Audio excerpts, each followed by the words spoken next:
Hardianti Bahar. Beliau ini adalah owner HK Medical yang berada di Jalan Cendrawasih dekat Jalan Dangkok, Kota Makassar. Hai Dokter Halo Kak Uca. Angki. Halo Kak Uca. Assalamualaikum. Waalaikumsalam. Terus yang kedua, sehat-sehat Dok? Ya Alhamdulillah Kak. Baru ini kayaknya sibuk sekali ya dokter hari ini. Ya, begitulah. Ya Kira-kira. begitulah ibu-ibu. Ibu-ibu. Yang kedua ini yang punya juga salah satu sekolah khusus anak, juga pengusaha di Kota Makassar, namanya Ibu Seri Adelia. Halo. Biasa juga saya panggil Dea. Nah, apa kabar? Halo, kabar baik. Ya. Assalamualaikum warahmatullahi wabarakatuh. Salam sehat Pak Ocha. Alhamdulillah. Terus yang ketiga, beliau ini adalah karyawati salah satu rumah sakit terbesar di Kota Makassar, namanya Dia Saraswati Burhanuddin. Apa kabar, Dia? Assalamualaikum, Om Ocha. Iya tahu. Iya tahu. Deh, berseri-seri semua muka ini saya lihat ini sore. Jadi Tribuners, kita ini sejam ke depan bisa lebih, kita akan ngobrol santai bersama 3 narasumber saya pada sore hari ini tentang bagaimana mereka menjaga imunitas tubuhnya selama pandemi ini. Tentu saja ini akan menjadi ngobrol sehat kita seru karena untuk pertama kalinya di rubrik saya ini menghadirkan 3 narasumber. Nah, kita mulai dulu dari Dokter Angki. Dok, siap Maki ditanya? Iya, Ocha. Siap dong. Nih, Dok, kalau boleh tahu 2-3 hari terakhir dokter sibuk apa? Kalau selama 3 hari terakhir ini kebetulan praktek saja Kak. Oh, praktek. Iya. Itu sampai berapa Terus banyak kita biasa? Itu kan prakteknya saya jam 4 sampai jam 9 malam. Kalau pagi ya biasa rutinitas ibu rumah tangga urus anak sekolah. Sekolah online. Deh bikin anunya itu bikin stresnya juga. Iya Kak. Kelas 1 SD tapi ya Allah tugasnya. Iya, tugasnya saya punya ponakan juga itu SD tapi tugasnya kayak SMP. Susah-susah betul, Kak, betul. Dia apa Dokter Angki di? Iya Kak. Dijalani saja. Terus, alhamdulillah. Iya, kalau Kakak Dea, bagaimana Kakak Dea? Kesibukannya ya, berapa hari ini? Oh ya, sama kayak Dokter Angki, kesibukan utama mengurus anak, suami. Iya. Terus banyak bertemu orang karena pekerjaannya memang banyak bertemu orang kan di luar, jadi banyak beraktivitas di luar lumayan. Seperti itu sih Pak Ocha. Kalau Kakak Dia ya gimana kesibukan tak ini? Kalau saya karena saya belum ibu-ibu, sorry untuk ibu-ibu. Berangkat jam 7 pagi, pulang kerja jam 5 sore, seperti itulah. Kemudian juga beberapa hari ini ada sibuk untuk bantuan bencana alam di Mamuju. Kebetulan saya dipercayakan di salah satu organisasi saya untuk mengurus itu semua. Jadi habis 1 minggu setelah dari nanti saya ceritakan ya, dirawat itu saya langsung terjun ke lapangan untuk sumbangan Mamuju. Iya tahu, kerennya. Terus ini Dok, bagaimana aktivitas Dok ini? Apakah ada kendala selama pandemi, terutama berkaitan dengan kerja-kerja sebagai Dokter, Dok Angki? Kalau aktivitasku itu Kak, kalau di praktek itu apa? Karena pandemi itu Kak, jadi kita pakai hazmat. Terus sebelum pasien naik ke klinik, kan kliniknya di lantai 2, jadi di lantai 1 itu apotik sama screening. Jadi screening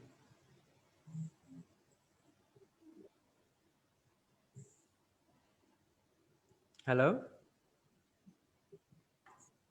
Halo, Dokter Angki? Hilang ke suaranya. Halo Kak. Iya. Iya Kak. Heeh. Jadi selama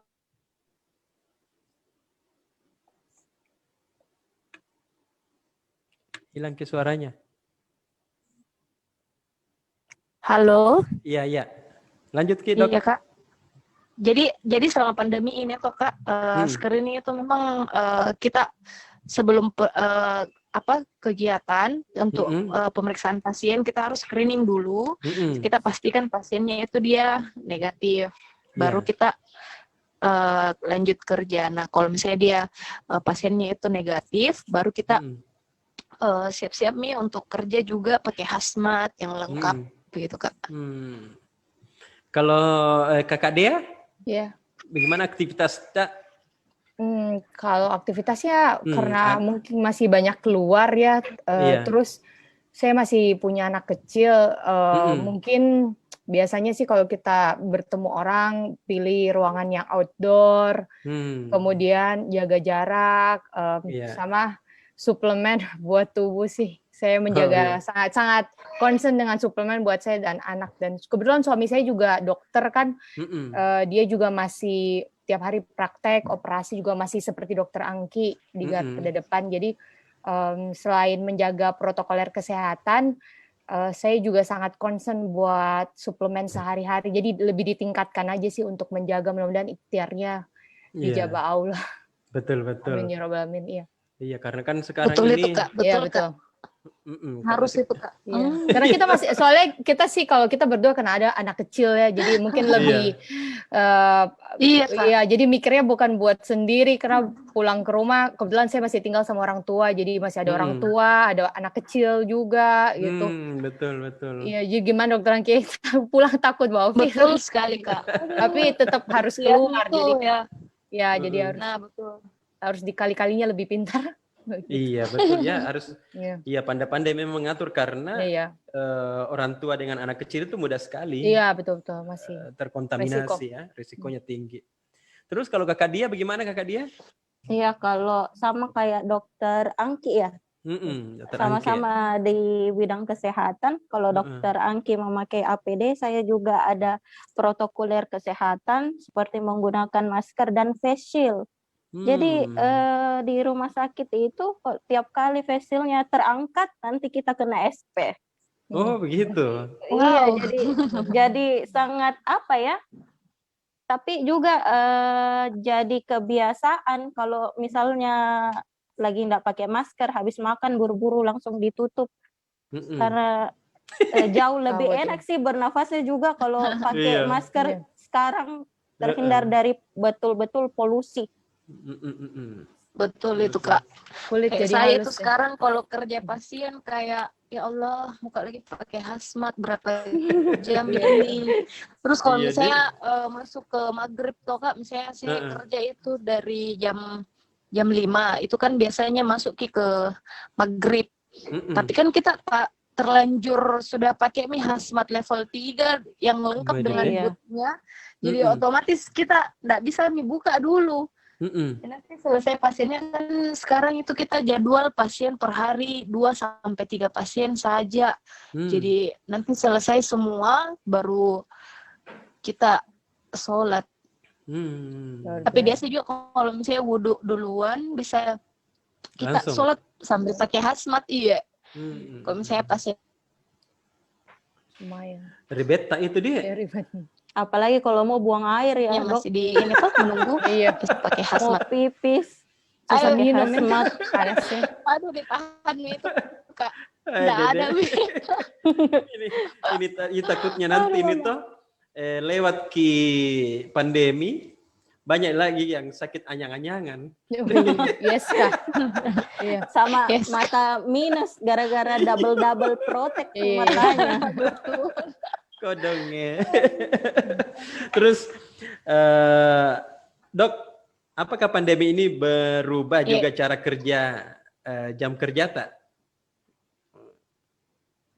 Jam kerja iya Kak. Jadi semua pasien yang di schedule pada hari itu, kalau misalnya pasiennya di schedule jam 4, kita sebelumnya itu kita follow up nih supaya pasiennya bisa on time di tempat. Karena kalau tidak begitu, kasihan kita sama perawat itu kodong kalau hazmatnya dipakai terus dan Putus. Lagi anunya lagi, signalnya Dokter Angke. Ya, kalau Kakak Dia gimana? Kalau jam kerja berubah, ya sekarang dikurangi keluarnya, jadi banyakan online meetingnya seperti ini kan, Pak Ocha. Terus kalau yang penting-penting banget sih sebenarnya baru keluar, banyakan di rumah. Terus kalau di rumah saya sih lebih protap di rumah sih. Kalau kita di rumah ini semuanya benar-benar pakai masker. Jadi walaupun dalam rumah ini aja karena mau meeting buka, padahal aslinya kita di dalam rumah pun 24 jam itu pakai masker kecuali anak kecil. Karena anak kecil kan agak susah ya disuruh pakai masker. Tapi kalau saya di rumah mulai dari asisten rumah tangga, orang tua, kita yang masih sering keluar itu dalam rumah pun wajib masker gitu, nggak pernah lepas. Ya menghindari aja sih ya. Dan kita nggak tahu kan. Betul. Iya. Sampai saya tuh Kak Ocha, sampai saya tuh mamaku itu kan kemarin mamaku juga agak batuk sama tanteku, tapi alhamdulillah PCR-nya negatif. Karena jeng itu tuh karena ada sesuatu, sebentar saya ceritakan. Biasa rahasianya. Itu tuh baru batuk sedikit. Iya betul. Jadi batuk sedikit begitu tuh saya suruh pakai masker dan alhamdulillah mau Jadi selama di rumah itu kita tetap pakai masker. Iya. Semua. Apalagi saya paling penting saya karena saya yang berinteraksi langsung dengan mulutnya pasienku. Iya, langsung. Betul. Bagaimana itu langsung di muka langsung jadi batuk. membuka mulut, buka mulut langsung keluar nih virus-virus, nggak tahu virus apa yang ada. Jadi kita yang paling resiko juga ya Dok ya. Tergigit betul-betul. Iya betul Kak. Lanjut lagi tadi Kakak Dea, bagaimana? Ya, jadi itu sih saya sekarang kita mewajibkan untuk pakai masker di dalam rumah gitu. Jadi bukan hanya keluar rumah, tapi di dalam rumah interaksi. Jadi betul masker itu hanya dilepas kalau makan gitu. Terus walaupun kita tinggal maksudnya kita tinggal satu rumah, tapi interaksinya juga agak dibatasi. Misalnya kalau makan, nggak makan bersamaan, ganti-gantian gitu ya. Terus kita nggak tukar-tukaran gelas. Jadi kalau udah satu orang gelas ya itu gelasnya terus. Terus kalau makan kita biasa sekarang juga nggak sharing. Kan biasa kalau di rumah kan kita tuh suap-suapan gitu sharing. Iya. Sama-sama gigit gitu. Sekarang sih udah jarang gitu. Makan ya ambil sendiri-sendiri, sendok sendiri. Jadi perlakukan di dalam rumah itu sama seperti interaksi di luar rumah gitu kan. Kadang-kadang kita pikir di dalam rumah itu ya kita nggak ada gini virus kena sama-sama jika ini tinggal loh. Kan kita nggak tahu kan imunitasnya tubuh orang beda-beda. Yang dari keluar carrier kah atau apa. Jadi di rumah pun diperlakukan protapnya seperti di luar rumah gitu. Kalau gitu sih saya sih sekarang begitu. Ya karena lagi-lagi takut ada anak kecil, ada orang dewasa, ada orang tua, ada kita juga. Iya, betul. Kalau Kakak Dia ya, bagaimana Kakak Dia? Kalau saya yang biasanya di rumah itu habis dari keluar rumah pasti cuci tangan plus mandi betul ya. Mandi. Jadi sekarang itu apa ya? Keluhannya adalah cucian yang menumpuk. Iya. Karena habis keluar langsung ganti baju. keluar lagi, ganti baju lagi. Maskernya habis dari luar, dirobek, dibuang lagi, pakai lagi yang baru. Kayak begitu sih. Besok order lagi. Besok order lagi 1 box. Iya. Nggak bisa pakai itu, nggak bisa pakai 2 kali. Iya. Sampai mesin cuciku itu saya simpan di luar saat jadi di samping mobil yang di teras itu saya simpan mesin cuci cadangan khusus untuk baju yang saya suka. Jadi sama rinso kan itu kalau baju yang dari luar dari praktek harus direndam sama rinso paling 15 menit lah baru bisa dicuci. Nah itu mati insya Allah virusnya. Jadi kita direndam dulu baru dicuci paginya. Cuci. Iya betul. Jadi saya pakai handuk masuk ke rumah. Iya. Terpisah memang betul, terpisah cucian.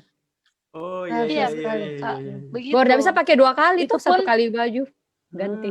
Iya, jadi kalau itu pun kalau misalnya kita mandi pakai sampo, kita kasih diam dulu 10 menit samponya di atas kepala, terus pakai sabun dikasih diam, baru kita siram pakai air. Gitu Kak. Jadi mandi kayak sekarang tidak langsung.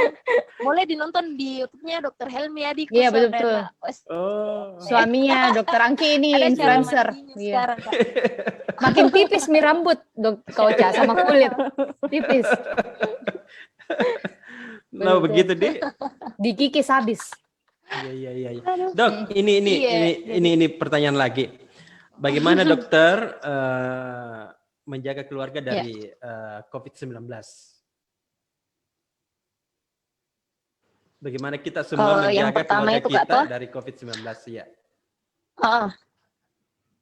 Iya, yang pertama itu anakku selama ini enggak pernah keluar rumah. Yang pertama anakku sama mamaku itu mereka semua enggak pernah keluar rumah, walaupun ke teras itu kalau misalnya anakku mau main di jalan itu tuh kan biasa naik sepeda-sepeda di pinggir jalan. Kebetulan kan agak sepi di jalannya jadi sepeda deh jarang, nggak pernah. Sekali-sekali mami itu pun mereka pakai masker wajib. Terus yang kalau untuk orang tua mama kan saya kebetulan mamaku sama ada tanteku sama ada nenekku juga itu semua tidak ada yang pernah keluar rumah, dan yang paling penting itu saya kasih vitamin. Vitamin semuanya saya kasih, tapi saya tidak minum. Begitu. Kenapa kita tidak minum? Iya, saya tidak minum, saya sendiri tidak minum, jadi ya begitulah. Saya sendiri tidak minum, tapi yang lain suamiku, anak-anakku, tanteku, mamaku semua saya yang bikinkan ke semua itu vitaminnya supaya dia minum. Saya jadi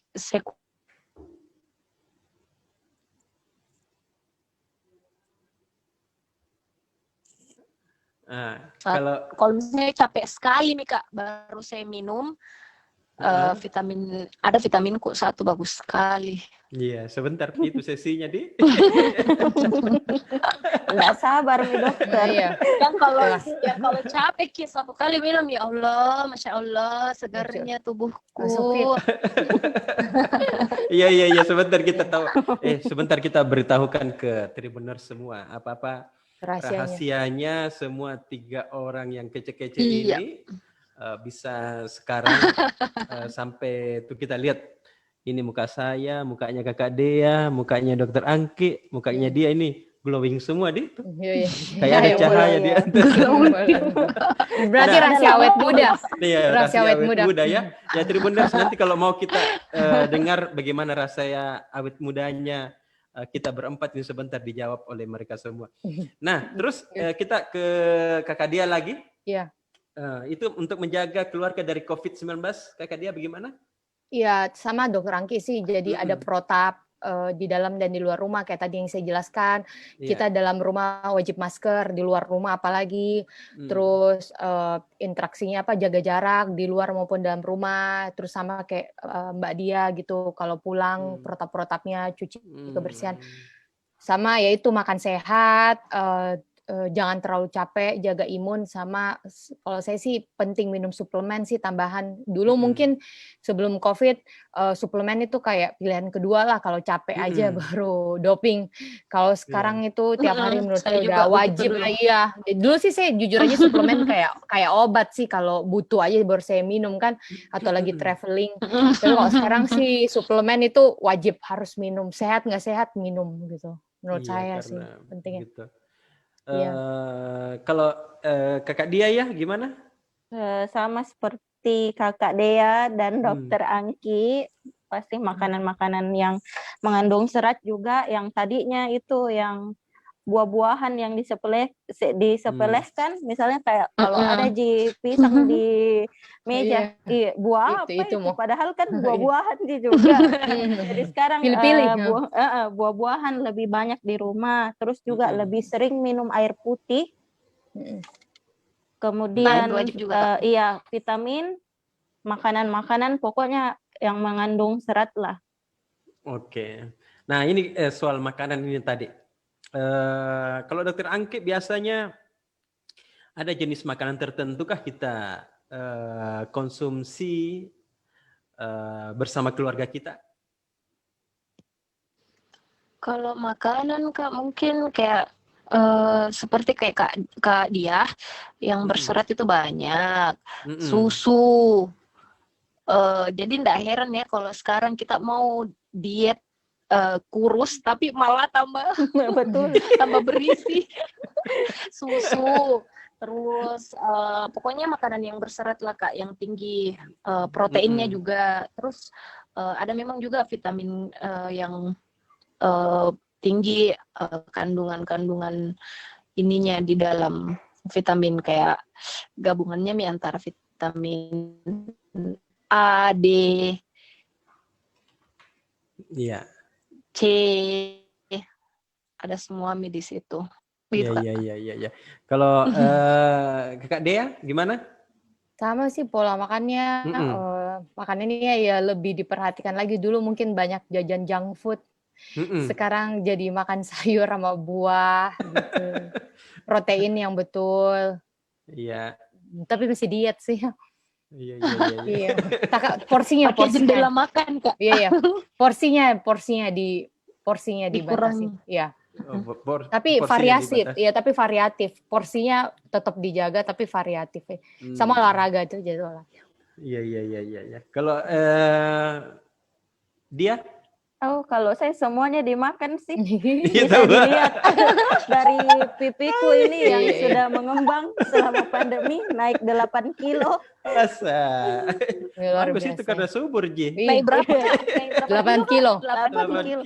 Karena selain makanan-makanan berserat di rumah, di rumah sakit kan juga dibagikan susu tiap pagi.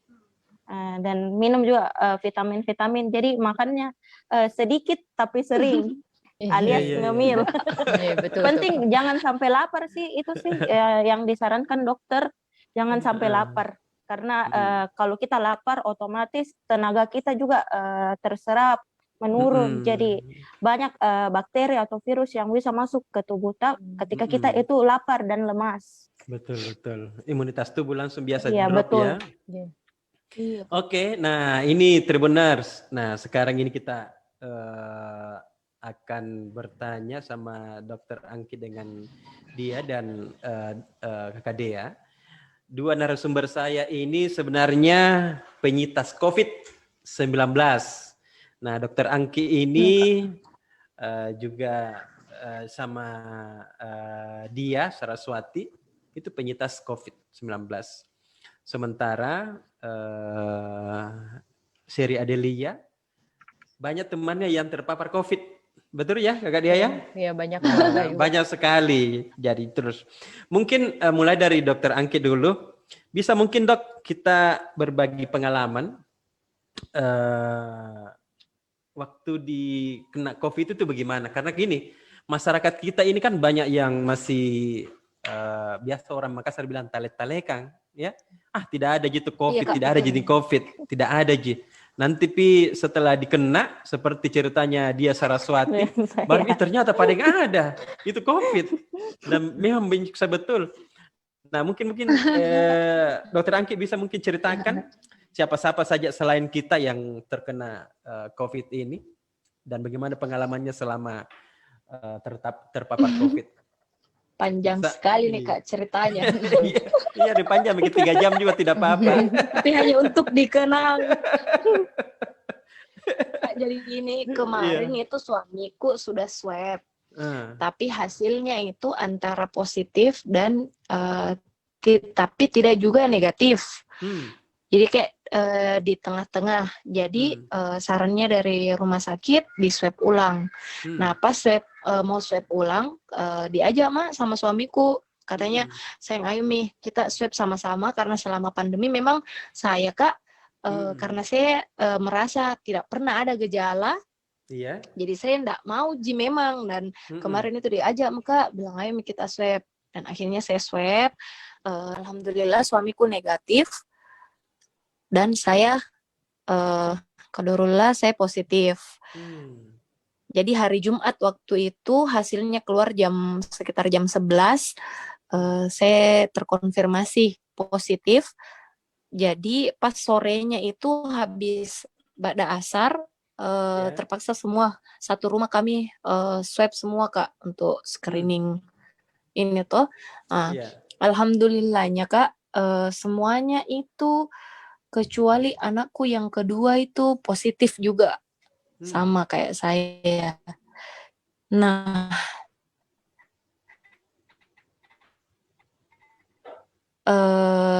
hari langsung pas saya terkonfirmasi mandiri di kamar yang terpisah nih dengan semuanya. Dengan anaknya baru keluar. Jadi malam yang hari Jumat itu malamnya masih tidur sama semuanya, sama ayahnya apa semua. Jadi pas besoknya saya sama Kinan itu saya sama-sama nih di ruang isolasi. Nah, alhamdulillah yang saya khawatirkan itu mamaku, tanteku sama nenekku. Kan ceritanya Kak orang tua tuh kalau saya yang positif, oh berarti bagaimana nih mamaku ini, semoga negatif dan alhamdulillah itu Kak. Kan itu saya sebelum positif itu Kak seminggu sebelumnya itu saya ke Mamuju. Di Mamuju itu kan memang suamiku tugas di sana, jadi kami melapor ke sana. Tapi saya di rumah terus kebetulan ada rumah dinas karena memang kita enggak berani keluar Kak toh. Jadi saya di kamar di rumah sama anak-anak main-main. Nah, terus tapi sebelum saya ke Mamuju tuh Kak, saya kasih minum mamaku memang vitamin. Ada memang vitaminku namanya vitamin Magozai. Loncim ini namanya. Magozai. Terus itu Kak toh botol itu saya simpankan memang sama. Jadi aku bilang Mak, saya pergi ini kita minum sama nih tanteku sama nenekku toh Kak itu hari. Jadi 1,5 botol kayaknya itu hari saya simpankan. Alhamdulillah. Tapi memang saya akui minum itu Magozai belum bisa minum memang. Tapi baru saya minum Astagol waktu itu astaxanthin. Cuman memang saya enggak rutin minumnya. Jadi kalau baru saya minum. Tapi kalau suamiku memang rutin. Negatif. Saya yang positif. Iya. Nah, hari Jumatnya saya langsung telepon lagi Kak dia.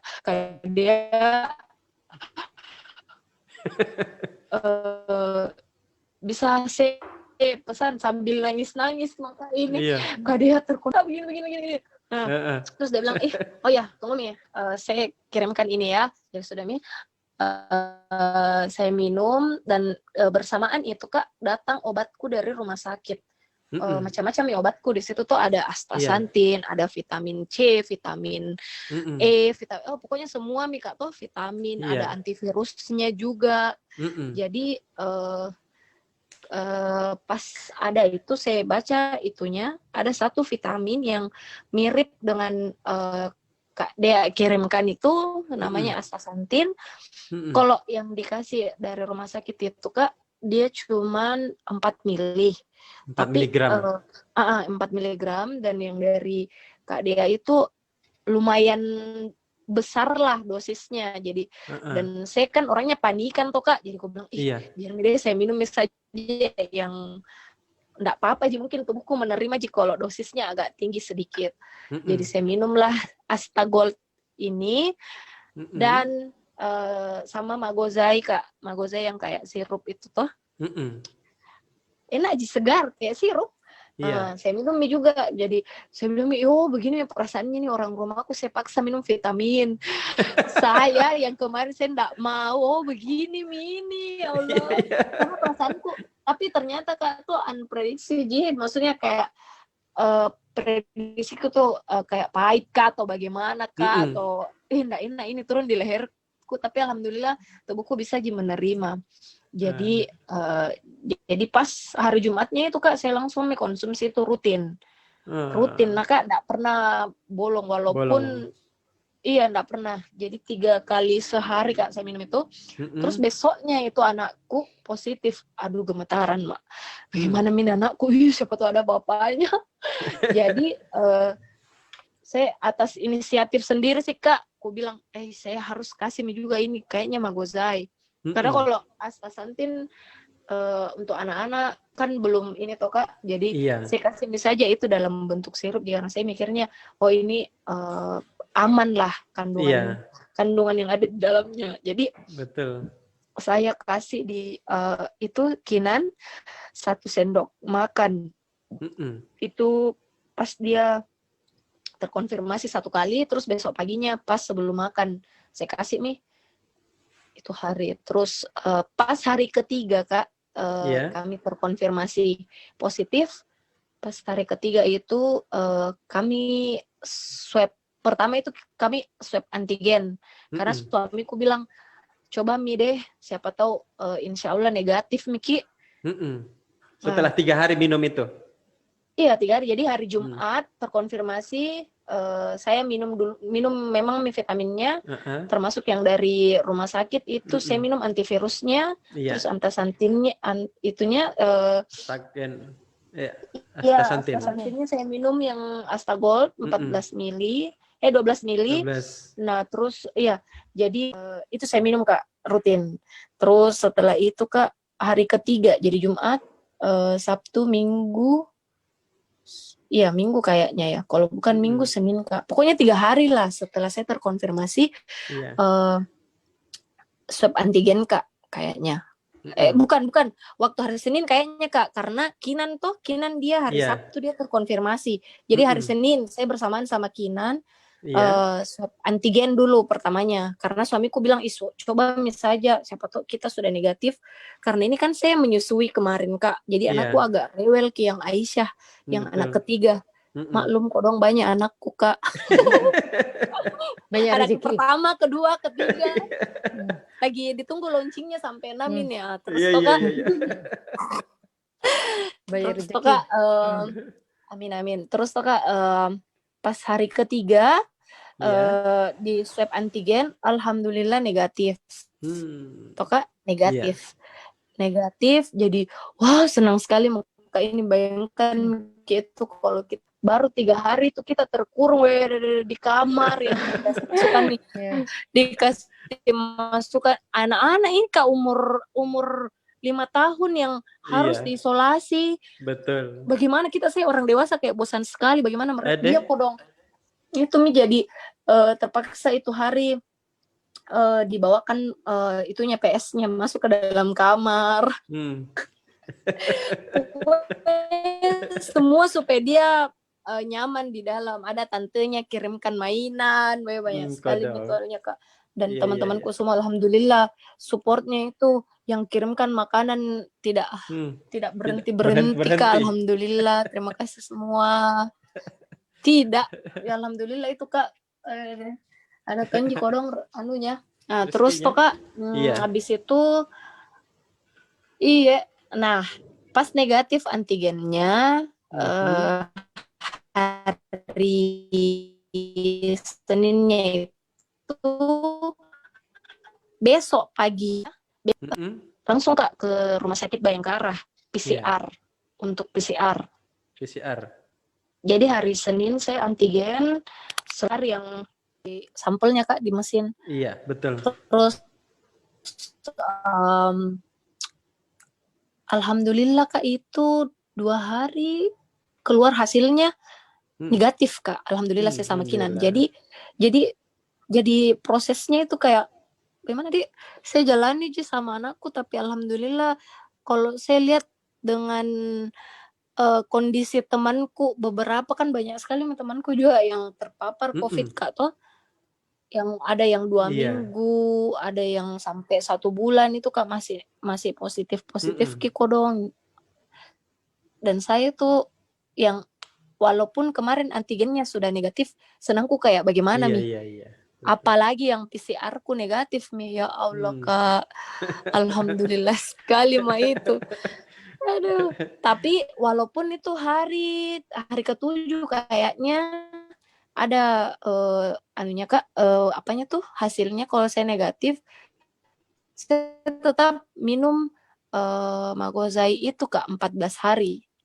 Selama 14 hari saya enggak pernah putus itu, tapi dosisnya memang saya kurangi. Sudah turun. Kalau Magozai itu saya minumnya pagi saja 1 kali, yang biasanya itu kemarin yang 1 minggu itu saya memang minum 3 kali sehari.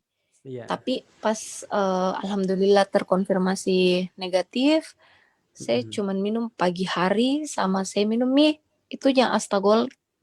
Saya minum itu 1 kali 1. Wajib sampai sekarang Wajib Kak. ya. Oke, Dokter Angki. Tapi kalau Magozainya saya agak kurangi sedikit nih, dari kan kemarin sudah full 14 hari Kak toh, enggak putus-putus. Jadi saya sekarang kalau misalnya agak-agak pusing Kak atau agak loyo atau bagaimana baru saya minum lagi. Tapi kalau astaxanthinnya tetap Kak. Kayak Kak Dea tadi bilang wajib mie itu. Harus ada multivitamin yang masuk ke dalam tubuh. Iya.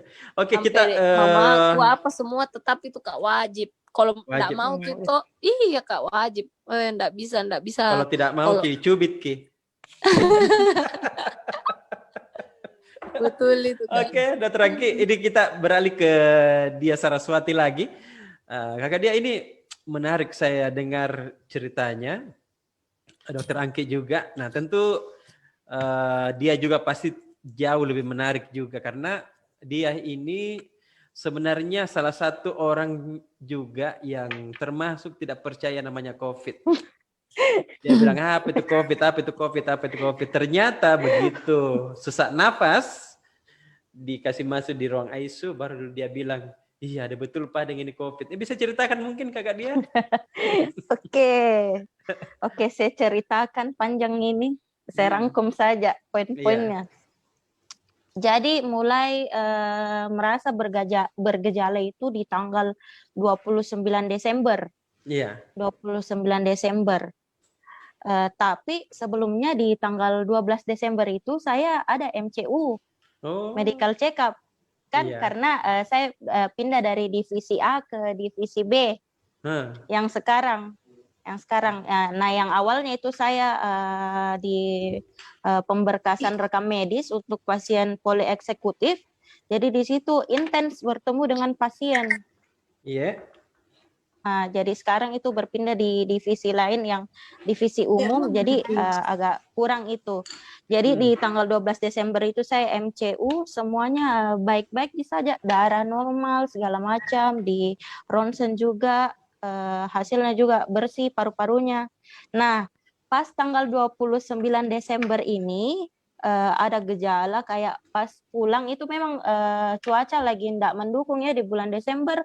Pergi Betul. hujan, pulang pun hujan. Betul. Apalagi kita ini kasihan strong woman naik motor pakai jas hujan.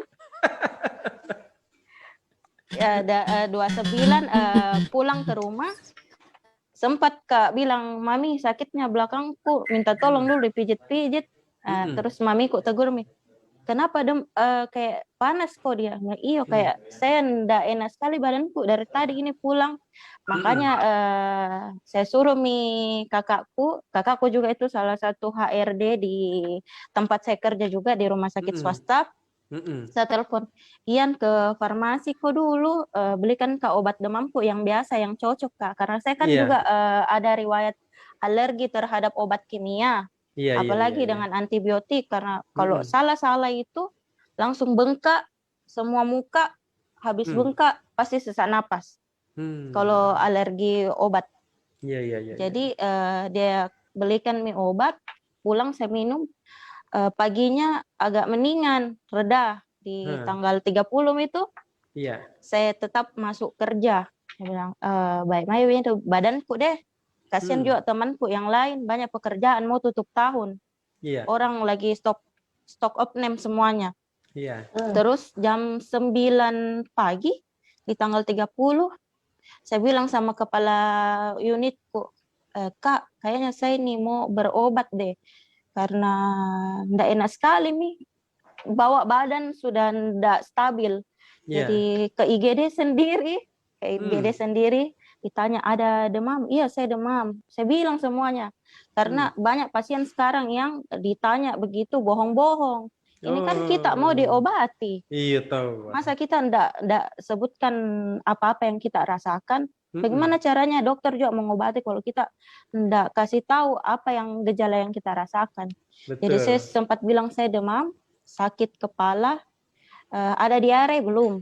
Saya ndak ada diare. Terus flu ndak? Sudah enggak, tapi mungkin 1 minggu yang lalu saya flu. Masih gejalanya di tanggal 30 itu panas sama sakit kepala. Habis itu diambil darah kembali, menunggu sekitar 2 jam, dan hasil darahnya keluar, ternyata monositnya tinggi, 13. Tinggi tuh. Tinggi sekali. Iya, 13. Nah, kalau monositnya tinggi itu setahu saya di rumah sakit harus diwajibkan untuk swab. Betul. Sebelum swab saya disuruh ronsen dulu. Saya kembali lagi ke radiologi di tanggal 30 saya ronsen, sudah itu saya swab. Sampai lagi kembali ke IGD, akhirnya diinfus lah 2 botol infus. 2 botol infus, terus belum ada mual muntah, terus dikasih obat sama vitamin, disuruh pulang. Pulang nih dulu. Isman. Dapat surat istirahat 2 hari. Disuruh isman sambil tunggu hasil swabnya. Nah, pulang ke rumah ada gejala baru. Satu-satu muncul setelah swab. Mual muntah. Jadi susah makan. Susah sekali makan. Kemudian mungkin karena sedikit asupan yang masuk, tiba-tiba juga diare. Nggak lama saya gosok minyak kayu putih badanku, baru saya tahu bahwa penciumanku hilang.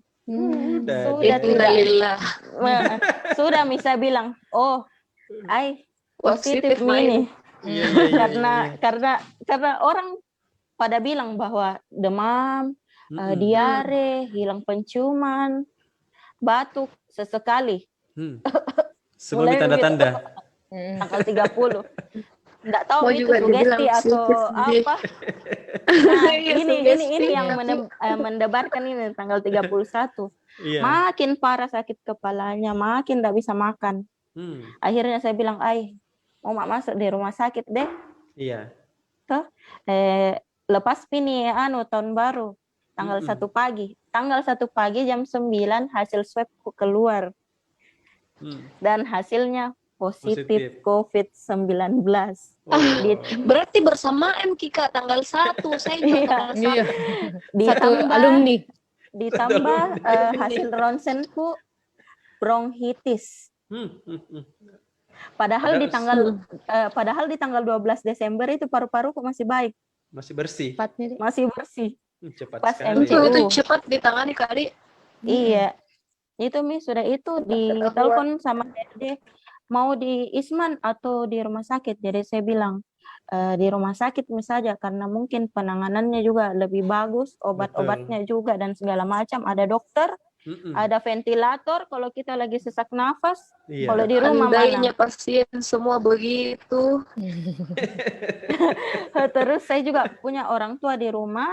Riwayat mama saya riwayat paru juga ada. Bapakku gula sama hipertensi. Jadi itu yang ditakutkan. Betul. Nah, setelah saya masuk nih di rumah sakit, itu saya dikasih juga sama kayak dokter Angki antivirus ya. Iya. Antivirus, terus vitamin Iya. D, C, B kompleks, D, dan segala macam.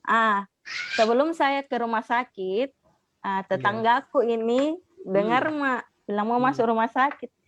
Kenapa kok dia COVID kayak ini, nggak bisa ke rapat di masjid. Astaga, tunggu Pade, ada suplemen. Kau minum mina? Kau minum mi, kau minum itu nah. Nah, ada itu, ini Astagol. Tahu ada dia. Astagol. Mbak Sama dia ini ada. Imuno. Imunoforce. Iya. Sama Ya. Wesi.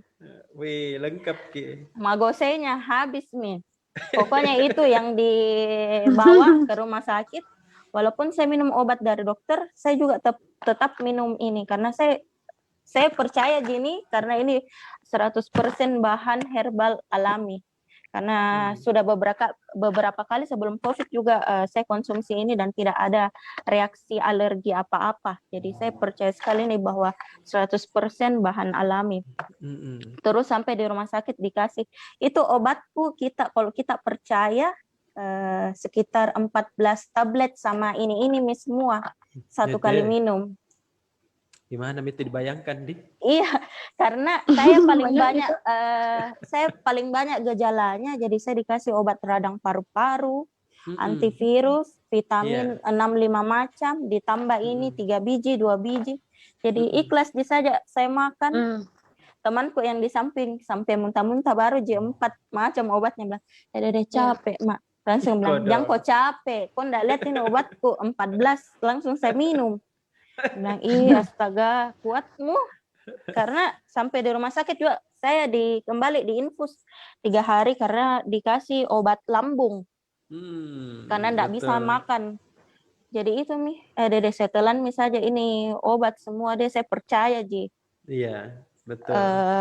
Bahwa kalau enggak lebih parah lagi kalau kita enggak minum apa-apa tuh. Betul. Iya, betul. Iya. Setelah 2 hari saya konsumsi obat dokter, tetap juga konsumsi ini semua. 2 hari itu penciumanku saya coba-coba tes. Buka minyak kayu putih. Saya cium. Ada baunya. Itu Pak. Kiri lagi. Ada baunya. Ku pencet itu bel. Tet. Enggak lama itu ada dokter. Visit. Kenapa? Dok, bisa mak mencium. Dok, bisa mak mencium. Makan mak ini juga dok, makan mak. Karena tiap kali dia visit dia sudah makan. Dan sedih sekali rasanya memang itu di rumah sakit mau cepat sembuh karena di mana enggak ada juga keluarga yang temani sampai infus kok berdarah ganti baju malam-malam tengah malam di kamar mandi sampai menangis kak apa ini salah dan dosaku ini kalau tampil sekali kak bilang enggak percaya kok ampun Tuhan. Kadang itu kok bilang astaga karma kayaknya ini karena selalu kak bilang apa itu COVID tidak aku percaya. Iya. Astaga betul. Terus 5 hari kemudian setelah masuk itu dihitung kembali sama dokter harus swab kembali di 5 hari setelah positif itu. Nah di swab lah itu pun di swab tidak ada sama sekali yang namanya kayak persiapan. Biasanya itu ada orang di swab persiapan dulu. Nah minum pakai minyak kayu putih 3 tetes diminum.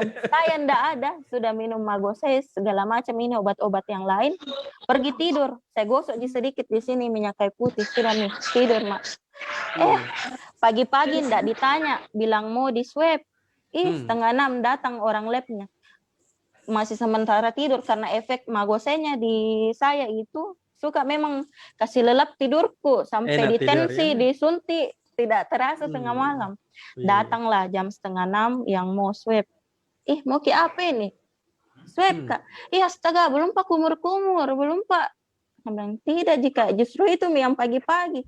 Saya bilang, aduh, negatif aja ini. Cepat saya mau duluan karena temanku takut yang satu. Saya bilang, ini mau dulu. Saya bilang, saya baru Kak bangun. Saya bilang, biar kau berani Joko dia. Sudah mu. Di swab nih. Besoknya keluar hasilnya jam 11. Negatif. Hari keberapa itu Kak dia? Hari keberapa? 6.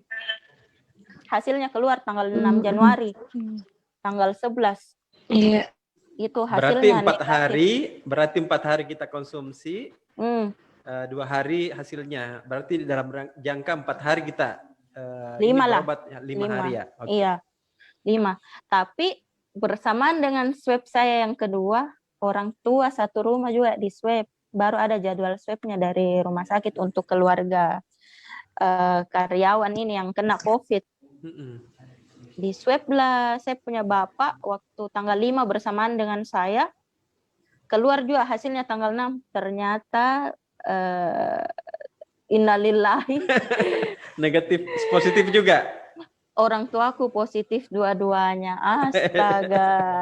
Itu saya bilang, aduh menangis-menangis ke rumah sakit gara-gara saya ini masuk orang tuaku di rumah sakit. Saya ini semua penyebabnya. Jadi itu dia bilang temanku, jangan kok sedih. Semakin sedih turun imunitas. Saya bilang, bagaimana enggak sedih? Saya senang keluar, orang tuaku masuk. Iya. Oke, Kakak Dia. Ini kita sekarang ke Dokter Seri Adelia lagi. Nah, kalau Seri Adelia ini tidak terpapar COVID, tetapi banyak pasiennya ya, teman-temannya yang terpapar COVID. Nah, alhamdulillah saya dengar salah satunya. Nah, saya dengar alhamdulillah produk-produknya Seri Adelia ini ya 3-4 hari, dan beberapa juga dokter yang menghubungi saya 3-4 hari tanpa konsumsi obat dari rumah sakit, konsumsi produknya Seri Adelia, ternyata 3 hari 4 hari alhamdulillah jadi negatif semua. Ini mungkin bisa diceritakan Kakak Dea bagaimana ini pengalamannya? Semuanya atas izin Allah Subhanahu Wa Taala sih pertama-tama. Jadi kebetulan ya dalam 2 tahun belakangan ini kan saya memang salah satu menjalankan bisnis suplemen kesehatan ya, jauh sebelum COVID. Sudah jauh sebelum COVID, karena memang anak saya konsumsi, orang tua saya konsumsi, semuanya konsumsi. Memang suplemen kita di rumah ada beberapa tahun belakangan ini dari Uni Health. Jadi dia dari Uni Health sih perusahaannya, namanya grupnya dari Soho. Kalau misalnya yang sering minum obat kayak Imbos, Kurkuma Plus, mungkin sudah mengenal Soho, atau Dokter Angki pasti sudah mengenal Soho ya. Salah satu dalam grupnya adalah Uni Health, nutrasetikanya. Jadi selama ini saya memang konsumsi sama kayak Mbak Dia, saya minum astaxanthin, Astagold. Ini saya mengapa minum astaxanthin karena dia lebih tinggi dari vitamin C, green tea, dan vitamin E. Jadi dia kayak paling tinggi antioksidannya untuk saya. Kemudian kalau orang tua saya minumnya Magosa yang tadi sering disebut, dibilang ini bentuknya cairan, kalau yang ini agak tablet. Jadi kita memang konsumsi selama ini dan merasa vitalitas ke tubuh enak ya, jadi daya tahan tubuh bagus, alhamdulillah jarang sakit. Nah ketika masa COVID ini saya coba lebih rutinkan, jadi kan biasanya mungkin skip, ini lebih rutin minumnya atau dosisnya dinaikkan. Kemudian pengalaman saya ketika ada beberapa anggota keluarga atau teman-teman saya ada yang terkena COVID, itu kan memang salah satu ikhtiarnya adalah memberikan suplemen kan antioksidan untuk menaikkan imun tubuh. Terus saya bilang, kamu coba antioksidan yang saya konsumsi gitu kan. Karena setahu saya bahan-bahannya itu antioksidan, the king of antioksidan gitu. Seperti Magosa ini dia dari acai berry, goji berry sama manggis. Jadi dia tinggi serat. Jadi antioksidannya nih kalau di pasaran, di market dibandingkan sama antioksidan yang lain, hasil labnya menunjukkan ini kadar oraksnya yang paling tinggi. 102.000 lebih. Ya, 100.000 lebih, dan itu memang kadar penelitian di lab, jadi terbukti ilmiah karena kan base-nya memang farmasi ya. Ya, Kemudian dan saya atau dengar Magosa itu Magosa itu diteliti bukan di Indonesia tapi di Amerika. Ya di Amerika. Laboratoris Rockwell, dari labnya. Jadi dia memang diteliti dari lab di Amerika, kemudian kadar oraksnya keluar hasilnya dari sana. Jadi dia betul-betul penelitiannya by research gitu. Jadi dia memang antioksidan tinggi gitu. Makanya hasilnya kalau kita konsumsi ke tubuh, vitalitas kita, imun kita sangat strong lah istilahnya, kuat gitu. Atau ini astaxanthin, natural astaxanthin, yang ini dari ganggang hijau dan apel penon. Jadi astaxanthin mungkin dokter-dokter sudah tahu kandungan astaxanthin ya. Astaxanthin itu sudah dijual bebas di pasaran. Cuma bedanya kalau kita ambil yang dari ganggang hijau yang lebih baik, kemudian ditambah apel hijau, apel penon. Jadi bayangkan kekuatan astaxanthin ditambah apel hijau. Jadi saya coba saranin sih, pertama-tama saya kasih aja gitu, daripada yang sakit saya kirimin makanan, mending saya kirimin vitamin kan. Kalau di zaman sekarang hampers kan. Iya. Saya pikir kalau makanan ya kadang orang sakit juga seleranya hilang kan, nggak suka atau apa ya, dapat atau yang makan penjaganya atau nanti dia tambah gendut marah lagi ke kita kan. Ya udahlah, saya bilang saya bilang sama teman-teman yang atau keluarga saya, kalau kamu positif saya nggak kirim makanan ya, saya kirim vitamin aja nih gitu untuk suplemen kamu, tapi kamu minum ya, ikutinnya selama minimal 14 hari kamu minum dengan dosis yang saya sarankan gitu. Untuk orang COVID memang dosisnya lebih tinggi dari kita yang sehat kan. Yang paling saya sering kasih itu adalah Magosa sama astaxanthin sama Immunoforce yang diminum sama Mbak Dia. Immunoforce itu kandungannya persis imbos karena kita satu perusahaan, cuma lebih baik karena ada tambahan zinc. Karena setahu saya pasien COVID pun harus mendapat zinc kan, zat besi. Betul. Betul sekali. Saya bilang nih kamu minum yang ada tambahan zincnya, malah kan imbos gitu. Udah kamu minum satu paket gitulah. Ini kan suplemen ya. Terus kamu masih mau misalnya mau tetap minum obat virus, itu wajib juga ya, tetap minum juga kan, kita juga ikhtiar dari dokter, dari medis tetap ikutin. Jadi ini suplemen nggak mengganggu lah obat-obatan. Kemudian ada beberapa teman saya, keluarga saya nggak mau minum obat medis, dia hanya minum antioksidan gitu. Alhamdulillah ada kayak ini dokter Angki ini kan sahabat saya, teman saya ini dokter Angki, dia minum Magosa sama Astagol, dia alhamdulillah di hari ketiga ya dokter Angki ya sudah betul, negatif. Kemudian ada temannya adik saya gitu, dia pengalamannya minum hanya Magosa selama 3 hari tapi dosis tinggi ya, ada 6 slokian per hari, dalam 3-4 hari dia juga konversi ke negatif. Beberapa teman saya yang combine medis antivirus dengan Astagol, dia juga konversi dalam 1 minggu 10 hari. Jadi alhamdulillah sih selama ini yang saya coba sarankan konversi negatifnya itu cukup cepat gitu. Jadi tidak memperburuk, misalnya dia ada kondisi komorbid atau apa, tidak memperburuk dan cepat konversi negatif gitu ya. Atau dia nggak mengalami kondisi waktu COVID-nya itu yang buruk banget, misalnya yang kayak lemes banget gitu ya, atau pusing banget, atau ya dia menjalaninya isolasinya tuh dalam keadaan ya alhamdulillah semangat lah gitu. Jadi enjoy gitu yang ya. Semangat. Makanya seperti saya bilang sama dokter Angki, betul itu Kak, betul. Ikhtiarnya ya, namanya kan kita manusia ya, nggak boleh takabur juga, semuanya kan dikembalikan kepada Allah. Tapi tetap kita harus pertama tuh ikhtiarnya positive thinking dan berusaha gitu. Jadi udah tahu kena ya kita cari jalannya gitu, dan tetap positive thinking bahwa saya pasti sembuh gitu. Alhamdulillah sih ya itu Kak, durasinya cukup cepat.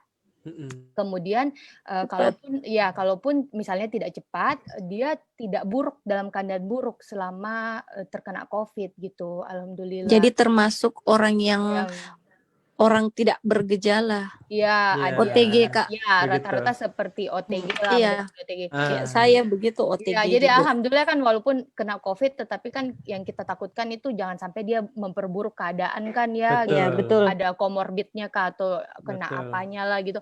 Mm-mm. Ya kalau udah kena COVID ya mau gimana lagi kan, itu namanya qadarullah ya. Saya Iya. alhamdulillah gitu. Akhirnya setelah beberapa pengalaman, jadi sekarang saya lebih pede sih untuk memberikan saran Rekomendasi gitu. ya. Ya, rekomendasi kepada teman-teman gitu. Disesuaikan juga antioksidan, karena memang antioksidan salah satu ikhtiar yang diberikan kan kalau misalnya kita terkena COVID gitu.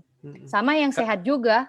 Iya, betul. Virus, Kak. Ya, Virus. Iya. Kalau kena Jadi virus. beberapa teman dokter itu biasa tanya, saya bilang, oh saya tuh dikasih sama Dea, saya Iya. belanjanya di Dea. Oh iya betul.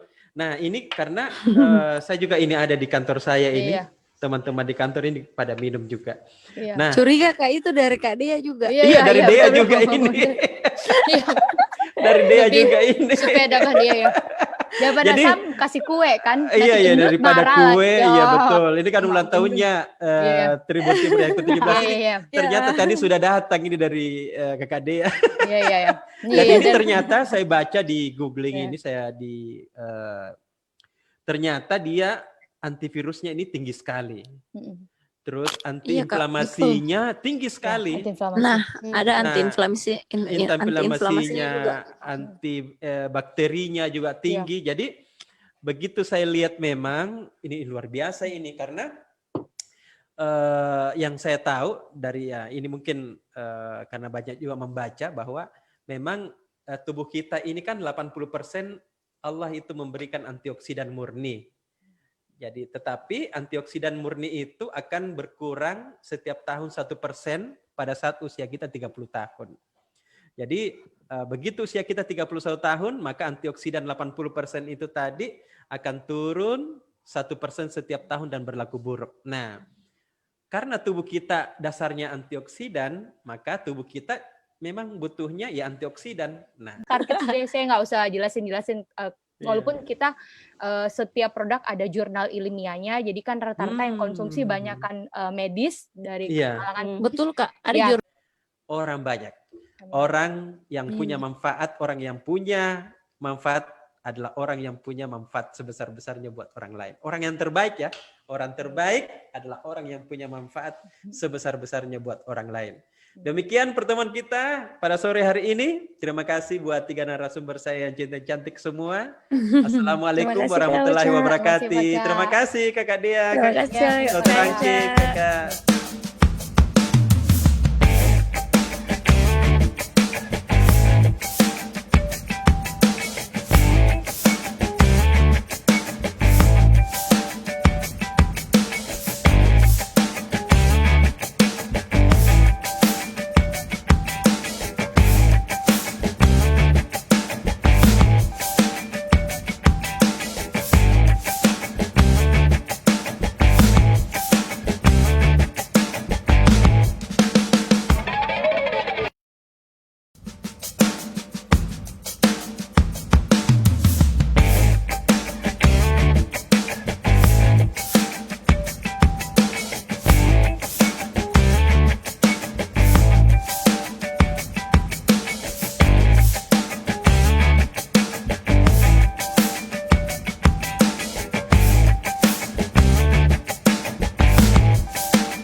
Assalamualaikum warahmatullahi wabarakatuh. Tribuners, masih dalam rangkaian live streaming 17 jam nonstop dalam rangka hari ulang tahun ke-17 Tribun Timur.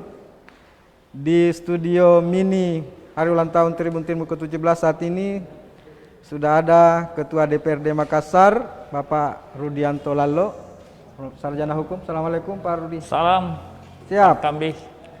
Pak Rudianto Lalo ini kita culik waktunya Tribuners di tengah kesibukan beliau memimpin DPRD Makassar. Beberapa agenda hari ini tentunya sudah dijadwalkan oleh beliau, tapi kita curi waktunya ini Pak Ketua untuk Justru- untuk menyapa-nyapa dulu Tribuners setelah silaturahmi dengan teman-teman di Tribun Timur dalam rangka hari ulang tahun ke-17 ini. Pak Ketua, lagi apa sekarang di DPRD Makassar ini Pak Ketua? Di DPR ini minggu ini jadwalnya sosialisasi perda. Perda. Sosper, biasa singkat sosper, sosialisasi perda. DPR itu kan salah satu fungsinya fungsi legislasi. Ya. Selain kita buat perdanya, tentu wajib juga kita sosialisasikan perda apa saja yang telah kita buat. Minggu ini kita jadwalnya sosper. Ada gambaran barangkali yang akan kita bikin nanti ke depan ini Pak Ketua? Perda-perda apa saja kemungkinan? Di tahun ini kurang lebih 20. 20 perda? Ya, ramperda memang kadang-kadang kan kuantitasnya cukup tinggi, tapi fakta di lapangannya kadang-kadang karena waktu prosesnya biasa panjang 6 bulan, sehingga kita biasa menyelesaikan kurang lebih 10 setahun ramperda. Ya, itu bagian dari tanggung jawab kita sebagai anggota DPR yang punya fungsi legislasi. Tentu sebenarnya kalau bicara soal pengaturan ini, kalau dalam suatu wilayah makin sedikit kita buat, sebenarnya itu makin bagus sebenarnya. Oh, Itu pertanda bahwa di suatu wilayah itu tidak ada masalah. pengaturannya sudah bagus. Iya kan perda itu kan Ya, untuk dibuat mengatur. untuk mengatur, Untuk mengatur. juga ya. Ah, Selama itu tapi- masih banyak salah paham Pak Ketua. Ya, Sekarang kalau tidak ada perda, ya. tidak kerja DPRD. Ya, Justru sebaliknya. Itu tafsir yang keliru sebenarnya. Betul. Menilai kualitas DPR dari kuantitas perda. Betul. Padahal kalau saya sendiri, makin sedikit perda yang dibuat, makin bagus wilayah itu. Makin tidak perlu lagi banyak yang kita atur gitu. Susahnya kalau sarjana hukum ini terus mengerti aturan dan tahu apa makna dari aturan itu. Iya, seperti itu. Tapi logikanya benar juga. Iya. Semakin banyak perda yang dibikin berarti masyarakat pada saat itu masih butuh banyak aturan. Iya, apalagi kan sekarang Pak Jokowi ini omnibus law, penggabungan banyak regulasi kan. Tidak menutup mungkin Pak Wali yang akan datang memikirkan itu, omnibus perda, penggabungan aturan-aturan yang saling berkaitan misalnya. Dan itu ada di kebijakannya di Pak Wali itu. Saya dengar-dengar Pak Dhani sudah pernah bicara dengan saya soal itu. Saya bilang bagus Pak Wali. Jadi supaya perda-perda kita ini tidak saling tumpang tindih. Jangan sampai perda A bilang A, yang ada B saling bertentangan misalkan. Contoh soal misalkan terkait investasi, perizinan dan sebagainya.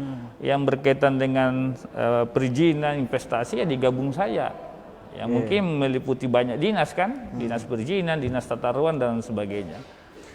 Di antara 20 perda itu yang kemungkinan selesai 10 ya kalau memungkinkan, adakah yang masih mengatur tentang COVID-19 ini? Ya, termasuk salah satunya. Ada lagi?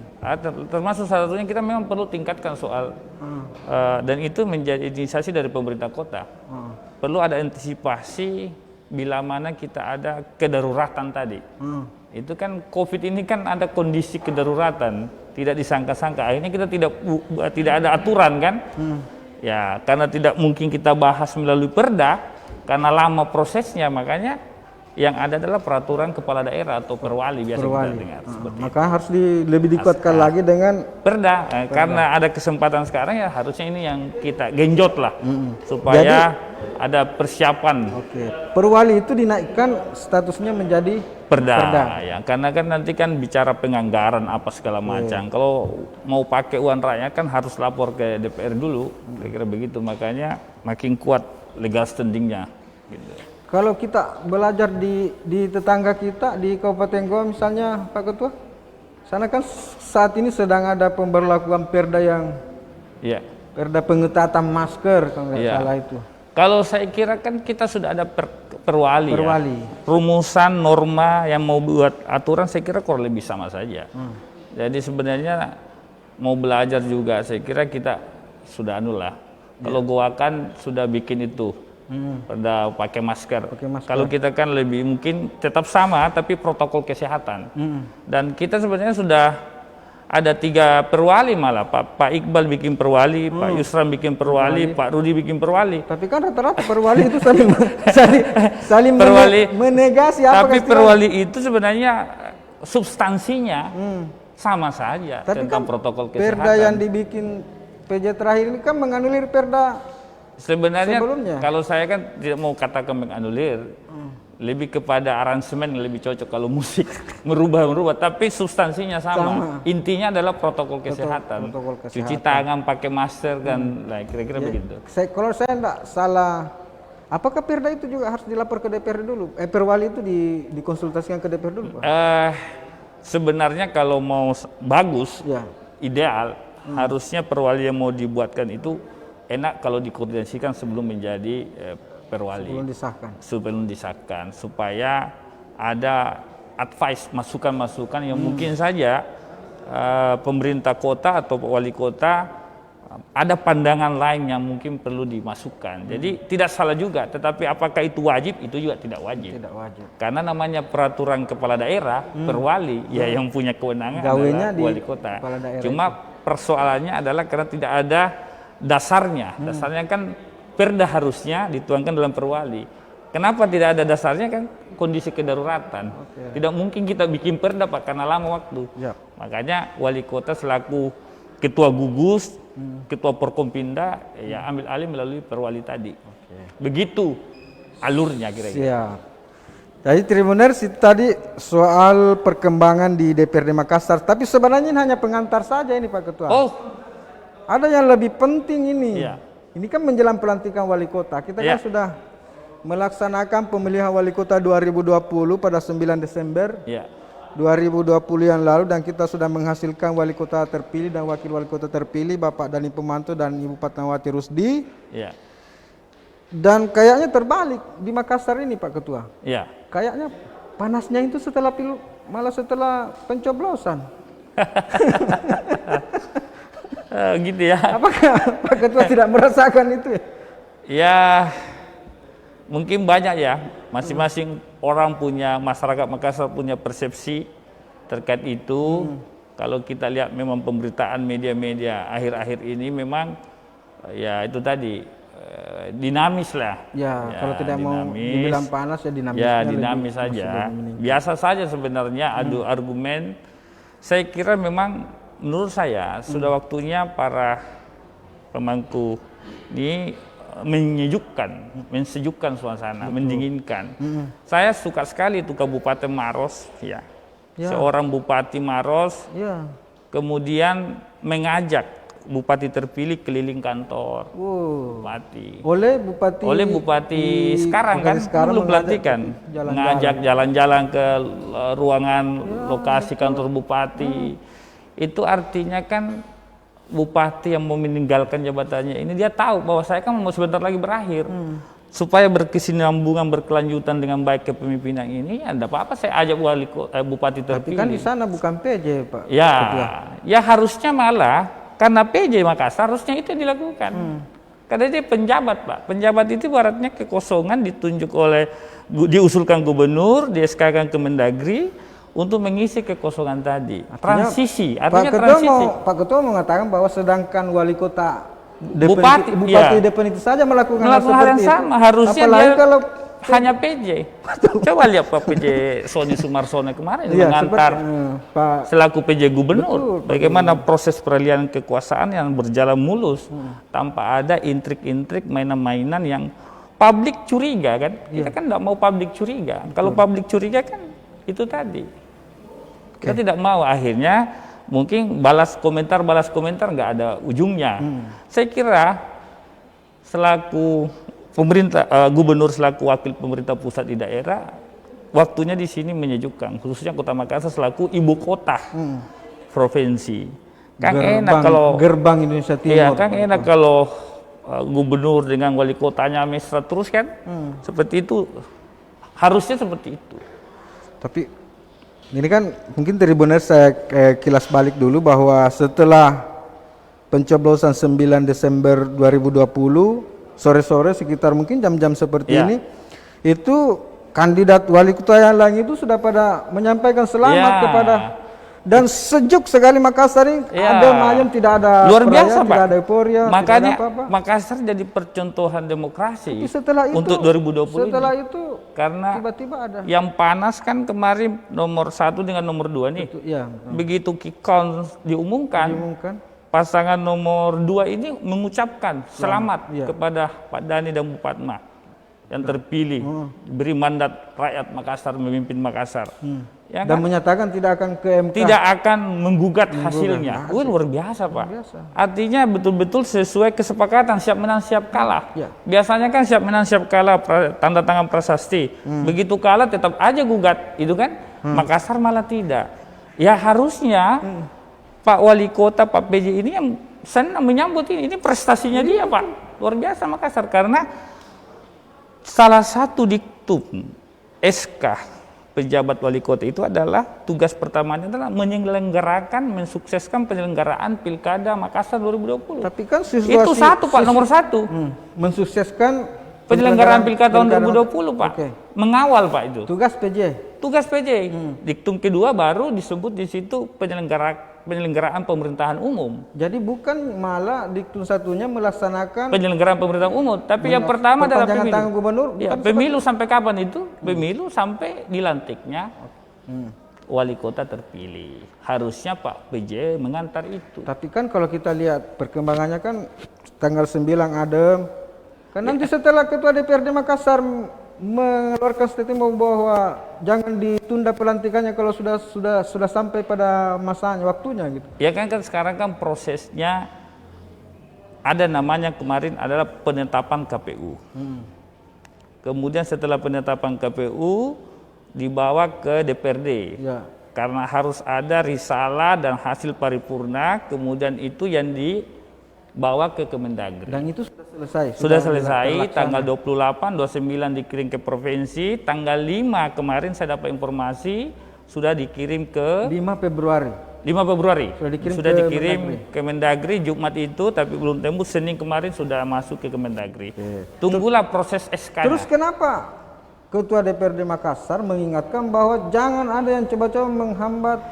Apakah ada indikasi yang jadi Pak itu ya, baca? Bahasa saya kan dinamis, lewat mungkin statement-statement pemangku kebijakan. Ya kalau kita baca kan komentar-komentar bahwa mungkin Makassar masih molor lah, apalah.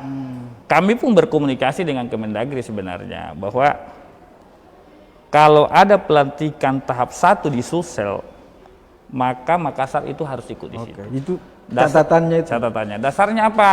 Pertama, Makassar tidak bersengketa. Yang kedua, Makassar sudah terlalu lama diisi oleh PJ. Betul.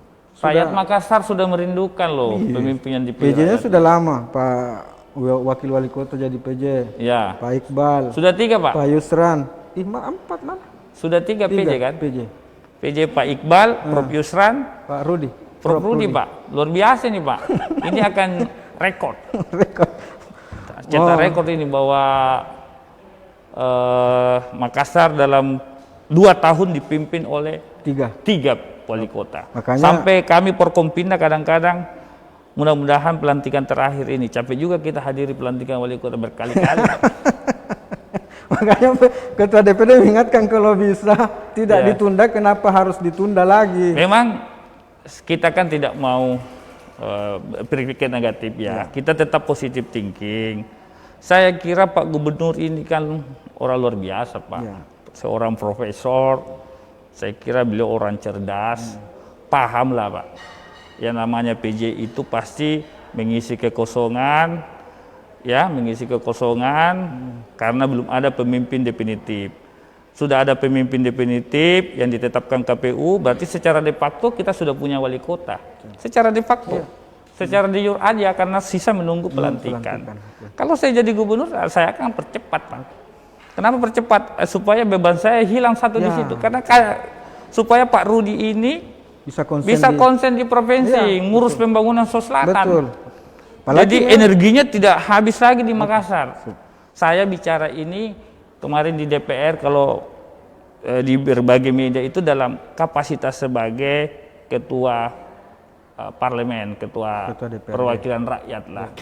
Karena saya membaca aura rakyat Makassar ini sudah menantikan pemimpin yang dipilihnya kemarin.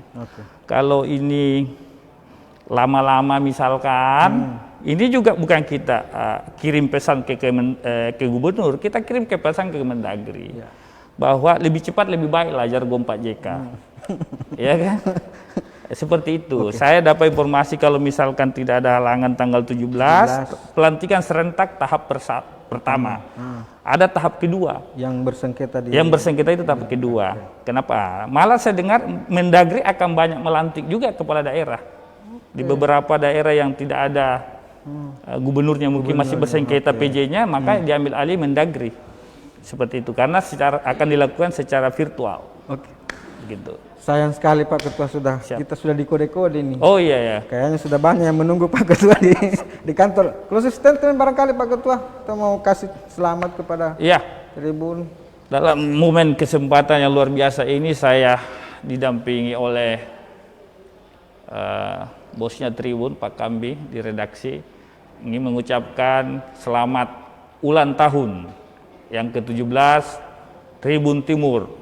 Mulai dari online-nya, cetaknya, YouTube-nya luar biasa, selalu menjadi pemberitaan nomor 1 di Sulawesi Selatan. Sukses selalu Tribun Timur. Terima kasih. Terima kasih. Oke, terima kasih Tribuners. Demikian perbincangan singkat saya dengan Bapak Ketua DPRD Makassar, Rudianto Lalo. Billahi taufiq wal hidayah. Assalamualaikum warahmatullahi wabarakatuh.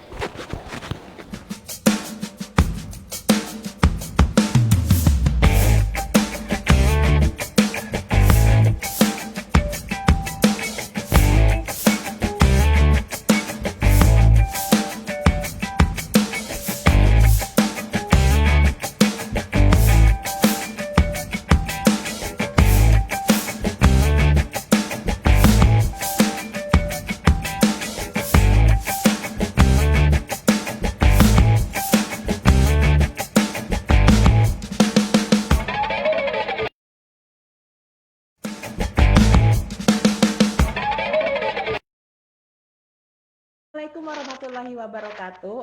Selamat sore Tribuners.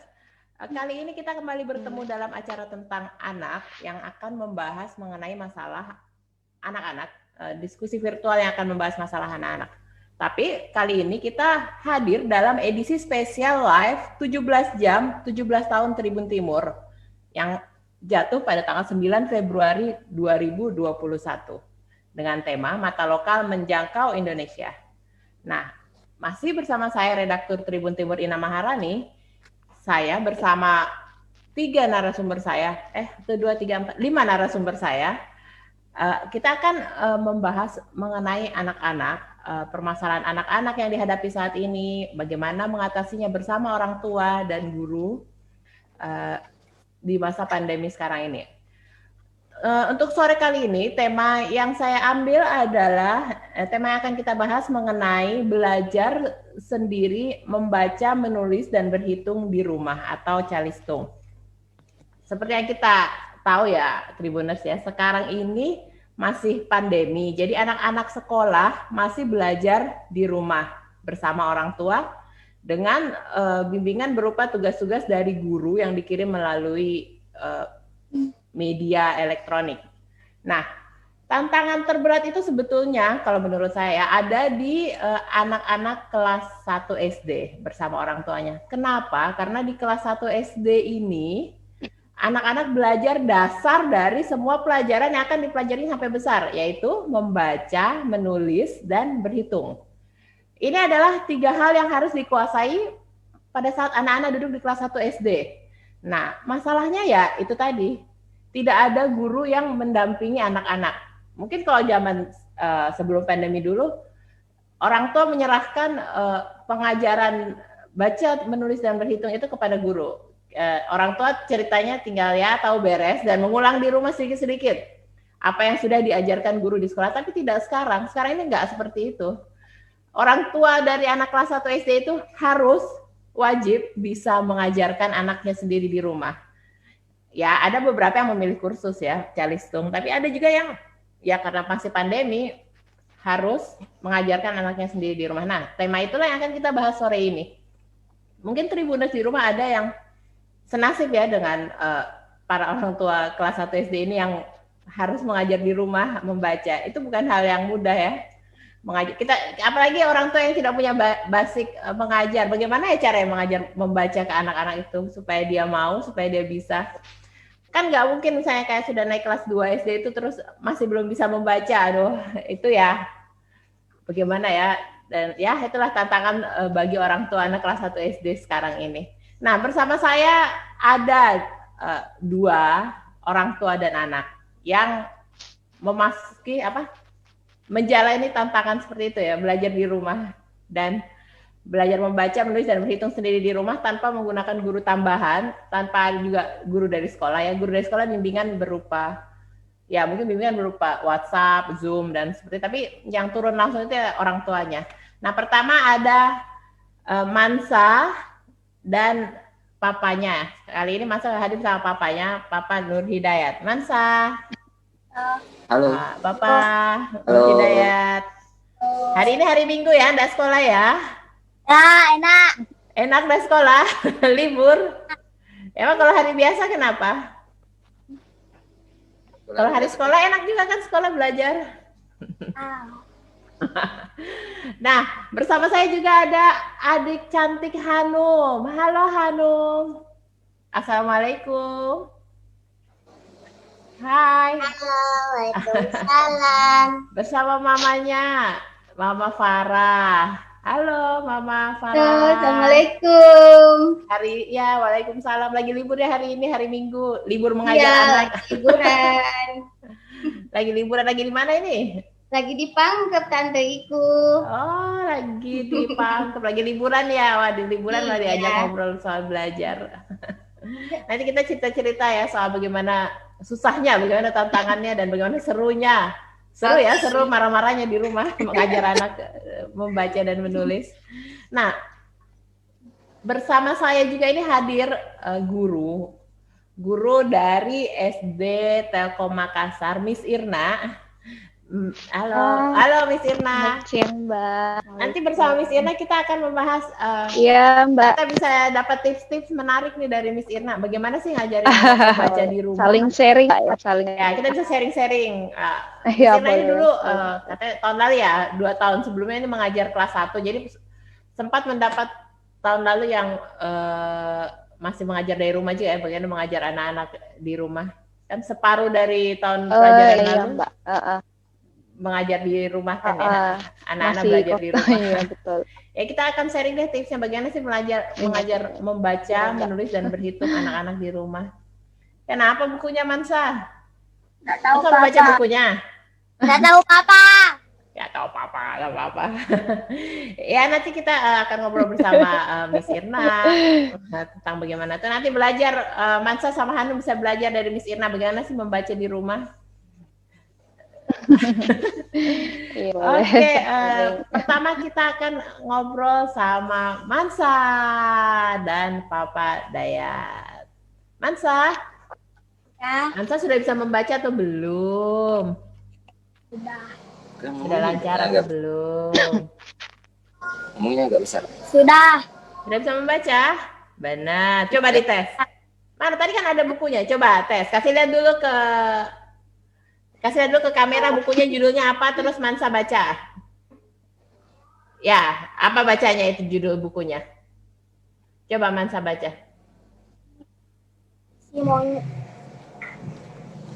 Si monyet lumba-lumba Dan dan lumba-lumba. Itu di atasnya ada tulisannya. Apa ya bacanya? Di atas ada tulisannya. Seri fabel inspiratif.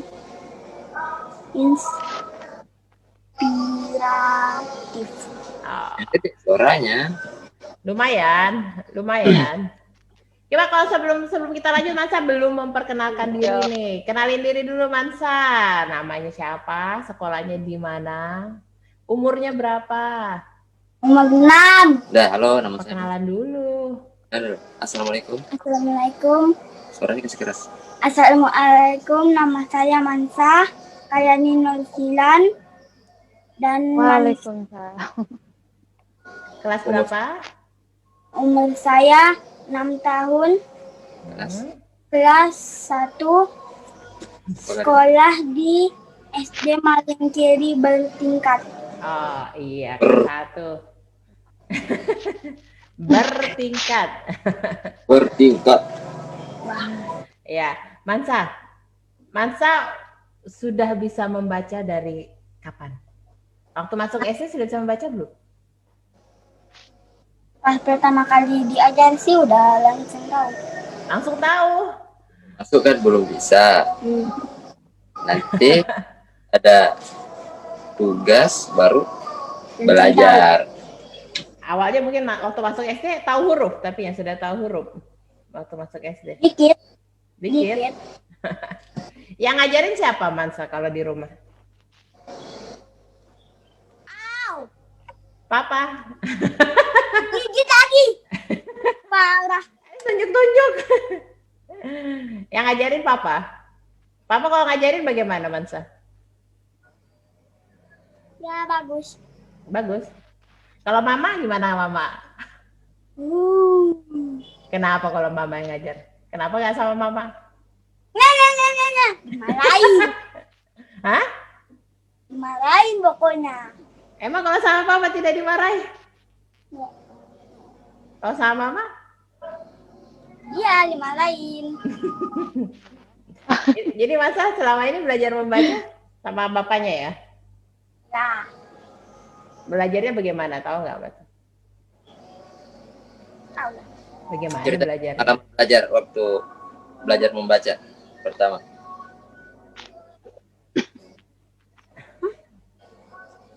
Cerita dulu. Ada di YouTube. Iya, ini kan cerita. Coba cerita dulu bagaimana pas belum bisa membaca. Waktu awal membaca. Waktu awal membaca. Sekarang suaranya. Waktu awal membaca. Kenapa? Mansa ngeja nih. Masa ngeja terus? Nih. B U N C I S. Terus katanya papa bacanya bayem. Jadi waktu Mansa kecil dulu, waktu belum bisa membaca BWC ya, Mansa bacanya bayam. Terus? Mansa bacanya? Bayem. CS. Bayam CS. Itu namanya bukan membaca, itu menebak. Tapi kalau sekarang udah bisa. Nah, kalau menulis udah bisa belum? Coba tes. Menulis. Mana yang ada? Coba Mansa tulis. Mansa sudah bisa menulis kah? Lancar? Tulis dulu, Mansa. Coba Mansa tulis. Mansa. Coba. Yuk, tulis. Apa gini? Ya, Mansa.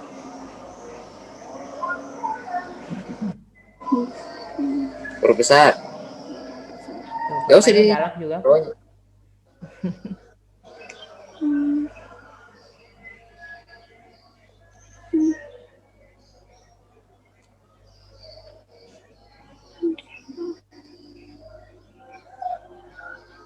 Oke. Mansa, tulis Mansa. Jangan Mansa aja. Mansa lagi makan gitu. Tulis. Ini Lagi makan. tunggu ya.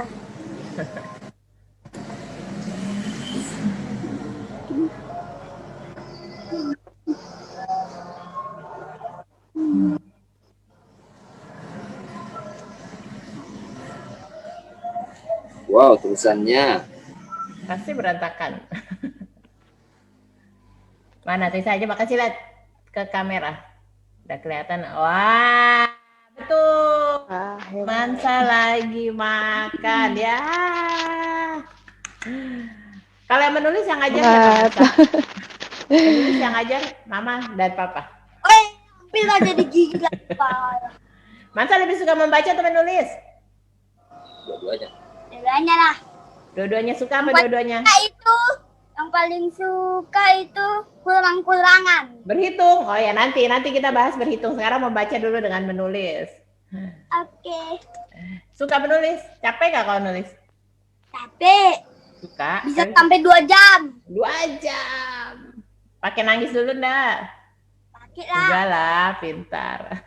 Nah, kita sekarang mau bertanya ke papanya nih. Mansa membacanya dulu. Mau bertanya ke papa. Gimana? Betul kan yang Mansa cerita? Mansa memang sudah pintar belajar dan membaca dan menulis sekarang. Oh iya dong, ya. Ya, Iya. jadi awalnya kan belajar itu dari oh ya sudah masuk SD tapi kan belum bisa baca. Baru kenal-kenal huruf A, B, C. Itu. Terus masuk SD kan sudah mulai ada tugas baca gitu. Jadi mulai menyambung huruf. Dan kadang kalau anak-anak kayak gini, biasanya mereka menebak. Kayak tadi ya, BUNCIS jadi bayem. Kayak itu tadi. Kayak jauh. BUNCIS. Bacanya apa? Bayam CS. Bayam katanya. Karena yang biasa didengar di rumah itu bayam. Tahu dia ini sayuran ini, tapi jenisnya apa, bacanya apa, dia bilang bayam. Misalnya nih, di ngeja lagi. BUKU. Terus bacanya? Buku. Bukan bilangnya buku, tapi bilangnya meja. Lah, kok meja? Ya, itu kan gambarnya ada meja gitu. Nah, itu bukunya atas meja gitu. Tapi yang kelihatan kan mejanya, yang dominan kelihatan mejanya. Jadi yang disebut meja. Jadi memang lebih ke bisa mengeja, tapi masih menebak waktu awal-awal. Kayak gitu. Lama-kelamaan ya bertahap mulai bisa menyambung antara B dengan U, B dengan A, kayak gitu. Pokoknya bertahap lah, penuh kesabaran lah gitu. Baca. Penuh kesabaran ya, itu betul. Memang harus dipunya orang tua ya nggak, Mama Farah ya. penuh kesabaran kalau mengajar anak-anak. Nah, ada nggak sih Papa Dayat nih ya metode khusus, misalnya kayak membaca apa ya, ada nggak metode khusus yang bisa membuat anak itu bisa cepat membaca atau berminat untuk membaca? Karena kan kadang anak-anak juga minatnya susah untuk belajar membaca. Orang tuanya kalau harus ekstra. metode khususnya sih tidak ada, cuma biasa kan kita nonton film luar negeri, misalnya film-film barat gitu. Film barat kan ada translate-nya di bawah. Sering nanya, itu artinya apa, itu artinya apa. Jadi dikasih tahu, itu kan ada di bawah itu tulisannya. Makanya baca gitu ya. Makanya harus bisa baca gitu. Kalau tidak bisa baca, mana tahu filmnya. Nah, di situ mulai termotivasi untuk, lah kalau saya tidak tahu baca, tidak bisa ngerti film gitu. Jadi di situ mulai dimotivasi untuk belajar dan bisa membaca. Begitu akhirnya. Itu sebenarnya motivasi salah satu motivasi sih kalau dari saya gitu. Betul begitu, Mansa? Enggak. Ya elah. Betul. Lagi ambil pensil jatuh. Iya ya. Jadi artinya metode ini kita harus mencari sesuatu yang menarik bagi anak, apa yang dia inginkan untuk membaca. Misalnya anaknya suka membaca buku, ya dari buku. Kalau misalnya Mansa mungkin suka membaca yang dari teks film ya, penasaran arti filmnya apa. Suka nonton film. Dari ya Mansa. Ya. Tapi lumayan cepat juga ya. Sekarang ini kan sekolah itu sekitar dari Juli, Agustus, September, Oktober, November, Desember, Januari. 6 bulan. 6 bulan, enggak nyampe 6 bulan sudah bisa membaca artinya ya. Dari hanya mengenal huruf. Tapi jadinya pakai yang mengeja ya. Mengeja kan ada juga orang tua yang mengajarnya pakai dua-dua kata, dua-dua huruf jadi satu langsung, babi, bu, caci, cu. Kalau Mansa mengeja. Sama juga mengeja dulu, tahu huruf dulu. Ini huruf hidup yang mana, huruf mati yang mana. Kalau huruf konsonannya, vokalnya yang mana. Jadi kalau udah tahu vokal konsonan, biasanya juga bingung. Ini kok B? Ini kan huruf konsonan gitu, huruf mati.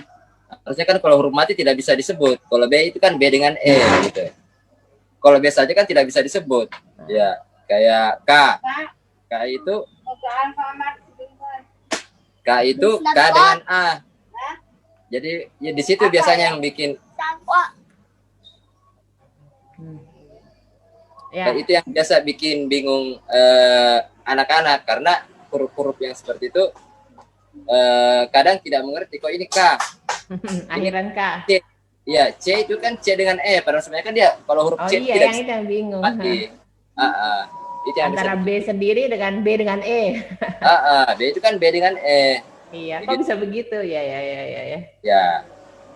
Pelan-pelan sekarang kayak kalau lihat bagaimana Mansa membaca ya lumayan ya. Mungkin tapi kalau yang kata-kata yang hurufnya banyak, Mansa masih bingung ya? Sebenarnya ya memang bertahap karena memang jarang. Jarang tidak tiap hari kan dia membaca juga membaca kalau ada tugas. Harus ada tugas atau apa. Tidak ada yang mengharuskan dia membaca terus-terusan, itu yang bikin agak lambat gitu. Beda kan kalau dia sekolah, kalau di sekolah harus membaca, ada pelajaran lain. Kalau di rumah kan tidak ada, nanti ada tugas baru membaca. Belajar. Dan ya kesibukan orang tua juga ya harus kerja, harus apa segala macam. Ya begitulah. Yang penting alhamdulillah sekarang kelihatan Mansa lumayan lah bisa membaca. Ya gimana Miss Irna? Gimana Mansa membacanya? Bagus alhamdulillah luar biasa ya, sudah lanjut dari umur juga 6 tahun. Biasanya kebanyakan anak kelas 1 di umur itu baru lancar. Memang dari cerita ayahnya inginannya dari pengetahuannya, penasaran terhadap kata-kata. Jadi makanya membaca itu lebih besar. Jadi ada motivasi tersendiri. Makanya jadi motivasinya Mas juga bisa lancar membaca. Jadi memang kalau anak memang harus ada sesuatu yang bikin mereka tertarik. Untuk bisa. Mereka biasanya seperti Mas tadi yang sehat, jadinya dari film, penasaran, jadi mau belajar. Biasa. Iya sih Harbit Karim yang motivasi. Oke, misalnya kita ke Mansa. Mama kita ngobrol sama Mama Farah dan Hanum dulu ya. Iya, tapi Mansa main ini. Ya, Mansa main dulu. Nanti ngobrol lagi ya sama Miss Irna. Ya. Main Snap Squad. Ya, main Snap Squad. Oke, sekarang ke Hanum dan Mama Farah. Halo Hanum. Halo, sudah Tina. Halo. Hanum gimana membaca dan menulisnya? Sudah bisa belum? Oh ya, sudah bisa belum? Sudah bisa, tapi sedikit. Alhamdulillah Kak. Sebelumnya kita kenalan dulu ya Hanum, perkenalan diri dulu, sekolahnya di mana, nama lengkapnya siapa, umurnya berapa, yuk. Assalamualaikum, nama saya Hanum. Saya sekolah di SD Lama. Kelas 1 ya? Kelas 1. Umurnya berapa? Saya besar. Umur saya 6 tahun. Ya seumur ya Arya sama Mansa nih, umur 6 tahun. Sudah bisa membaca sedikit. Coba, Tante mau dengar Hanum membaca sedikit. Yuk. Tadi. Ada nggak bukunya? Amma. Ata. Mata. Ya. Aka. Iki. Kaki. Baca apa itu Hanum? Tante lihat coba. Ya. Kasih lihat. Lagi baca apa tuh? Oh tadi. Yang menulis siapa? Hanum juga? Iya. Atau mamanya yang tuliskan? Oh iya. Jadi bacanya mata kaki. Hanum, kalau Hanum yang mengajar membaca siapa? Siapa yang ajar membaca, Nak? Diajar sama ibu. Ibu.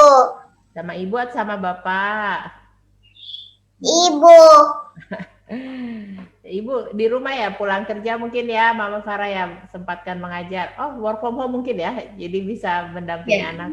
Jadi ibunya jadwal kerjanya itu tanggal ganjil dengan tanggal genap. Jadi kalau tanggal ganjil ngantor, tanggal genap bisa mendampingi Hanum untuk belajar di rumah.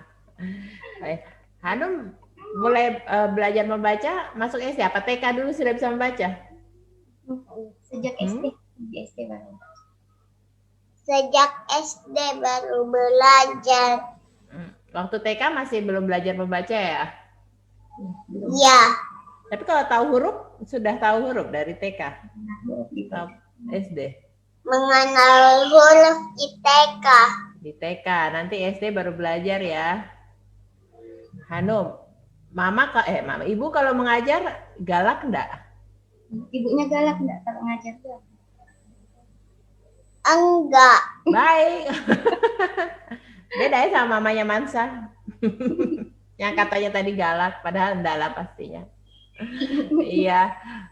Terus kalau ibu mengajar sore atau malam atau pagi pas ada tugas mungkin ya? Malam. Malam. Kalau bapak tidak ikut mengajar? Ayahnya ikut mengajar enggak? Ikut. Ikut. Lebih enak sama ibu apa sama bapak? Ibu atau ayah mengajar? Ayah, sorry ya ayah ya. Ibu apa sama ayah kalau belajar? Suka ibu atau ayah yang ajar? Lebih. Ibu. Kenapa? Ayahnya galak ya? Enggak. Baik ya. Nah terus Hanum masih mengeja ya Mama Farah ya? Sekarang. Iya, masih mengeja. Jadi masih mengeja 2 suku kata, 2 sampai 3 suku kata. Iya. Ini Mama Farah ngajarnya pakai apa maksudnya? Metode mungkin kan ada yang kayak tadi saya bilang yang ada yang langsung 2 huruf baca. Kalau Hanum sepertinya mengeja ya, mulai dari mengeja. Ya. Jadi awal Hanum belajar membaca, jadi kan di TK sebenarnya sudah belajar mengenal huruf. Tapi kan belum terlalu lancar. Nah, pas masuk di SD, saya mulai mendampingi karena gurunya di kelas 1 SD tentu tidak bisa mendampingi full karena harus menangani 18 peserta didiknya. Jadi Hanum tidak ada treatment khusus. Jadi satu untuk semua treatmentnya dari gurunya. Nah makanya saya punya tugas besar untuk mendampingi Hanum belajar membaca, menulis dan berhitung. Jadi saya mengulang lagi, mengenalkan huruf-huruf, kadang diajak menyanyi, ya.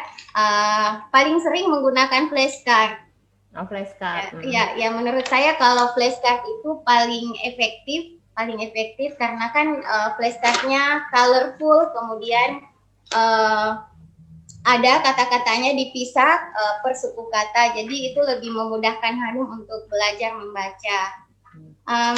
Terus biasanya kan kalau di flashcard itu kalau dibolak-balik kan ada kata-katanya dulu, terus ada gambar di belakang. Jadi setelah membaca kata-katanya langsung dibalik flashcardnya. Oh betul, tadi saya membaca mobil dan gambarnya betulan mobil seperti itu. Tapi kadang juga keliru, sama dengan Mansha tadi yang sering menebak ada kuda dibaca dagu. Jadi yang diingat cuma satu suku kata, setelah itu lupa. Suku kata pertama biasanya lupa, suku kata terakhir yang diingat. Jadi kuda jadi dagu, dagu jadi kuda.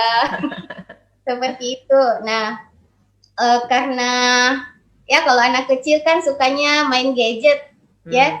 Jadi ada beberapa aplikasi yang saya download. Kemudian Hanum bisa belajar sendiri kalau misalnya saya tidak bisa mendampingi full. Tapi yang pakai gadget juga itu kan kadang ada distraction-nya ya.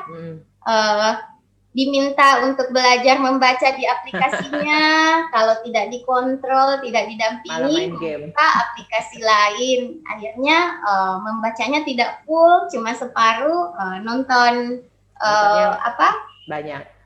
Iya, nonton yang lain-lain juga lebih banyak kalau tidak didampingi. Seperti itu.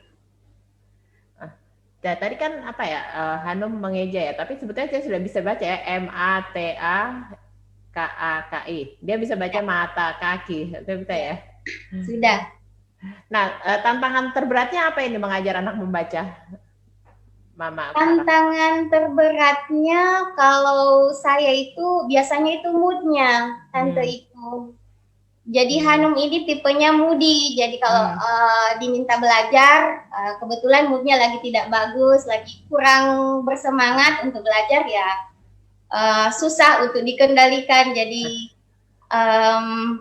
butuh ekstra tenaga ya. Ekstra tenaga, jadi emosinya ekstra juga ibunya harus dijaga supaya tidak ngomel-ngomel. Saya mengerti juga itu. Supaya tidak mengomel itu butuh ekstra tenaga. Iya. Ya, jadi gimana untuk membangun mood itu gimana biasanya? Membangun moodnya biasanya kalau saya pagi hari kan dia belajar daring dengan gurunya. Biasanya dia termotivasi kalau saya ajak bergabung ke Zoom meetingnya, kemudian saya bilang, teman-temannya sudah berkumpul, bundanya sudah hadir. Nah, biasanya dia cepat-cepat, buru-buru karena tidak mau terlambat. Oh, bagus ya kalau begitu ya. Maksudnya dia senang, dia pengen bisa gabung di Zoom. Iya. Jadinya dia termotivasi. Memang kalau misalnya di sekolahnya Hanum, gurunya mengajar gitu, mengajar lewat Zoom, mengajar membaca, begitu dia mengajar atau memberi tugas? Iya.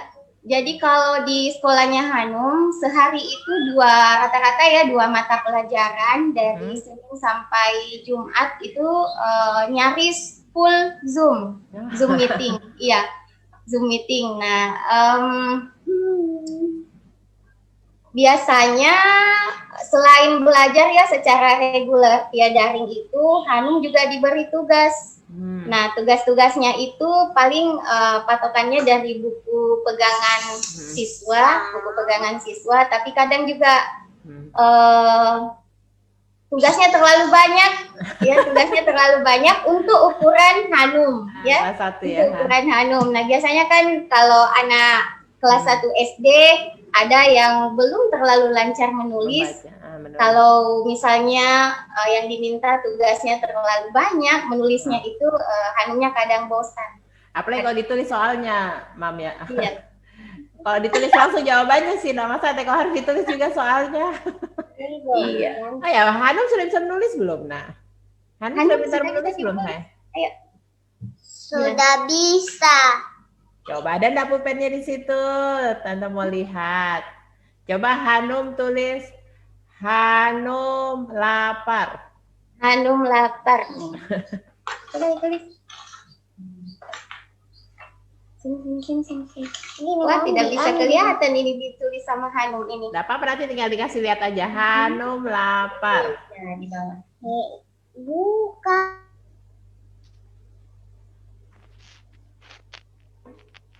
Koneksinya. Dia mau mengulang Tante Iku. Iya. Hanum lapar. Agak lama Tante Iku kalau dia belajar kan? Iya. Ha-a enum. Nah, biasanya Tante Iku kalau Hanum menulis itu karena masih belum paham, belum ingat semua huruf-huruf, saya bantu menulisnya. Bantunya bagaimana itu? Saya pegang pulpennya. Harus didengar sama gurunya. Ya. Nggak dikasih contoh saja gitu maksudnya, dipegangannya ya kadang-kadang ya? Iya, sering dikasih contoh juga. Jadi misalnya saya perlihatkan satu kata, kemudian dia belajar menulis seperti yang dicontohkan. Coba mana? Sudah sukses belum Hanum lapar? Atau Hanum aja deh, Hanum. Hanum, baru namanya Tante Iku. Kalau nama, coba lapar. Kalau nama biasa anak-anak dari TK sudah bisa tulis namanya sendiri ya. Sudah tahu. Jadi maksudnya belum ingat ininya ya, masih belum ingat apa huruf begitu. Iya, belum semuanya. Sebenarnya juga saya tidak terlalu memforsir Hanum untuk bisa cepat-cepat menulis, membaca dengan berhitung karena usianya juga ya baru 6 tahun. Kemudian kadang dalam sehari itu tugasnya ada 2, jadi relatif banyak. Jadi kalau saya forsir lagi untuk belajar lebih dari kapasitasnya, takutnya bosan dan ini ya. Lakukan yang seperti itu, Tante Iku. Iya sih, karena kan beda-beda. Pelan-pelan saja. Iya, pelan-pelan. Tapi kan ya saya sih kadang berpikir itu ya itu tantangan berat buat orang tua anak kelas 1 SD. Kepikiran juga kalau misalnya nanti kelas 2 masa anak kita belum bisa membaca dan menulis kan, kalau sudah kelas 2 tuntutan untuk bisanya lebih besar lagi. Tapi ya ini sistem online begini memang berat buat semuanya. Udah sukses tulisan lapar Hanum atau sudah? Bisa sayang? Tulisnya lama. Gak apa-apa ya, pintar. Nah, kalau belajar menulis dari ini ya, mamanya juga sama ayah? Belajarnya dari menulis, siapa yang ajarin? Bilang kita sama Tante itu. Udah deh, sudah nanti malah ngambek. Anak kita kan belajar. Emang sih moodnya anak-anak agak susah ya dibangkitkan. Nanti kalau sudah jelek moodnya, waduh. Oke, makasih, kita ngobrol-ngobrolnya. Nanti kita ngobrol lagi soal berhitung ya, Hanum ya. Iya, Tante ikut. Hanum kita berhitung dah. Mansa tadi katanya lebih suka berhitung. Kalau Hanum suka nggak berhitung? Lebih suka berhitung atau membaca, Nak? Lebih suka membaca. Ya, nanti kita ngobrol soal berhitung ya. Oke, sekarang kita ke Miss Irna. Halo Miss Irna, sekarang kita ngobrol lebih panjang ya. Gimana menurut Miss Irna kalau seperti Hanum belajar membacanya? Kalau di Hanum juga sudah luar biasa ibunya di usia 6 tahun juga. Dan tadi saya dengarkan sedikit kalau tadi motivasinya dari film Ras Penasaran. Kalau Hanum tadi dia diselingi dengan kegiatan menyanyi, jadi melakukan kegiatan yang menyenangkan. Jadi salah satu motivasinya atau satu yang bisa jadi yang membuat ya memang harus seperti itu, Bu. Dicarikan satu hal bisa mendamping mereka yang yang bisa dimakan dengan kegiatan lain. Jadi kan anak identik dengan main, dengan melakukan menyenangkan. Jadi sambil belajar membaca, menyanyi itu bisa salah satu motivasi juga buat Hanum. Sama seperti Man tadi, cuman dia beda kelas laki-laki dan perempuan. Beda ini ya, beda. Cara saya sekarang, Mbak? Iya.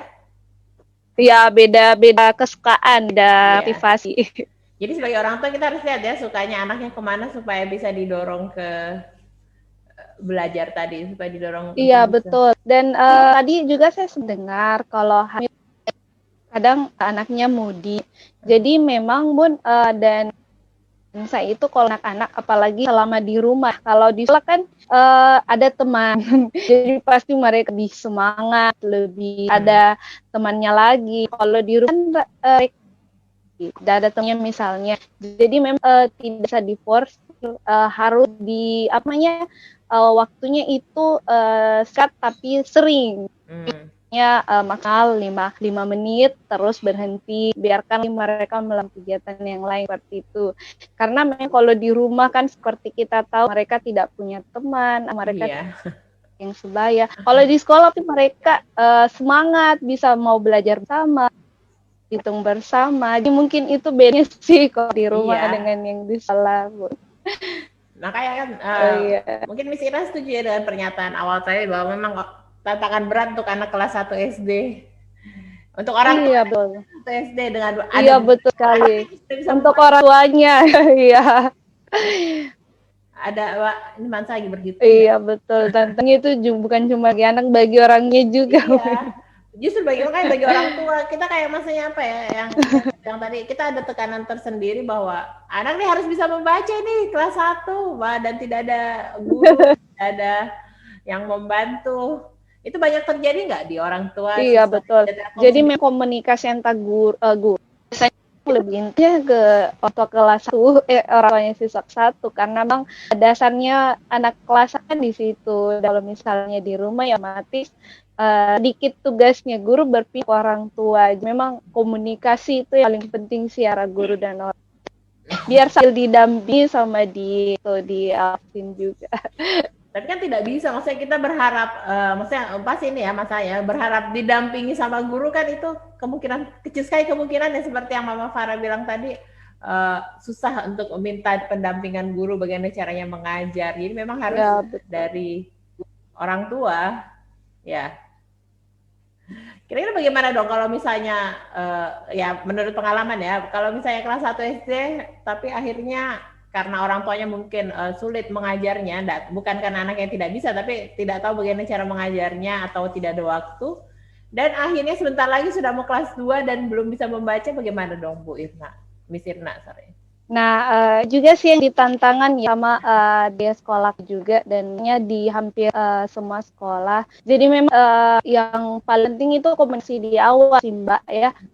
Sebelum mereka masuk ke pelajaran sama di kelas 1, memang komunikasi antara orang tua dan guru itu biasanya diintensifkan. Biasanya kalau dari pengalaman saya, kadang untuk anak kelas 1 itu kita analisis dulu seperti itu ya Mbak ya. Dianalisis mana golongan anak-anak yang sudah tahu huruf, mana yang sudah bisa masuk ke tahap membaca sedikit, mana yang sudah lancar baca. Nah dari ini biasanya dari hasil analisis atau dari hasil itu dikomunikasikan tua, disampaikan ke orang tua bahwa Anda ini dimasuk kategori ini. Jadi kalau misalnya offline atau di kelas kan tuh sepenuhnya bukan juga sih kan pasti tanggung jawab guru yang misalnya diajar sekolah. Tapi nah daring, kalau misalnya sekarang yang masa daring, otomatis seperti apa kayak setengah-setengah itu adalah tanggung jawab bersama orang tua. Jadi memang biasanya kalau dari pengalaman dari itu sudah dikomunikasikan betul-betul dengan orang tua bahwa Ananda ini seperti ini, Ananda itu di kategori ini. Jadi kita sama-sama membicarakan bagaimana untuk treatment atau pelatihan mereka misalnya. Jadi kalau misalnya pun ada orang tua yang sibuk atau misalnya ada yang tidak ada waktu, otomatis kan kalau Anda daring dari rumah kan tetap ada yang mendampingi, tetap ada yang mendampingi ya. Mungkin juga anak akan dilepaskan sendiri. Jadi mungkin komunikasinya lebih ke pendamping. Biasanya intensi dari guru itu sendiri dikasih lebih intens untuk tersebut, karena kan bagaimanapun dalam satu kelas sih beda-beda ya, ada yang misalnya lancar, ada yang misalnya masih kena huruf, jadi beda komunikasi untuk tiap orang. Di selama daring ini walau bagaimana tetap orang tua berperan penting dalam pembelajaran anak di rumah. Jadi walaupun sibuk setidaknya mungkin kalau ada ngalihan pendampingan misalnya di rumah biar komunikasi orang tua dan guru tetap bisa berjalan tiap di pembelajaran Anda sendiri. Nah memang daring ini ada masa ya bagaimana ya sangat kita diminta untuk beradaptasi ya.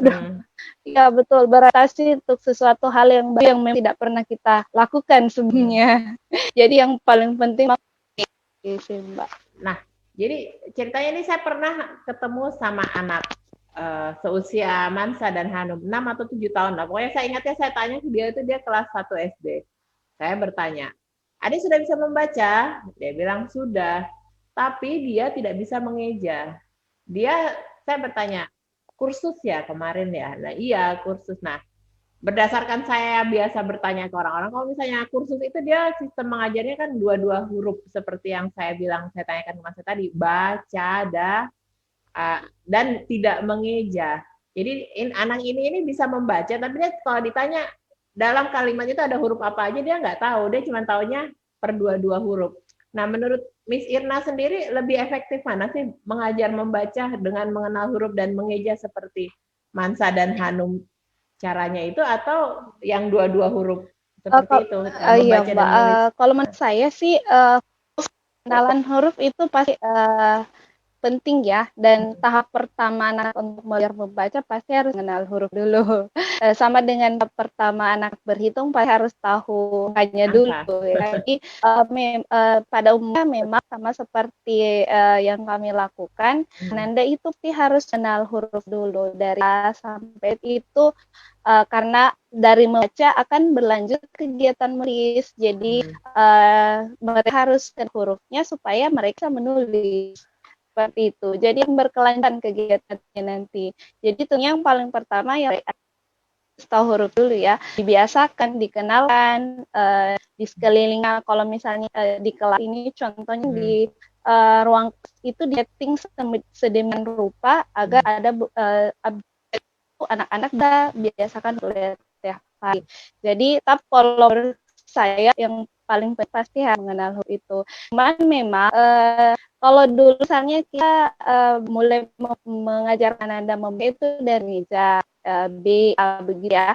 Tapi memang makin kedepannya itu yang kita tahu juga yang sudah kita lakukan ada metode yang mengajarkan Anda membaca mengeja. Nah, menurut saya dulu sih bisa bagus. Karena memang menurut pengalaman ada anak Ananda yang memang dia dia lebih baik itu dari dua dan kita juga keduanya. Ananda yang memang dia lebih senang meja D A B C A. Tapi ada memang Ananda dia yang langsung bisa langsung itu ba, itu ca, itu ta, itu di. Jadi tergantung lagi pada Ananda itu. Tapi paling penting yang pertama pasti penting untuk mengenalkan Anda sama huruf itu sendiri. Jadi kalau misalnya walaupun dia menggunakan metode mengeja ya tanpa mengeja ya tetap tahu bahwa itu K, U, baru Ku. Jadi tetap cuman caranya yang beda. Misalnya kalau mengeja itu anak Ananda harus mengalami 2 tahun dulu. K, U gabung baru. Kalau yang mengeja langsung misalnya tulda. Cuman beda tahapnya saja. Tapi untuk mengenal itu tetap penting sekali karena ada kegiatan membaca, mereka berlanjut kegiatan nulis dan menulis pastinya 26 alfabet itu tetap harus mereka ketahui. Ya karena pada saat saya bertanya, kayak kita bicara buku, dia tahu, tapi dia taunya Bu dan Ku. Dia tidak tahu bahwa buku itu adalah BU, K, dan U. Dia taunya buku adalah itu Bu dan Ku. Kan ada juga sistem pengajaran yang seperti itu. Nah, lebih baik yang diadopsi oleh orang tua. Itu yang mana jadinya kalau menurut Bu Ina? Yang mengeja ya, karena biar bagaimana anak harus tahu bahwa buku itu BU, KU, bukan Bu dan Ku ya. Iya, betul. Iya. Iya, yang mengeja. Biasanya awal itu biasanya Anda ya harus mengeja dulu supaya mereka tetap mengenal huruf-hurufnya. Kalau misalnya KU itu ada U. Tapi setelah tahap mengeja itu sendiri, misalnya pada adik sudah lancar mengeja, mereka masuk ke tahap yang langsung baca 2-3 kata. Karena di pelajaran ini sendiri setelah kegiatan membaca, biasanya anak-anak ada lain kelas 1 itu dia juga harus memisahkan kata itu dalam suku-suku kata.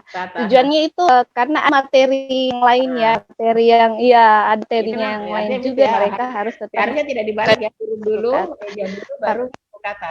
Kalau di buku sekolah gitu, huruf dulu, meja dulu, kemudian per suku kata. Iya. Karena banyak yang suku kata dulu. Yang penting bisa membaca dulu nih, yang penting bisa baca dulu. Oke. Mansa kemana ini? Mansa kok hilang? Kita mau cerita berhitung nih. Gimana Bu Irna, masih ada yang mau ditambahin? Ya Mbak. Miss Irna mungkin masih ada yang mau ditambah?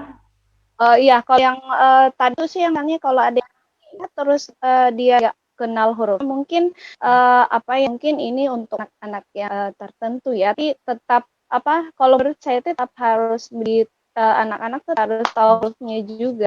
Jadi tahap awalnya harus mengenal dulu, baru mereka mengenal suku kata. Seperti itu, Mbak. Iya.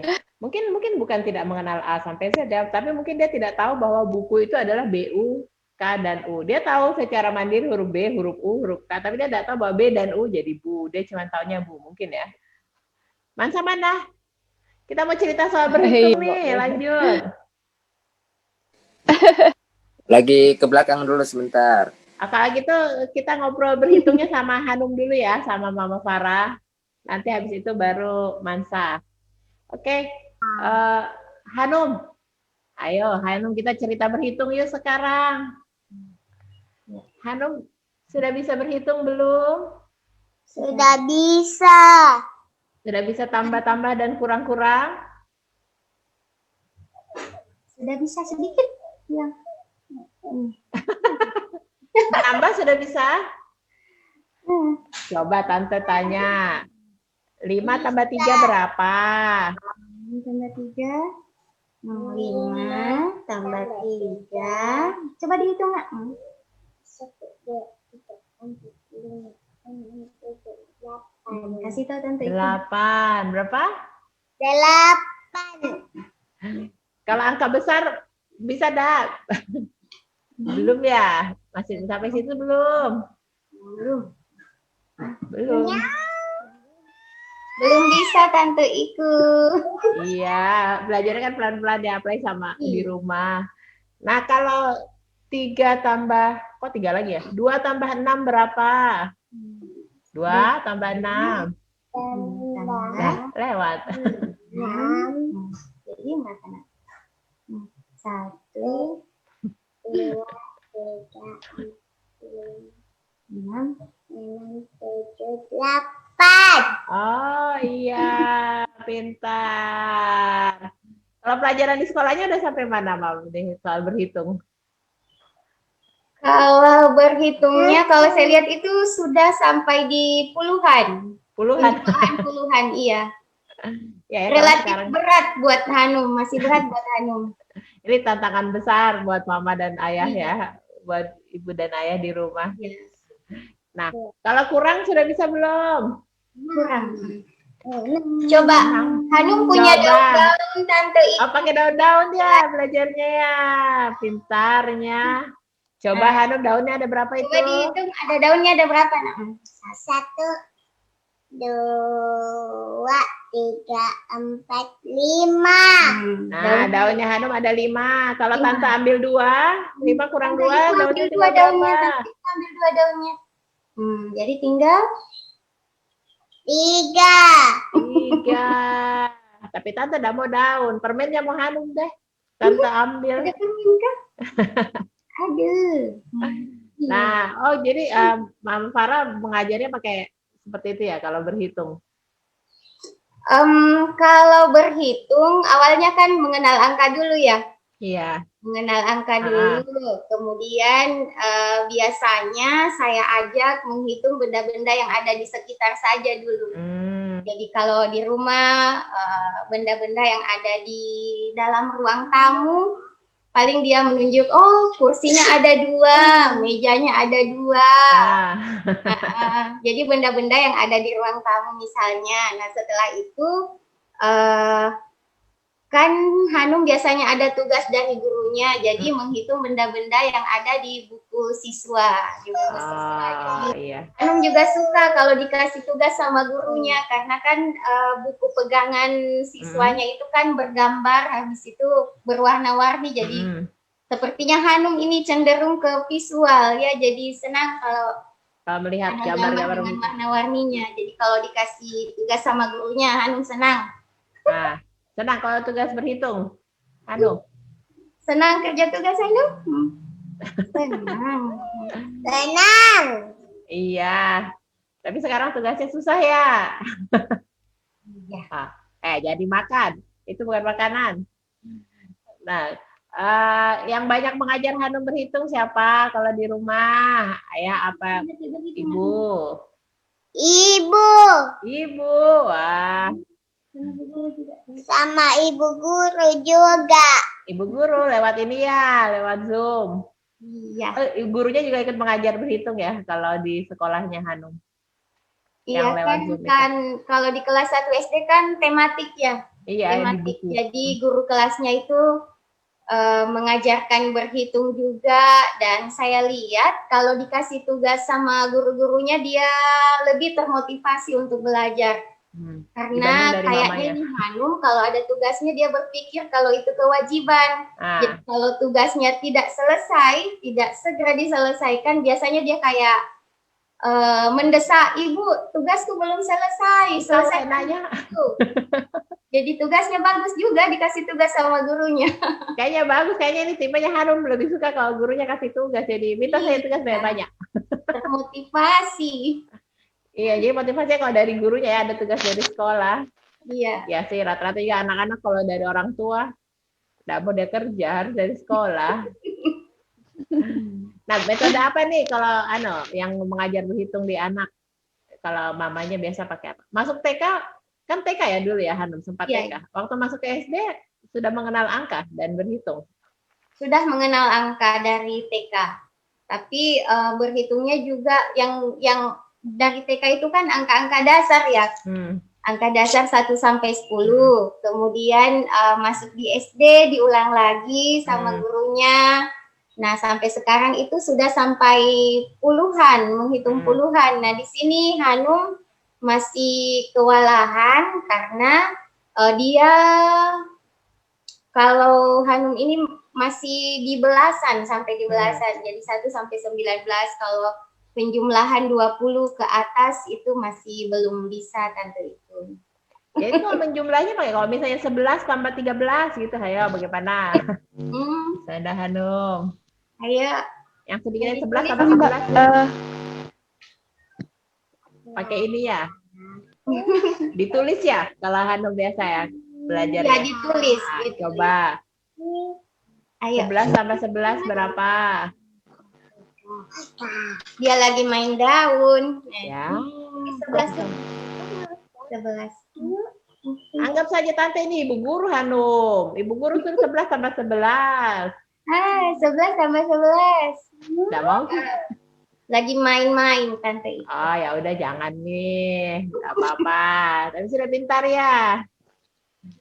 Ibunya ngajarnya gimana nih?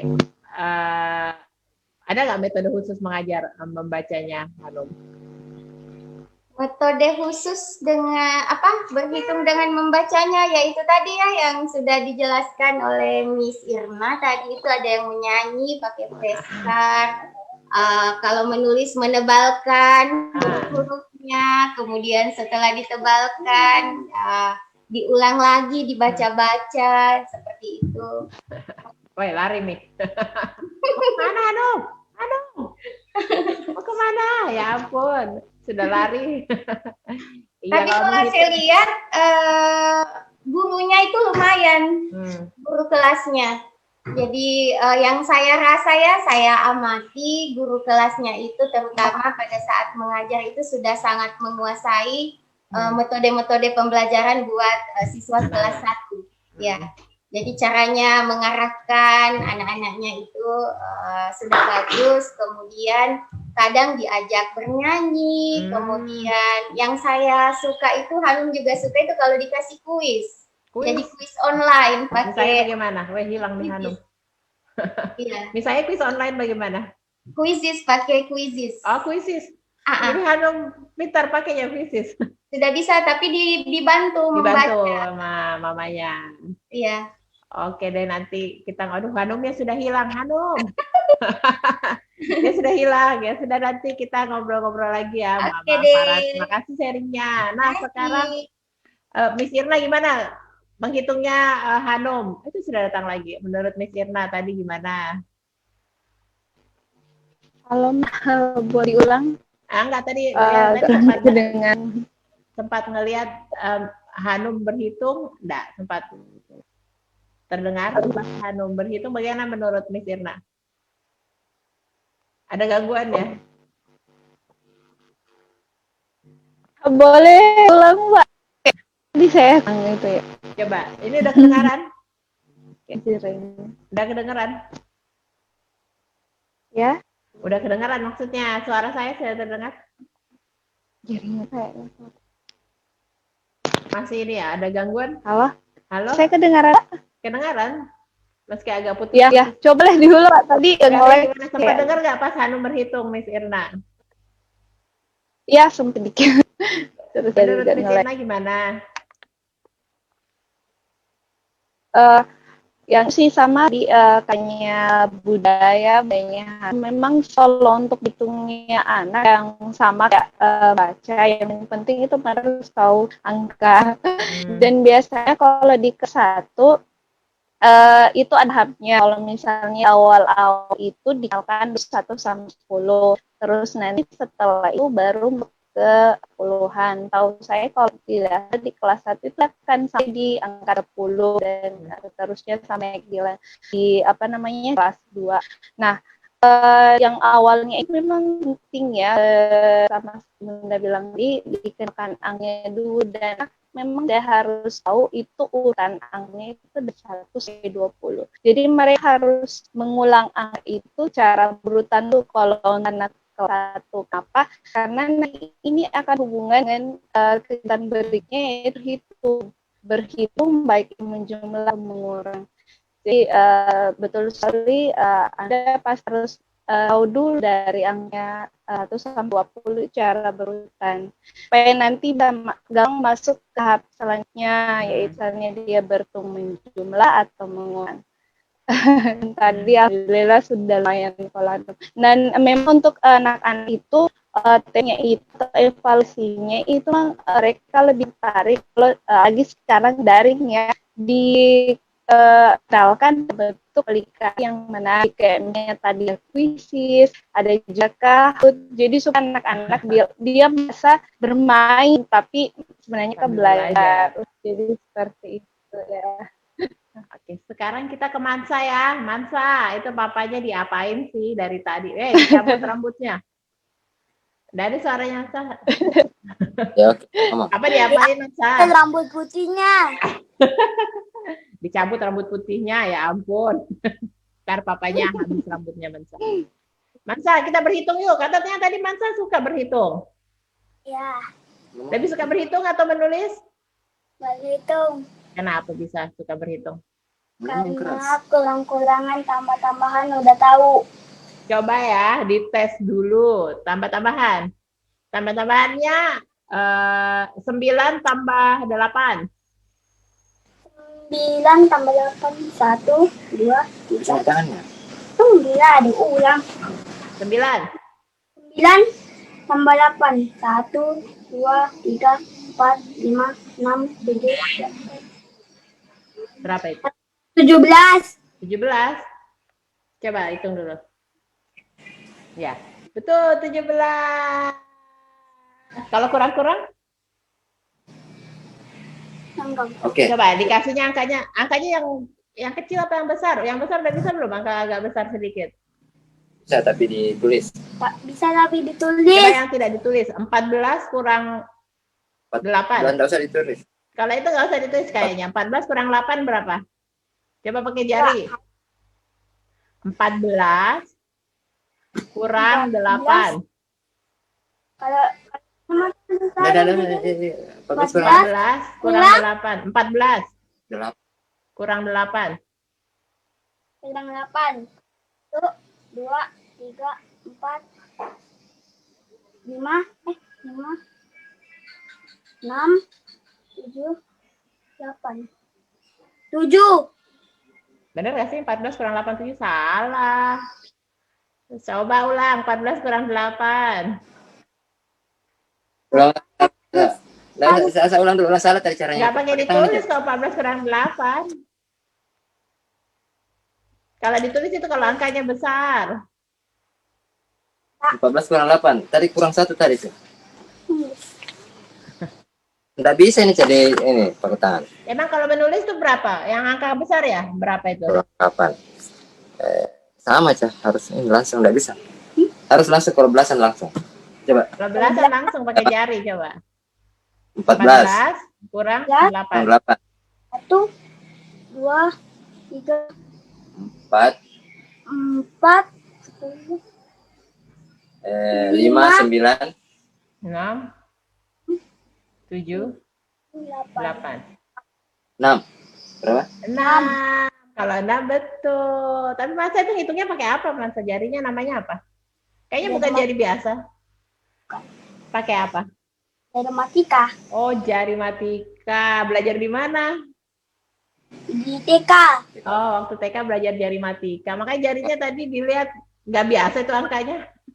14-nya, 8-nya beda. TK apa? Wah, yang betul. Tapi masa belajar berhitungnya pakai jari matika ya, jadi bisa. Kalau angka besar tadi udah bisa, yang mau pakai tulisan. Coba dites angka besar. 24. Tulis 24. 3 huruf dikurang 13.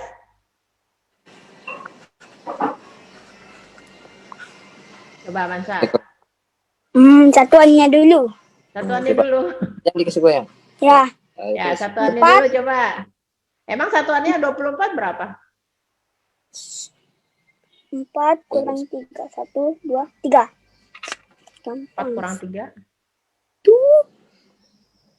1, 2 kurang 1. 1.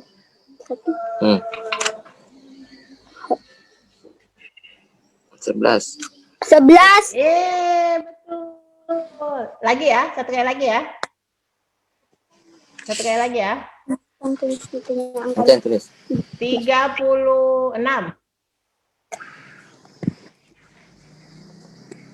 Ini yang nulis bapaknya kayaknya. 36. Dikurang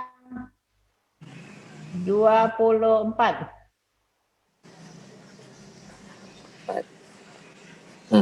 Berapa? Ya. Namanya dulu 6. 6 kurang 4. 1, 2, 3, 4. 2.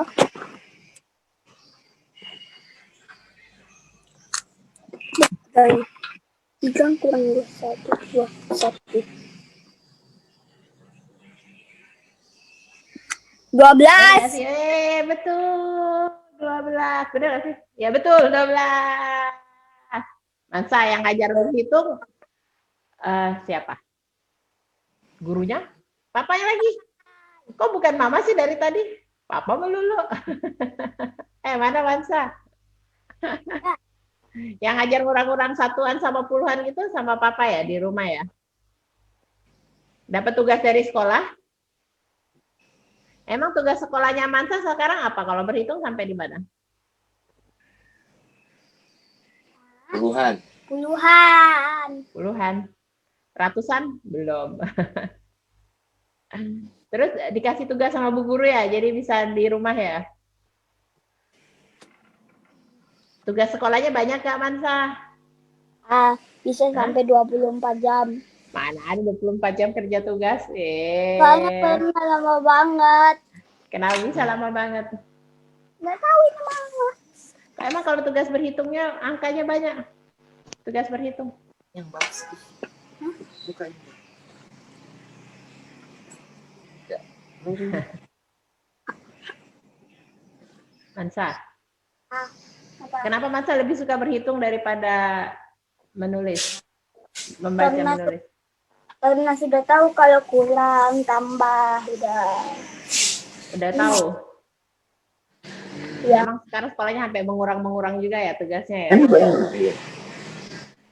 Kalau sekolah TK belum sih. Jadi waktu masuk SD Mansa sudah bisa berhitung? Atau di SD baru belajar berhitung? Di TK gitu. Di TK juga. Dulu kan diajarin ini.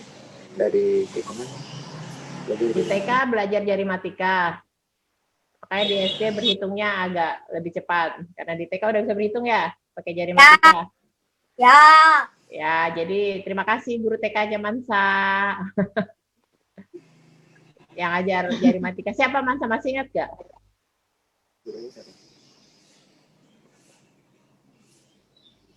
Ibu Ida sama Ibu Ina kayaknya.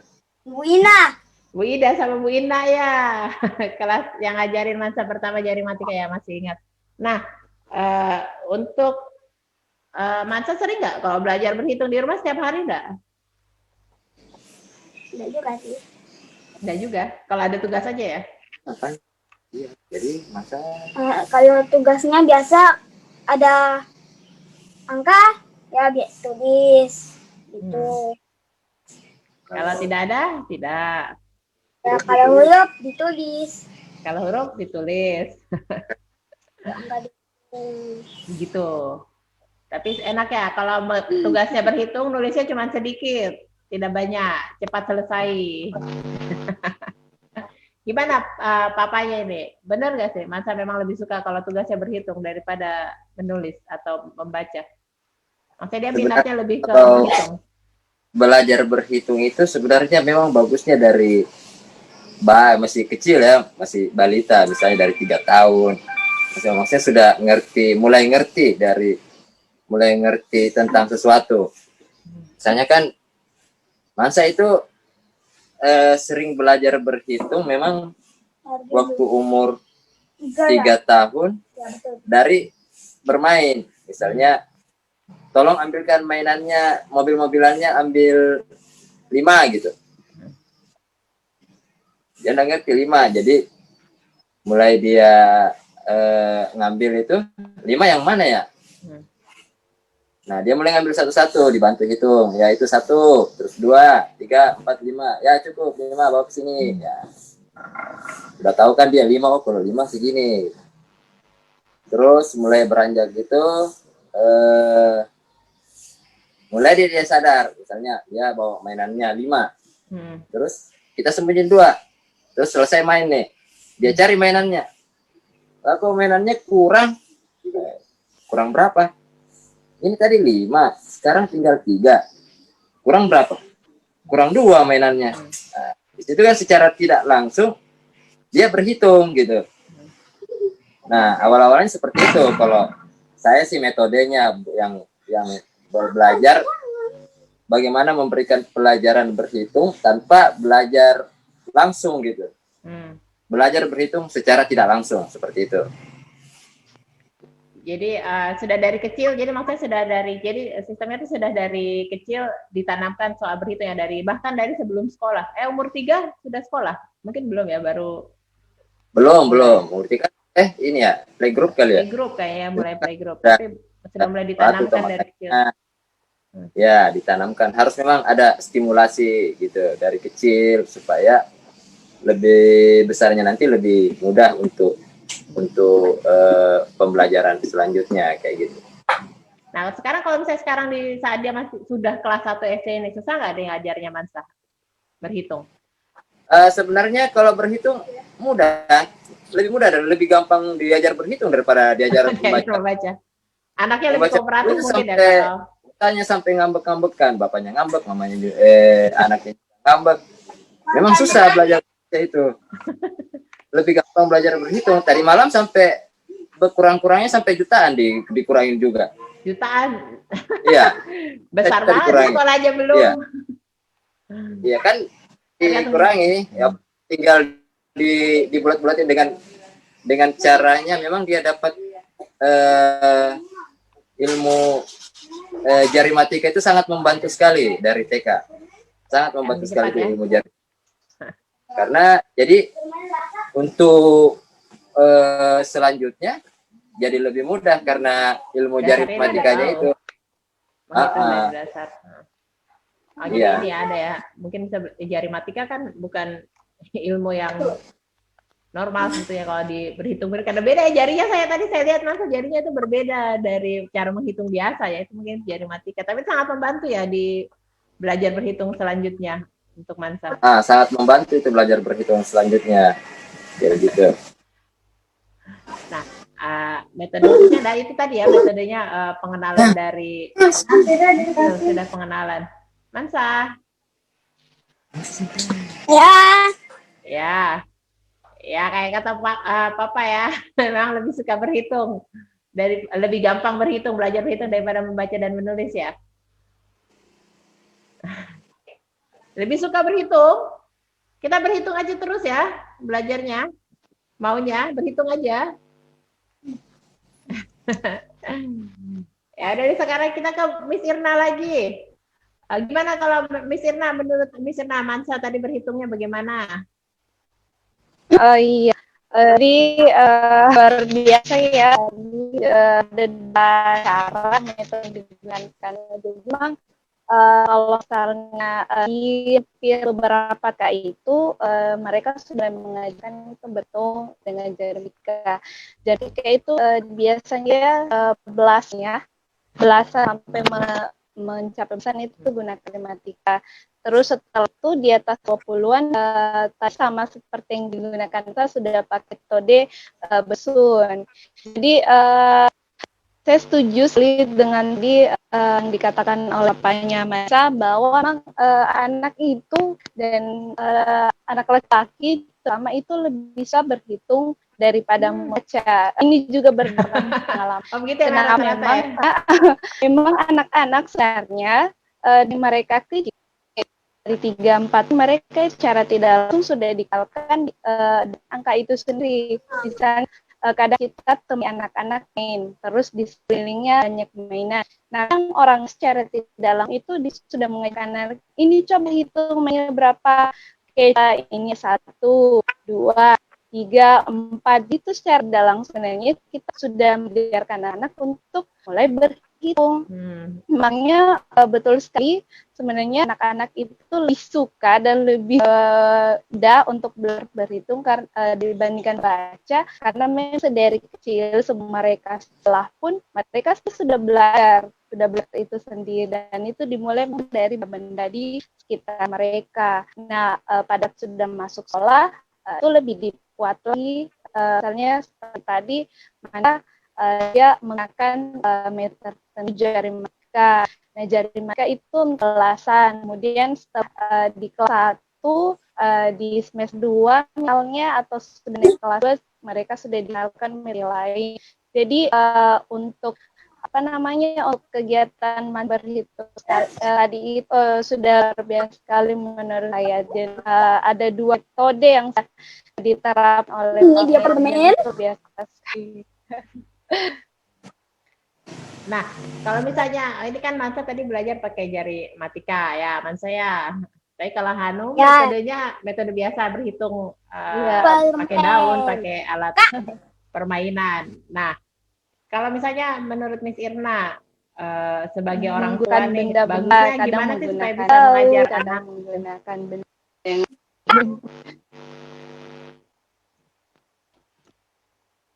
gimana Miss Irna? Hilang ya? Iya, boleh diulang. Ya, maksudnya gini, untuk tadi kan kayak Mansa dia lebih pendekatannya pakai jari matika yang dia belajar dari TK, sementara Hanum belajar menggunakan alat-alat dia yang ada di sekitar. Nah, menurut Miss Irna sendiri ada nggak sih tips buat mengajar anak berhitung di rumah? Jadi jari matika itu sendiri memang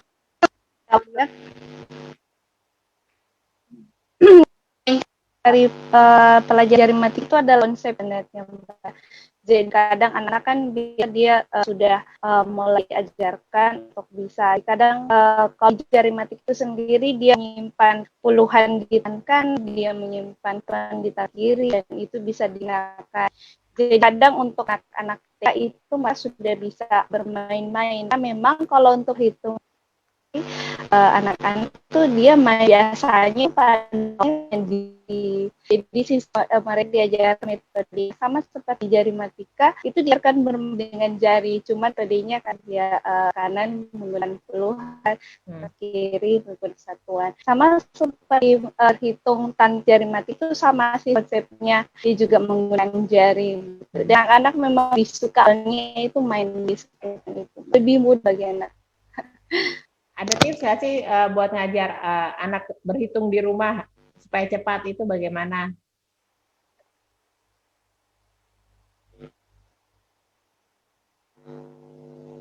Iya, Mbak. Ada nggak, bisa nggak nih kasih tips Miss Irna, bagaimana sih untuk orang tua mengajar berhitung anak di rumah supaya mungkin dia lebih berminat, supaya lebih cepat mengerti gitu? Iya, betul. Iya, jadi yang pertama pasti seperti yang saya bilang, anak harus mengenal angka dulu.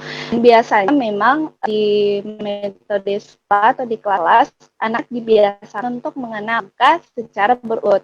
Dari 1, 2, 3, 5 seterusnya. Karena ini sangat penting nanti untuk proses berikutnya, yaitu proses mereka hitung baik menjumlah atau berkurang. Jadi misalnya atau seperti ini, anak-anak sudah diajarkan berhitung maju 1, 2, 3, 4, 5 sampai 10 atau namanya 1 sampai 20. Tapi setelah itu anak-anak juga harus diajarkan bisa berhitung mundur. Jadi misalnya dari 10 sebelum 20 19, sebelum 11 18. Iya. Jadi anak setelah diajarkan untuk hitung mundur, mereka juga harus tahu untuk hitung maju, berhitung maju, mereka harus tahu berhitung mundur. Kenapa? Karena ini ada hubungan nanti dengan kegiatan jumlah dan mengulang. Seperti itu. Ya, jadi contoh misalnya kalau hitung maju kan dia identik dengan jumlah penjumlahan. Nah, hitung mundur itu dia identik dengan pengurangan. Seperti itu, Mbak. Ya juga ya. Jadi kalau misalnya contohnya anak ajarkan jumlah 3 tambah 2 seperti anak-anak yang ini menggunakan benda-benda sekitar atau bisa menggunakan jari, juga bisa menggunakan metode menyimpan mulut. Ya, kalau jari coba 3 tambah 2, jadi anak-anak dulu berhitung 1, 2, 3. Terus 2, misalnya kanan digunakan 1, 2, coba hitung berapa. Jadi anak-anak sudah harus hitung maju 1, 2, 3, 4, 5. Setelah itu juga bisa dan metode menyimpan di mulut. Misal 3 tambah 2. Anak simpan di mulutnya berapa? 3. Oh, 3. Terus tambah 2. Jadi harus maju 2. Berapa di mulut? 3. Terus setelahnya berapa? 2. Ditambah 2. Jadi berapa? 5? 2. Di 3, 4, 5. Jadi seperti itu. Jadi seperti yang saya bilang tadi, memang konsep untuk mengenal angka secara maju mundur ini memang awalnya harus ditanam ke anak-anaknya dulu supaya bisa mereka juga tahap pengembangan dan jumlahan seperti itu. Dan metode jari mereka juga itu luar biasa sekali juga belajar anak. Makanya ini sangat perlu bimbingan guru ya, karena untuk orang tua tidak mengerti hal-hal seperti itu, bahwa harus begini, harus begitu, cara mengajarnya seperti apa. Ya kita mengajar saja. Apa seperti pengetahuan kita bagaimana. Ya, nah kalau di SD Telkom, siswa-siswanya selama ini bagaimana? Kalau misalnya belum bisa, apa yang biasa dilakukan oleh orang tuanya?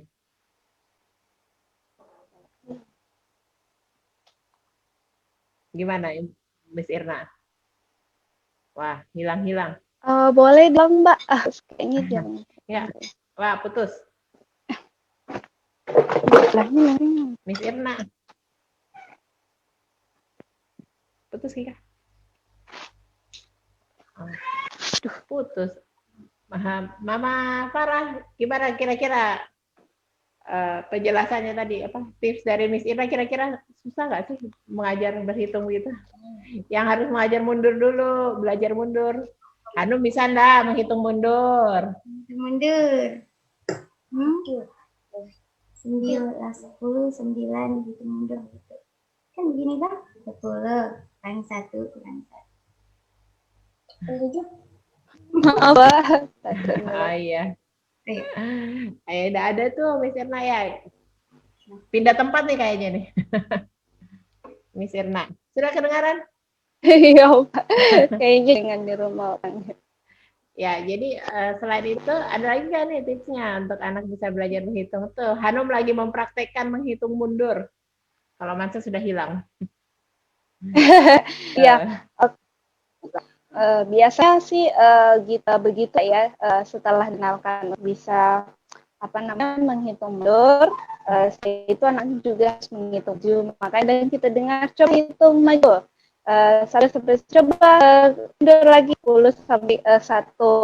Nah, setelah itu seperti yang saya bilang tadi, metode menyimpan di mulut istilahnya. Karena kadang anak lebih mau dibandingkan membuktikan. Jadi seperti itu. Tapi memang penting sekali anak bisa tahu apa salahnya atau sebelumnya.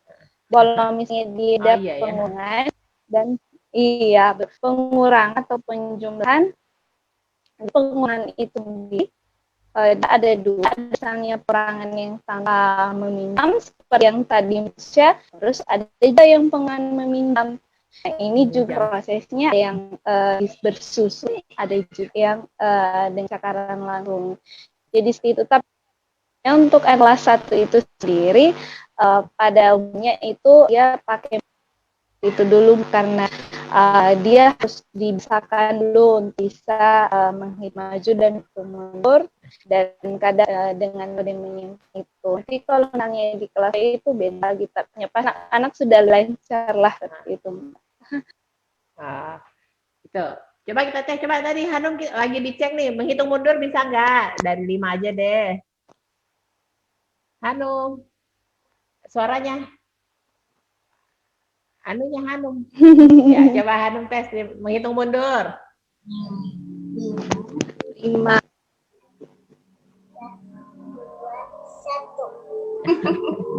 Kalau Mansa bisa nggak menghitung mundur? Mansa, menghitung mundur coba dari berapa? Dari 5 sampai 1. Coba Mansa. Mansa lagi itu. Bisa nggak? Tuh kok anu masih Ya. Coba menghitung mundur. 5. Hah? 1. Sampai 1. Kalau gini mah hitung mundur di. Ya, Anda hitung mundur. Habis 5. Habis 5 4. Ya, terus 4 3 2 1. Ya. Katanya Miss Irna tadi harus bisa menghitung mundur. Gak cuma menghitung maju. Untuk bisa lebih cepat belajar mengurang. Itu saya Kan. Iya deh. Oh. Baik, pindah lagi. Miss Irna setiap menghilang pasti sudah pindah lagi. Pindah tempat. Ya ada lagi nggak kira-kira tipsnya nih Miss Irna nih? Menghitung mundur supaya yang tadi ya menyimpan di mulut tadi ya untuk bisa lebih mudah berhitung anak-anak. Iya. Supaya anak-anak kan kalau maka belum dengan biasa harus bukan dengan kata seperti itu. Nah, ya. Kalau kadang yang pakai jari mereka yang hari mana nih, jadi langsung coba ucapkan terus itu dengan jari ini bisa berlaku buat Tuhan seperti itu. Misalnya Tuhan yang mencatat atau menghitung di kelas juga bisa laku, misalnya 2 tambah 3, tapi anak itu memang sudah tahu urutannya. Urutannya itu berapanya 20, 21 sampai 30. Jadi kalau misalnya diberi soal 24 tambah 3, coba pandang di mulut. Doa terus tuh maju gas. 24 Pak. Oke, 5, 26, 27 berarti hasil 27. Tapi sekali lagi memang anak sudah mengenal urutannya itu sendiri. Dan memang di kelas 1 itu dia tahap, misalnya kalau di bulan pertama atau 2 bulan pertama 1 sampai 10. Setelah itu dia lanjut 10 sampai 20 dan nanti dikatur sampai 30 atau 50. Dan memang mereka harus bisa urut angka itu sendiri. Nah, kalau untuk kelas 1 sampai berapa biasanya angkanya Miss Irna yang harus ditahu? Kalau kelas 1 itu biasanya 30 sampai 50 sampai 16 dulu mereka sudah kenalkan dengan angka itu sendiri. Cuma ya? Berulang baik. Misalnya cuma angka puluhan saja, satuan kan sama sembilan. Pengenalan puluhan dan satuan. Iya. Oke, ini kayaknya kita sudah hampir 1 jam ini. Sudah lebih malah kayaknya 1 jam kita ngobrol-ngobrol sama-sama. Sekarang sudah hampir jam 5, tapi kayak kita mulai jam 3 lewat, setengah 4. Lumayan 1 jam setengah ini. Mansa, yuk pamit dulu ngobrol-ngobrolnya. Ini. Terima kasih atas waktunya, Mansa. Terima kasih waktunya. Sudah dapat permen ya, sama Papa Dayat. Terima kasih waktunya sore ini. Kita sudah ngobrol bareng. Mama Farah. Hanum sayang. Terima kasih ya. Yuk rajin-rajin belajar di rumah. Sebentar lagi sudah mau kelas 2. Belajar juga buat macam-macam. Buat bunda sama ayahnya juga semangat. Semangat dari. Semangat terus belajar di rumah. Oke, terima kasih Tribuners, terima kasih narasumber saya, Mansa Papa Dayat, Mama Farah, Hanum, Cantik, Miss Irna, terima kasih waktunya sore ini. Nah, sampai sini dulu ngobrol-ngobrol kita dalam live, dalam tentang anak, spesial live 17 jam, HUT ke-17 Tribun Timur. Mudah-mudahan kita bisa cepat kembali ke sekolah semuanya, mudah-mudahan bisa cepat kembali sekolah biar anak-anak bisa bermain, tidak hanya belajar, bermain sama teman-temannya. Oke, terima kasih semuanya sudah menonton acara ini. Yuk tetap jaga protokol kesehatan supaya pandemi cepat berlalu. Pakai masker kalau keluar, jangan keluar kalau tidak penting, jangan berkerumun, cuci tangan pakai sabun, rajin-rajin pakai hand sanitizer atau alkohol untuk membersihkan tangan. Yuk, terima kasih. Selamat sore. Assalamualaikum warahmatullahi wabarakatuh. Waalaikumsalam warahmatullahi wabarakatuh. Bunda sehat selalu.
Assalamualaikum warahmatullahi wabarakatuh. Saya KPP Beni Murjayanto, Kapolres Takalar, mengucapkan selamat hari jadi Tribun Timur ke-17. Semoga semakin sukses dan tetap menjadi referensi berita utama di Indonesia, khususnya di Kabupaten Takalar. Mata lokal menjangkau Indonesia. Assalamualaikum warahmatullahi wabarakatuh.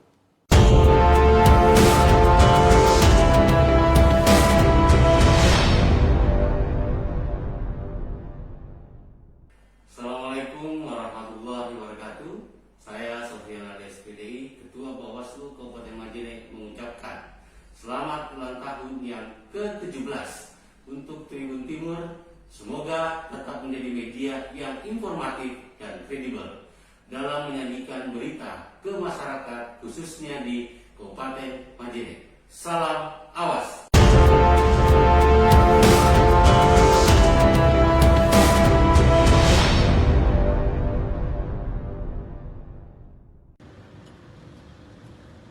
Assalamualaikum warahmatullahi wabarakatuh. Salam sejahtera untuk kita semua. Saya Febrianto Wijaya, Ketua Fraksi Partai Demokrat DPRD Kabupaten Mamuju, ingin mengucapkan kepada Tribun Timur selamat hari ulang tahun yang ke-17. Tribun Timur adalah salah satu koran yang sangat independen, sangat terbuka dan sangat milenial, dan saya doakan semoga Tribun Timur semakin sukses dari hari ke hari, tahun ke tahun. Dan tidak lupa tolong doakan kami yang ada di Sulawesi Barat atas gempa 6,2 magnitudo kemarin. Semoga kami cepat bangkit dan dapat bergerak lagi perekonomiannya. Salam dari Mamuju. Salam Aki.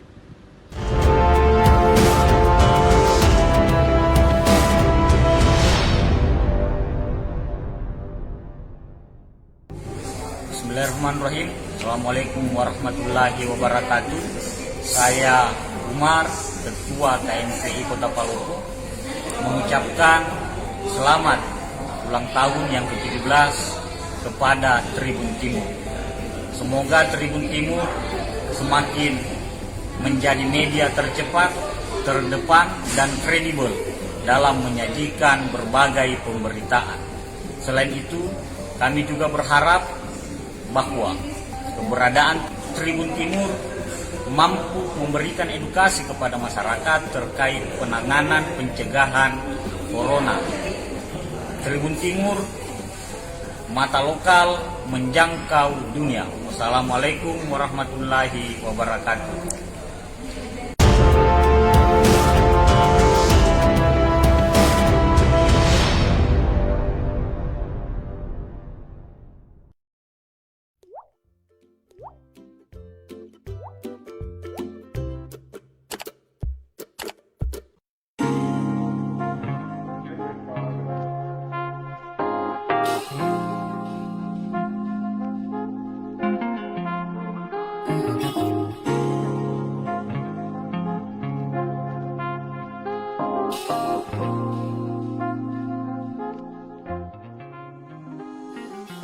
Di Sulawesi Selatan ada kapurung yang menjadi makanan khas dan siap menggoyang lidah. Makanan ini merupakan kuliner khas tradisional Luwu, Sulawesi Selatan. Hari ini saya berkesempatan ke Aroma Palopo, tempat yang paling terkenal dengan kapurungnya di Makassar.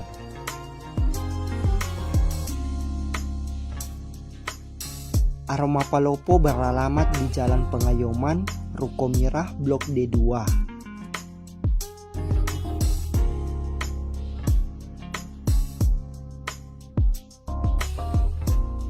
Kapurung adalah makanan berkuah dengan rasa sedikit asam namun sangat menggugah selera. Makanan ini berbahan dasar tepung sagu. Sajian unik ini memadukan adonan atau bubur sagu dan dibulat-bulatkan sayuran serta racikan bumbu lainnya.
Sebenarnya bukan hanya kapurung, tempat ini memiliki sajian makanan yang banyak.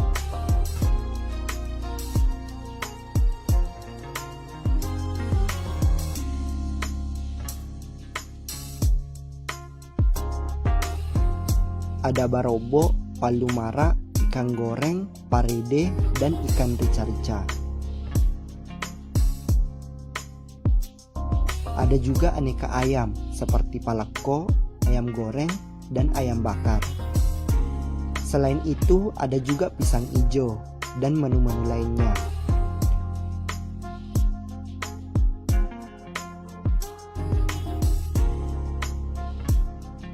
Perkenalkan, nama saya Aditya, saya selaku manajer di restoran Aroma Palopo. Aroma Palopo sendiri berdiri sejak 2008, tepatnya di sini di Pengayoman, di Ruko Mira Blok Delta nomor 2. Sampai saat ini Aroma Palopo sudah mempunyai 3 cabang dan 2 tenan kecil yang berada di mall-mall yang ada di Kota Makassar ini. Salah satunya cabangnya ada di Jalan Antoni Pasewang. Untuk yang tenan-tenan yang berada di mall-mall di Makassar itu, tepatnya di Mall Panakukang, ada juga di Mall Ratu Indah, dan sekarang lagi proses pengembangan untuk Aroma Palopo di Jakarta. Kapurung kita ini memang berasal dari masakan tradisional khas Luwu, dari zaman kerajaan Luwu dulu.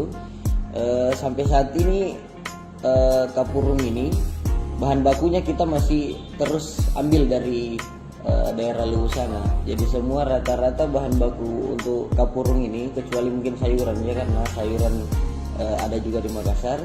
Jadi bahan bakunya kebanyakan kita ambil dari Luwu sana.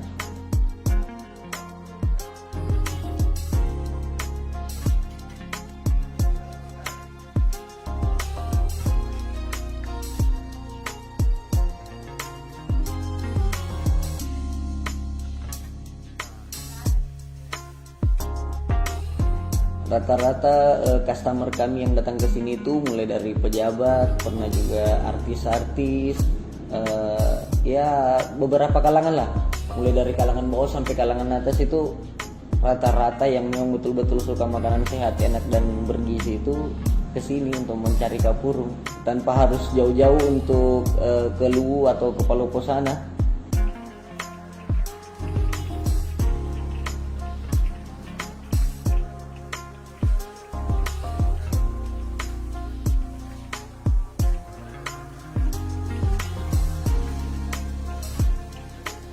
Terkhusus harapan kedepannya, kami berharap kapurung ini bisa tembus pasar internasional dan kapurung ini bisa dinikmati kalangan mancanegara. Saya akan mencoba menikmati kapurung ini.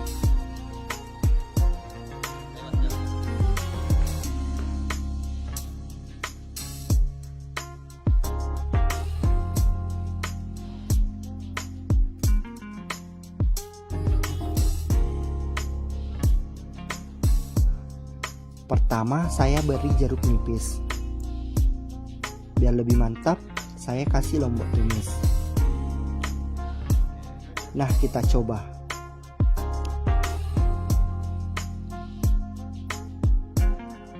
Rasanya sungguh sangatlah enak. Perpaduan semua bumbu kapurung ini sangatlah pas.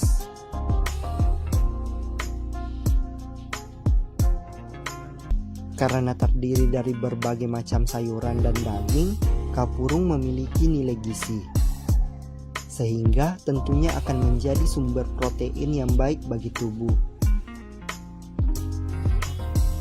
Jadi buat kalian yang ingin menikmati kapurung, tidak perlu jauh-jauh ke daerah asalnya, cukup ke Aroma Palopo.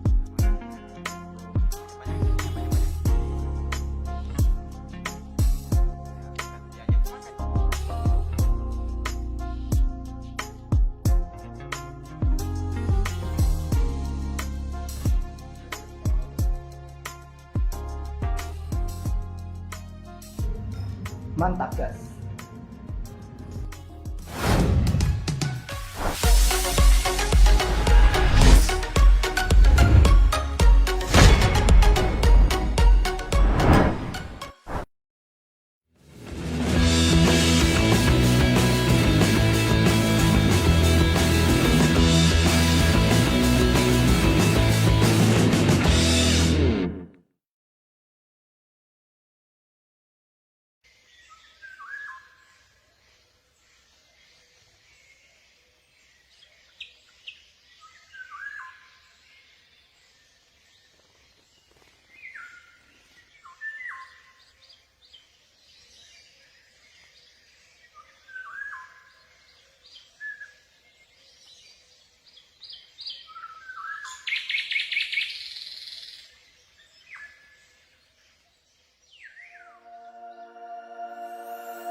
Beraneka ragam panorama indah yang ada di Sulawesi Selatan tentunya membuat saya tak bosan-bosan mengeksplor potensi wisatanya.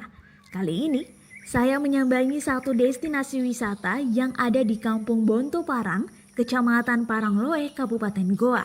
Jaraknya sekitar 30 km dari arah kota Makassar, atau bisa ditempuh dengan perjalanan hingga 40 menit.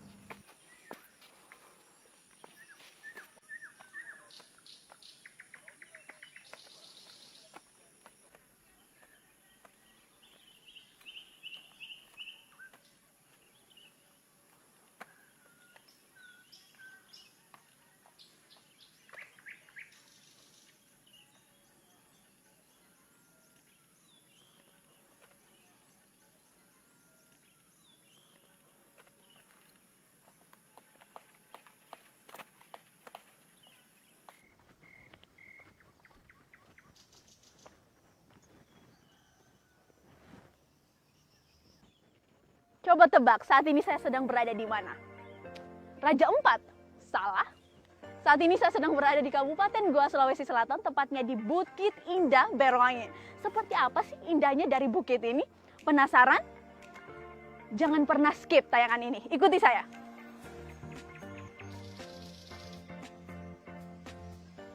Dulunya, bukit ini dijadikan sebagai area perkebunan untuk menanam jagung bagi para warga. Namun, karena tidak kunjung tumbuh, akhirnya dijadikan sebagai area perkemahan oleh pemuda setempat. Melihat potensi wisata dari bukit ini yang begitu indah, warga setempat bersepakat untuk dikelola sebagai destinasi wisata. Tepatnya pada bulan Mei 2020, tempat indah yang disebut dengan Bukit Indah Beroangi ini resmi dibuka untuk umum.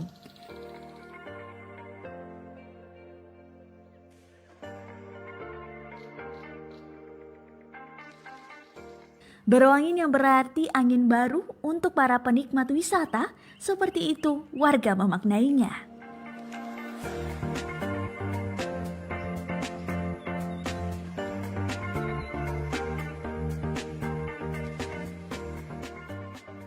Salah satu yang menarik di tempat ini dan juga menjadi unggulan adalah pemandangan Waduk Bili-Bili yang dialiri Sungai Jeneberang. Bahkan ada pula gugusan pulau mulai dari yang kecil hingga besar, menambah eksotisnya nuansa Bukit Indah Beroangi. Banyak pula yang menyamakan tempat ini dengan Raja Ampat yang ada di Papua Barat, karena suguhan landscape yang hampir serupa dengan destinasi terbaik di Indonesia itu.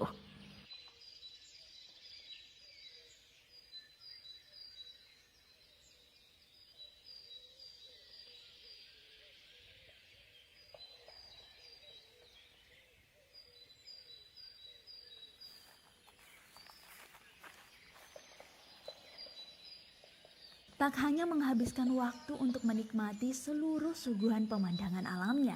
Jika memiliki waktu yang cukup, berkemahlah. Karena itu merupakan salah satu cara untuk lebih bisa mengeksplor suasana, momen, hingga nuansa yang lebih jauh di Bukit Indah Beroangi.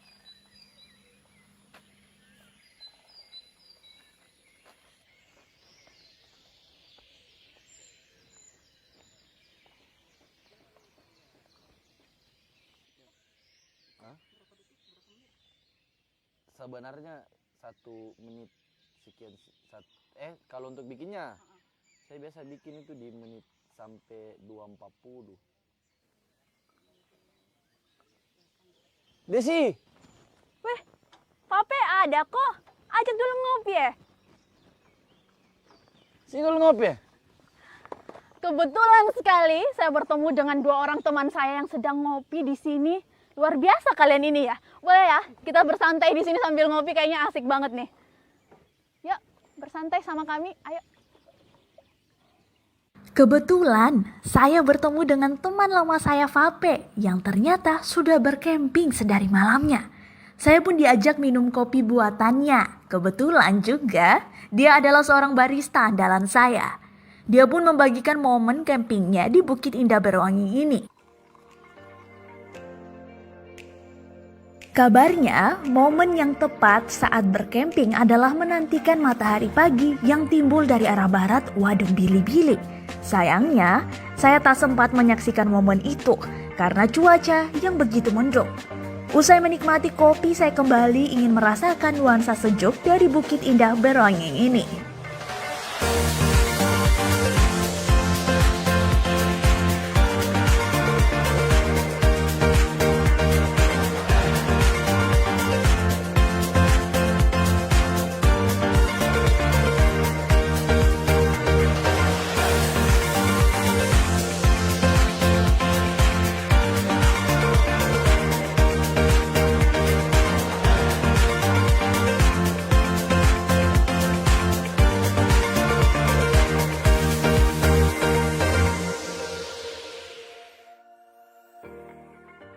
Dari Bukit Indah Berwangin, Kabupaten Goa, Sulawesi Selatan, kembali menyadarkan saya bahwa keindahan yang ada di Indonesia ada pula di Sulawesi Selatan. Bisa disaksikan di belakang saya ini, pemandangan gunung yang diselimuti oleh awan. Ini tentunya bisa kalian nikmati dan sangat-sangat mudah dijangkau oleh kita semua pastinya. Karena hanya ada di Indonesia, di Sulawesi Selatan. Terima kasih telah menyaksikan tayangan ini. Jangan lupa untuk terus menyaksikan wisata virtual Tribuners berikutnya. Pastinya bersama saya, Desi Triana. Sampai jumpa!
Berbicara soal kuliner memang tidak pernah ada habisnya.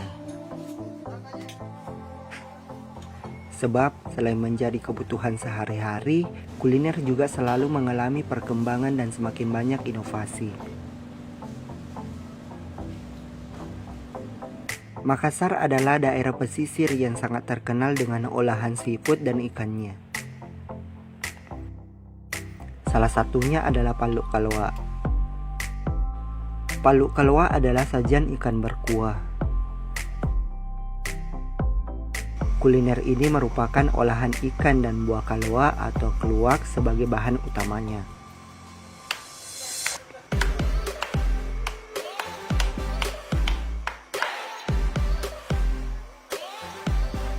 Jika diartikan dalam bahasa Indonesia, paluk kalwa berarti memasak menggunakan rempah kalwa. Buah kalwa sendiri adalah rempah khas Sulawesi Selatan. Biasanya ikan yang digunakan adalah ikan kakap. Kuah dari paluk kalwa memiliki warna kehitaman. Tampilan kuahnya tersebut sekilas mirip dengan rawon asal Jawa Timur. Sehingga banyak orang yang menyebut paluk kalwa sebagai rawon ikan. Peracik pertama dari paluk kalwa adalah Haji Wasi.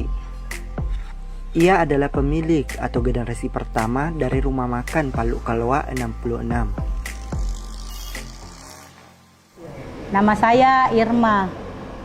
Saya sekarang ini generasi ketiga pengelola rumah makan Paluk Kalwa 66. Dari kakek saya bernama Haji Wasi. Dan kita ini generasi ketiga. Kan dari kakek saya Haji Wasi, terus turun ke ibu saya Haji Darmawati. Rumah makan Paluk Kalwa 66 terletak di Jalan Tentara Pelajar nomor 66. Sehingga angka 66 diambil sebagai identitas rumah makan ini. Saya punya kakek itu jual Paluk Kalwa sejak tahun 50-an. Jadi dia itu pakai gerobak ke Jalan Lombok. Dia pakai gerobak bawa ke sana. Lama-kelamaan akhirnya sentral terbuka, kita terbuka jualan di sentral, dan kita punya itu hari warung di sentral 2. Akhirnya kita buka di sini karena kebakaran. sentral kebakaran, akhirnya kita beralih ke tentara pelajar. Disinilah kita alhamdulillah berkembang terus.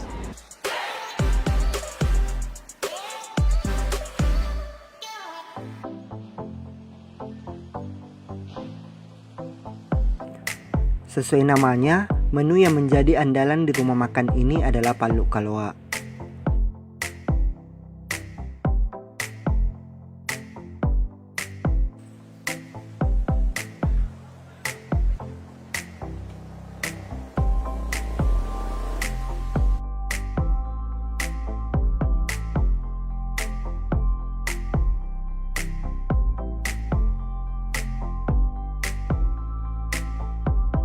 Menu andalan kami palu kaloa, palu mara, telur ikan. Ini menu andalan kami, menu utama kami. Terus karena perkembangan banyak yang tidak makan ikan jadi kita tambahkan cumi, paria kambu, sambal pete, lawak sama lawak lawi-lawi. Ini biasanya orang suka makan sama palu mara, campur dengan palu mara. Inilah menu kita, tapi khas itu palu kaloa. Terus yang membedakan palu kaloa 66 tentara pelajar dengan palu kaloa yang lain itu, kalau saya khasnya tidak pakai santan. Yang tempat lain itu kayak tempat, nggak usah sebut nama, yang penting tempat lain itu biasanya ikannya dia pakaikan santan. Kalau kita enggak. Jadi banyak itu orang sukanya itu kan sekarang kita tahu karena santan itu bagaimana. Jadi khasnya itu memang saya punya langganan itu ke sini memang cari saya punya ikan ini karena kita memang khas tidak pakai santan dibanding dengan palu kaloa yang lain. Ini yang pertama. Iya, dan kita memang yang pertama, tidak ada itu palu kaloa yang pertama di Makassar, palu kaloa yang Haji Wasi. 66 palu kaloa 66 Haji Wasi yang cabang dari sentral. Sentral pertama, jadi biasa orang bertanya itu palu kaloa mana?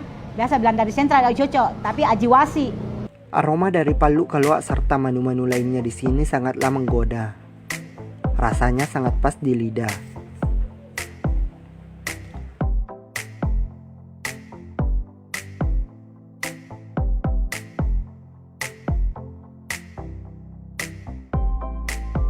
Bagi kamu yang pencinta ikan, olahan ikan ini adalah salah satu rekomendasi. Untuk harga, menu-menu di sini terbilang pas di kantong. Kamu cukup mengeluarkan uang 20.000 hingga 50.000 saja. Warung makan palu kaloa 66 ini buka dari jam 9 pagi hingga jam 9 malam.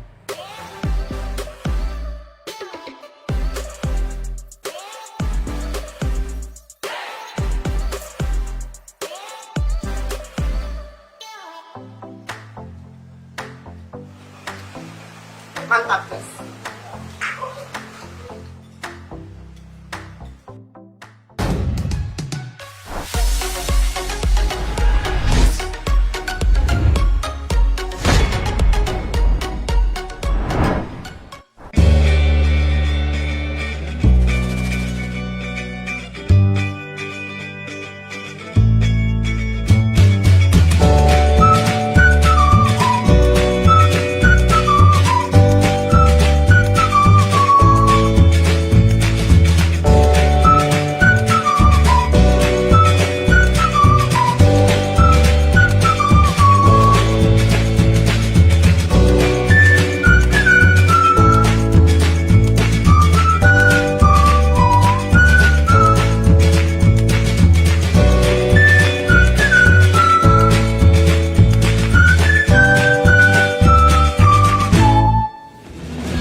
Pemandangan bunga di tengah sawah, sepertinya terkesan aneh namun menarik. Ya, hal inilah yang akan saya temui di Rainbow Garden Goa.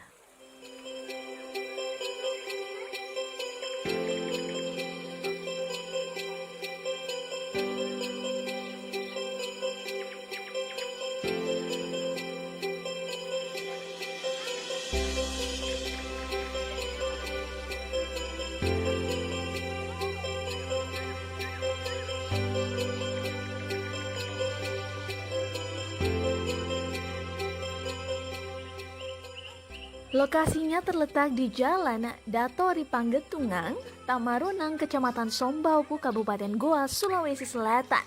Jaraknya sekitar 30 menit dari arah Kota Makassar.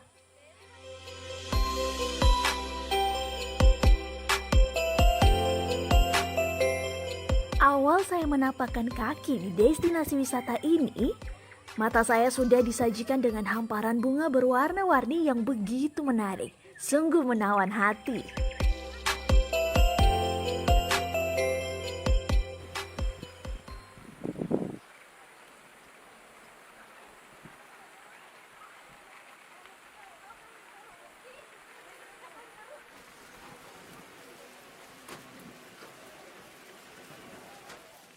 Sayangnya, hujan menghentikan saya menikmati sejenak keindahan barisan bunga warna-warni yang sangat menyejukkan mata.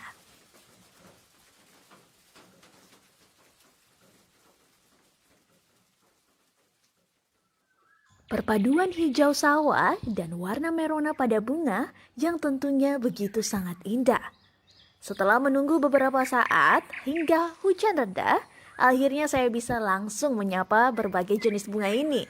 Rasanya tak sabar mengabadikan momen terbaik di tempat ini.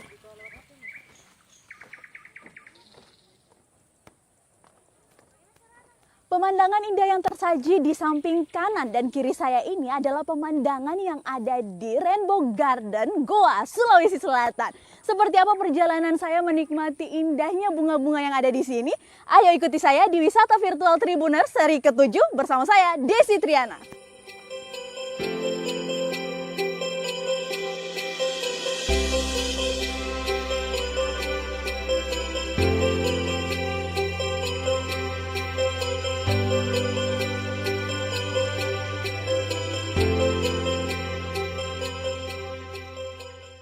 Untuk diketahui, sejak awal 2020 lalu, destinasi ini begitu hits karena banyaknya foto berlatar belakangkan bunga yang bertebaran di media sosial. Sungguhan bunga celosia, bunga kancing hingga matahari tentunya menjadi background foto yang sangat-sangat instagramable. Berbagai sajian jenis bunga ada di sini, seperti bunga salusia, bunga kancing, dan juga bunga matahari. Dan di sini juga menjadi spot menarik foto instagramable buat para pecinta foto.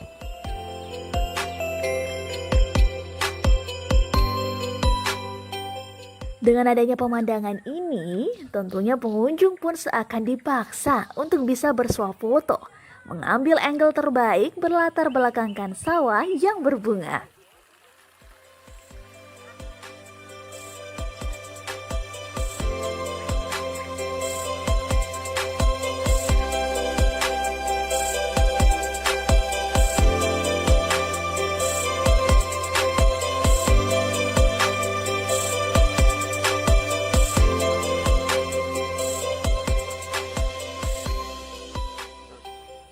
Tak hanya itu, kincir angin buatan pun menjadi salah satu spot menarik jika ingin mengabadikan momen.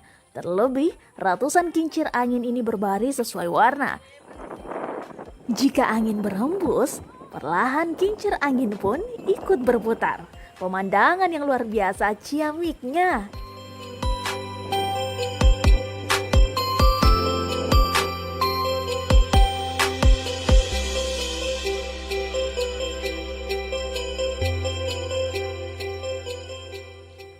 Setelah berkeliling menikmati sajian bunga dan juga hamparan barisan dari kincir angin buatan, jika merasa kelelahan tentunya gazebo berbentuk segitiga ini bisa menjadi tempat peristirahatan sembari menikmati suasana yang begitu keren ini.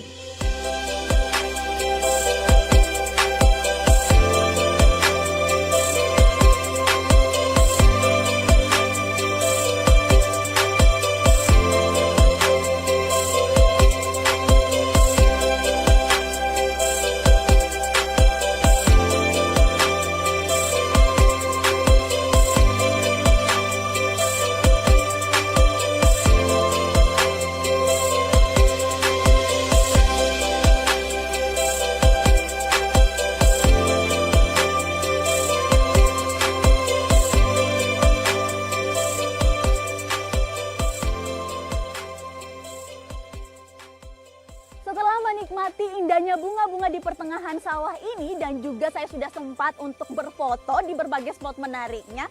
Tentunya saya sudah tidak sabar lagi mempostingnya di akun Instagram milik pribadi saya pastinya. Dan saatnya juga untuk saya pulang. So, terima kasih banyak buat kalian yang telah menyaksikan tayangan ini. Jangan lupa untuk terus menyaksikan perjalanan saya di tempat wisata menarik dan unik yang ada di Sulawesi Selatan. Pastinya hanya di Wisata Virtual Tribuners bersama saya, Desi Triana. Sampai jumpa!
Matahari terbenam adalah satu dari berjuta pemandangan indah yang Tuhan berikan di dunia ini.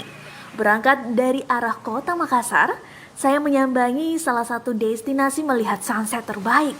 Lokasinya 40 km atau dapat ditempuh kurang lebih 1 jam perjalanan saja. Tepatnya di pesisir pantai Tope Jawa, mengarah Bombang, Kabupaten Takalar. Jauh-jauh dari kota Makassar ke Kabupaten Takalar untuk menyambangi pesisir pantai Tope Jawa. Saya ingin mengejar sunset yang ada di sana. Ayo ikuti saya.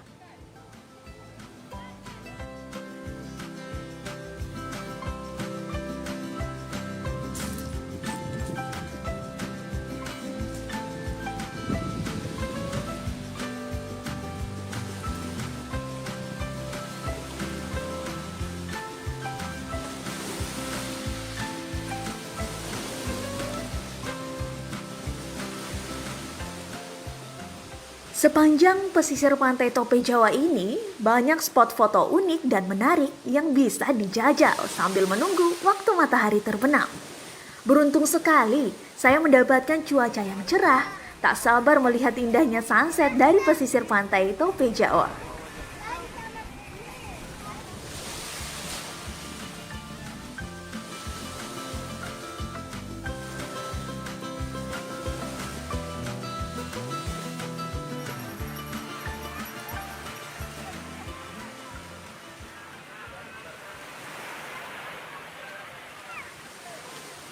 Tak hanya kaula muda saja yang menikmati indahnya hamparan laut membentang di sini. Ada juga yang datang bersama keluarga membawa anak-anak sambil bermain di pantai.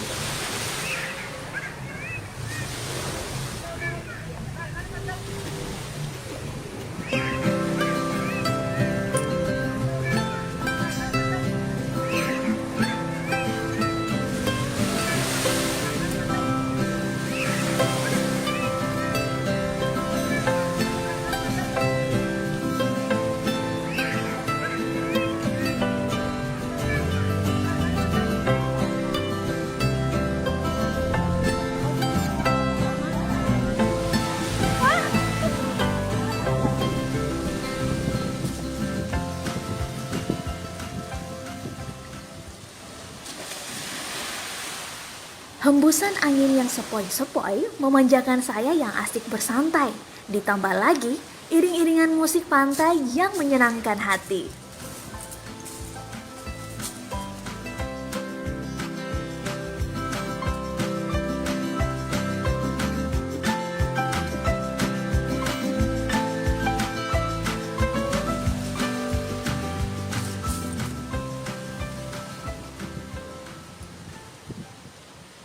Untuk diketahui, panjang garis pantai di Kabupaten Takalar sekitar 74 km. Dari panjang garis pantai tersebut terdapat 3 objek wisata pesisir di Kabupaten Takalar.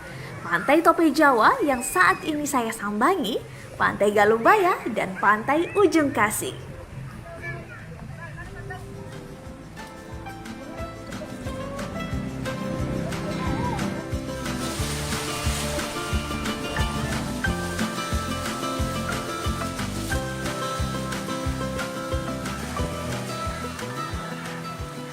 Memasuki waktu petang, tentunya saya tak sabar menyaksikan matahari terbenam.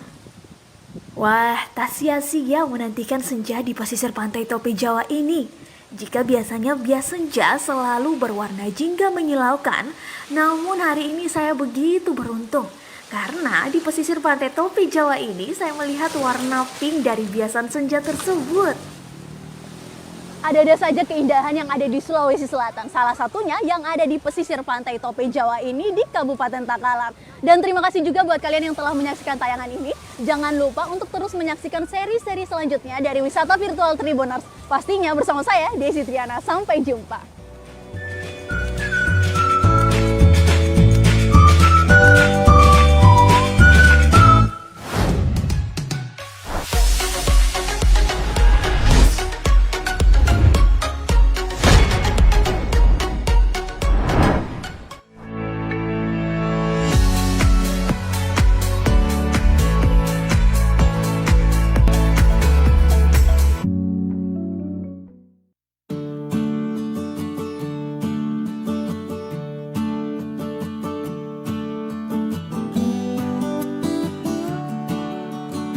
Jalang kote adalah makanan ringan khas Sulawesi Selatan.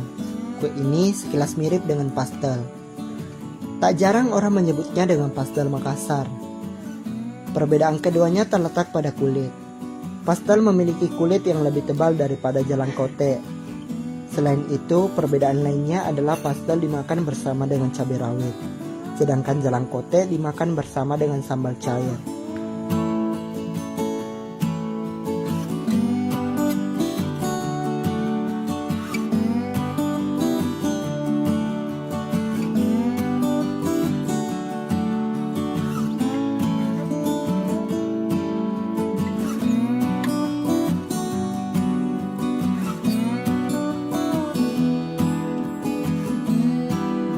Sekarang jalang kote sangat mudah ditemui di berbagai tempat, khususnya di kota Makassar.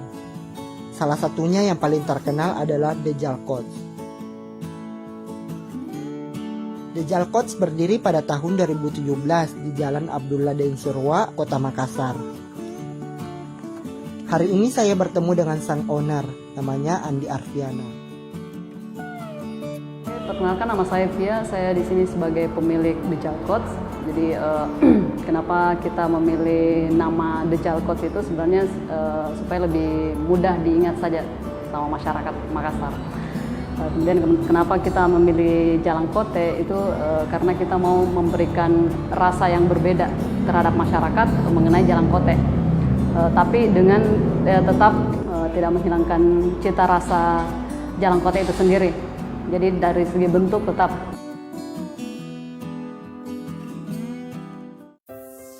Kue yang memiliki bentuk unik ini masuk dalam daftar 10 ikon kuliner kota Makassar. Dulunya kue ini dijual berkeliling dari rumah ke rumah oleh anak kecil.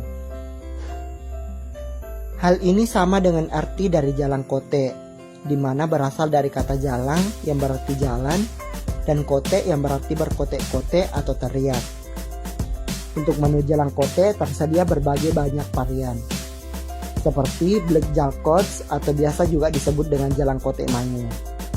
Ada juga telur original, telur asin, spicy tuna, chicken cheese, lada hitam, dan ikan original. Tak cuma jalang kote, di sini juga tersedia banyak menu lainnya. Jadi pertama sekali kita jualan online itu hanya 4 rasa. Jadi ada lada hitam itu isinya sayuran, kemudian daging sapi, rasa lada hitam, kemudian kita ada chicken original itu rasa sayurannya sama dengan jalang kote pada umumnya, hanya saja kalau misalkan jalang kote pada umumnya itu dia gunakan telur, kita gunakan daging ayam yang dipotong-potong. Kemudian rasa yang ketiga itu ada jalang kote yang lagi hits waktu 2017 itu jalang kote rasa keju itu dari kita. Jadi tapi di situ selain isinya sama dengan chicken original itu ada tambahan keju. Kemudian rasa yang keempat itu ada ebi. Kemudian karena kita lihat animo masyarakat memang agak bagus, jadi kita akhirnya mengeluarkan lagi varian yang baru. Jadi bukan cuma rasanya yang kita ubah, tapi warna kulit jalang kote itu sendiri. Yang lagi sempat hits itu jalang kote mangu. Jadi namanya kita di sini itu Black Jalkot.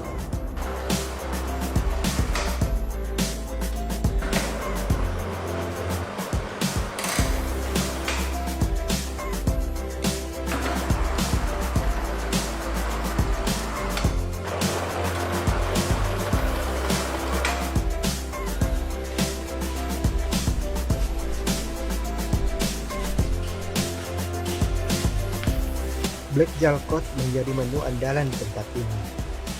Menariknya, Black Jalkot di sini merupakan awal dari lahirnya jalang kote mangu yang kita kenal sekarang ini. Selain warna yang unik, rasanya pun berbeda. Lebih mantap dari jalang kote biasanya.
Mantap, Ces.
Masih di Indonesia, Sulawesi Selatan, tepatnya di Kabupaten Goa.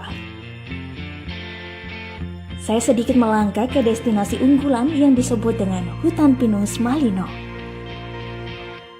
Jaraknya hampir 90 km dari arah kota Makassar atau dapat menempuh 2,5 jam perjalanan saja. Udara Malino memang sangat berbeda, dingin dan begitu sejuk. Suhu di kota ini mulai dari 10 derajat Celcius sampai dengan 26 derajat Celcius. Dan ketika musim hujan, berhati-hatilah saat sedang berkendara, karena kota ini sering berkabut dan jarak pandangnya 100 meter saja. Untungnya, cuaca cerah menyambut perjalanan saya kali ini.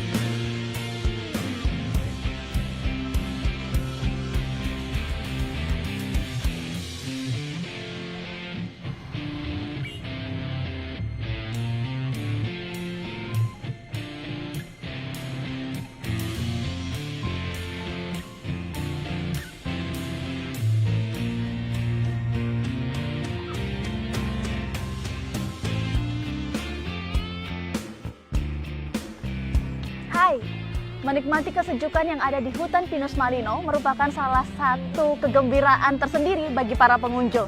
Pada episode kali ini, wisata virtual Tribuners bakal menjajal seperti apa keseruan yang ada di hutan pinus Malino. Bersama saya, Desi Triana.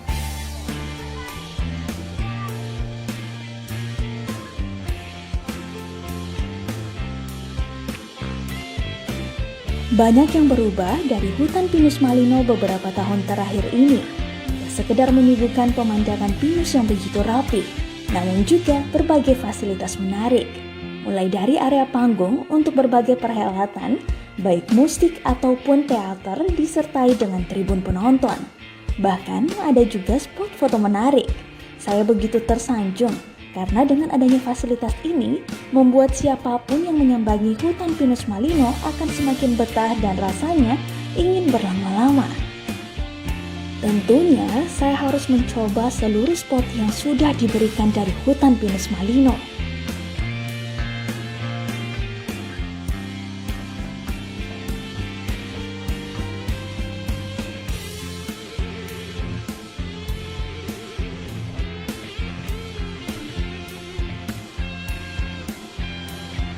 Spot foto yang Instagramable menjadi yang pertama patut dicoba saat ada di sini.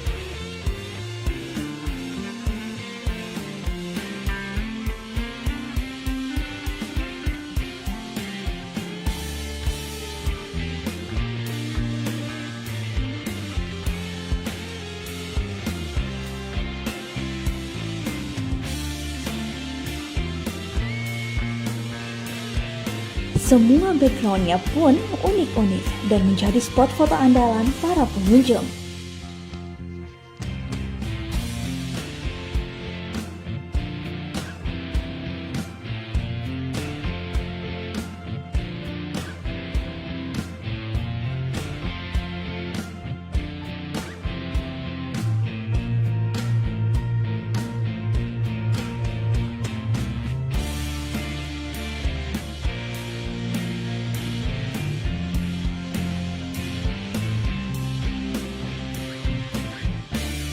Ada lagi Flying Fox yang sudah menjadi wahana bermain menarik untuk pengunjung sejak dulu dan taman bermain anak-anak. Tak sampai di situ saja, menikmati jagung bakar khas Malino tak boleh ketinggalan. Tak lengkap rasanya tanpa menikmati si kuning ini. Enjoy!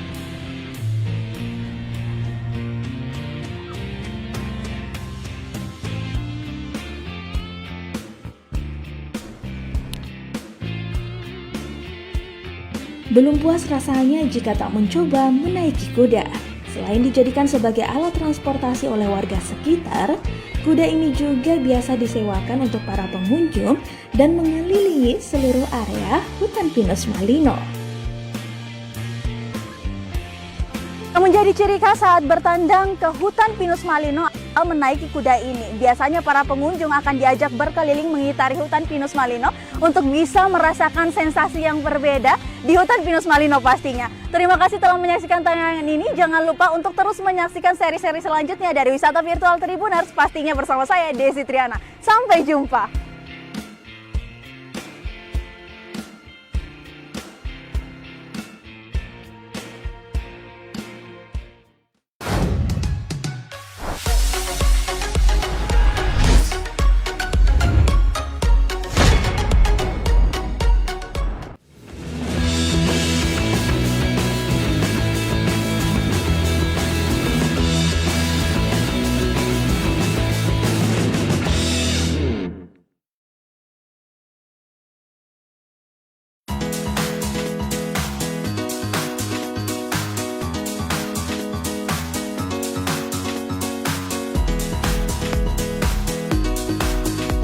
Malino memang tak hanya identik dengan tempat wisatanya saja yang beragam dan menarik, namun juga oleh-oleh atau buah tangan yang begitu khas.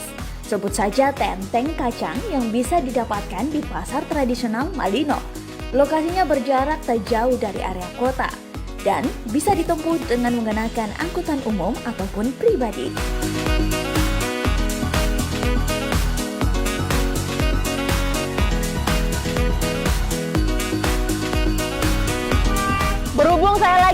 berada di Malino, tidak lengkap rasanya kalau tidak membawa pulang oleh-oleh ke Kota Makassar. Katanya di pasar tradisional ini ada banyak oleh-oleh yang bisa kita bawa pulang. Apa saja itu? Ayo ikuti perjalanan saya kali ini di Wisata Virtual Tribuners bersama saya, Desi Triana.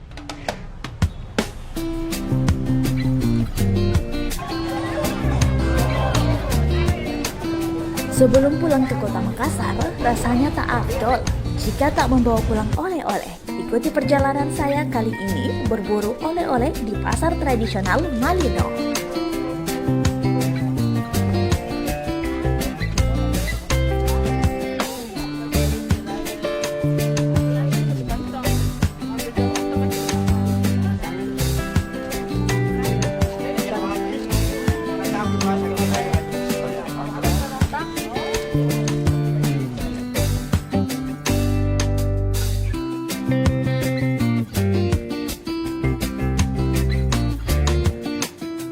Tenteng Malino adalah makanan khas asli dari kota Malino, Sulawesi Selatan, yang mana makanan ini sangatlah sederhana.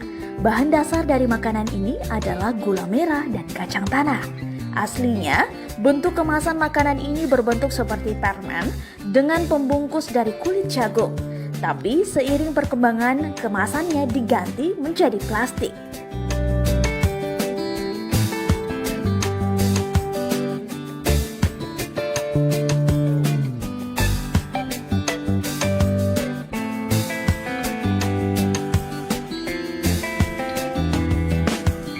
Harganya pun relatif murah, Rp10.000 bisa mendapatkan hingga 5 tenteng loh.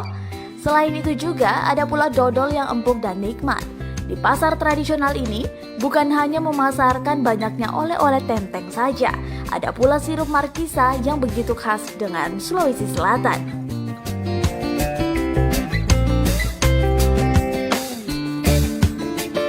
Selain itu juga ada buah-buahan serta sayur-sayuran yang segar baru saja dipetik dari kebun-kebun yang ada di Malino. Untuk diketahui, biasanya buah-buahan dan sayur-sayuran ini dipasarkan juga di kota loh.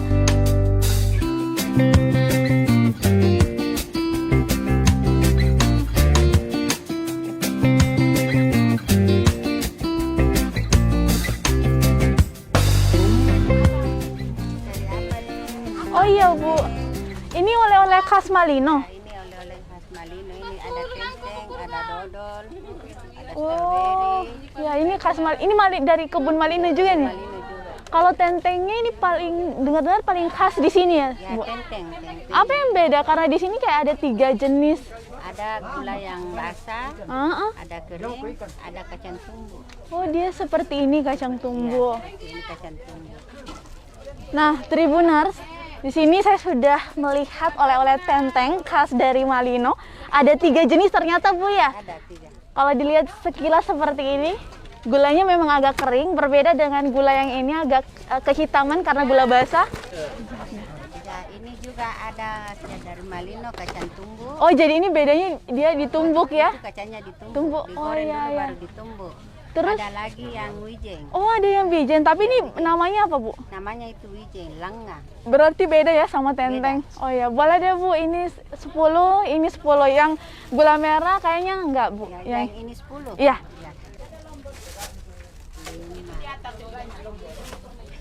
Itu di atas, Kak. Nah, ini. Makasih Bu ya. Iya. Ya. Ini kembali. Oke, terima kasih banyak Bu ya. Nah, Tribuners, kita sudah dapat oleh-oleh nih, dan kita nanti bakal coba satu persatu seperti apa cita rasa dari tenteng ini. Mulai dari tenteng kering tadi, kemudian ada juga tenteng kacang yang ditumbuk, kemudian diolah dengan gula merah. Wah, penasaran saya seperti apa rasanya. Dan terima kasih juga buat kalian yang telah menyaksikan tayangan ini. Jangan lupa untuk terus menyaksikan seri-seri selanjutnya dari Wisata Virtual Tribuners. Saya Desi Triana pamit undur diri dan sampai jumpa di liputan selanjutnya.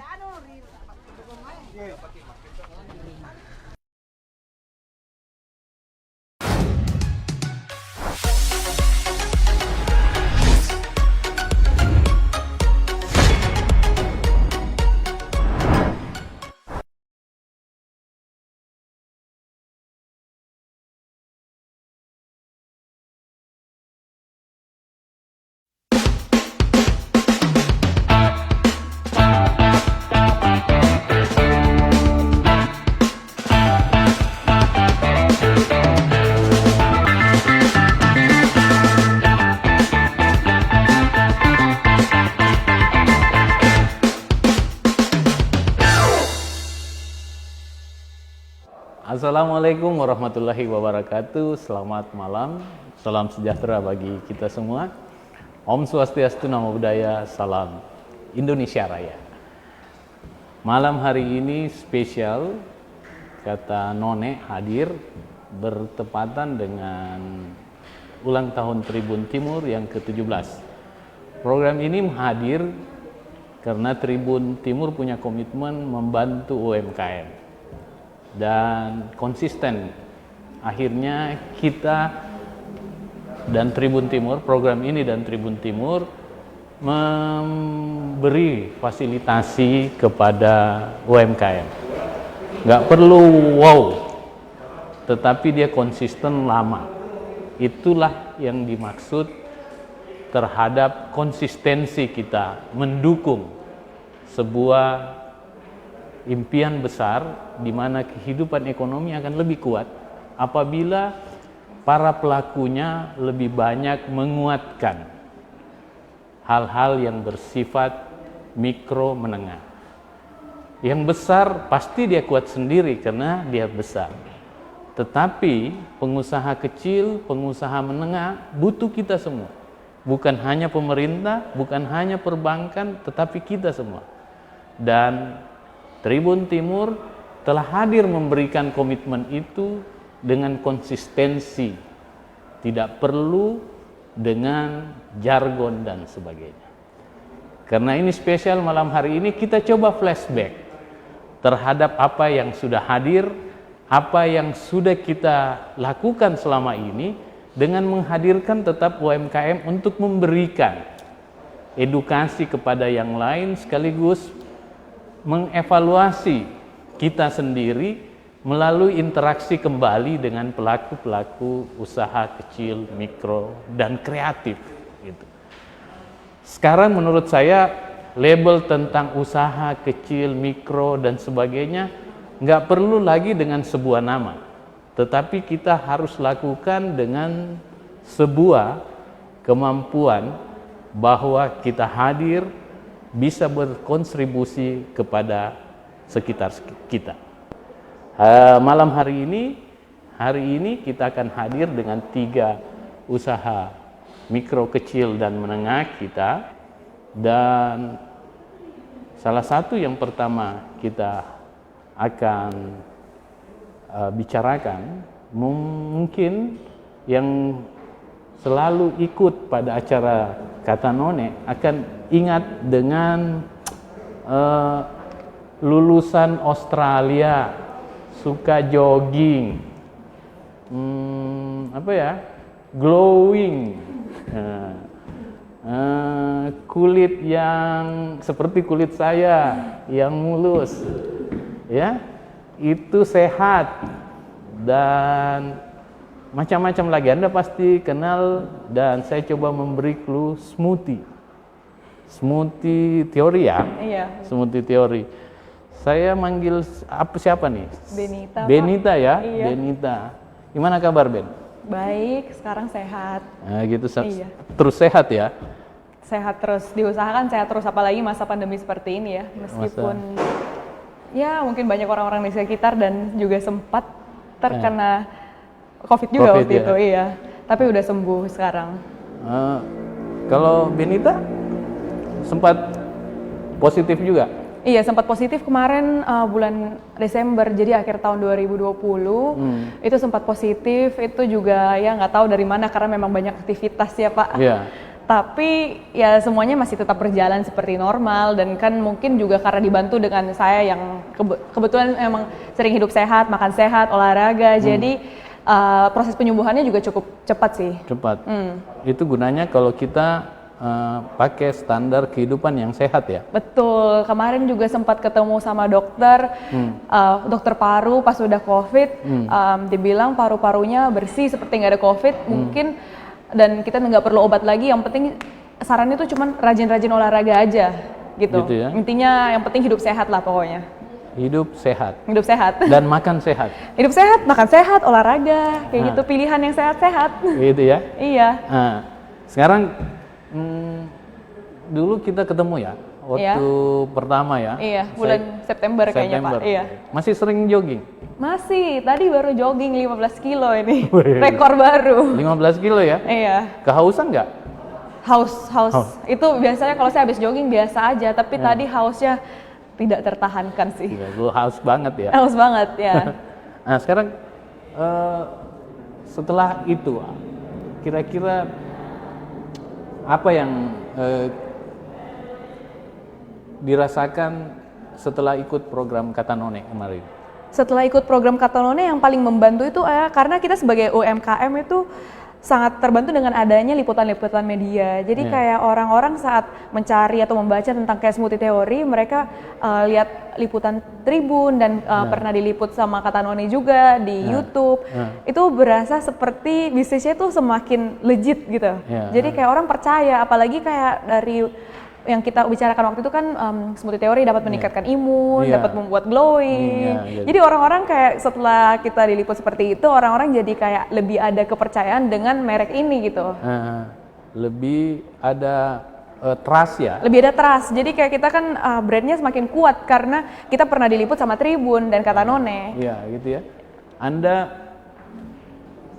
jus sehat. Ya. Diliput sama Tribun, trustnya semakin tinggi dong harusnya ya? Iya pastinya. Itu berdampak nggak dengan bisnis Anda?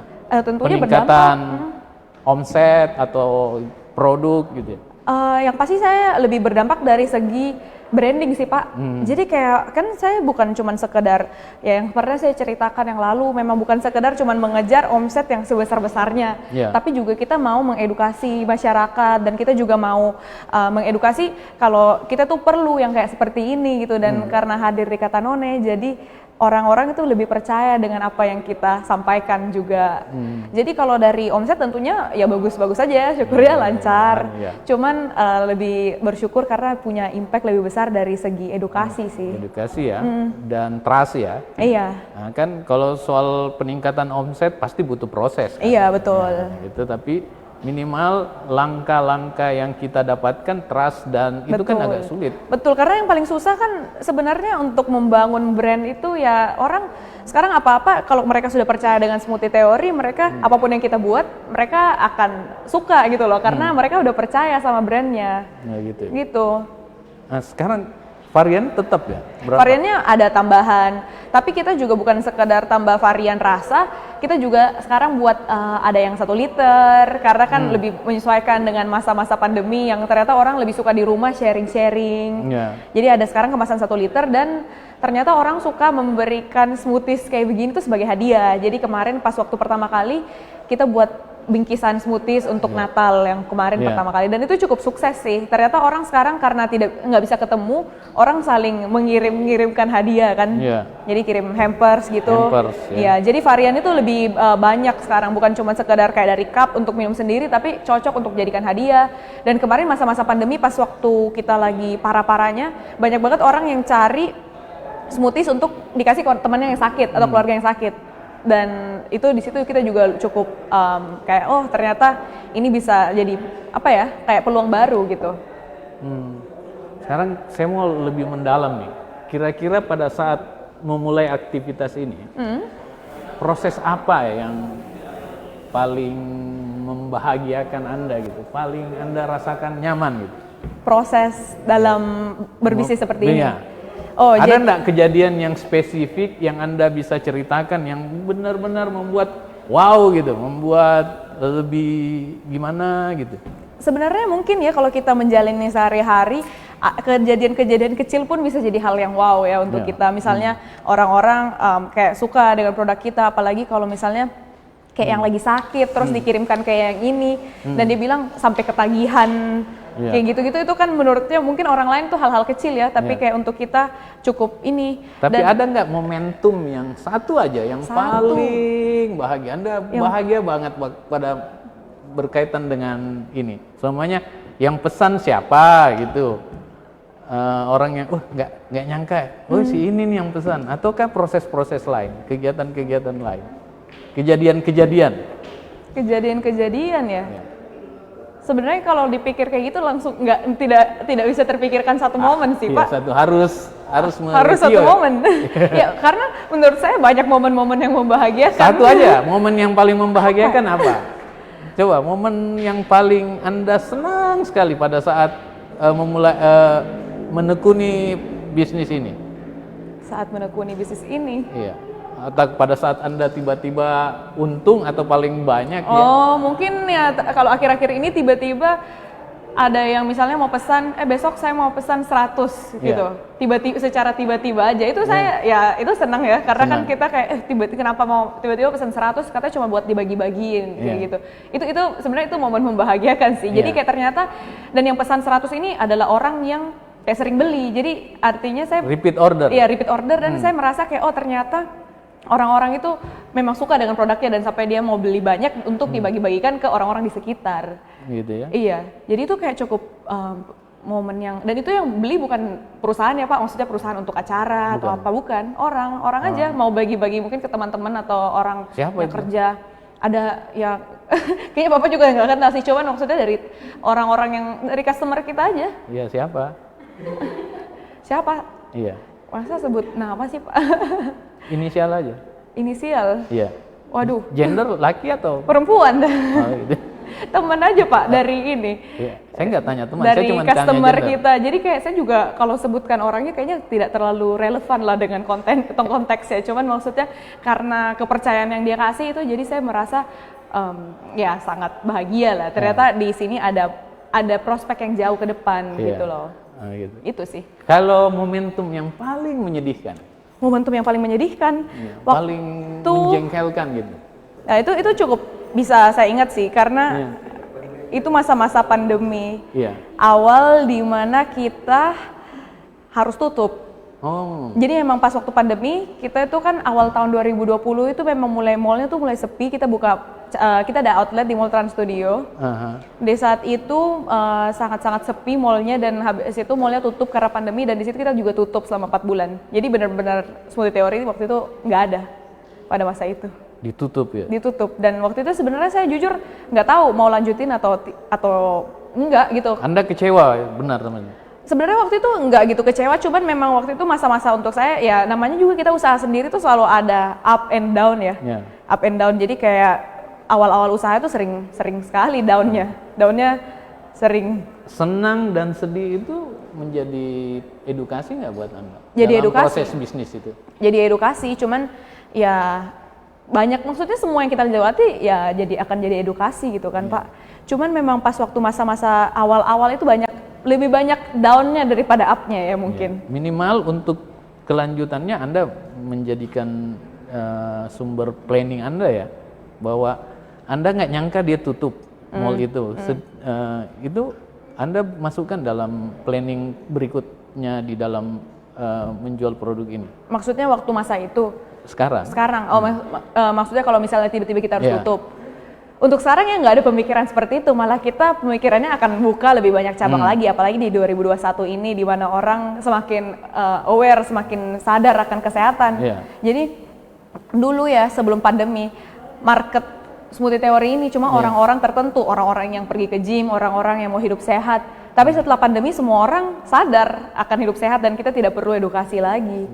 Karena mereka udah tahu memang perlu. Jadi sebenarnya masa pandemi ini adalah peluang yang bagus sekali untuk Smoothie Theory untuk maju lebih jauh sih. Kita sekarang juga lebih marketing, lebih gencar. Nanti Bapak kalau lewat di Jalan Sudirman, kita ada di Videotron di Jalan Sudirman. Oh gitu ya? Iya. Di yang mana? Yang di Sudirman dan Sungai Sadang di situ. Yang menuju sekarang berarti omset besar dong karena sudah pakai Videotron. Oh kebetulan juga ada.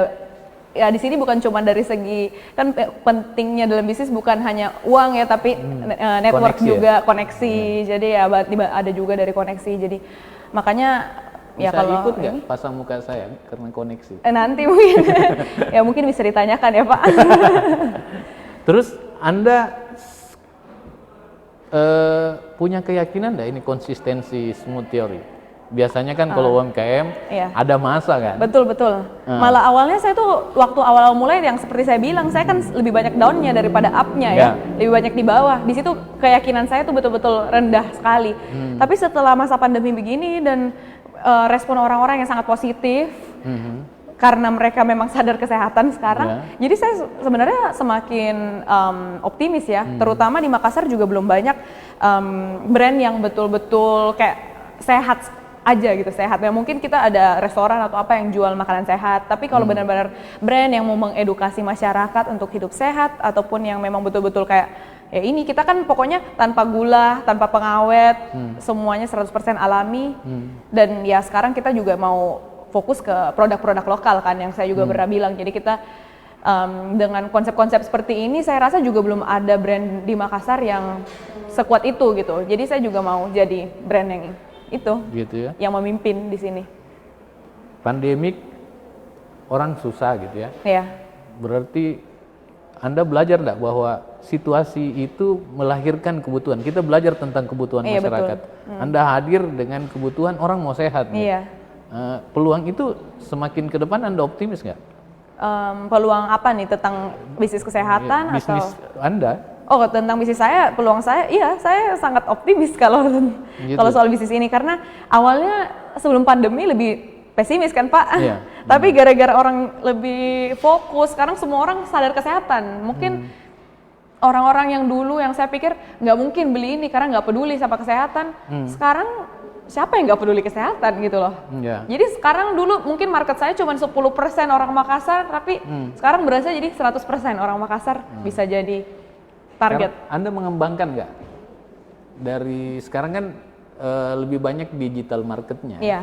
Nah, sekarang yang dine-in, outlet, apa Anda kembangkan nggak? Oh, jadi kalau saya sekarang memang cita-citanya itu mau punya outlet yang untuk take away saja. Jadi orang cuma beli, pergi, atau kayak untuk delivery aja. Jadi bukan buat cafe atau buat restoran. Memang passionnya bukan di F&B Pak, bukan di food and beverage yang makanan minuman, tapi lebih ke kesehatan.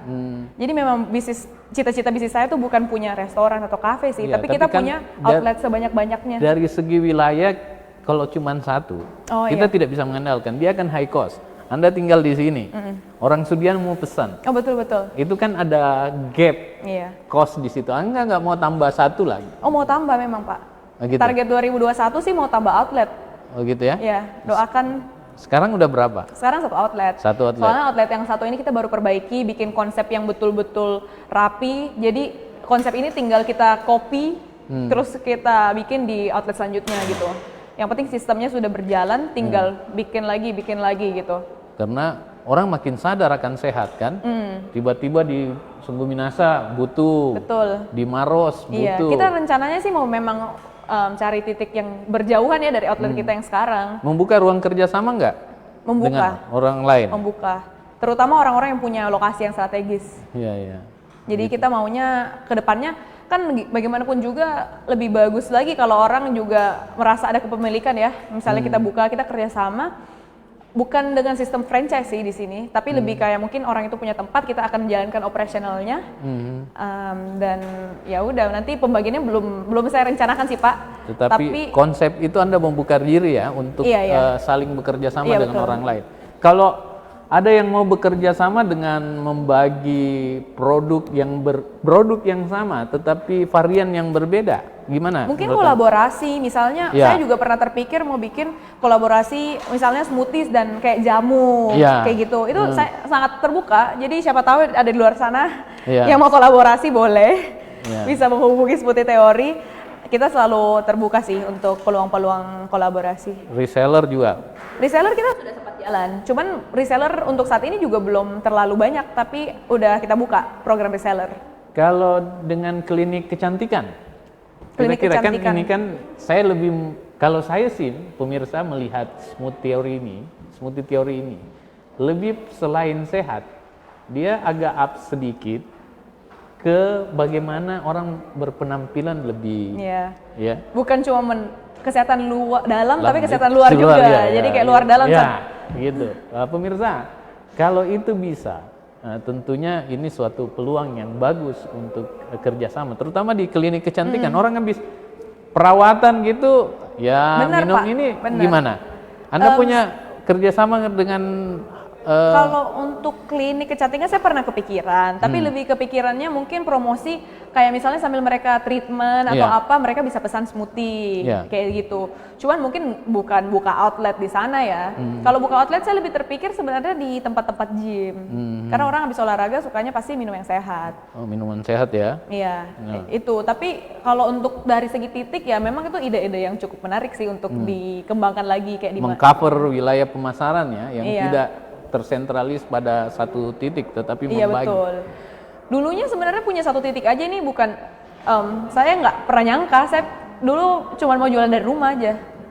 Jadi kayak punya satu cabang ini sebenarnya salah satu hal yang cukup besar lah, karena dulunya saya cuma mau jualan dari rumah. Benar-benar pikir nggak mau punya store karena orang Makassar nggak peduli hidup sehat kayak gitu dulu. Dulu awalnya ya, Dulu awalnya waktu gitu. pesimis-pesimis. Iya, gitu. cuman pokoknya mau jualan dari rumah aja. Jadi karena kalau jualan dari rumah nggak ada ruginya Pak. PO, kalau ada pesan baru bikin. Iya. Kalau sekarang kita kan harus selalu ready. Iya.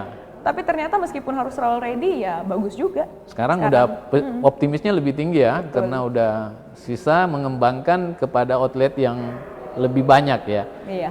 Oke, sekarang kira-kira apa nih harapan closing statement Anda pada malam hari ini tentang produk, tentang harapan Anda kepada masyarakat?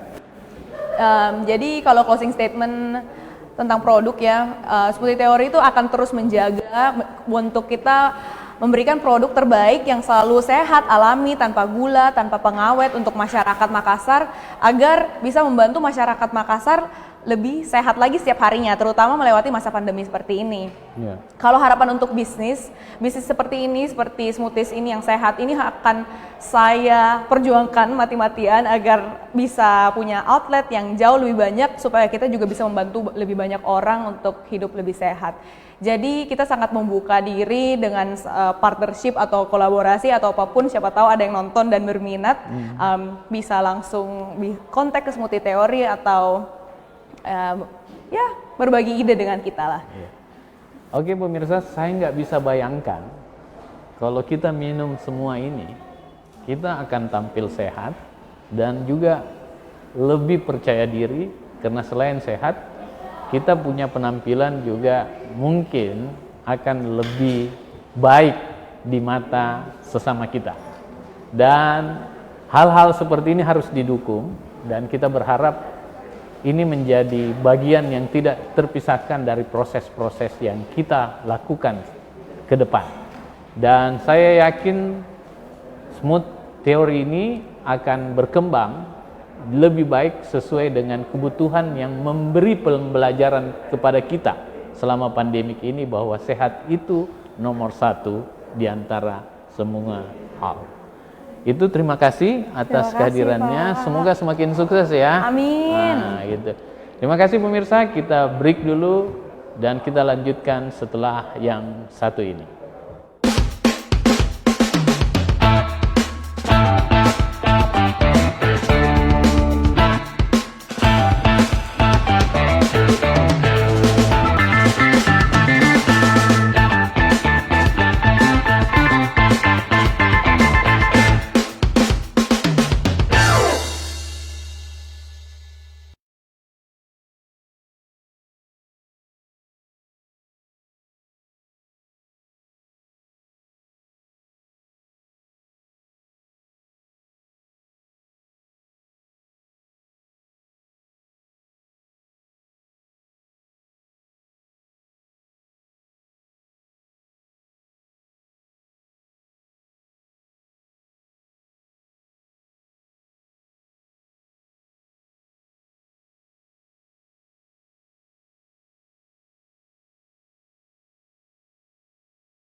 Malino memang tak hanya identik dengan tempat wisatanya saja yang beragam dan menarik, namun juga oleh-oleh atau buah tangan yang begitu khas. Sebut saja tenteng kacang yang bisa didapatkan di pasar tradisional Malino. Lokasinya berjarak tak jauh dari area kota dan bisa ditempuh dengan menggunakan angkutan umum ataupun pribadi.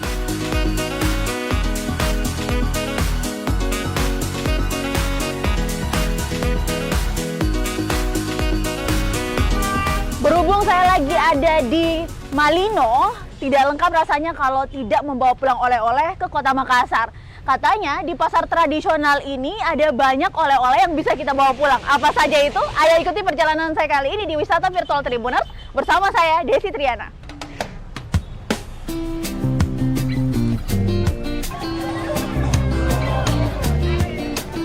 Sebelum pulang ke Kota Makassar, rasanya tak afdol jika tak membawa pulang oleh-oleh. Ikuti perjalanan saya kali ini berburu oleh-oleh di pasar tradisional Malino.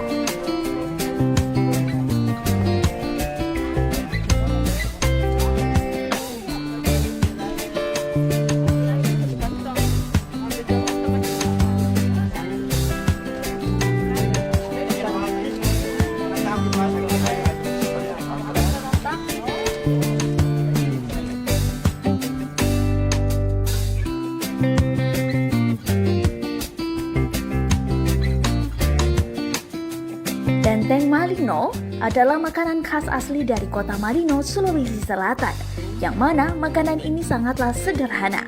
Bahan dasar dari makanan ini adalah gula merah dan kacang tanah. Aslinya, bentuk kemasan makanan ini berbentuk seperti permen dengan pembungkus dari kulit jagung. Tapi seiring perkembangan, kemasannya diganti menjadi plastik.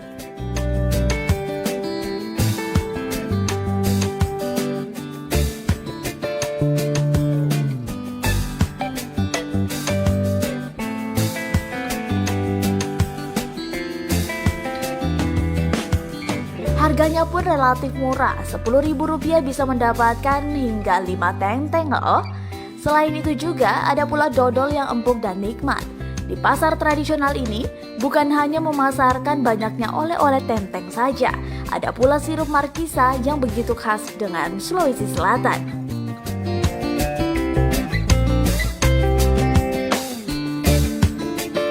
Selain itu juga ada buah-buahan serta sayur-sayuran yang segar baru saja dipetik dari kebun-kebun yang ada di Malino. Untuk diketahui, biasanya buah-buahan dan sayur-sayuran ini dipasarkan juga di kota loh.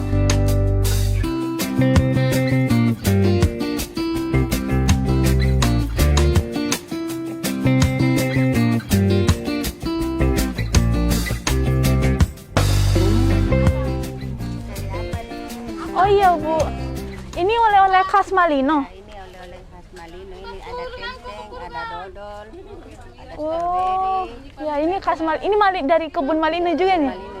Kalau tentengnya ini paling dengar-dengar paling khas di sini ya, Ya, Bu. tenteng. Apa yang beda? Karena di sini kayak ada 3 jenis. Ada gula yang basah, ada kering, ada kacang tumbuh. Oh, dia seperti ini kacang tumbuh. Ini kacang tumbuh. Nah, Tribuners, di sini saya sudah melihat oleh-oleh tenteng khas dari Malino. Ada 3 jenis ternyata Bu ya. Ada 3. Kalau dilihat sekilas seperti ini, gulanya memang agak kering, berbeda dengan gula yang ini agak kehitaman karena gula basah. Ya, ini juga ada hasil dari Malino kacang tumbuh. Oh, jadi ini bedanya dia ditumbuk ya? Itu kacangnya ditumbuk. Tumbuk. Oh Digoreng iya dulu ya. baru ditumbuk. Terus ada lagi yang wijen. Oh, ada yang bijen, tapi ini namanya apa, Bu? Namanya itu wijen, langga. Berarti beda ya sama tenteng. Oh ya, boleh deh Bu, ini 10, ini 10. Yang gula merah kayaknya enggak, Bu. Ya, yang ini 10. Iya. Ya. Itu di atas tak. Nah, ini. Makasih Bu ya. Iya. Ya. Ini kembali. Oke, terima kasih banyak Bu ya. Nah, Tribuners, kita sudah dapat oleh-oleh nih, dan kita nanti bakal coba satu persatu seperti apa cita rasa dari tenteng ini. Mulai dari tenteng kering tadi, kemudian ada juga tenteng kacang yang ditumbuk kemudian diolah dengan gula merah. Wah, penasaran saya seperti apa rasanya. Dan terima kasih juga buat kalian yang telah menyaksikan tayangan ini. Jangan lupa untuk terus menyaksikan seri-seri selanjutnya dari Wisata Virtual Tribuners. Saya Desi Triana pamit undur diri dan sampai jumpa di liputan selanjutnya.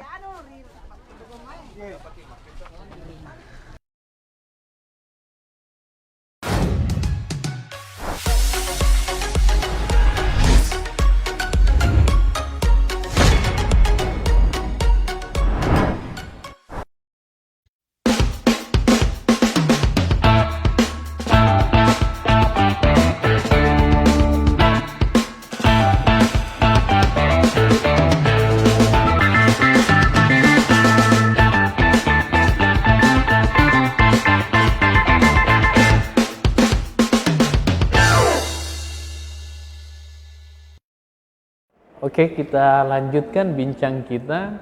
Hadir lagi dalam Kata None untuk spesial hari ini di ulang tahun Tribun Timur ke-17. Ini lagi asik-asiknya nih Tribun Timur 17 tahun ya. Dan tentu pasti kalau 17 tahun pasti duduknya lebih enak. Gitu ya. Dan pada saat ini kita bicara duduk, maka kita akan duduk kembali dengan di Kata None yang paling sering kita interaksikan, bicarakan di internal Kata None adalah Mama Satria. Nah, Mama Satria ini kuliner dan banyak produk hasil, ada coto, ada kondro, ada pisang hijau, ada sate. Saya ingat sekali dulu sate saya makan 7 tusuk. Waktu pertama kali Kata None masih di studio pertamanya, paling pertama. Sekarang dengan yang ini sudah 3 studio nih kita Kata None. Itu studio paling pertama Mama Satria ini dulu, dan luar biasa kita itu hari mencoba Mama Satria, dan pada saat mencoba semua menyatakan enak, semua menyatakan suka. Nah, sekarang kita flashback menghadirkan Mama Satria. Kita mau dengar nih Mama Satria, setelah kita bincang-bincang dulu, kira-kira apa dampaknya yang baik terhadap perkembangan produk atau hasil yang diproduksi oleh Mama Satria ini. Sekali lagi saya perkenalkan, Mama Satria telah hadir. Dan gimana nih, sehat? Alhamdulillah sehat. Alhamdulillah. Bagaimana nih, semakin banyak orang pesan diantara coto, sate, kondro, pisang hijau, yang mana sekarang paling best? Sate Pak. Sate Pak, Bu ya? Iya, sate, dan sekarang ada ayam kampung. Oh, ayam kampung? Iya. Tidak sapi-sapian lagi, sekarang Iya. ayam-ayaman lagi? Enggak. Ayam kampung atau ayam kampus? Ayam kampung. Ayam kampung ya? Benar-benar ayam kampung. Ayam, Iya. ayam kampung apa? Ayam kampungnya itu digoreng Iya. mirip-mirip lah ayam goreng Sulawesi, tapi kita punya beda lah. Bumbu sendiri ya? Bumbu sendiri. Berarti semenjak itu hari kita ngobrol Bu Mama Satria ya? Iya. Ada produk baru lagi? Ada.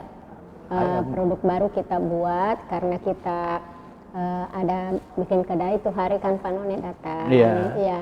Kita buat menu baru itu adalah sup kikil. Oh, sop kikil ya, baru lah. Baru. Dan kita coba menambah ayam, jangan sampai pengunjung bosan dengan sapi, ya kan, daging. Kita cobalah ayam. Ternyata hasilnya juga bagus. Bagus ya.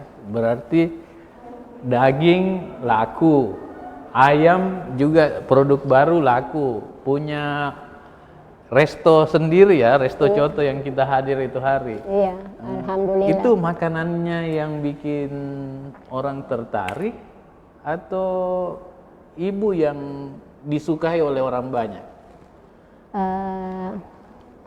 Entahlah, mungkin mudah-mudahan makanannya ya Pak ya, dan orangnya juga senang sama orang. Karena ya ibu paling familiar, kita ketemu di mana-mana. Alhamdulillah hello, Pak. Ya. Mau saya aja nggak sangka masih dikenal sama ibu itu hari ketemu. Iya. Harus dong. Gitu ya? Bapak yang mulai memperkenalkan kita di Tribun. Iya. Tanpa Panone, Iya. tanpa Tribun Timur, Iya. masakan Mama Satria mungkin nggak ada apa-apanya ya. Iya. Terima kasih banyak buat Tribun, Panone, Iya. dan terima kasih banyak juga untuk pelanggan semua yang suka masakan Mama Satria. Nah, sekarang saya tanya Ki ini, Ya. kira-kira yang paling kita ingat, proses yang paling mengganjal, yang paling bikin sedih kita waktu ini apa? Satu jujur ya Pak Ya. Yang paling mengganjal setelah saya buka status, saya lihat langganan saya Ya. kena COVID. Saya sedih. Oh, langganannya kena COVID? Ya, Ya. kan ada Ya. seperti ya banyak, nggak usah lah disebut. Ya. Ya, pastilah sedih Pak. Apalagi yang sering pesan itu order banyak. Pasti saya, aduh semoga mereka cepat sembuh. Berarti Mama Satria ini peduli juga sampai pelanggannya, bukan hanya karena keuntungan, bukan karena hanya bisnis ya? Tulus Pak. Ya. Terus terang, masakan Mama Satria bukan kita cuma istilahnya menjual, tapi saya bersyukur membangun kuliner begini karena orang yang saya tidak kenal bisa saya kenal, seperti Panone terutama. Yeah. Seandainya tidak ada masakan Mama Satria, mungkin juga saya tidak dikenalkan sama Tribun, dipanggil begini. Iya, betul. Saya juga, sangat bersyukur, alhamdulillah Allah memberikan kesehatan dan memperkenalkan banyak orang. Jadi bukan bisnisnya semata, tetapi ada keberkahan. Ada, Ya. sangat Berkahnya banyak. salah satu itu kita bisa ketemu, saling Iya, berkenalan, benar. hadir. Apalagi yang dokter-dokter, saya hanyalah keluarga kecil, sederhana. Iya. Bukan keluarga dokter, bukan siapa-siapa, tapi alhamdulillah di masakan Mama Satria ini sangat-sangat banyak pelanggannya dokter. Wah, gampang dong kalau kita ada apa-apa, bayarnya pakai sate aja dokternya. Iya, atau dokternya bilang, wah ini harus dikurangi makan satenya, dibawa aja ke Ya, dokternya. malah dokter yang banyak pesan sate Pak. Gitu ya. Ya. Pelanggannya dari dokter itu hari waktu saya ke sana ada juga saya ketemu influencer, selebgram, Iya. angkatan tentara dari angkatan udara juga ada itu hari. Iya, Itu macam-macam ya. Kalau jam 11 makan siang itu di kedai itu ada Pak Kanit yang sangat sering banyak pelanggan dari mana-mana dia bawa. Ini saya bawa lagi orang. Pak Saya Kanit. pernah mau singgah makan coto hari Jumat. Iya. Itu ramai sekali. Kenapa bisa ramai sekali makan? Ya namanya juga mungkin rezeki ya Pak ya. Iya. Kadang juga namanya kita menyodorkan begini kuliner, kadang juga sepi. Iya. Tapi jarang lah. Jarang sepi ya. Iya. Sekarang yang paling menurut kita Bu Mama Satria, apa peningkatan dari pertama kita ketemu selain buka outlet baru dan tambahan menu itu? Apakah semakin terkenal atau bagaimana? Dirasakan enggak semakin banyak orang mengenal Mama Satria ini? Iya dong Pak. Iya. Iya ya? Pasti iya. Sangat keras dampaknya. Saya terus terang pernah begini, Mama Satria, saya pernah ngobrol di satu tempat. Iya. Orang cerita soal Mama Satria. Dan saya tidak mencampuri pembicaraan itu, tapi dia menceritakan ke saya bagaimana enaknya makan Mama Satria punya konro, punya apa sih sebenarnya resepnya itu, sampai orang begitu heboh membicarakan Mama Satria ini. Itu waktu itu saya di Jakarta loh, orang bicara soal Mama Satria. Resepnya nggak ada Pak, cuma saya buat dengan hati yang tulus saja. Resepnya biasa-biasa. Oh. Ini tetap Mama Satria dengan anaknya ya yang buat? Sekarang itu ya masih, sementara anak saya yang buat didik, tapi masih tetap mulai dari cara cucinya daging, semuanya belum saya lepas. Masih pakai hati ya? Masih pakai hati. Kira-kira kalau ke anaknya pakai hati nggak? Pakai hati juga, tapi kan namanya... Atau pakai skincare? Namanya juga anak-anak baru ya Pak ya, masih perlu belajar, dididik. Semuanya dua-duanya belajar. Gitu ya? Ya, karena kita kan ini sudah tua, nggak tahu aja lah ya Pak ya. Iya. Kira-kira mau buka di mana, sampai di mana nih? Setelah buka yang di tempat makan coto, apalagi rencana ke depannya? Sebenarnya ada sih rencana Pak, tapi kan belum menjangkau. Tapi tetap di kuliner ini? Iya. Kalau saya sih kepingin ini aja dikembangkan, tetap di sini buat apa? Untuk mencari lain. Yang lain ya? Iya. Standar dan kualitas tetap dijaga ya? Iya Pak, harus. Bumbu tetap? Iya. Dan tetap menjadi rahasia Mama Satria bumbunya? Kalau namanya rahasia Pak ya, karena di tetangga itu saya ajar, tetap saya didik mereka. Iya. Dan sudah berapa orang itu, dulu kan waktu belum buka begini, jadi kalau ada acara di rumah supaya saya lebih gampang, saya ajar ini kau buat ini bumbunya ini, jadi tetangga pada tahu bumbunya sate, apa, coto. Jadi saya enggak pernah menyembunyikan Pak, karena begini, di saat dia nanti bikin kan itu buat amal jariah buat saya. Tapi kenapa beda ya? Ya, tapi namanya kan mungkin tangan ya Pak ya. Iya. Beda tangan itu pastilah beda rasa. Beda tangan, beda rasa. Iya. Walaupun bagaimana ibaratnya saya memberikan dia, tapi tangannya beda. Beda ya? Iya.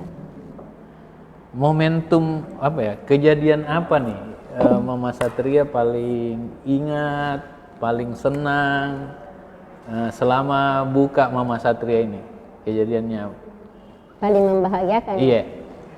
Paling membahagiakan itu di saat kita duduk menunggu pelanggan, tiba-tiba ada orderan masuk banyak, wah pasti bahagia dong. Apalagi kalau orderannya banyak ya. Iya. Sedikit juga sama Pak, tapi apalagi kalau memang sudah banyak. Kira-kira orderan paling banyak berapa Bu? Yang pernah Mama Satria dapat order paling banyak berapa?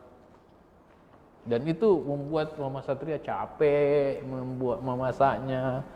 Kalau saya beda Pak, semakin banyak orderan, semakin tenaga saya itu semakin senang, semakin tenang rasanya. Iya. Kalau apa namanya capek, mudah-mudahan ya.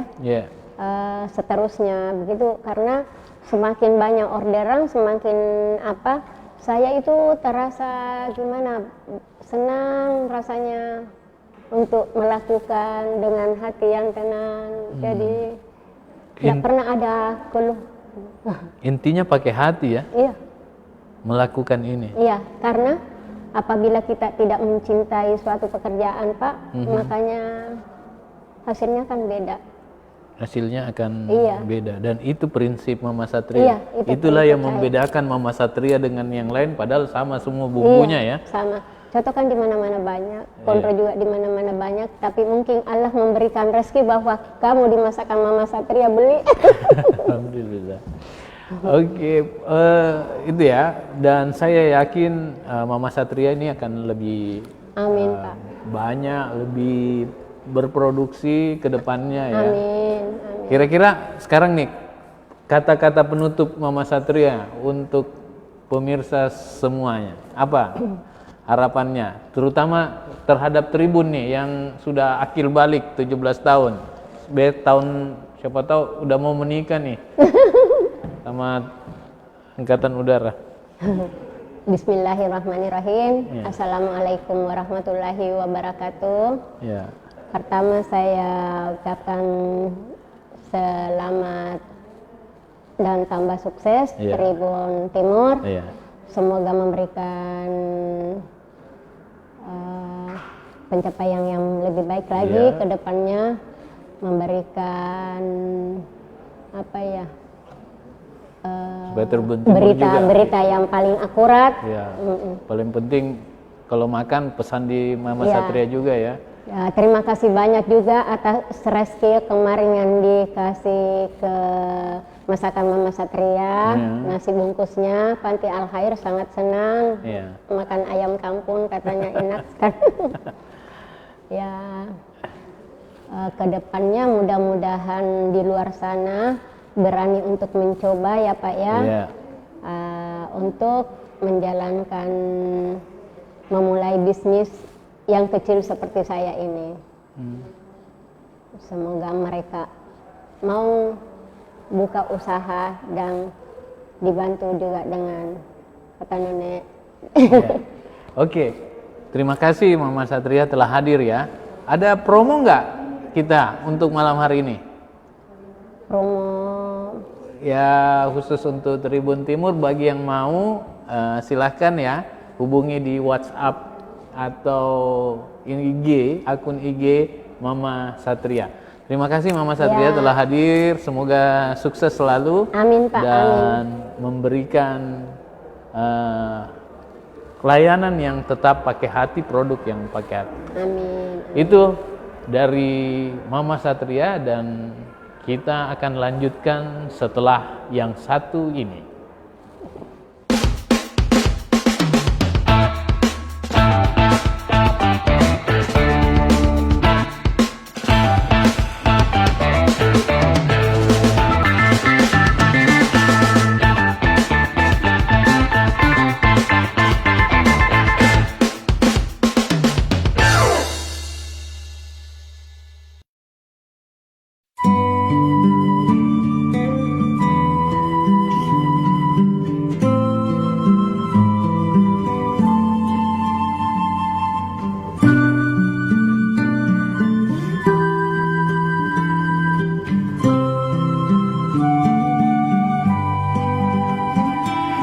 Kau hadir bersamaku,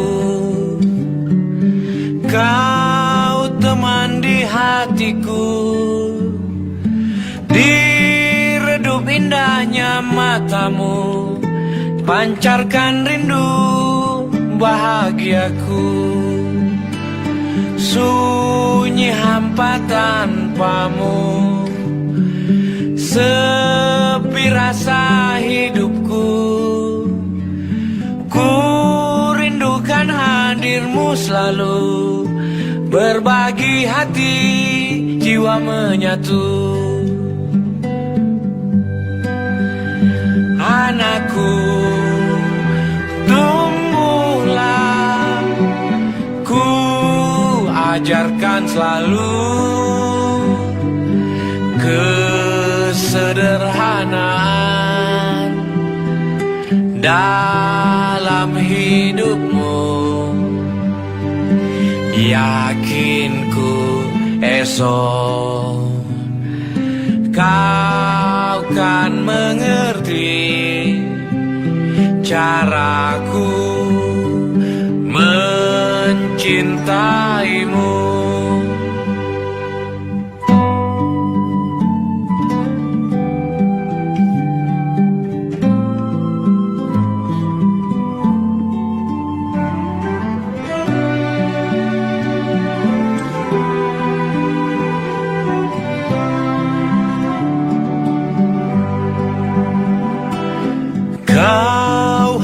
bersamaku.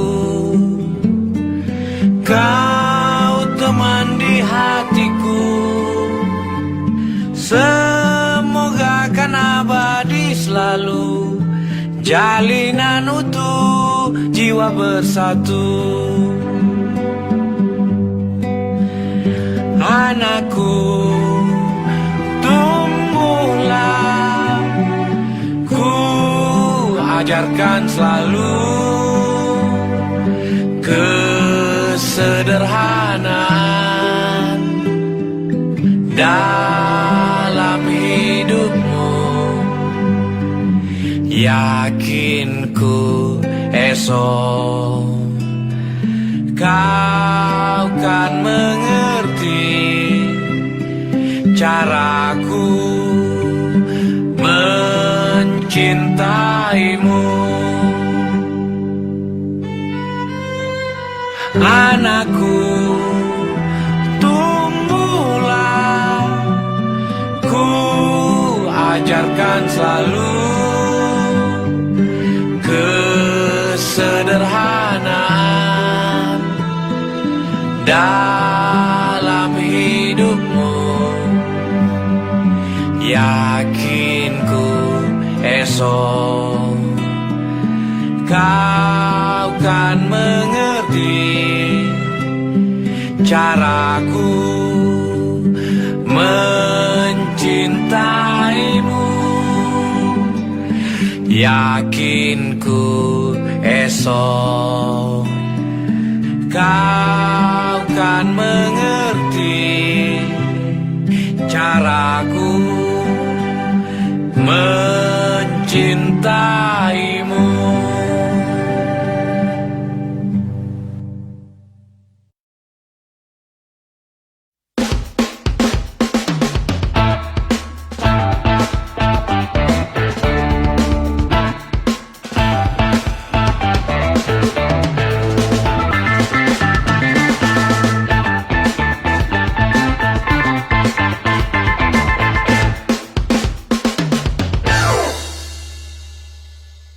Oke, kita lanjut ya.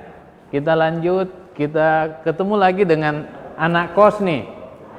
Anak kos yang coba-coba mau menjadi pengusaha dan masa lalunya sempat bersetegang dengan orang tuanya.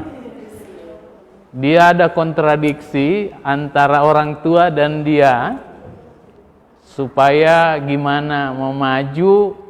Nah, tetapi sebelum, ini kan sudah kamera ya, supaya dia nggak lari seperti yang lalu, kita mulai bincang. Saya mau bincang dengan Anda kalau Anda memulai dengan menyanyi, sesuai janji Anda dulu. Saya mau di depan, lain ending. Dulu, lagu apa nih? Sambalado. Nah, coba, Sambalado gimana? Sambala, sambala, sambala, sambalado, terasa pedas, terasa panas. Sambala, sambala, sambala, sambalado, mulut bergetar, lidah bergoyang. Cintamu seperti sambalado, enaknya cuma di lidah saja. Cintamu seperti sambalado, enaknya cuma di lidah saja. Colek-colek sambalado. Oke, luar biasa. Itu kado untuk Tribun juga ya. Ya, itu ya selamat ulang tahun. Itu awal, yang akhir juga lain lagi nanti. Tapi ngomong-ngomong, Anda rambut panjang nih. Kenapa? Iya, Sengaja? Sengaja. Karena memang sudah tidak terikat lagi gitu, enggak harus grooming kayak di kantor-kantor kemarin, jadi ya sudah. Udah bebas merdeka ya? Udah bebas lah, fokus di usaha. Kita sama-sama merdeka nih. Saya juga udah merdeka, tetapi Anda merdeka kenapa? Merdekanya karena sekarang kan sudah usaha sendiri, udah nggak diatur-atur lagi gitu. Yang diatur siapa lagi nih?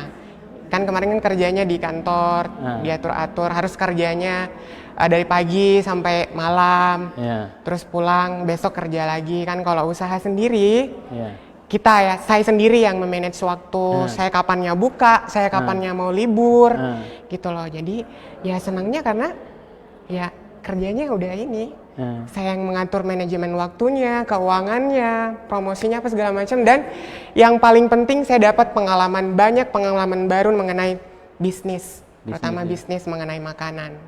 Dulu kan Anda masak di kamar kos, sekarang juga? Ya. Kemarin sempat dapat tempat di salah satu food court yang ada di Makassar, di Arupala Food City, tapi cuman bertahan sampai 3 bulan. 3 bulan terus balik lagi, dapat tempat sekarang di Jalan Alauddin. Tapi sudah bukan di rumah kos, ini di kamar kos? Sekarang masih, ya sudah bisa makan di tempat, ada apa namanya, gerobak. Sudah bisa makan di tempat, bisa online juga. Dan sekarang sudah available di Gojek dan Grab. Jadi buat yang nonton ya hari ini ya, yang malam ini, yang kemarin-kemarin di mana sih Mangkuk ID? Sudah ada belum di Gojek, di Grab? Sekarang sudah bisa order dan ada promo tentunya. Luar biasa. Di order. Dulu belum ada loh. Dulu kita mesennya harus telepon ya. Waktu awal kita ngobrol ya. Dan sekarang dulu itu tunnya masih ada pesimistis. Saya ingat sekali. Sekarang terlalu optimis. Memang Anda prospektif melihat pasar ke depan ini? Ya, pasti Pak, karena ya harus semangat dong, gitu loh, harus optimis, jangan setengah-setengah, nanti juga hasilnya setengah-setengah. Tetapi jadi, setelah kita ketemu pertama dengan ketemu sekarang, Anda rasakan speednya gimana? Kenaikan ini? Iya, bertambah, dan saya mau cerita nih sama Bapak. Ya, silakan, bukan cuma sama saya, sama pemirsa nih. Ya, sama Bapak, sama pemirsa juga yang lagi nonton. Jadi pada saat habis live dengan Pak None pada malam itu besoknya ada beberapa yang mungkin dari kenalannya Bapak atau yang mungkin nonton malam itu, terus ordernya, terus yang paling lucu ya Pak ya, pada saat sudah sampai di rumahnya, mereka bilang titip salam ya sama Pak None, gitu loh. Oh berarti kenalannya Bapak nih, gitu. Alhamdulillah. Tapi saya nggak suruh loh. Impact-nya ada, gitu. Iya. Tapi sekarang makin banyak nggak? Alhamdulillah, selain offline, online juga sudah bertambah, kan ada Gojek dengan Grab. Dan sudah ada tempat sendiri ya untuk makan. Gitu. Luar biasa ya.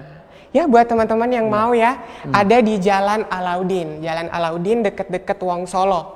Oh dekat, strategis dong tempatnya. Itu bisa makan di situ? Bisa.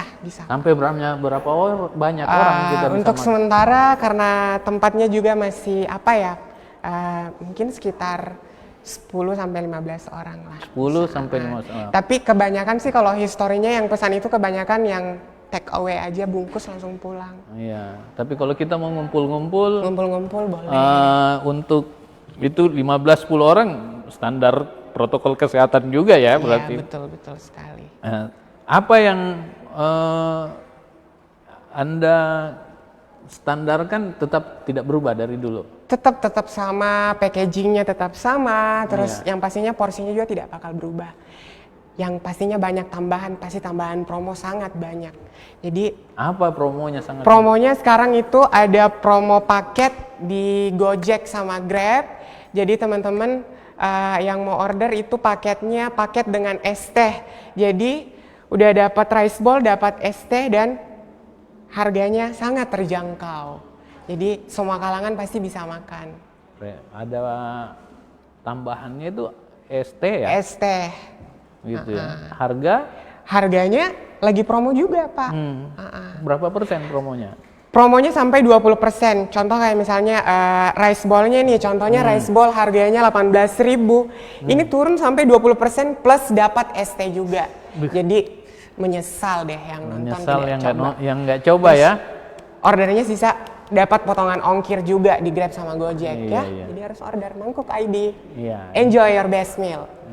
Dan bagi yang mau untuk mesen langsung, semuanya lagi dalam mobil, berdua, mau pesan rice ball, silakan singgah di Alauddin. Jalan Alauddin. Kita ulang-ulang nih Alauddin. Kenapa? Karena dulu cuman di tempat kos. Sekarang udah berkembang punya tempat sendiri. Itu maju berarti ya. Alhamdulillah. Ada nggak dampak Anda semakin terkenal dengan hadir di podcast Kata Nona yang Tribun Timur juga mediakan gitu? Ada nggak? Menurut Anda? Ada, pastinya. Sebelumnya kan saya belum pernah ikut acara-acara yang seperti ini Pak ya, yang mungkin akan banyak orang yang melihat saya di luar sana. Sekarang saya lebih percaya diri. Terus ada beberapa yang bertanya, oh ini ya yang pernah yang live dengan Bapak yang sudah pastinya sudah terkenal ya kan? Siapa yang tidak tahu di mana? Yes. Saya merasa tersandung. Gitu. Tetapi sekarang dulu kan saya ingat sekali Anda. Saya sempat dalam hati, mohon maaf ini saya harus jujur mengatakan, waktu kita ngobrol itu saya nggak berhenti mendoakan Anda. Amin. Karena Anda punya cerita begitu, menurut saya tersentuh banget itu hari. Amin. Apalagi waktu Anda menceritakan, Anda kan latar belakang pendidik ya? Iya, pendidikan. Nah, pendidikan ya, bukan pendidik ya, pendidikan ya. Terus tiba-tiba Anda punya hobi masak. Anda lebih memilih passion itu. Anda masuk universitas itu gara-gara dorongan orang tua ya? Iya, karena mau jadi PNS gitu ya? Iya, betul sekali, Anda Pak. tiba-tiba punya tekad. Anda menginspirasi saya terus terang untuk banting setir. Gitu. Sekarang Anda kecewa nggak dengan putusan Anda itu? Kecewa ya, enggak lah. Apa yang saya mulai, ya saya harus bertanggung jawab gitu loh. Ya. Dan pilihan saya pun bukan pilihan yang salah. Kalau misalnya salah ya pasti saya sudah jauh-jauh untuk menyesali semuanya. Begitu Pak. Jadi ya saya lanjut, saya harus berjuang. Meskipun mungkin di awal-awal saya harus babak belur, tapi saya tahu akan indah pada waktunya. Akan indah pada waktunya. Ya. Dan indah itu semakin dekat ya. Amin, amin, amin, amin, ya Allah. Terima kasih. Gimana respon orang tua sekarang? Respon orang tua alhamdulillah sudah mulai sudah mulai terketuk hatinya bahwa oh ternyata anak saya ini benar-benar berjuang begitu, benar-benar bertanggung jawab apa pilihannya dia gitu loh. Dan dibuktikan, dan mudah-mudahan malam ini juga dinonton sama keluarga yang ada di Polman. Oh gimana? Kena gempa nggak keluarga yang ada di Polman? Alhamdulillah keluarga baik-baik. Yang parah itu kalau nggak salah di Majene dengan Mamuju. Oh ya. Kalau saya kebetulan keluarga besar ada di Polman Pak. Polman ya. Kakak gimana kakak? Kakak yang dekat sama Anda kan? Ya. Oh kakak sekarang di ini jauh di Jakarta dia juga kerjanya. Ya. Dulu ceritanya Anda lebih dekat juga sama kakak Anda ya? Iya, lebih dekat sama kakak lah. Dibanding sebenarnya semuanya sih lebih dekat sih semuanya Pak, tapi ya begitulah. Ya begitu ya. Nah, sekarang kita kembali ke ini produk Anda. Ada menu baru nggak? Ada menu baru Pak, sangat-sangat banyak. Apa tuh menu baru? Barunya kan dulu kan yang ada itu ada cumi, ada tuna, ada ayam itu ada 2, ada yang paleko. Terus ada yang katsu teriyaki. Terus sekarang sudah merambah ada kulit ayam. Oh, ada kulit ayam. Ada kulit ayam, terus ada crab stick yang suka kepiting. Ada crab stick, terus bumbu-bumbunya juga. Oh, ada ini juga, ada beef, Pak. Ada beef ya. Beef. Dulu belum ada beef sapi, ya. Yang suka daging sapi ada beef juga.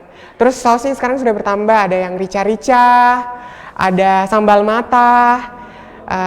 Ada yang suka black pepper, ada barbecue, yang pakai cheese mozzarella juga ada, jadi lengkap. Lengkap sekarang ya? Lengkap, ada promo juga. Ada promo. Yang paling penting promo nih. Promo ya, karena semuanya suka promo. Dan sekarang berbagai pilihan di Resbol yang sekarang kita lagi bincangkan. Dan pertanyaan berikutnya nih, siapa yang paling, kan Anda tambah maju nih, sekian bulan aja progresnya maju nih. Alhamdulillah. Siapa yang paling membantu Anda di proses ini? Nggak mungkin lah Anda sendiri. Yang membantu saya ada, yang menemani saya malam ini, teman saya yang siapa tuh namanya? Namanya Dian Ariska. Oh, Dian Ariska. Apa dia? Sangat banyak membantu mengenai sosial media, marketing untuk promo, apa segala macamnya. Beliau yang membantu. Oh, konsultan media juga dia? Yes. Oh, gitu ya? Sangat banyak membantu. Banyak membantu? Ya. Punya modal di dalamnya nggak dia?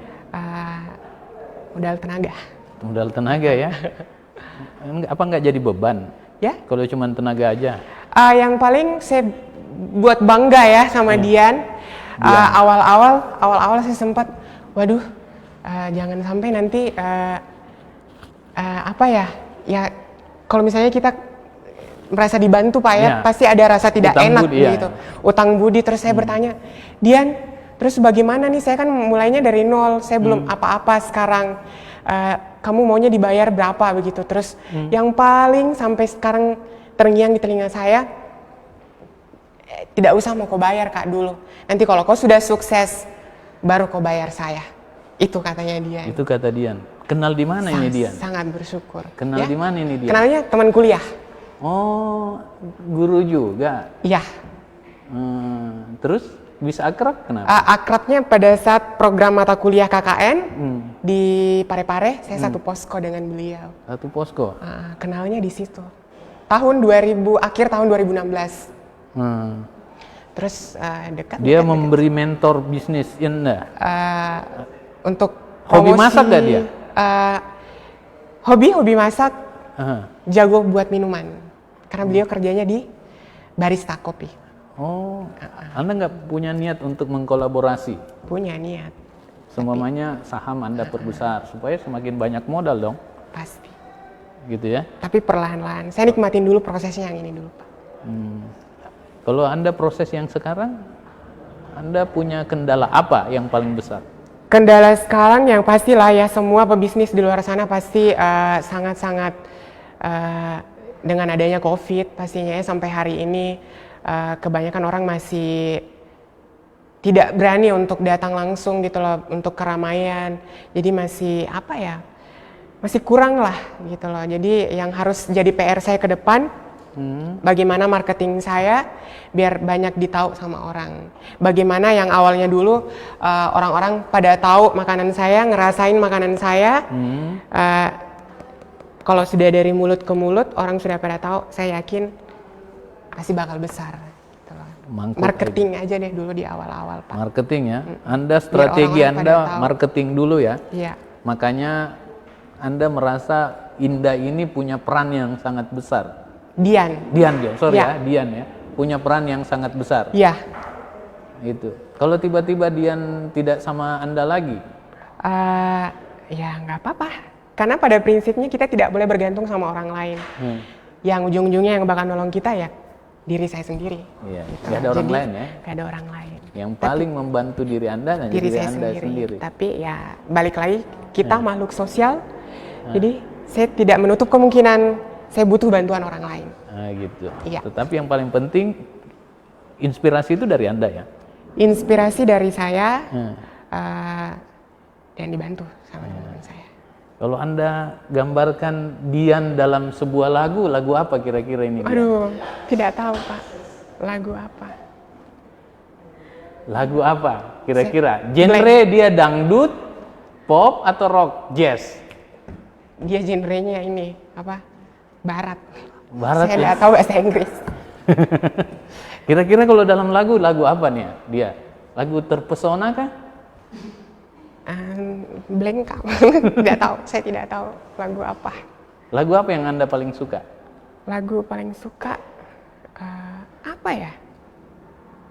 Kalau Sambalado kan itu umum, biasa aja. Ada nggak yang lebih spesifik yang Anda suka? Spesifik? Nggak ada sih lagunya. Masa sih nggak ada? Ini marketing loh. Marketing, ya? Katanya bicara marketing harus apa punya jingle ataukah apa? Apa jinglenya?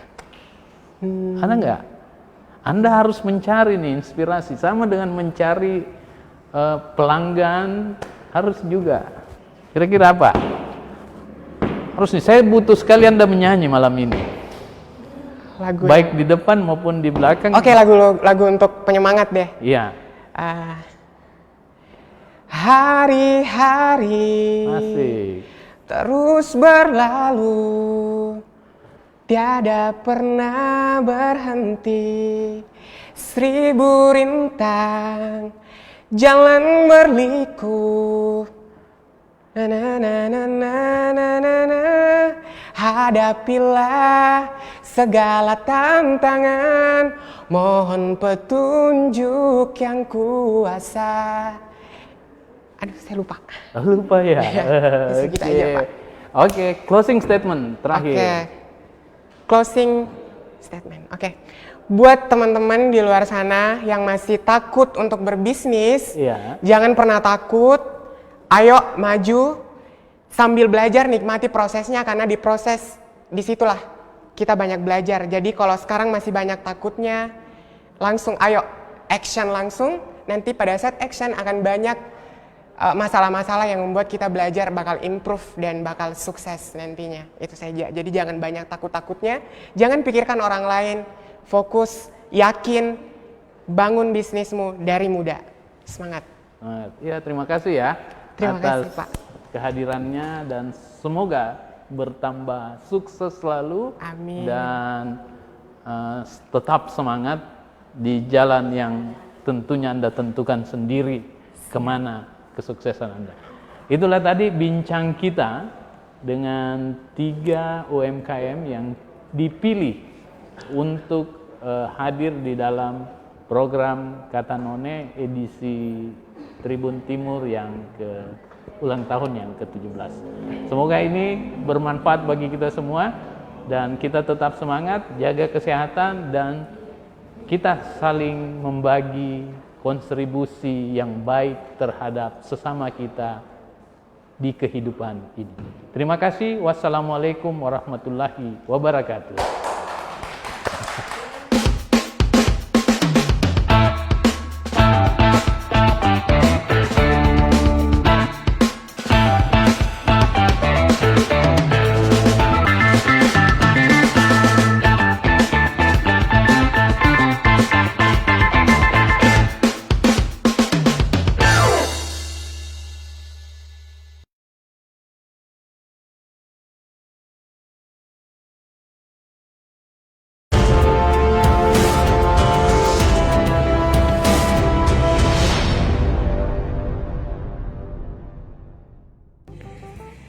Assalamualaikum warahmatullahi wabarakatuh. Saya Zulkarnain Hasanuddin, anggota KPU Kabupaten Majene, mengucapkan selamat hari ulang tahun Tribun Timur yang ke-17. Semoga Tribun Timur selalu menjadi sumber informasi dan menjadi media yang terbaik selalu di Kabupaten Majene. Terima kasih. Wassalamualaikum warahmatullahi wabarakatuh.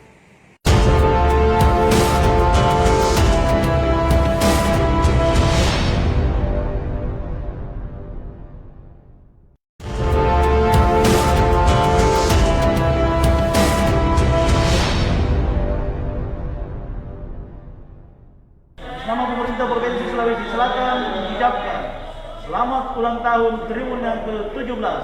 Mata lokal menyapa Indonesia. Semoga semakin jaya.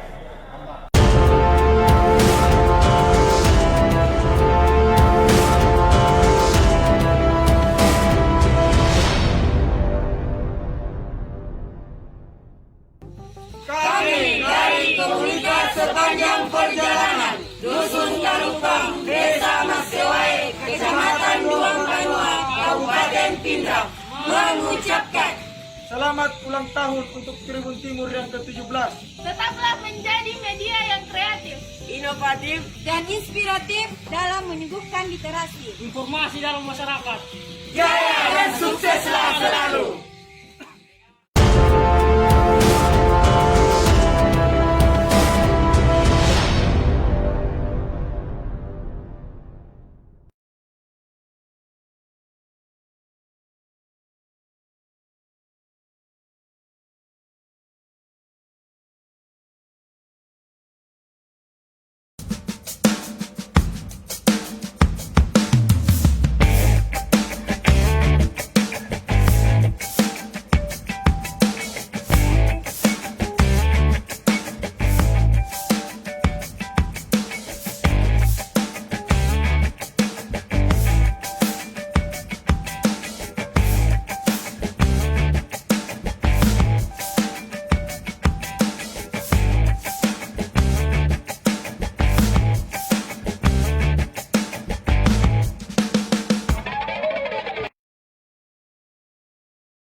Halo Tribuners, Assalamualaikum warahmatullahi wabarakatuh.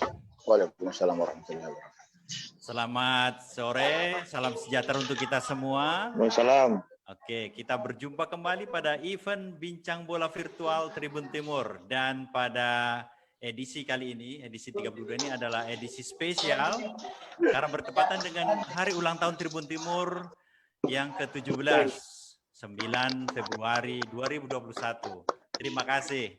Oke, pada Bincang Bola Virtual edisi spesial ini, karena kebetulan hari ini kita akan tayang 17 jam non-stop. Wah, dan ini salah satunya Bincang Bola Virtual telah menghadirkan beberapa narasumber dari beberapa pentolan kelompok supporter, ya, dan dengan tema pada sore hari ini, tepatnya ya, tema pada edisi kali ini, edisi spesial adalah menyambut Liga 1 2021. Wah, akhirnya mungkin saya jadi pengantar.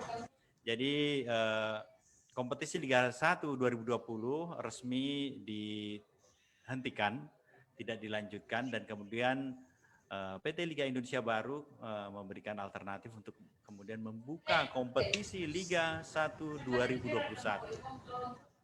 Hingga hari ini sudah ada lampu hijau dari Kapolri, ya, Kapolri bahwa siap akan memberikan izin dengan beberapa persyaratan yang akan diberlakukan kepada PT Liga Indonesia Baru dan juga klub-klub peserta.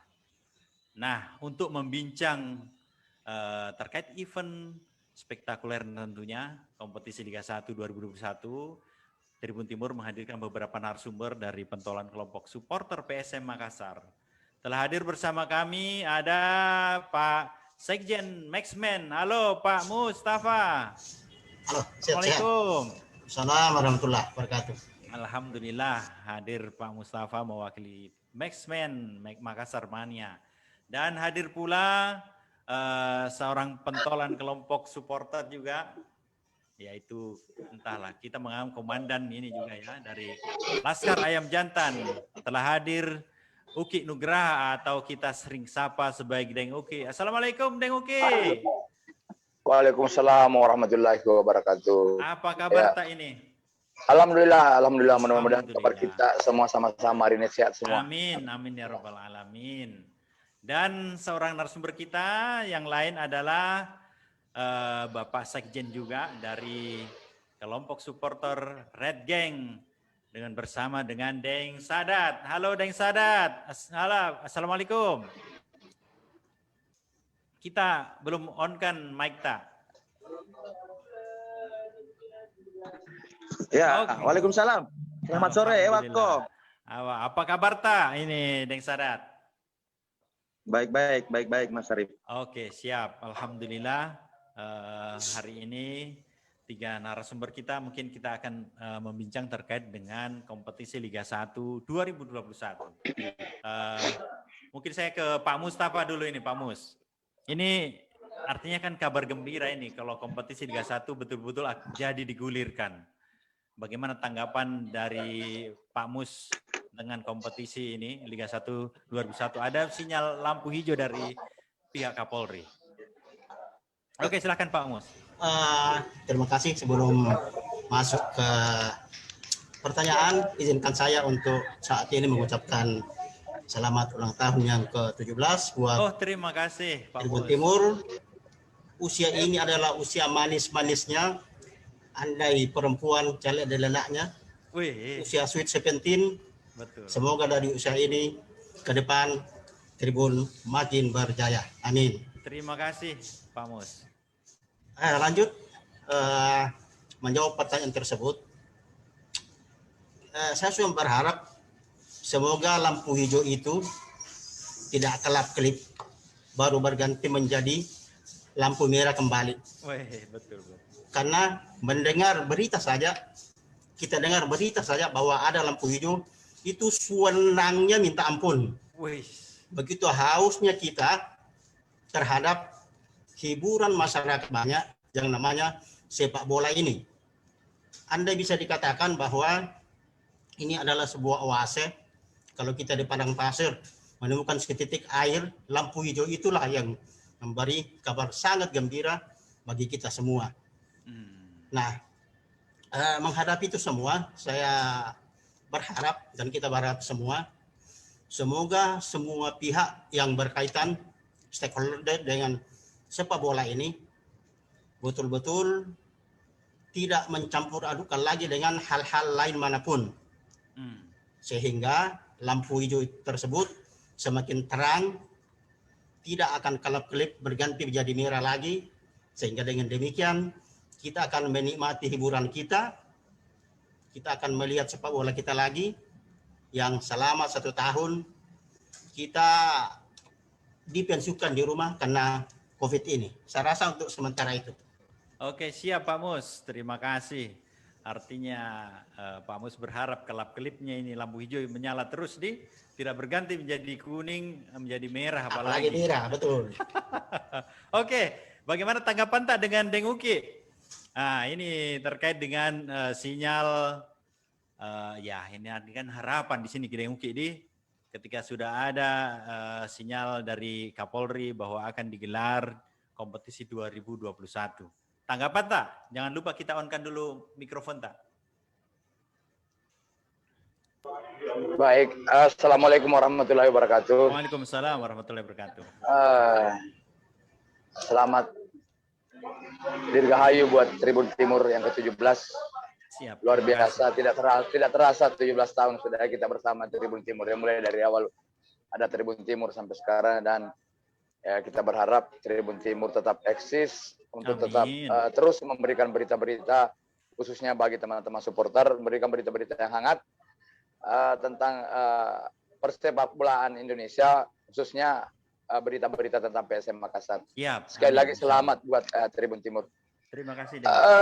Sinyal atau lampu hijau yang dinyalakan oleh Kapolri bagi saya, mohon maaf, saya bukannya pesimis. Supporter itu tipikalnya tidak ada yang pesimis, tapi namun kalau dalam hal ini itu dikecualikan. Ya. Saya pernah bikin status beberapa hari yang lalu saat pertama membaca di media sosial kalau Polri itu memberikan sinyal lampu hijau. Tapi ternyata kemarin kan ada bantahan lagi kalau Polri belum mengeluarkan statement apapun. Ya. Jadi jangankan lampu hijau, lampu sorot, lampu Petromax pun mereka nyalakan, kita belum yakin kalau memang belum main ini, berjalan liga ini. Ya. Jangankan seperti ini, masih kabar-kabar tahun kemarin Oktober, tim kita sudah berangkat ke Jogja. Iya. Tim sudah berkumpul di Jawa semua. Kok dibatalkan juga, apalagi cuma lampu hijau, lampu apa. Ya bukan pesimis, tapi ya inilah sepak bola kita seperti ini. Karena dipegang oleh orang-orang yang tidak semestinya. Bukan berkompeten di bidang sepak bola. Buktinya kemarin mereka sendiri yang ngakui sangat rumit mengatur jadwal. Padahal tahun-tahun pengurus tahun lalu itu kan, begitu kompetisi sudah berjalan, sudah jadwal sudah disertakan. Ini ngatur jadwal saja ribet. Bagaimana? Ini kompetisi nasional, bos. Bukan Habibie Cup atau Liga Ramadannya yang biasa di Makassar. Jadi jujur kalau sampai saat ini saya belum yakin kalau liga ini akan bergulir secepatnya. Kalau tahun ini mungkin iya, cuma dalam waktu dekat ini 1-2 bulan ke depan ini saya belum terlalu yakin. Ada bulan Ramadan, ada bulan puasa ya, pasti itu jadi pertimbangan lagi nanti. Ya kan? Mana pandemi lagi di daerah tertentu masih zona merah. Nah, otomatis itu semua nanti akan menjadi pertimbangan. Nah, kalau alasannya kemarin liga ini siap digelar tanpa penonton, Oktober kita sudah siap soal itu. Kita tidak bisa ke stadion. Oke, kita terima semua teman-teman supporter seluruh Indonesia, kita sudah sepakat tidak akan datang ke stadion. Pemain pun ikut protokol kesehatan, di swab sebelum bertanding, karantina sebelum habis pulang dari away, di karantina dulu, di swab lagi. Itu kan kita sudah siap semua. Tapi itu dibatalkan juga dengan alasan tidak ada izin dari kepolisian. Nah, mudah-mudahan kepolisian Kapolri yang baru ini ya itu bisa juga ya. Jadi sekali lagi bukan pesimis, tapi keyakinan itu bagi saya belum sepenuhnya yakin kalau liga ini bisa berjalan dalam jangka 1-2 bulan ke depan ini. Tapi pun kalau berjalan ya alhamdulillah. Ya alhamdulillah. Ya seperti dibilang Pak Mus tadi, lampu hijaunya sudah menyala, jangan sampai redup kembali menjadi lampu merah. Ya kita berharap sih tidak seperti itu. Mungkin sementara cukup dari saya. Oke, jadi bukannya pesimis ini Deng Ukidi, tapi ya harapannya jangan nanti bukan berlebihan pesimis. baru nanti Realita, kita harus realistis. Betul. Oke. Oke, selalu harus jalan antara realistis dengan optimis nih. Oke. Saya kalau begitu ke Deng Sadat ini, bagaimana tanggapan tak juga ini terkait mungkin kemarin itu statement itu dari Kapolri langsung ya, bukan Polri-nya.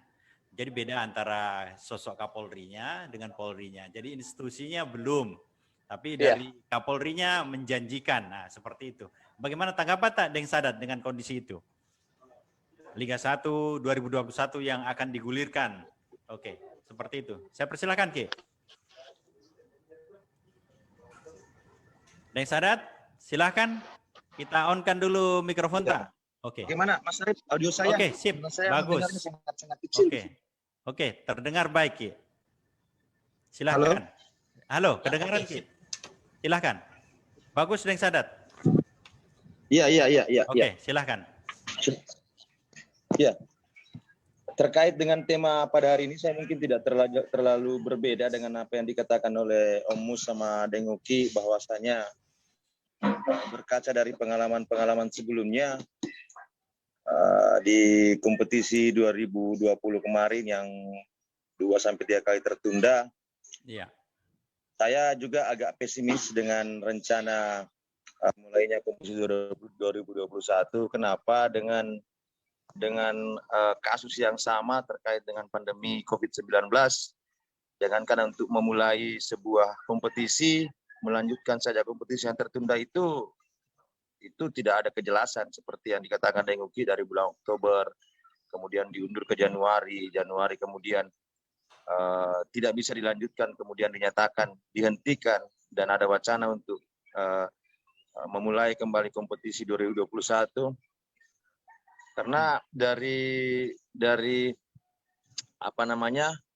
persiapan kompetisi tahun-tahun sebelumnya, sebelum ada pandemi saja, itu beberapa kali kompetisi kita tertunda memulai untuk start, apalagi sekarang dengan adanya pandemi.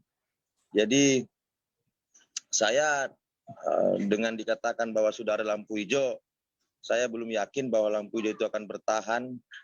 Saya tetap mengharap bahwa kompetisi 2021 yang rencananya akan digelar setelah setelah Hari Raya Idul Fitri, kita sebenarnya berharap, tetapi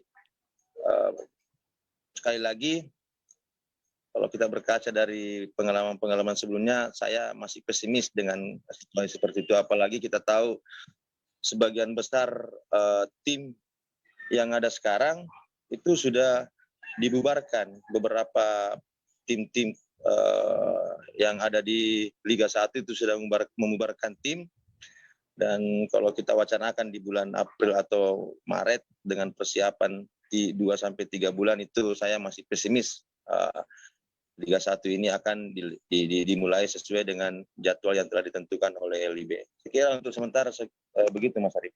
Oke, kalau ini melihat semuanya pesimis, lebih bagus sudah usah diugulir begitu, kira-kira. Bagaimana saya sambung sedikit ya. Iya, bagaimana? Saya sambung ya. Jadi begini. Pesimis bukan berarti ya tidak usah digelar. Ya. Pesimis dalam artian seperti ini. Kita kalau memulai sesuatu kan pasti sudah ada kita mau memulai sesuatu itu ya pasti sudah ada gerakan, sudah ada action gitu. Ya paling tidak ada surat ke semua tim untuk mempersiapkan timnya, ya kan?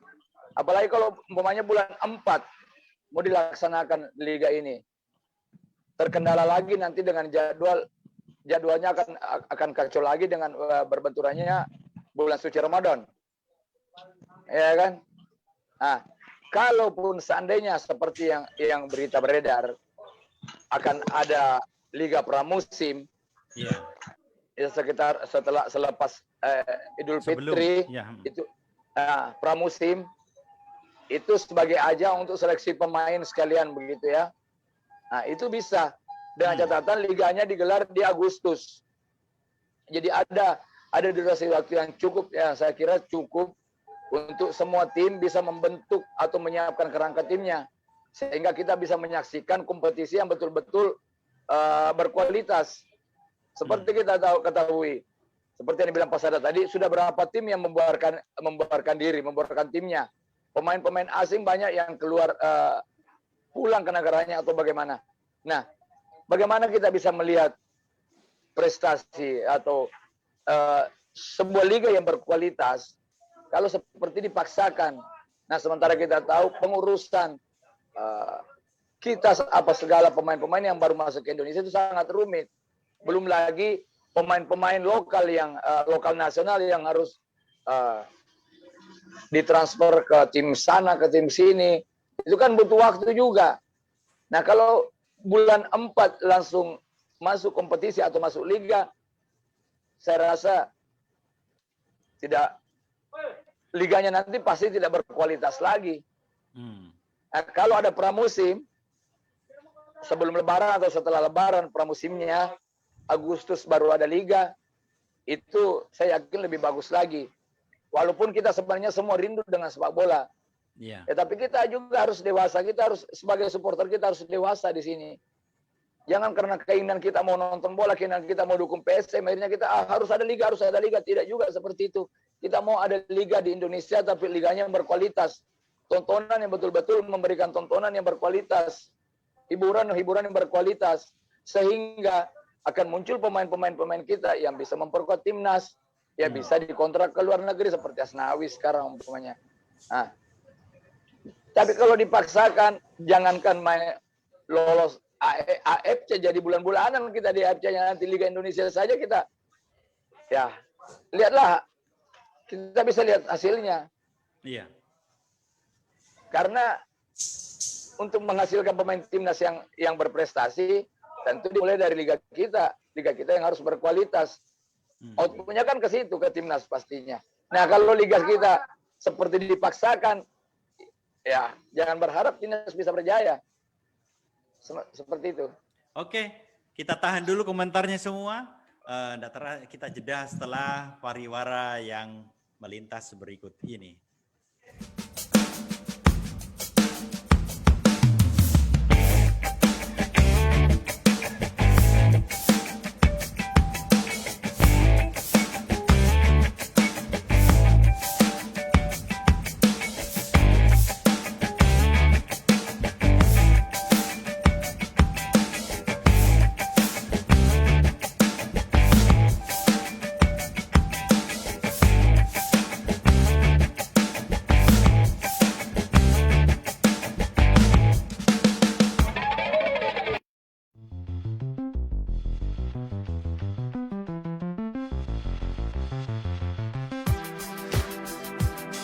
Jalan-jalan ke pantai, atau menaiki puncak gunung, melihat dataran indah, dan membayangkan lukisan alam Tuhan yang menakjubkan akan tersaji dalam sebuah liputan menarik juga eksklusif. Ikuti perjalanan saya menuju destinasi paling epik di Sulawesi Selatan, hanya di Wisata Virtual Tribuners.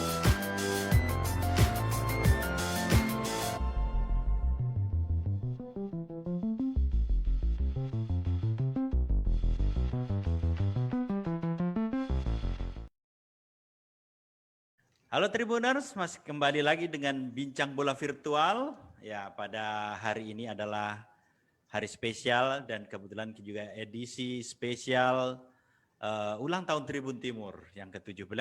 Dan Bincang Bola Virtual salah satu event yang mengisi untuk 17 jam non-stop Tribun Timur live YouTube, live Facebook. Oke, kita lanjutkan pada sesi kedua ini pada Bincang Bola Virtual. Tadi ya ada mungkin saya sedikit katakan bahwa salah satu optimisme ketika dikatakan Kapolri oleh Kapolrinya, bukan institusi Polrinya, bahwa sedianya nanti kalaupun digelar dan itu sudah ada ancang-ancang dari PT Liga Indonesia Baru, ada beberapa tulisan ataupun berita yang lewat itu, sedianya mungkin setelah Lebaran, artinya itu bulan Mei, itu bergulir kompetisi. Disediakan ya, Mei atau Juni di situ. Dan sebelum itu, sebelum adanya kompetisi bergulir, direncanakan ada pramusim. Pramusim ini salah satu event yang nantinya bisa dipakai oleh klub-klub peserta kompetisi Liga 1 2021 untuk membentuk tim, mencari pemain-pemain yang cocok dan sebagainya. Nah, ini sebagai salah satu momen karena selama ini kita tahu tim-tim klub peserta Liga 1 itu sudah membubarkan diri, ya. Tim-tim pemainnya sudah dibubarkan. Makanya nanti pramusim ini sebagai ajang untuk membentuk tim kembali. Nah, menyikapi kondisi tersebut, kira-kira Pak Mus tanggapannya seperti apa? Ini artinya persiapan yang diberikan oleh PT Liga Indonesia Baru mungkin sudah bagian dari perencanaan juga ketika ada pramusim, ketika nanti setelah Idul Fitri, setelah bulan Mei atau awal Juni nanti berkompetisi berlangsung. Tanggapan tak seperti apa itu Pak Mus? Terima kasih. Kemarin saya sempat baca di salah satu media online bahwa wacananya, ini baru wacana. Iya. Berarti belum rencana, apalagi program. Wacananya katanya Liga 1 akan bergulir kalau bukan Mei ya Juni. Sebelum itu ada laga pramusim. Tapi apapun itu, kita betul-betul sangat sebagai supporter sangat mengharap keseriusan dari pihak yang berkompeten untuk menggulir liga ini. Jadi jangan sampai kita cuma dikasih PHP supaya kita senang-senang sesaat. Mungkin mereka menganggap bahwa hancur dulu nih ekonomi di masyarakat bola, apakah mau corona. Kita hiburlah dia dengan menyalakan lampu hijau. Jangan sampai seperti itu. Nah, sesuai dengan berita tersebut yang saya baca, ini memang agak sedikit logis kalau diwacanakan Juni bergulir. Sebelum itu ada Liga Pramusim. Liga Pramusim itu difungsikan oleh tim sebagai mempersiapkan segala sesuatunya termasuk merekrut pemain. Nah, kita ketahui bahwa ada beberapa tim yang sudah membubarkan diri. Jadi jangankan tim yang sudah membubarkan diri, tim-tim saya yang belum bubar akan sangat merasa ngos-ngosan dari segala aspek kalau kita memulai liga ini dalam waktu dekat. Iya. Tapi apapun itu, lampu hijau itu merupakan suatu harapan sedikit bagi kita dan sangat-sangat kita harapkan harapan yang sedikit itu akan berkembang terus, tumbuh terus menjadi harapan besar sehingga betul-betul dalam tahun ini liga itu mulai bergulir seperti itu. Oke, kalau Deng Uki sendiri seperti apa melihat itu? Adanya pramusim dan juga ya mungkin ini kita selalu berbahas soal wacana tapi ya, kita mewacanakan sesuatu itu sebagai anggapan untuk menggelar sesuatu kan? Iya. Oke. Iya. Ya tentunya kita sangat-sangat setuju ya dengan adanya. Jangan pesimis dulu Deng Uki jangan pesimis dulu. Kita kalau ada dengan adanya wacana untuk ada pramusim seperti itu kan memang harusnya tiap tahun seperti itu. Sebelum liga sesungguhnya bergulir ada pramusim, ada liga pramusim.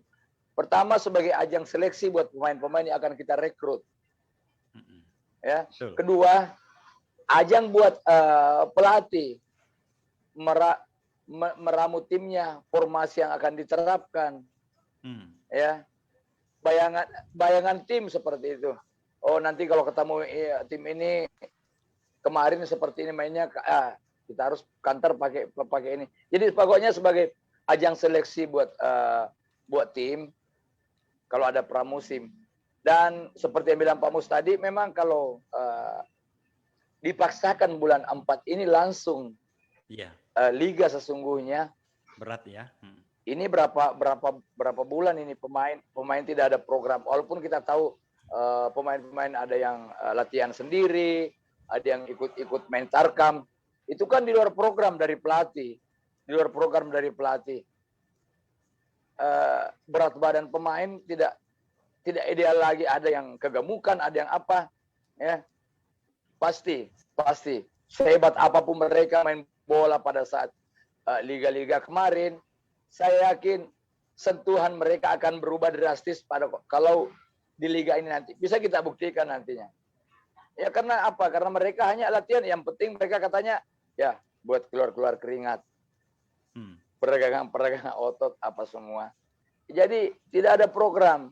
Nah, dengan adanya Praligina inilah pelatih bisa meraba kekuatan timnya, bisa melihat kemampuan-kemampuan pemain yang akan mereka rekrut, bisa mengetahui formasi apa yang ideal buat timnya dengan adanya pramusim ini. Nah, setelah pramusim itu jelang 1 bulan atau 2 bulan, baru kita masuk liga yang sesungguhnya. Saya yakin persiapan tim akan lebih bantang lagi, akan lebih bagus lagi.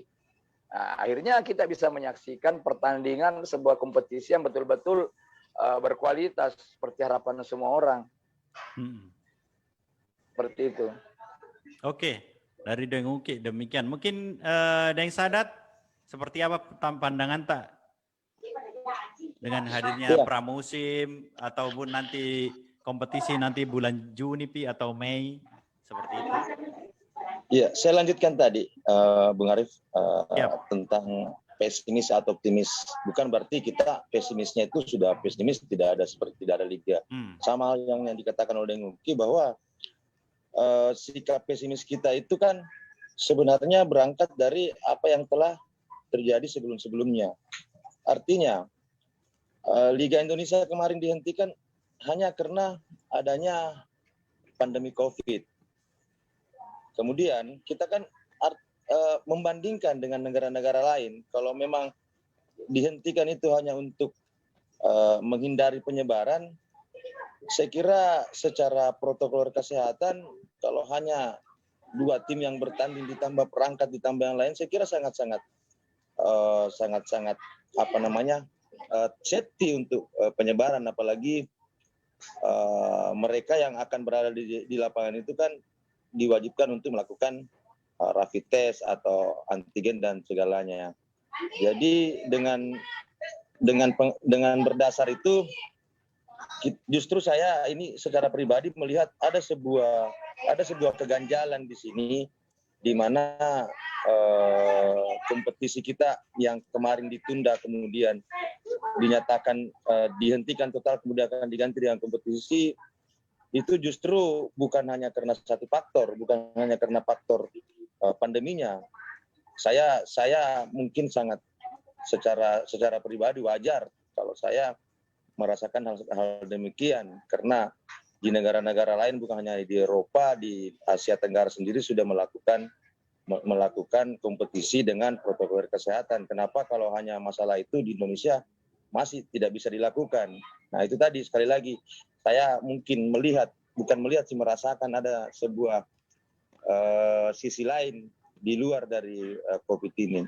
Kalau terkait dengan pramusim, saya kira ini bukan sebuah hal baru. Saya kira di setiap tahun di negara kita selalu melakukan pramusim, apakah itu ada turnamen seperti misalnya yang kemarin turnamen Piala Sudirman, Piala Indonesia, itu kan bagian dari pramusim. Cuman memang kondisinya berbeda sekarang. Kalau sudah ditentukan misalnya April atau Mei akan dilakukan pramusim, tim-tim sekarang pasti sudah akan berbenah.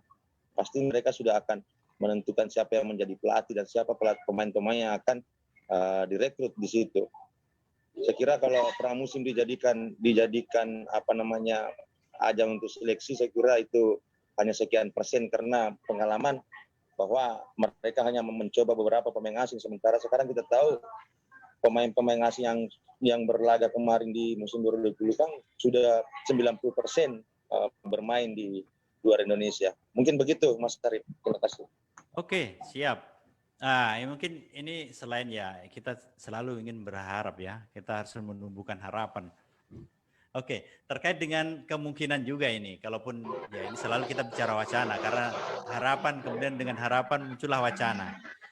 Wacana itu kemudian kita dengar ketika kalaupun digulirkan kembali idenya seperti tahun 2020 lalu, dipusatkan di Pulau Jawa, bahkan sempat beritanya itu dikabarkan akan di Bandung, kemudian ada juga di Solo, ya. dan mungkin ada kota lain seperti dulu dibagi menjadi 3 lokasi. Nah, artinya kembali ide itu untuk menyatukan seperti PSM kemarin yang sempat di Jogja, mungkin nanti main di Solo dan sebagainya. Seandainya kompetisi itu bergulir dengan sistem seperti itu, bagaimana kira-kira tanggapan dari Pak Mus dulu? Artinya dipusatkan di satu kota, ini untuk meminimalisir terkait dengan adanya COVID-19 juga ini, nah seperti itu. Kalau misalkan kembali idenya adalah menggulirkan di satu atau home turnamen seperti itu Pak Mus. Ya, apapun bentuk pelaksanaannya, kalau memang itu sudah bergulir, sepertinya perlu disyukuri sebagai sebuah dari hasil sebuah harapan kita selama ini. Karena sekalipun misalnya diadakan di kandang masing-masing, toh lebih sakit hati lagi karena kita berdekatan dengan stadion. Iya. Apalagi Pak Sadat paling dekat dengan stadion tapi tidak masuk, lebih sakit hati lagi. Jadi mending sekalian jauh dilaksanakan di sana kalau memang tidak dilaksanakan tanpa penonton. Karena pada hakikatnya kalau dalam keadaan normal kita bisa berkata bahwa kalau ada sebuah laga, ada sebuah pertandingan baru kita tanpa penonton karena satu sebab, ya mending laga itu ditiadakan. Tapi ini kan kita harus mengerti, kita harus paham bahwa kondisinya sekarang mengharuskan kita seperti itu. Jadi apapun bentuknya, dimanapun itu, yang penting laga sudah liga sudah bergulir, itu perlu disyukuri walaupun tanpa penonton, atau walaupun misalnya dilaksanakan di satu tempat, dipusatkan di situ, ya mungkin tidak terlalu mengapa buat kita. Sekalipun pada dasarnya ya kita akan mengobati haus kita mengenai keramaian sepak bola. Tapi kalau memang kondisinya seperti itu, kondisinya mengharuskan seperti itu ya kita bisa apa? Iya. Seperti itu. Oke, kalau Deng Uki sendiri pandangannya seperti apa kalau misalkan nanti kalaupun jadi bergulir kemudian dipusatkan di satu kota atau di daerah tertentu? Nah, ini kan sebagian dari untuk mencegah atau penyebaran pandemi COVID-19 ini. Kembali mungkin idenya seperti tahun yang lalu itu Bu Deng Uki, yang 2020 tapi tidak jadi dilaksanakan. Kalau Deng Uki melihatnya seperti apa begitu Deng Uki? Ya, seperti yang bilang Pak Mus tadi, kita harus malah kita harus apresiasi ya dengan bisa digelarnya liga seperti itu. Dan di sini saya bilang selalu teman-teman, disinilah kedewasaan kita sebagai supporter itu harus kita tunjukkan, diuji. Kita cinta tim kita harus mensupport apapun yang terbaik buat tim itu kita harus support.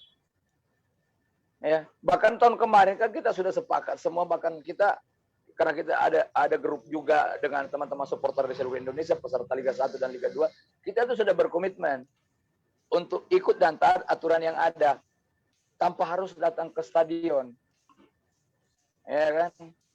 Dulu saja sebelum pandemi ini, kalau sudah ada wacana seperti itu, kita berpikir untuk mau datang.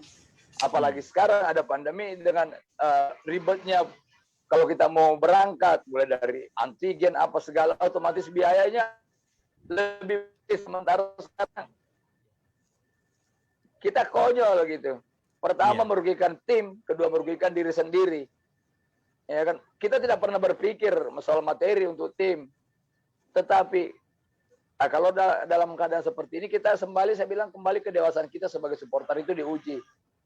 Kita harus berbesar hati, terima apapun keadaannya, apapun keputusannya. Yang pasti liganya digelar dulu. Nah, itu dulu. Ya. Bahkan kalau memang nantinya tetap tidak ada liga, maka teman-teman supporter kita akan bikin liga nanti. Supporter boleh masuk, supporter boleh masuk nonton di stadion, tapi pemainnya yang tidak ada. Jadi bagaimana itu?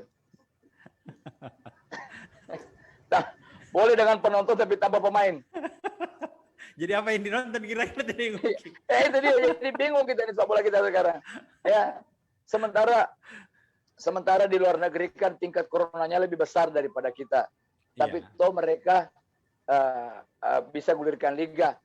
Yang membuat saya sakit hati pada saat itu karena ada berita bahwa beda dengan supporter di Indonesia susah diatur. Wah, ini yang kami tidak terima sebenarnya. Di sini ayo coba kalau berani lakukan, bikin kompetisinya dan kita lihat siapa sebenarnya yang komitmen dengan ucapannya. Apakah badan liganya komitmen melanjutkan pertandingan atau kami supporter yang komitmen tidak datang ke stadion. Betul. Oke. Itu jadi itu apa ya, membuat saya sedikit kecewa. Mereka membedakan tersakiti. Mereka membedakan apa ya, supporter di sana tuh katanya mudah bisa diatur, mengerti ini. Kami juga supporter Indonesia ini bukan manusia bodoh, bukan kumpulan manusia bodoh. Kami ini manusia-manusia gila. Lebih gila ya. Gila dalam tanda kutip. Iya, betul. Kami mencintai tim kami, membela tim kami tanpa mengharap apapun. Sementara mereka yang berkuar itu kalau tanpa gaji mereka tidak akan mau bekerja. Iya. Ya, seperti itu. Oke, kalau Deng Sadat sendiri melihat seperti apa potensi ataupun peluangnya kalau memang nanti bergulir atau dikumpulkan di Jawa dengan home turnamen seperti yang pernah mungkin bahas yang lalu-lalu seperti itu, Deng Sadat. Iya, barangkali begini, Bang Arif. Saya mungkin sepakat dengan Om Mus, dengan Deng Uki tadi. Kita harus menjadikan diri kita itu sebagai saya, Deng Uki, dengan Om Mus, dengan teman-teman lain, bahwa kita ini adalah supporter PSM. Tetapi jangan lupa bahwa supporter PSM itu adalah bagian dari supporter Timnas Indonesia. Betul. Nah, kita harus melihat dulu bahwa keberlanjutan dari Liga Indonesia itu adalah kebutuhan dari Timnas Indonesia.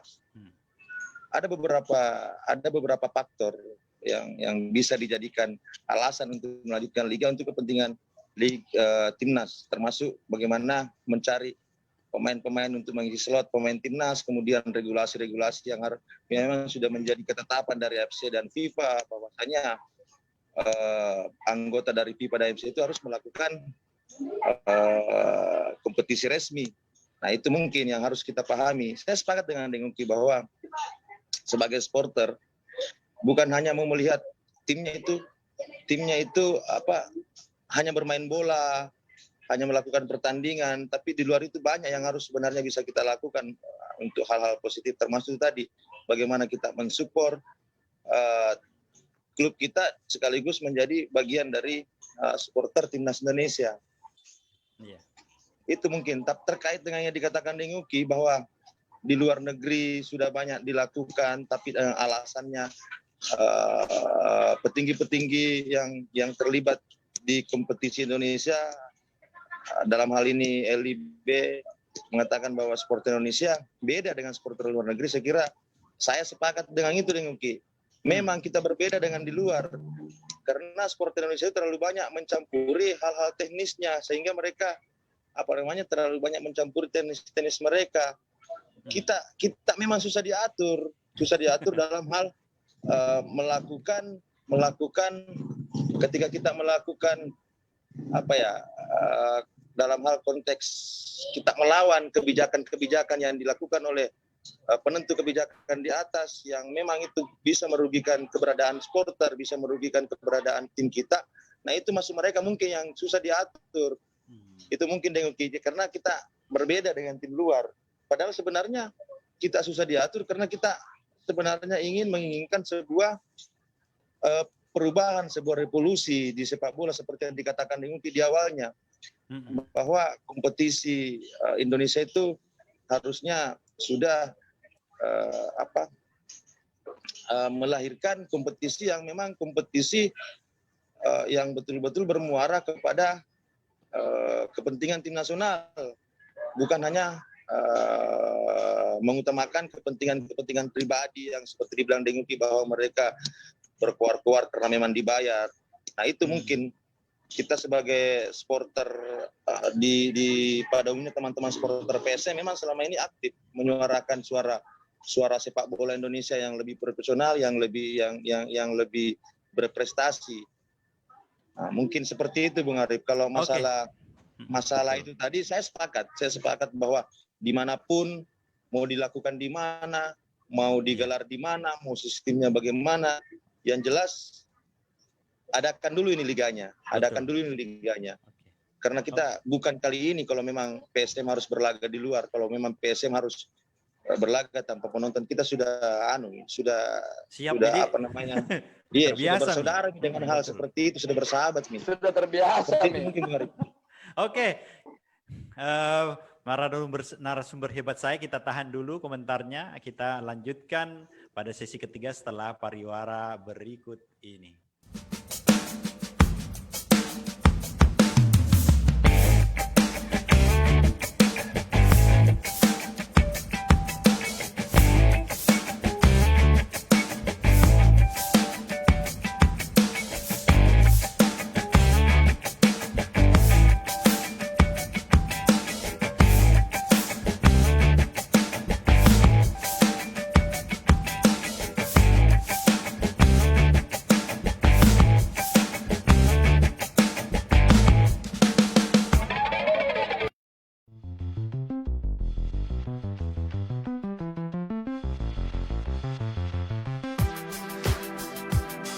Jalan-jalan ke pantai, atau menaiki puncak gunung, melihat dataran indah, dan membayangkan lukisan alam Tuhan yang menakjubkan akan tersaji dalam sebuah liputan menarik juga eksklusif.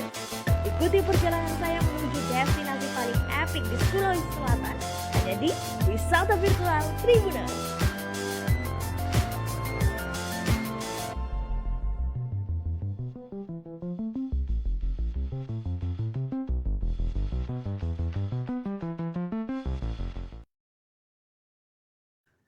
Halo Tribuners, kita kembali lagi pada Bincang Bola Virtual, masih bersama saya dengan Arifuddin Usman, editor jurnalis Tribun Timur. Oke, pada Bincang Bola ini pada sesi ketiga kita sudah melanjutkan tadi dengan tema menyambut Liga 1 2021.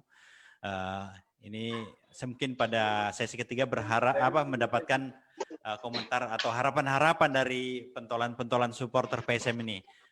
Terkait dengan kondisi PSM, ya kita tadi sudah membahas soal kompetisinya, mungkin kita sekarang berharap pada PSM-nya seperti apa, pandangan Pak Mus, nanti juga Deng Uki dan Deng Sadat terkait dengan PSM. Kita tahu tim hari ini kan tidak ada, timnya sudah dibubarkan, dan kalaupun nanti jadi kompetisi 2021 digulirkan kembali seperti harapannya. Oke, dari Pak Mus, saya persilahkan Pak Mus. Satu-satunya pihak yang terlibat dalam sepak bola yang paling siap menghadapi itu adalah supporter. Yeah. Artinya sekarang tadi kita bicara masih secara umum, sekarang kita fokus atau spesifik ke soal PSM. Yeah. Jadi pihak-pihak yang terkait itu satu-satunya yang paling siap adalah supporter. Nah, saya soroti sekarang mungkin beberapa hal, tapi saya fokus ke dua hal saja. Yang pertama manajemen, dan yang kedua adalah pemain. Yeah. Nah, sekarang ini kita mungkin ada tanya terhadap manajemen seperti apa keseriusannya dalam bukan lagi melanjutkan tapi membangun kembali tim, kebanggaan masyarakat Sulsel ini. Apakah manajemen masih spiritnya masih seperti tahun lalu, atau spiritnya sudah agak digorogoti sedikit corona sehingga spiritnya agak berkurang-kurang? Harapan kita sekarang adalah semoga spirit itu tetap ada. Itu yang pertama. Yang kedua manajemen, yang kedua adalah masalah pemain. Nah, sekalipun ini liga sudah mau bergulir dan diawali dengan pramusim, pertanyaannya adalah seperti apa kesiapannya pemain-pemain PSM menghadapi yang pertama adalah pramusim tersebut. Nah, kita tahu bersama bahwa barangkali untuk tim, untuk pemain setengah mami mungkin pemain asingnya ini. Mudah-mudahan cukup Q1 kalau peluang masih serius, apalagi dengan pemain-pemain lain seperti itu. Jadi saya berharap mudah-mudahan dari manajemen masih ada spiritnya sedikit, ada semangatnya sedikit untuk membangun kembali tim, untuk membangkitkan seluruh semangat, baik itu pemain atau pihak-pihak yang terkait dengan ini. Kalau untuk merekrut barangkali sponsor, ya mungkin agak-agak susah lah. Tapi yang jelas bagaimana caranya supaya semangat itu tetap terbangun dan tetap ada seperti itu, baik manajemen ataupun pemain seperti itu. Oke, Pak Mus. Saya pindah ke Deng Uki. Kalau harapan tak dengan PSM sendiri seperti apa jika kompetisi Liga 1 2021 bergulir? Harapan saya pastinya sama semua harapan. Ya, manusia-manusia yang masih mencintai PSM ya. Tapi begini, saya punya satu keinginan nantinya, harapan mudah-mudahan ini bisa diterima oleh semua teman-teman supporter dan semua pecinta PSM. Kalau memang seandainya nanti liga itu dipusatkan di Jawa dan tanpa penonton, kan ada live nantinya. Iya. Saya punya satu keinginan, mungkin difasilitasi nanti dari pihak Tribun.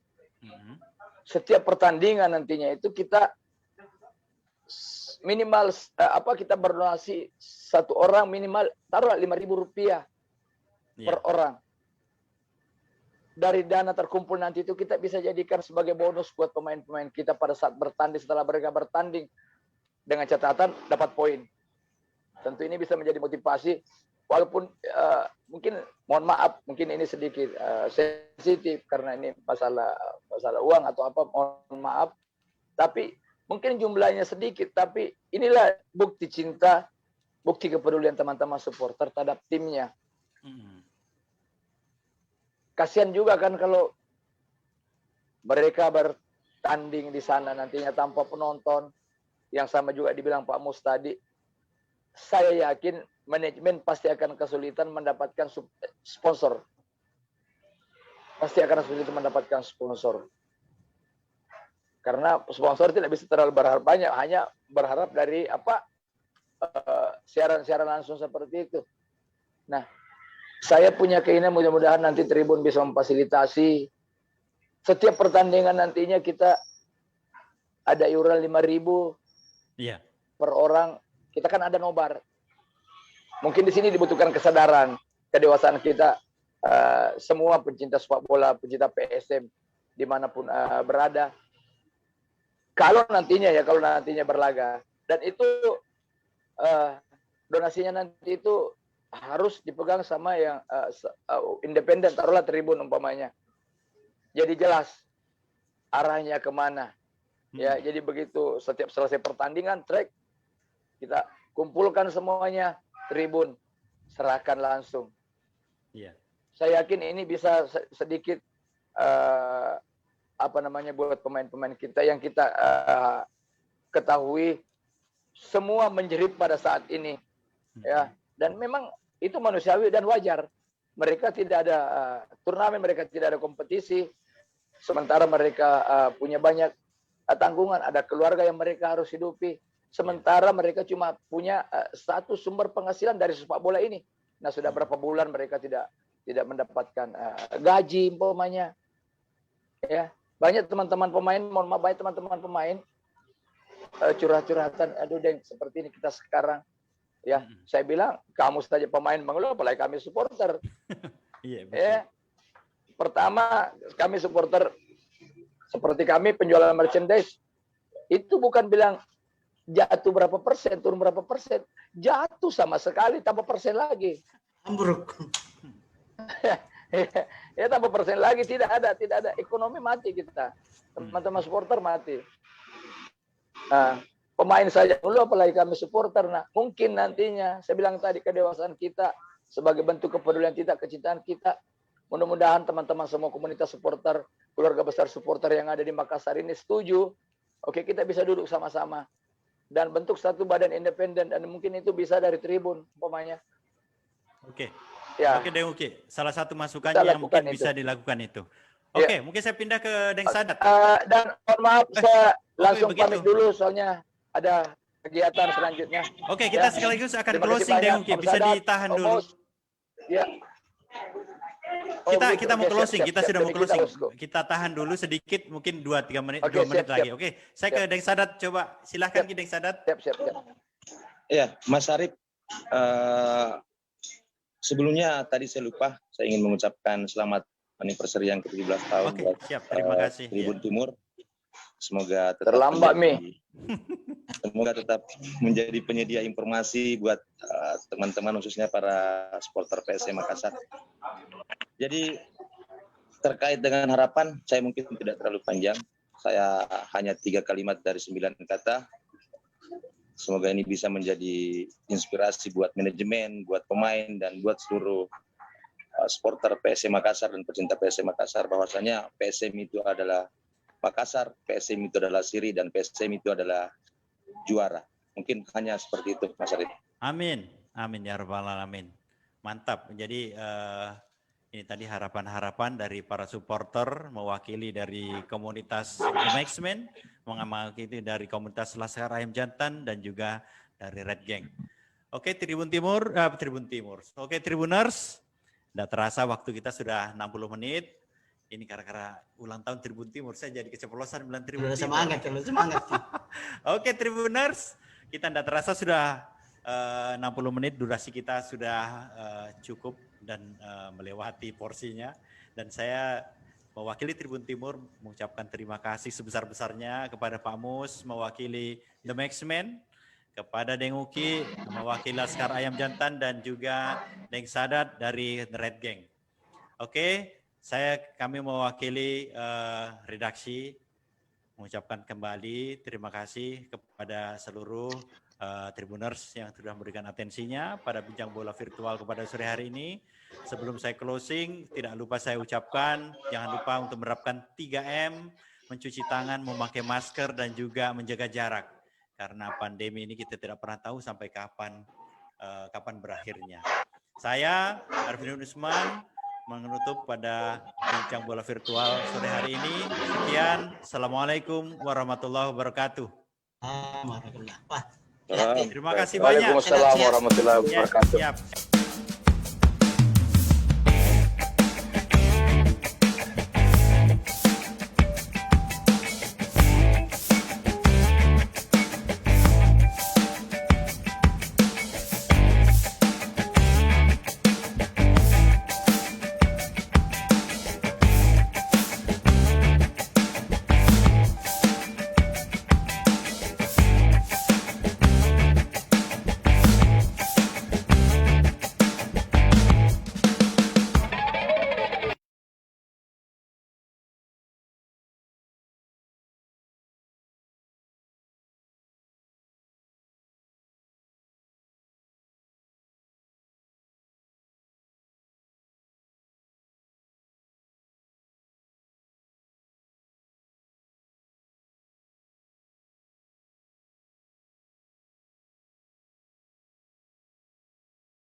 Bismillahirrahmanirrahim. Assalamualaikum warahmatullahi wabarakatuh. Hai adik-adik anak SD. Waalaikumsalam warahmatullahi wabarakatuh. Aduh, belum mulai toh dumba, Mak. Lihat semua ini narasumberku, Kang. Ya, langsung Miki, siapa mau diceritain pertama? Ya, kembali lagi bersama saya Arni dalam program kita, program yang paling keren di Tribun Timur ini, Just Enjoy. Hari ini spesial khusus untuk momen ulang tahun Tribun Timur Sweet 17. Oh. Wah, 17 tahun. Kalau enggak tepuk tangan, saya kick out, Ki. Ya. Yes. Ya, khusus untuk hari. Siapa bilang itu? Siapa bilang? Jangan ki berdusta. Saya. Umur saya 17. Umur ki dulu, Di. Dosa besar itu tadi. Ya, hari ini kita akan membahas tema yang banyak bikin orang penasaran, yaitu Being 17 Again. Jadi saya akan mengajak semua narasumber saya untuk berhayal kembali ke masa lalu dan kita ingat kembali semua apa yang terjadi saat Anda semua berumur 17 tahun, sweet 17. Oh, jaga-jaga Makina. Ya, kalau kita melihat sekarang ya di layar saya yakin dan percaya bahwa semua orang sudah mengenal yang ada di layar sekarang ini sebagai narasumber saya. Mereka semua sukses di bidangnya masing-masing. Ada yang sebagai pengusaha kaya raya, go internasional, amin. Terima kasih. Ya, ada politisi perempuan yang saya pikir tidak ada yang tidak mengenalnya, yang selalu 17 tahun. Ya, ada ibu dosen kita dan ada juga satu ya, kalau yang terakhir jam bisa sebut dan enak perasaanku. Ya, nama saya Abu. Ya, langsung saja kita perkenalkan diri. Tunggu di Tabedi, siapa Ki? Siapa nama tak? Ya, karena kebetulan memang Kak Cicu itu adalah kakak kami yang mereka sebagai adik. Oh my God. Oke, saya mengajak teman-teman dulu untuk kenalan. Kita kenal dulu lah siapa yang beberapa 5 narasumber saya yang ada di sini. Yang pertama saya sapa dulu dosen, coach, praktisi, markom, ambil semua Mi, ada semua Mi jabatan. Nah, Ibu Novita Sutopo. Halo Kak Novi. Apa kabar Kak Armi? Apa kabar Kak Nov? Cicu, Kak Tuming Abu, Kak Ipi. Sehat ya? Alhamdulillah sehat. Kalau saya tanya Kika, kira-kira memang pernah Ki bercita-cita dulu waktu kita kecil, pernah Ki bercita-cita jadi dosen? Saya mau jadi dokter. Tentu. Tapi orang akhirnya nyasar. akhirnya ada satu kondisi di mana saya ikut bebas tes, tapi pada saat itu sebenarnya lulus ada something yang nggak bisa masuk karena itu jurusannya saya mintanya kedokteran umum tapi maksudnya kedokteran gigi. Jadinya itu nggak bikin semangat. Akhirnya saya pindah jalur ke manajemen. Tapi akhirnya saya ketemu lagi sama dokter karena suamiku dokter dan suamiku bersaudara dokter semua, ibu mertuaku dokter. Jadi saya terjebak dengan dokter. Keluarga dokter. Tapi saya orang manajemen sekarang. Berarti sama sekali tidak pernah terpikir akan menjadi seorang dosen, dulu maunya menjadi dokter. Enggak, pikirannya dari kecil mau jadi dokter. Kayak Ibu Cicu jadi dokter gitu tapi jadi politisi ya, kurang lebih saya juga kayak begitu. Kalau boleh tanya Kak, 17 tahun itu berapa tahun yang lalu? Oh, saya 44 tahun sekarang ya Mbak ya. Aduh, dia buka kartu, Bo. Berarti sudah lebih dari 1 dekade ya Kak? Iya, itu masuk manula sekarang sebenarnya Bu. Jadi agak susah nih topiknya di 17. Nggak kelihatan kok, alhamdulillah. Yang kedua ya, saya menyapa entrepreneur, banyak duitnya, banyak sekali warna ini orang Kak. Juniorku dulu, tapi kenapa lebih kaya daripada saya? Ini dia Rahmat Al-Muarif, owner dari Brocil. Welcome Kak, sehat ya? Alhamdulillah. Lumayan. Kalau saya mau tahu bagaimana? Dulu memang kita sudah kayak memang Mika, makanya jadi pengusaha, ataukah bagaimana Kak cerita itu? Ya. 11 tahun pernah berpikir akan menjadi seperti sekarang? Sebenarnya kalau saya ditanya dulu udah jadi apa ya, sama seperti anak kecil waktu itu yang mau jadi pilot, mau jadi dokter. Mau jadi pilot. Jadinya jadi pengusaha. Anda tidak beruntung. Ya kan dulu kita pernah tahu sama-sama lomba dulu di Bone, juara. Awalnya kan mau jadi pemain futsal malah. Iya, pemain futsal malah. Bisa jadi pengusaha kayak gitu. Alhamdulillah bisa ternyata jadi pengusaha bisa punya manfaat buat orang banyak lah ya. Alhamdulillah kalau begitu. Yang ketiga saya menyapa Ketua DPD Nasdem Makassar, Kak Rahmatika Dewi, Kak Cicu. Apa kabar Kak Cicu? Iya, salam sehat. Nah ini orang, saya mau tanya Kak, kayaknya 17 tahun, bulan lalu Ciki, 17 tahun kayaknya di. Alhamdulillah. Kayaknya memang kayaknya saya berasa kayak lebih tua. Ya, 2-3 bulan yang lalu lah, 17 tahun. Bagaimana dulu kita Kak? Apa pernah kita berpikir akan jadi seperti sekarang? Ataukah cita-citanya memang sangat jauh berbeda? Jauh berbeda, tak pernah terbayangkan. Oke. Kayak gimana dulu tuh Kak Cicu? Kalau dokter memang cita-cita dari kecil. Oke, dan itu cita-citaku dan cita-cita ibuku. Jadi alhamdulillah saya sudah capai. Tapi untuk jadi politisi tidak pernah terbayangkan sama sekali. Sama sekali tidak pernah terbayangkan. Saya membayangkan diriku dulu nonton TVRI, dokter yang lagi PTT di kampung-kampung, saya membayangkan diriku seperti itu, ternyata tidak. Kak Cicu ini by the way, kalau dia kayak film, itu kayak plot twistnya itu luar biasa loh. Sutradaranya kerja kelas. Kira-kira bayangkan pertama dia jadi penyiar, terus tiba-tiba dia ambil jurusan dokter gigi, terus jadi politisi, nggak nyambung. Iya loh, gak nyambung, tapi enak, punya banyak pengalaman. Oke, terakhir, last but not least, tunggu dulu, Lena perasaanku semua ini, siapa ini? Nggak bisa dilangkai saja, dilangkai. Iya. Pre-memori gitu, pre-memori, jangan Midi. Iya, di pre-memori saja ini, jangan gini. Memang di sini istilahnya kita pagana-gana. Pagana-gana. Ya ini dia, influencer, content creator sekaligus komedian Kak Tuming Abu. Halo Kak Tuming Abu. Halo Kak. Bintang film. Ya ada semua media Kak. Banyak sekali duitnya nih anak. Bola itu Kak, pemain bola. Lengkap lah. Semua duit. Main bola. Apa? Kalau kita dulu Kak. Di mana ada kemungkinan? Di mana ada kemungkinan macu? Iya. Iya. Di situlah kami. Betul. Surga Ki. Bagaimana dulu kita Kak? Bagaimana dulu? Saya dulu ke Kak Tuming dulu Kak Tuming. Bagaimana kepribadian tak? Memang dulu kita mau rencana memang mau jadi kayak sekarang Kak. Dia mau jadi ustaz tuh, dia mau jadi ustaz dia. Ustaz dulu itu di pesantren Kak. Dia selalu sempat terpikir. Azan selalu imam. Anak pesantren. Sempat ceramah dulu. Sebut dulu kabupatennya. Di Bone, di Sidrap. Sempat jadi serius Kak. Serius. Cuman serius kah? Karena karena kan itu kalau di pesantren itu ilmu itu akan terhapus oleh maksiat. Itu bahasa anak. Gimana dulu kita Kak Tuming? Apakah kan setahu saya mereka ini maksudnya seperti ini aslinya. Biasa-biasa Ji. Tapi memang dulu cita-citanya jadi apa? Jadi apa ya? Saya kan dulu sempat kuliah di teknik sipil.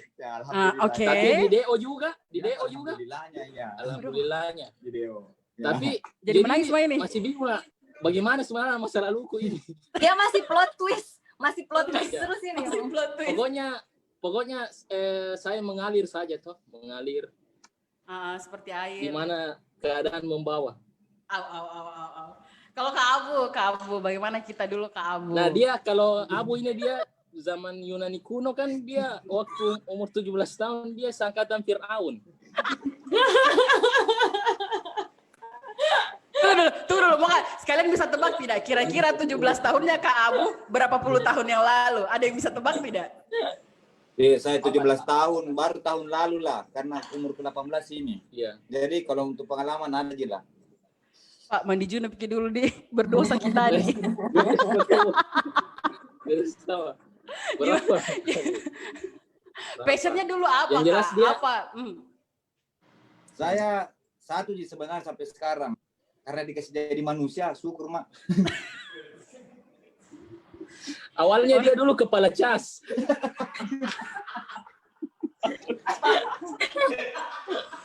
Dulu pegang Kak dulu, mau Kak rasa kabur dari sini. Iya jadi, jelaskan tahu Bu, supaya ada tahu Bu. Kok bisa ya mereka nggak ada bahannya, nggak habis bahannya. Iya Bu.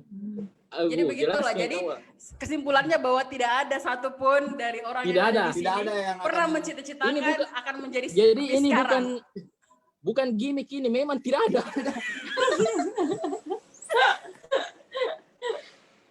Oke, saya ke Kak Cicu dulu deh. Kak Cicu, kalau boleh tahu, umur 17 tahun dulu, apa yang hit saat itu? Film apa yang hit saat itu? Yang wajib, pokoknya anak gaul wajib nonton. Oh my God. Atau artis dia oh my God, itu pasti petualangan Serina.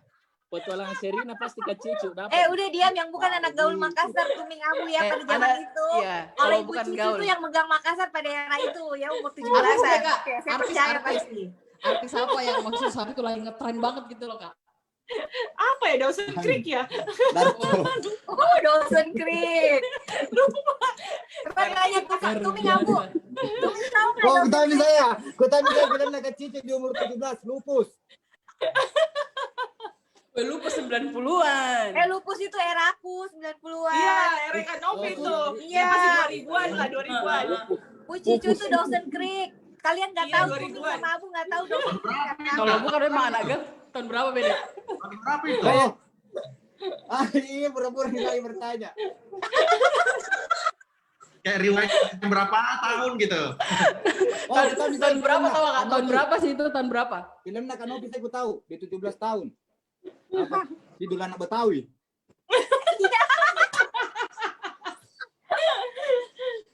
Bisa.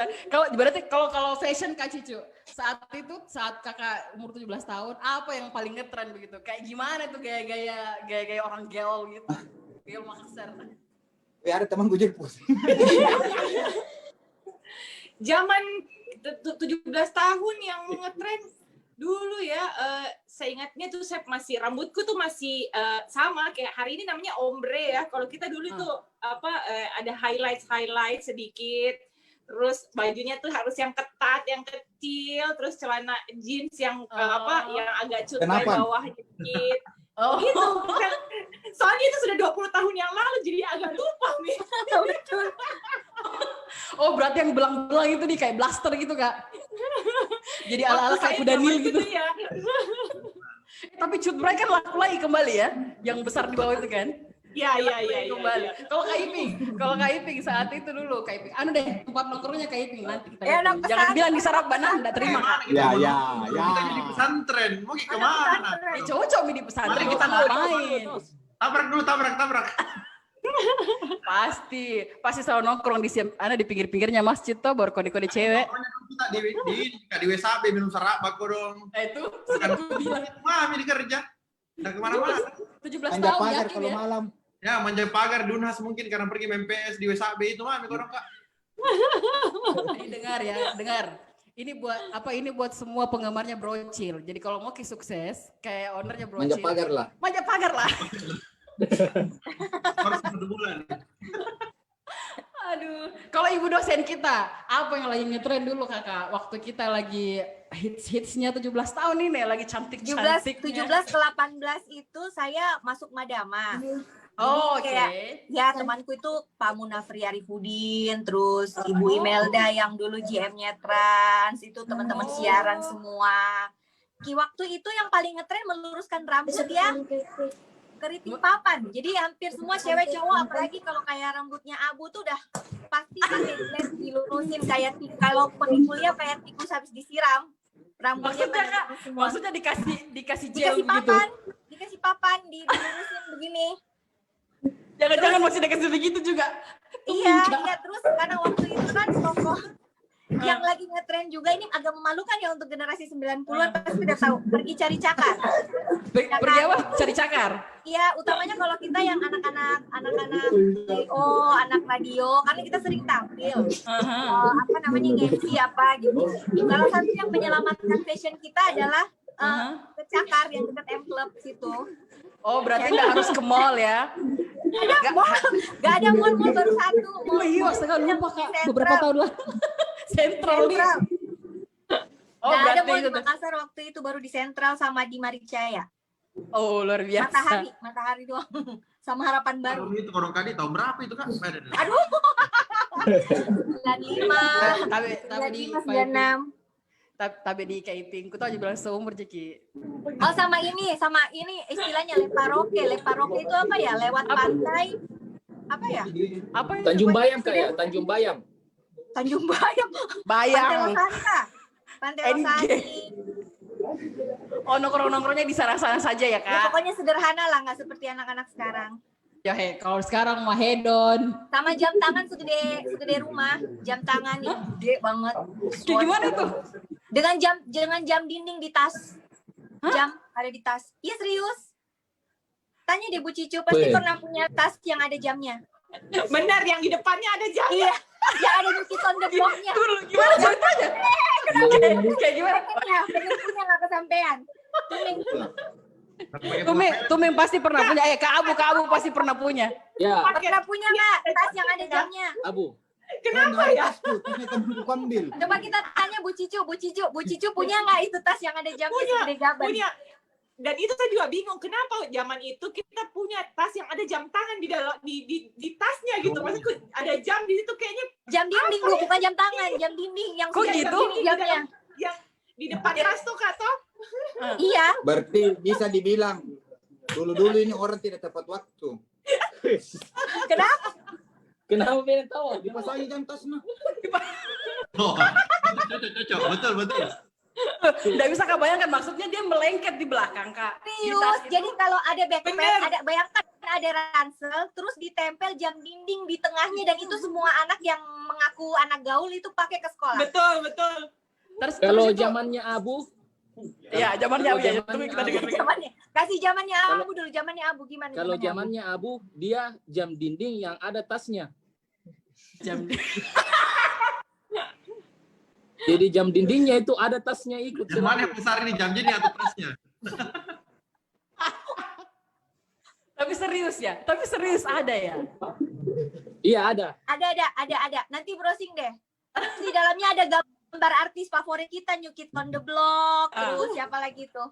Pokoknya ada lah cowok-cowok. Iping nanti tahu saya belum ditanya Mas Iping? Fashionnya Iping tahu belum? Harus ditanya dia. Nanti mana? Di Google apa? Kita pakai celana Norves itu luar biasa. Biar Norves palsu. Di Google apa? Ketik di Google ransel 90-an, ransel yang ada jamnya setahun 90-an. Ransel Kak Novi itu ya. Kalau Iping dulu. Kalau Kak Iping dulu. Kalau yang lagi ngetren saat itu, fashion tak. Oh dulu ini Kak, saya ingat sekali. Tas Rip Cool-nya Planet Surf.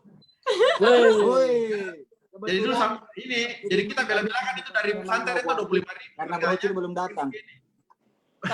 Tapi mengalihkan perhatian ada.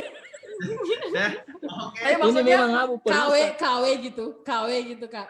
Asli jika tapi ya begitu nih kalau satu kali kena air, apa lagi langsung di warna lain kayak gitu. Jadi itu berarti KW itu kasihan. Jadi itu hari saya asli tapi asli beli di Daimaru. Astaga, tidak aku mengertinya bahasa atau emang kalau masih muda Kak. Kak Tuming Abu, Kak Abu dulu. Kalau kita Kak Abu tuh begitu terus di fashion tak? Kayak gimana dulu? Yang dulu fashionnya kayak gimana? Saya dulu ada tuh yang orang pakai style boxernya dikasih kelihatan. Deh. Coba diperhatikan. Tolong diperhatikan. Jadi dia kan bilang tidak pernah berubah mukanya. Tidak percaya ya. Silakan waktu dan sempat silakan dikomentari. Karena ada fotonya Tuming pakai kacamata. Fotonya Tuming pakai kacamata Kak. Pakai kacamata? Nggak sanggup kok. Coba lihat minit. Umur berapa ini? Saya masih 2007. Ini Abu belum pakai kawat gigi ya? Belum Bu, masih makan kawat ini.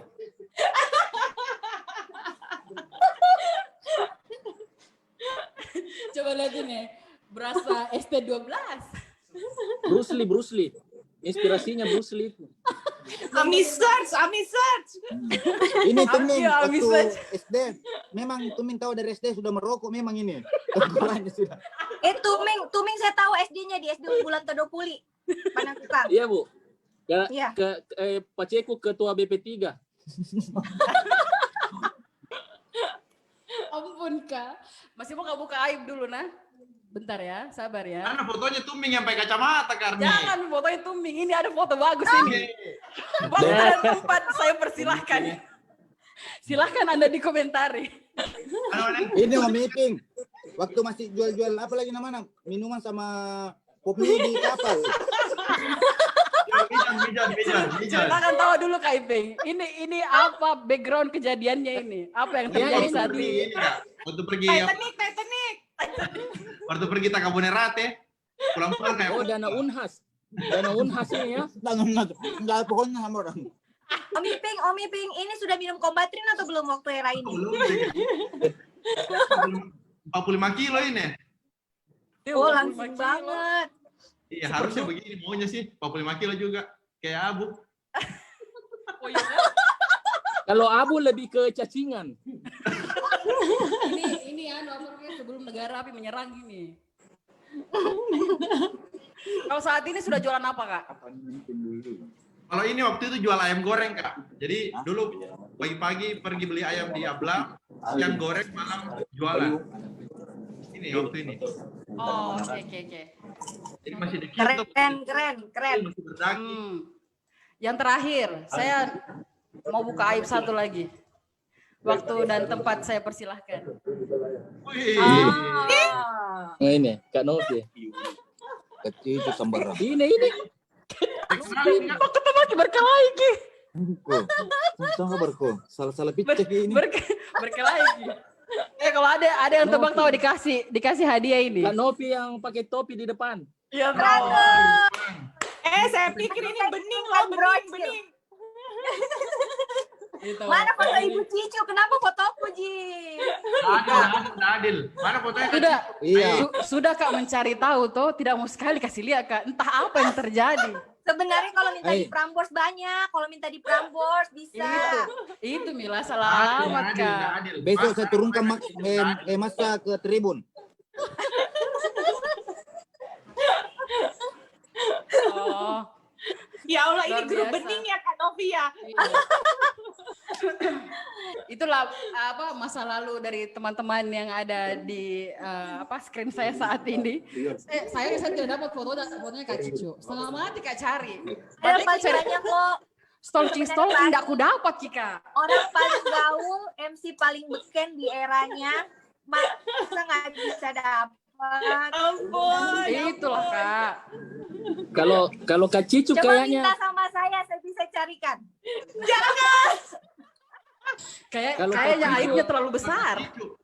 Gak cakep banget kayak model-model majalah gadis. kayak Anya Geraldine. Anya Geraldine baru Pi. Iya kayak Anya Geraldine, bener-bener kayak Anya Geraldine, serius secakep itu. Iya, sepertinya. Masih dong. Masih 17 tahun terus. Iya. Saya ke Kak Tuming Ampu deh dulu. Kak Tuming, kalau menurut Tak, serius Kak. Awas kita serius. Iya, serius main. Ini mukaku serius sekali. Serius kayaknya. Apa kira-kira menurut Tak bedanya anak 17 tahun zaman dulu dan zaman sekarang? Zaman Tak dulu dengan yang sekarang. Yang paling menonjol kalau saya itu karena digitalnya berbeda. Dunia digitalnya yang berbeda. Kalau dulu memang kayak gimana? Dulu kan di zaman ini tidak ada kamera itu masih kayak BlackBerry. Kamera BlackBerry, musiknya di situ. Sekarang kan leluasa sekali, tidak terbendung. Iya, lebih ke anunya gila apa? Hiburan-hiburannya fasilitasnya lebih bagus ya. Iya, fasilitasnya juga lebih bagus. Iya. Berarti anak-anak sekarang beruntung ya dibandingkan lebih kita banyak pelariannya lah anak sekarang. Iya. Kalau bosan. Pelarian. Emang putih pelarian? Iya. Nah, kalau sekarang kalau dulu paling nongkrong gitu. Tapi kalau sekarang tapi kreativitasnya menurut saya sama ya. Sama. Lebih kreativitasnya anak sekarang. Oke. Kreatif anak sekarang. Ya karena joget-joget dapat uang. Nah sindir diri nakana. Dia sindir dirinya. Arkas. Kanov, gimana ini Kanov? Kalau misalnya kita lihat kira-kira apa keuntungannya orang anak 17 tahun zaman sekarang kalau dibandingkan dulu kita? Kalau secara kalau lihat dari sisi kepribadian ya, dulu kan kita dilatih untuk mencari sendiri semua karena nggak ada fasilitas internet. Jadi kita terbiasa untuk fighting. Jadi nyari bahan ke perpustakaan, tugas datang ke rumah teman, berusaha mencari gitu. Jadi terasa sekali utamanya kalau saya di dunia coaching, training sama mengajar gitu ya. Kalau lagi sesi sharing generasi yang kayak seumuran mulai dari yang era yang sebelum digital kayak sekarang dengan yang sudah digital, biasanya pola pikirnya juga beda. Terus kemudian kalau yang udah digital, ada yang dididik bagus sama orang tuanya untuk dia bisa fighting, bisa mandiri, bisa tetap baca buku, tetap bergaul, bersosialisasi. Tapi ada juga yang karena orang tuanya keenakan ada digital, ada internet, jadi anak itu lebih banyak dibiasakan untuk bermain di dunia maya. Jadi dia kurang punya kemampuan untuk bersosialisasi. Kurang lebih kayak Tuming sama Abu tuh kan, dia ditaruh dimanapun gak ada matinya gitu, selalu ada akal karena dia udah terbiasa dengan karena dia amfibi. Iya, amfibi gitu. Kondisi darah. Di digital bisa, di offline juga bisa. Nah, kalau anak-anak sekarang utamanya nih Arni di era pandemi ya. Era pandemi ini kerasa banget loh anak-anak muda yang yang transisi remaja ini. Mereka itu fighting banget loh menurutku karena mereka tuh tidak ke sekolah, terus kurang bersosialisasi dan harus kerja semuanya serba online di rumah. Itu depresi, otomatis menurutku tuh depresi walaupun kelihatannya kayak enggak, tapi namanya enggak pernah ketemu teman, enggak keluar-keluar, tidak ada kegiatan seperti seharian. Sama itu saya challenge buat anak-anak. Ya. Kondisi sekolah saya sekarang ini begitu, tertekan. Tertekan. Sekolah online. Kan kamu mah. Kalau Kak Iping, kalau menurut kita Kak Iping, kerennya anak dulu, 17 tahun yang dulu di zaman tak dengan sekarang. Kalau dulu kita main Counter Strike je paling. Anak warnet. Pesantren warnet. Pesantren warnet. Di kampus sekarang main sendiri, basket, skater. Aneh-aneh kan. Dulu kita paling Counter Strike udah online, jadi kita bisa berinteraksi dengan orang lain kan. Nah, sekarang pasti kalau di warnet di webcam biasa. Iya, paling sedekah dulu ya, sedekah ada. Dulu apa itu? Apa urusannya sedekah? Iya, kayak poker. Game sekarang. Kalau Kak Cicu, menurut tak yang keren maksudnya sesuatu yang keren zaman dulu itu dan tidak ada saat sekarang. Meskipun teknologi sudah wow banget ya. Saya paling rasa itu mungkin kalau zaman now itu orang semuanya sudah pakai handphone. Zaman kita no sayang, telepon rumah, udah gitu telepon umum, apalagi wartel. Kak Cicu, berapa nomor telepon Kak Cicu? Zaman dulu kita kalau pacaran. Gimana? Itu mesti ke wartel dulu sayang nelfon. Aduh. Kamu selingkuh itu bisa karena cuma bisa dicari lewat telepon rumah aja. Yellow page.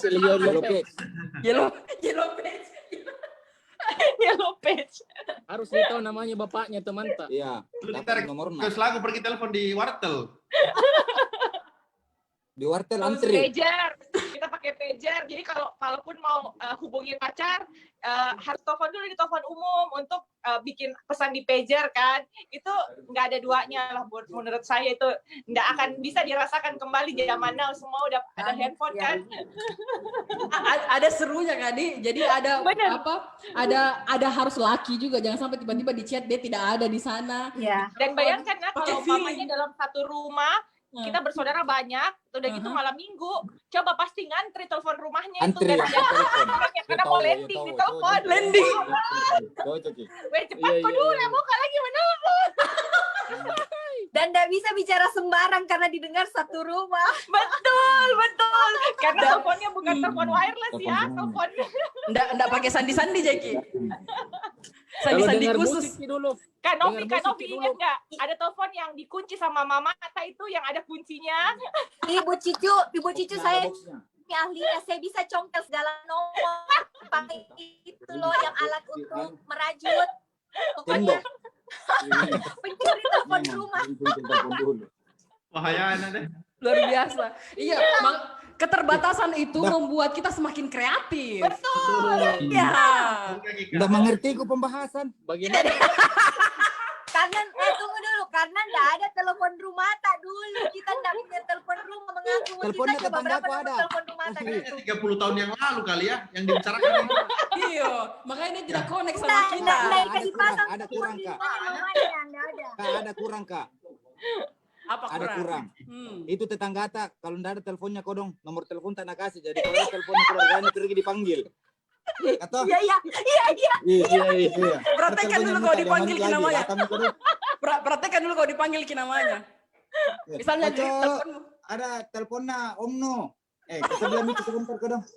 Ada telepon Omno dari Bali. Ya. Gitu, baku panggil tetangga. Oh, berarti kerjasamanya juga enak ya.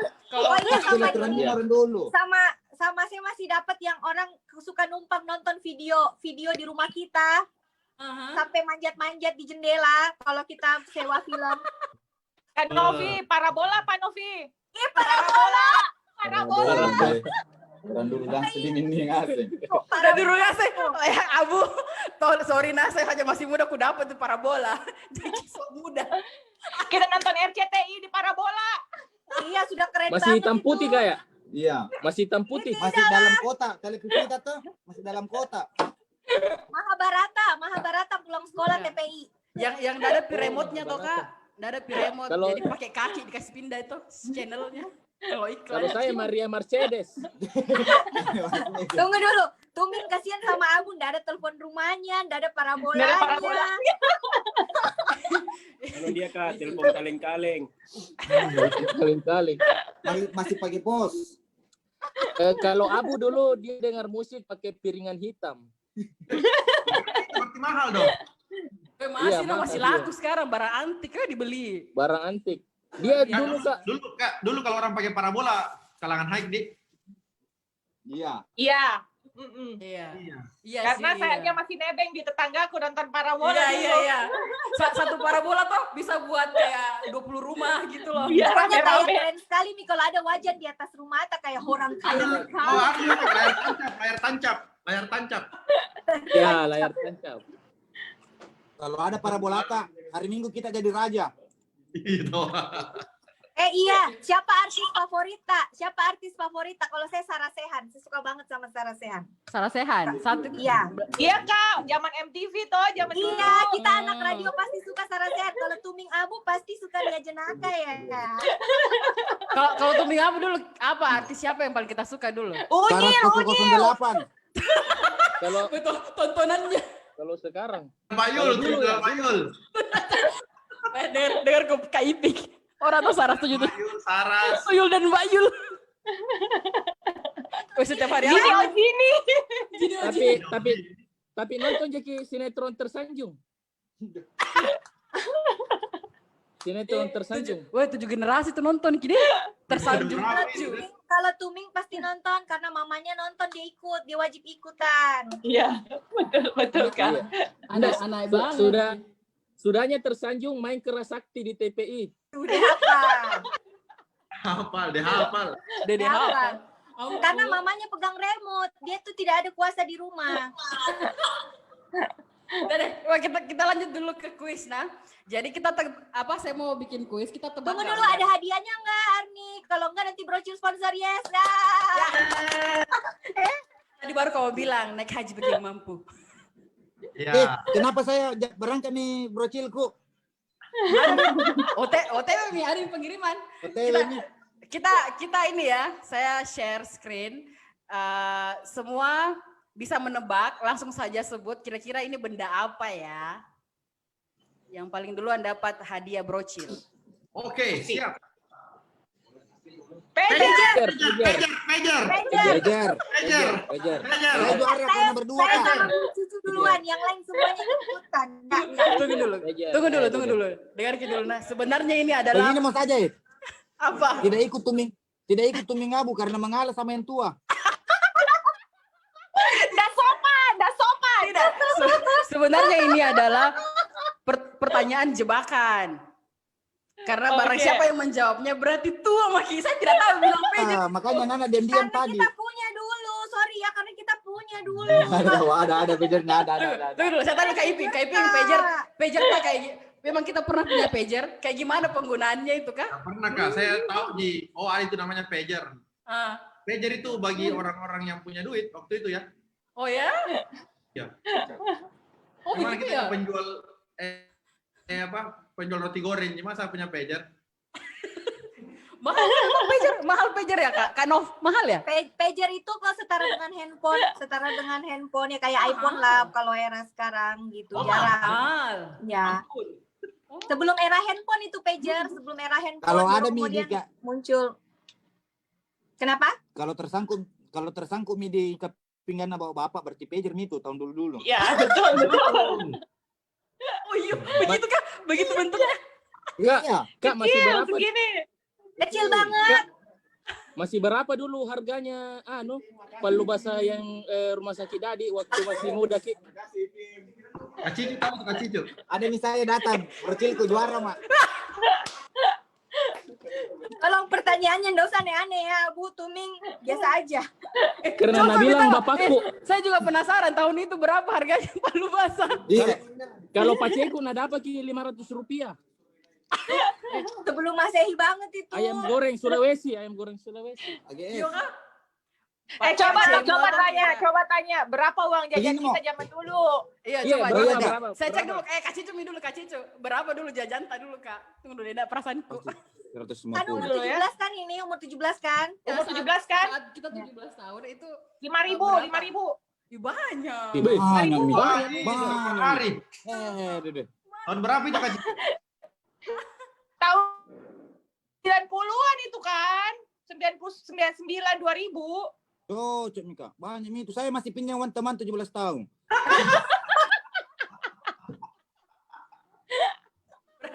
Tuh, kita cek be. Tapi berapa dulu uang jajan tak? Saya SMA. Saya 17 tahun ya, 17 tahun SMA ya. Iya, saya karena di pakai cek ya bayar jajannya. Berapa? Per bulan dulu dikasih jajan.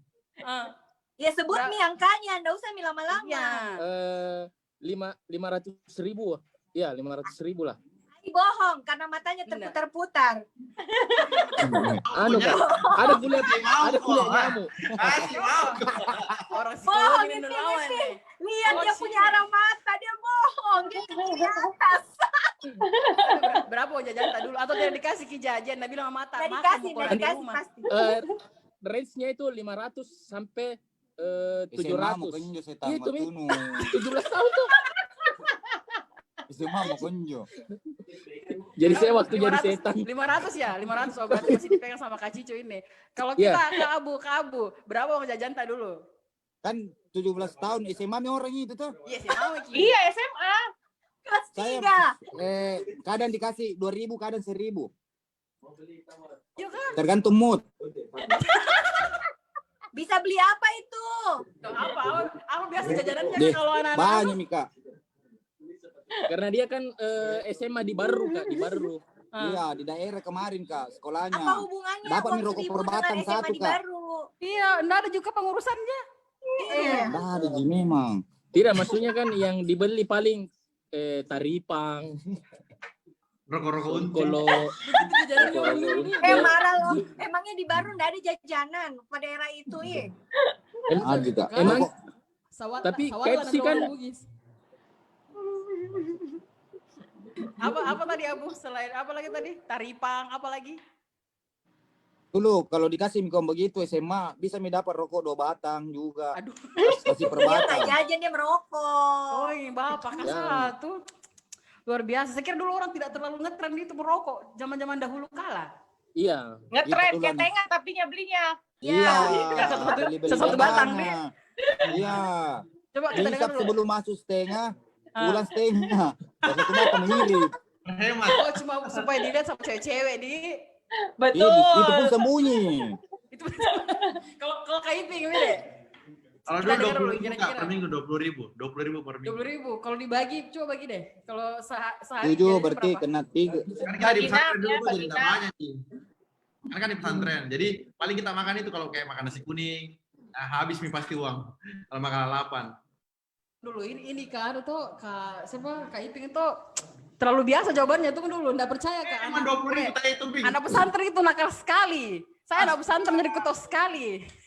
Tuh gitu dulu kalau di pesantren pakai kacamata, Kak. Iya. Pakai kacamatanya, Kak. Kasih selesaikan. Pakai lensa. Pakai lensa. Serius? Serius ya? Coba Pakai pakai dulu, Tom. kacamata. Udah tua. Iya, tahu. Yang tebal. Dia pakai yang tebal. Minus tiga. Satu sekolah Ki, Kak Iping satu sekolah Ki. Ya, junior saya 2009, dia 2010. Oh, astaga mudah sekali Ki, paling enak tuh Ming. Dan cerita umur di sini tersinggung nanti yang tua. Enggak usah saya tidak tersinggung. Udah sopan. Oke, let's see the next question. Kira-kira ini apa ya? Ada yang tahu nggak? Kamu aja jawab. Printer. Kamu jawab, kelihatan umur. Printer.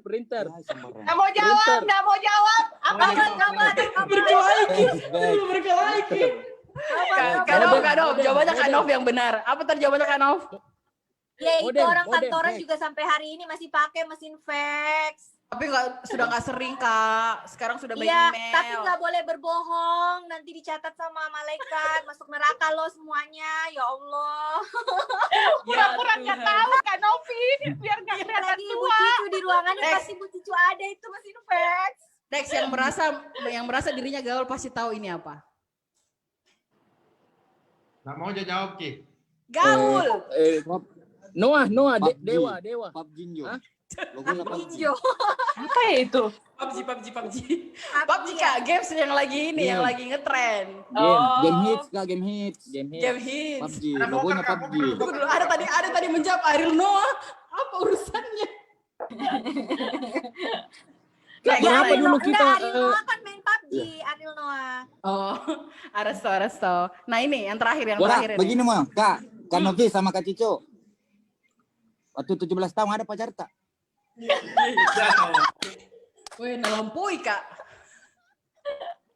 Pasti itu iya. Dia punya hak nggak sih bertanya Abu itu? Nggak bisa Kak. Nggak bisa kan? Ya udah nggak dijawab. Nggak bisa. Ada disusun. Ada yang lain. Saya kick out ini dari sini. Tunggu saya berapa dulu harganya PT waktu masih 17 tahun Ki? Jamin dulu PT Kak juga. Harga basang waktu umurnya berapa Kak? Harga basang. Belum. Kak, dulu waktu ada PT Ki suka Ki bilang bayar belakang tuh baru lari Ki.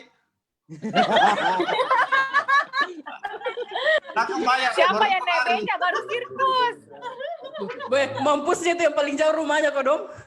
Naik beca sirkus saya pernah. Bu Cicu pernah nggak naik beca? Saya juga sering. Maksudnya? Oh rame-rame, maksudnya rame-rame. Iya, beca lebih dari 2 orang. Patungan bayar tuh. Pasti pernah Ki charter Coba PT bayangkan, ke Tanjung naik beca Bayar. lebih dari 2 orang. Apa charter PT ke Tanjung Bayar? Kak, Damri double deck itu tahun berapa itu Kak? Damri double deck. Damri 2 tingkat. Ada Kak? Iya. Ada Damri 2 tingkat. Santai Maki Bapak tua. Coba cerita dong, pernah naik Damri 2 tingkat enggak? Pernah. Abu deh, Abu. Abu kayaknya pernah deh. Kalau dari mukanya ya, dari juga. mukanya. Kuliah aja lewat, enggak pernah Kak naik, takut Kak. Ada baik-baik gitu. Saya udah apa aja dulu waktu TK. Ini kuis terakhir deh. Siapa yang bisa tebak ini berarti mudah. Siap Maki? Nggak mau aja. Ayo nggak mau aja. Anjing piung. 6 dosang. Bukan Anjing piung. Bukan. Anjing piung 6 dosang. Bukan. Nyapa 6 dosang. Sama semua cowok Korea. Liminho. Labi-labi. Bukan Liminho itu bukan. F4 itu F4. Itu apa Kak? Yang lagi ngetren sekali sekarang. Jangan itu yang pindernya tuh kita apa? Kita beli Binder. Binder.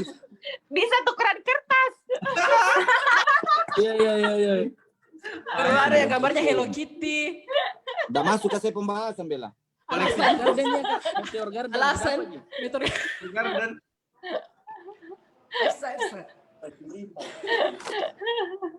Oke, deh capek Kak, aku rasa. Ke Kak Cicu Kak dulu. Kak Cicu, kan kita tahu nih kalau anak umur 17 tahun ya, itu kan sudah Beli sendiri. Tindir, kan enggak bisa kalau enggak ada di semua frame. Jai, Pak. Dibeli sendiri. Lanjut. Ini untuk Kak Cicu, kan dulu itu maksudnya 17 tahun sudah berumur dong. Kak Cicu dulu sudah mengenal cinta kah saat itu? Iya. Kasih inisial. Siapa cinta pertamanya? Iya. 17 tahun. Iya di sini nih. Iya. Kenapa Tuming sama aku cari bel? Boleh cari bel sama narsum lain. Tidak, Natanya Kak bilang pasti Kak Cicu banyak incar dulu. Iya. Mukanya. Bilang malu-malu Kak. Dulu Kak. Kak Cicu ini saya pasti udah kenal. waktu pasti jadi rebutan nih. Asal. Tapi pacaran anak zaman tahun saya sama tahun sekarang beda. Gimana tahun itu Kak? Kita cuman pacaran tuh di sekolah. Kalaupun di satu sekolah ya, kita pacaran tuh cuman pas jam keluar main sama jam pulang sekolah. Pas pulang sekolah. Setelah itu enggak ketemu lagi nanti pas mau landing malam minggu baru kita jalan-jalan. Kalau zaman sekarang kan kalau zaman sekarang kan Kak Cicu, dulu di mana kalian nih sama Kak Novi? Enggak boleh bertanya kalau bukan host. Iya, enggak boleh. Penasaran Pulang nih mana anak yang pulang muda. saya? Apa hostnya nih Kak? Penasaran Ki. Arni Abu kayaknya mau sabotase posisimu deh Arni Abu. Sorry karena enggak gaji bayaran ini. Kak itu jadi kalau bedanya kayak gimana kalau sekarang kalau kita lihat? Zaman sekarang kan semuanya kan sudah lebih mudah, akses informasi, terus transportasi dan lain-lain. Kalau kita kodong zaman dulu susah sekali.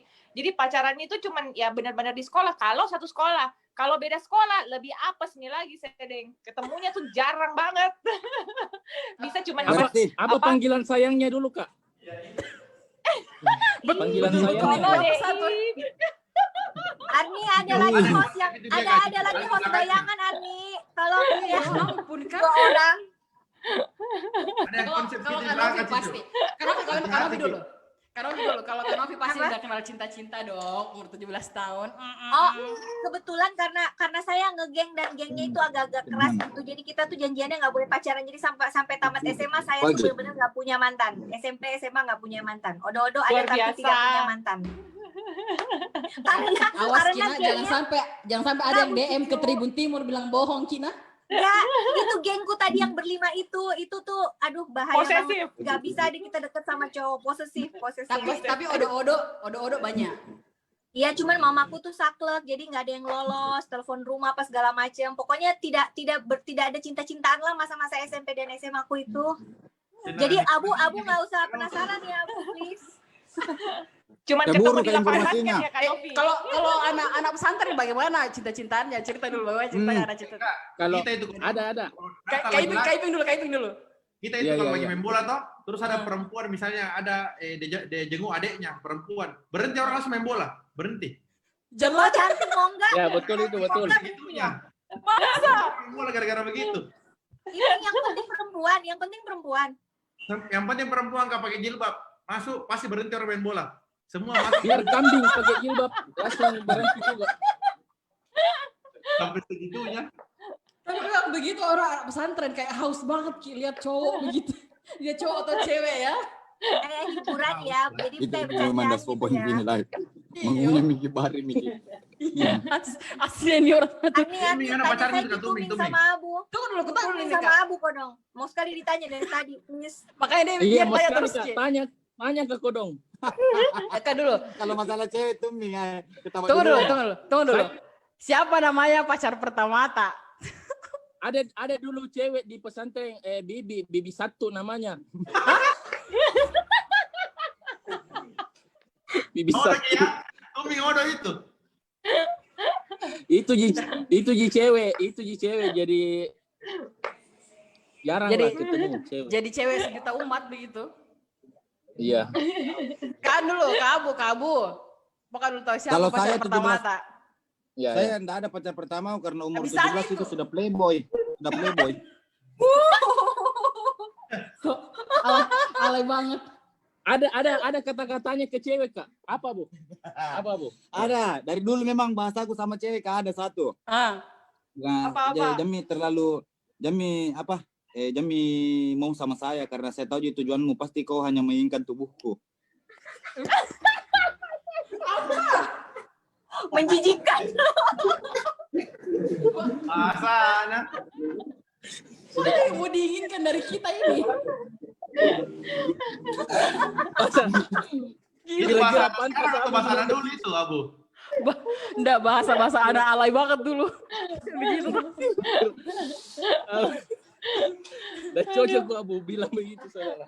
Barusan mau wawancara orang saya guruku. Saya sakit rahangku ketawa ya ampun. Kayak saya ke Kak Iping lagi, Kak Iping. Yeah. Apa dosa masa lalu tak? Kenakalan tak? Ungkap di sini. Saya pernah lari ke satu guru. Jadi dulu di pesantren toh, kan kita itu suatu sekali libur. Kita libur di Sabtu Jumat gitu. Nah, waktu itu saya pergi karena dengar teman pergi beli destro. Kasih tahu itu destro. Jadi dulu disuruh saya pergi minum destro 20 biji langsung minum, terus langsung sakit. Baru mau pergi di Bayangkara diperiksa, jadi dapat surat sakit. Aman. Jadi nama pesantren jadi libur gara-gara dapat surat sakit tuh karena destro. Terus kalau ini ajaran salah nih. Dulu kalau kita mau panas, kalau kita mau demam, bawang dikupas terus dikasih ini apa? Dijepit. Pokoknya iya. Diketiak. Iya, supaya kita panas, demam, dapat nilai surat sakit, libur lagi. itu tandanya kalau anak pesantren itu memang kreatif sekali, Kak. Karena kan terbatas, kita nggak bisa keluar-keluar. Jadi mau tidak mau kalau kau nggak kreatif, nggak kabur kok. Ambulan beda 6 tahun. 6 tahun ya? Di mana gitu dulu Kak? Di Gontor? Di IMIM, Kak, di IMIM. Oh di IMIM, oke. Kalau Kak Cici deh, apa kenakalan tak yang tidak bisa dimaafkan nih? Apa? Ya apa itu Dik? Atau sesuatu kenakalan tak yang tidak tahu mata? Yang tidak lupa ya, yang waktu di tahun itu persegi itu saya pernah pergi acara ulang tahunnya temanku. Terus supaya saya diizinkan, saya bawalah adik sepupuku yang waktu itu masih SMP. Saya bawa dia karena dan itu jarak rumahku dengan yang ulang tahun itu sebenarnya tidak terlalu jauh, Ji. Nah, tapi setelah dari situ kita pergi nongkrong lagi ternyata sampai jam 12 malam. Nah, ternyata orang rumahku beserta mamanya sepupuku ini semua dia pergi cari Kak di rumahnya itu yang ulang tahun dan heboh. Saya datang di rumah, saya dimarah-marahin habis. Itu jam 12 itu untuk ukuran umur segitu, kita pulang jam 12 lewat itu udah luar biasa sekali. Kayak satu kampung nih heboh cari Ki. Karena ada gadis toh. Dianggap hilang bagi ceritanya itu, Kak. Bener. Dan ternyata saya nggak ada di tempat, saya pergi lagi ke tempat lain. Luar biasa. Luar biasa. Jadi itu saya bilang makanya masa lalunya orang tidak seindah yang dia sekarang ya. Kalau Kak Novi, dosa lalu Kak Novi. Pokoknya kebuka semua rahasia. Saya pilih dulu yang mana ya, karena saya tergolong lumayan jahil. Saya ngambil yang kelas 3 SMA deh. Jadi temanku itu bapaknya waktu itu jadi salah satu orang penting lah di tempat saya sekolah dulu. Jadi dia punya fasilitas di dalam rujaknya itu telepon apa semuanya lengkap. Jadi saya yang paling jahil, saya disuruh nelpon mamanya temenku yang staff di lingkungan itu. Terus saya pura-pura jadi orang di kantor itu, terus kasih tahu kalau si mamanya temenku ini harus pulang secepatnya hari itu juga, padahal dia lagi tugas di pulau lain. Jadi si tante itu dia secepatnya hari itu juga dia balik lagi karena pikir telepon adalah ibu karena pakai telepon dari rujak gitu. Rujak kan? Jadi akhirnya si tante itu balik lagi dalam 1 hari itu dia balik lagi, dia udah ke pulau. Besoknya anaknya bilang begini, kasiannya mamaku, dia tugas ke pulau terus ternyata disuruh balik lagi di hari yang sama, harus naik kapal. Di telepon, tapi setelah sampai di tempat ternyata mamaku dibohongin, diprank sama orang, dan itu kita diam-diam semua karena pelakunya sebenarnya saya yang nelfon. Iya. Dan sampai hari ini buat temanku yang namanya Veronica Posuma. Baru terungkap. tahu dia udah jadi dosen di UGM, belum minta maaf sama dia. Mamanya nggak tahu ya tante, mohon maaf ya, sampai hari ini saya disuruh juga sama teman-temanku. Itu di luar deh yang lain ya, kita pernah nelpon ngeprank cowok-cowok overboy yang di majalah itu, dapat nomornya dari teman, kita telepon random begitu, atau kita malam-malam naik mobil terus pakai senter yang gede, terus nyenter orang yang lagi pacaran di pinggir pantai, terus kita teriakin wah gitu. Pokoknya parah, jahat deh. Jahil Di zaman itu ya kayak di zaman itu ya. Di zaman itu iya, itu udah nakal banget gitu. Itu apalagi kan keluar jam 7 malam itu aja udah parah loh itu sebenarnya di era itu jam 7. Jadi jam malam itu memang sangat ya, paling sampai jam 8 ya Kak ya. Ya karena nggak ada tempat nongkrong memang. Ngapain keluar malam-malam? Gak ada alasan. Betul. Nggak usah mintanya Tuming sama Abu karena nggak ada pengalaman begitu. Nah, Kak, saya yakin dan percaya nih anak tuh. Wah parah banget gue parah banget. Gue tahu Allah parah banget. Gue tahu Allah pasti. Gue dulu itu game motor. Enggak ada bikin motor dulu, Tanta. Tidak ada. Enggak. Kalau kita dibilang sampai sekarang masih. Apa itu? Itu buktinya masih ada percaya itu Mingabu. Masih nakal Ki. Enggak, kalau saya kesalahan terbesarku pas di DO tapi enggak bilang-bilang. Sama mata. Astaga. Iya. Astaga. Di DO. Jadi berapa bulan setelahnya saya beranikan diri bilang, Mak, di DO Kak. Bilang, saya kira mau marah, ternyata bilang, ya udah, ya sudah. Begitu saja. Ya sudah. Ya udah. Luar biasa. Kalau kamu dulu enggak percaya Kak bilang kenakalannya. Enggak percaya Kak bilang anak baik-baik. Kalau kita lihat muka aku memang sudah nakal toh. Enggak bisa. Playboy. Halo. Bapak tolong Pak Ya, tidak, yang Je. sudah punya 2 ekor. Paling saya dulu punya sekali. Waktu kuliah masuk kampus ini selesai kampus lain. Gimana ceritanya? Diperjelas dulu. Bagaimana ceritanya kok masuk kampus ini selesai kelas lain? Woi, mana itu? Jelaskan dulu. Jadi salah Jadi begini Kak. Jadi begini, dia ini kuliah, dia mendaftar di 45. Ya. Oke. Ya, hukum.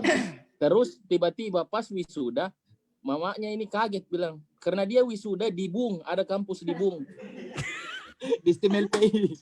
Makanya nih banyak ada beberapa yang begitu memang ada. Masalahnya mamanya bilang, perasaan bukan kau di sini kuliah, Nak. Dulu. Karena kalau tadi mamanya Tuming bilang, ya udah, nggak apa-apa. Kalau mamanya aku bilang apa? Sampai sekarang masih bertanya, karena lain dia masuk, lain dia main keluar. Lain tempatnya masuk, lain tempatnya keluar. Oh, jadi maksudnya kita pindah kampus tidak bilang-bilang. Tapi enggak bilang-bilang. Sampai selesai. Iya, maksudnya. Tapi luar biasa selesai aja. Mengecewakan. Mending ya dibantu untuk diselesaikan. Pakai apa namanya? Mr. Yes, Mr. X yang bantu. Iya, pakai orang dalam istilahnya anak-anak Kak. Orang dalam. Anak-anak Kak. Anak-anak Kak. Oke, ngomong-ngomong soal 17 ini pertanyaan serius ya. Kalau ada yang tidak serius, tidak apa-apa Ji. Ini Kak, jadi kalau menurut kita kira-kira makna, kan kita tahu nih kalau 17 itu kayak sangat spesial nih. Kan enggak ada tuh, kan biasa tuh ulang tahun dirayakan Sweet 17. Enggak ada tuh dibilang Sweet 20 atau Sweet 18. Kira-kira menurut Tak, kenapa 17 tahun itu penting? Saya ke Kak Iping dulu. Kan saya terus yang pertama, kalau yang lain dulu. Kita yang punya brocil. Makanya kirim brocil. Kak kita yang punya brocil. Dari angka rekening dilihat tuh. Iya. Ya. Boleh. Mewakili saya tadi. Ya, kalau kenapa 17 tahun yang saya tahu ya, karena kan ya mungkin itu masa transisi kali ya. Jadi dari kita anak-anak terus kita ke remaja. Tapi ya begitu balik lagi kalau yang saya alami, memang masa 17 tahun, 15 tahun, 16 tahun sama aja. Kan begitu-begitu orang dilihati. Karena pesantren ya. Iya, karena tapi yang saya pelajari malah teman-temanku yang di luar 17 tahun dan hampir semua orang bilang ya masa SMA itu masa paling menyenangkan kali ya. Makanya saya bilang, makanya ya dan memang nggak pernah didapat di luar jadinya. Jadi spesial memang karena momen-momen itu kan memang momen perpindahan dari anak-anak. Ya, kalau dulu saya umur 17 tahun itu ya paling tumbing saya siksa dulu di pesantren. Jadi pergi ambil makanan, kalau nggak ada makanan aku masak. Senioritas. Umur 17 tahun pertama kali mimpi basah. Saya kira 15. Nggak, off the record tit sensor. Iya. Ke Katuming. Kenapa menurut itu penting itu 17 tahun? Iya, deh. Karena 17 tahun itu kan kita istilahnya baru baka ya. Tuming. Itu komik Temper Boy umur berapa kita baca? Apa? Di dulu di WhatsApp di WhatsApp. Karena menurut aku itu 17 tahun kan istilahnya sangat momentum banget ya. Ya mau kalau kan ada cuci ke muka. Tidak maksudku itu kedewasaan ya, garisnya kita melangkahi ya perpindahan. Sel-sel tubuh kita baru, organ reproduksi juga sudah mulai aktif. Guru biologi kok ini atau apa sebenarnya? Organ reproduksi itu di setiap saat kalau lahir sudah aktif. Gimana caranya dia tidak aktif? Ya, maksudnya berubah. Bagaimana cara manusia pertama kan 17. Iya. 17 baru manusia. Istilahnya gue umur 17 tahun itu gue yang baru lah. Asik. Serius. Jadi dia menjadi orang yang baru di 17. Iya, benar-benar sih. Karena model tengkorak juga sudah mulai tegas. Iya, agak berkembang. Model tengkorak rahang sudah mulai kotak. Iya toh. Kenapa sekarang persegi panjang saya lihat? Ya lebih ke anatomi ya, analisanya saya lihat dari tadi. Ya, anatomi. Ini juga ditandai umur 17 itu selalu ditandai dengan munculnya bau badan, sakulu. Bukan. Tidak ada sembarang. Kalau berarti saya tidak pernah 17 tahun karena saya tidak sakulu. Sakulu subhana. Itu 17. Kadang ya kita sendiri tidak menyadari. Oh, maksudnya dia sibuk rambut. Ini yang rasa. Itulah ajaibnya penciuman. Bayangkan kalau kita mencium semua yang ada di diri kita itu pasti tenang ke hidup. Betul. Astaga, tidak Jina. Kusangkal lagi saya itu ke abu. Sebelum nanti kita tutup. Ya, abu sih lebih ke apek. lebih ke lembab. Lebih ke apek. 17 tahun tidak ada, datar jago dong. Laki-laki toh. Kenapa laki-laki? Datar. Maksudnya tidak ada yang beda dari 17 apa aneh-aneh dibilang. Tunggu dulu, Ani kalau mau nanya Abu itu harus spesifik cara bertanyanya. Saya karena otaknya dangkal. Iya, kalau ditanya begini dia bakalan jawabannya itu terus. Coba Arni ya, saya bantu tanya ya Arni. Coba. Ya. Jadi ceritanya dulu saya sempat coaching dia karena dia gugup mau syuting Uang Panai. Dia selalu nggak konsen kalau depan kamera. Oh ya? Kita sesi grup coaching sama semua pemain sama kru. Abu itu saya bantu dia untuk melihat bahwa goals-nya harus lebih tinggi waktu dia main film tuh buat apa? Buat keluarga. Jadi baru dia nggak gugup. Jadi Abu tuh orangnya sebenarnya orangnya tuh pemikirannya dalam gitu loh, Cie. Yang apa ya? Dia berlindung dia berlindung di balik kelucuannya. Dia berlindung di balik kelucuannya. Jadi coba saya tanya deh, Abu, apa hal momen paling berkesan waktu kamu umur 17? Yang sama orang tua atau sama saudara? 17. Yang paling berkesan, Masalahnya saya itu kan 17 Kak, pindah dari desa ke kota. Jadi kayak orang baru Kak masuk di kota. Bagaimana muka waktu baru pindah? Mukanya Abu waktu baru pindah dari desa ke kota. Ada ekspresinya enggak? Kernek. Ini kan saya tidak balik karena kisahnya dia kan supir. Iya, coba. Tuh kan baru keluar tuh kisahnya. Coba. Ya, coba. Kernek. Aheng. Itu serius, kondektur betul. Serius Kak. Serius Kak. Dia dulu aheng. Dari waktu di baru itu pindah sekolah di waktu SMA, pas selesai itu biasa ikut-ikut sama keluarganya ibu. Kan dia punya mobil bus angkutan antar daerah. Ya, saya ini senang bergelantungan, makanya ikut ke Makassar. Berarti abu-abu. Iya, ya Aheng suka teriak-teriak. Tapi kisah nyata itu dia memang Kisah nyata ya? Berarti kalau kita bisa simpulkan umur 17-nya Abu itu adalah kernet. Abu umur 17-nya Abu tuh sebenarnya umur perjuangan. Iya, berusaha untuk keluar dari zona nyaman, dari yang di Baru pindah ke Makassar. Ke kota. Makassar. Iya. Karena dulu waktu di kampung sekolah itu sambil pasang tenda kawinan sama menanam padi. Matanya merah loh, berkaca-kaca. Serius. Nangis, Abu mau nangis. Menangis sih Kak, Ki. Serius ya? Serius itu waktu SMA. Iya. Berarti makanya saya itu terlahir dengan dunia keras. Berarti tadi menangis. Di balik canda tawanya dia itu ada perjuangan yang gigih buat keluarga. Iya, luar biasa. Makanya sekarang saya punya anak 2, makanya saya mau jual di video supaya menghasilkan. Nggak sebegitunya. Kemarin kan dia sempat curhat tuh Kak, sempat datang ke diundang ke Tribun untuk 7 tahun mereka berkarya. Tidak biasanya waktu ulang tahun Tribun sering datang anak-anak bawa kue. Cuman pandemi takutnya nanti jadi sorotan. Loh, datang-datang orang apa. Kemarin itu kan mereka 7 tahun berkarya, mereka datang dan menceritakan. Ternyata memang Tuming Abu ini Kak, tidak seperti yang kita lihat di kamera. Mereka itu jauh berbeda gitu loh. Abu misalnya jauh lebih tampan aslinya. Enggak kalau itu ya. Jadi, aku mikir dulu itu supaya. Jadi tapi saya kalau lihat Abu ya kalau lihat Abu kesan pertamanya itu ya bandel terus pengodo tua. Tapi kalau sudah temenan dia itu bijaksana. Kalau sudah kenal dia bijaksana. Betul, dan makanya saya kalau lihat cewek atau janda biasa odo. nonton cerita nah. Saya capture. Bercanda jika live jika coba bicara di telepon pasti nah aja. Mungkin live mungkin bercanda gitu. Gitu Arni kalau nanya Abu mau dapat harus yang spesifik. harus spesifik.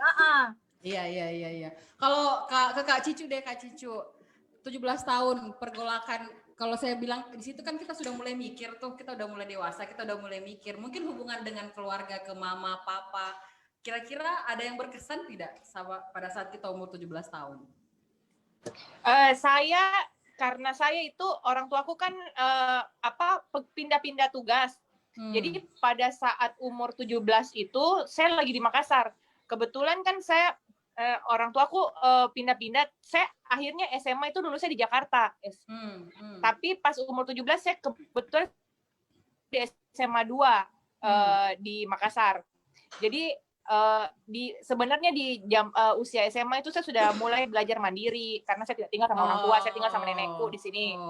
Terus umur 17 itu yang paling bikin kita senang sebenarnya adalah kita sudah punya KTP, kita sudah bisa punya KTP. Sudah punya suara, kita sudah punya SIM gitu kan ya, itu yang paling bikin senang. Perbedaannya dibandingkan dengan usia-usia yang lain ya. Dan umur 17 itu kita di masa akhir SMA yang kayaknya tuh semua perjalanan kita waktu SMA tuh senang sekali gitu-gitu yang kayaknya tidak akan kita lupa seumur hidup. Jadi makanya momentum umur 17 tahun itu adalah momen yang paling bahagia lah menurut saya kalau mamanya kita benar-benar merasakan masa SMA yang bahagia. Seperti itu. Kemandirian ya Kak, kemandirian ya. Iya. Saya mulai SMA tuh di situ saya nggak tinggal sama orang tuaku. Karena kuliah juga saya akhirnya tidak tinggal juga sama orang tuaku. Jadi mulai dari usia 17 sampai akhirnya sampai sekarang saya sudah terbiasa nih mandiri, nggak tinggal sama orang tua. Berarti itu tadi kemandirian yang paling utama yang kita rasakan pada saat sudah umur 17. Terakhir Kak Novi.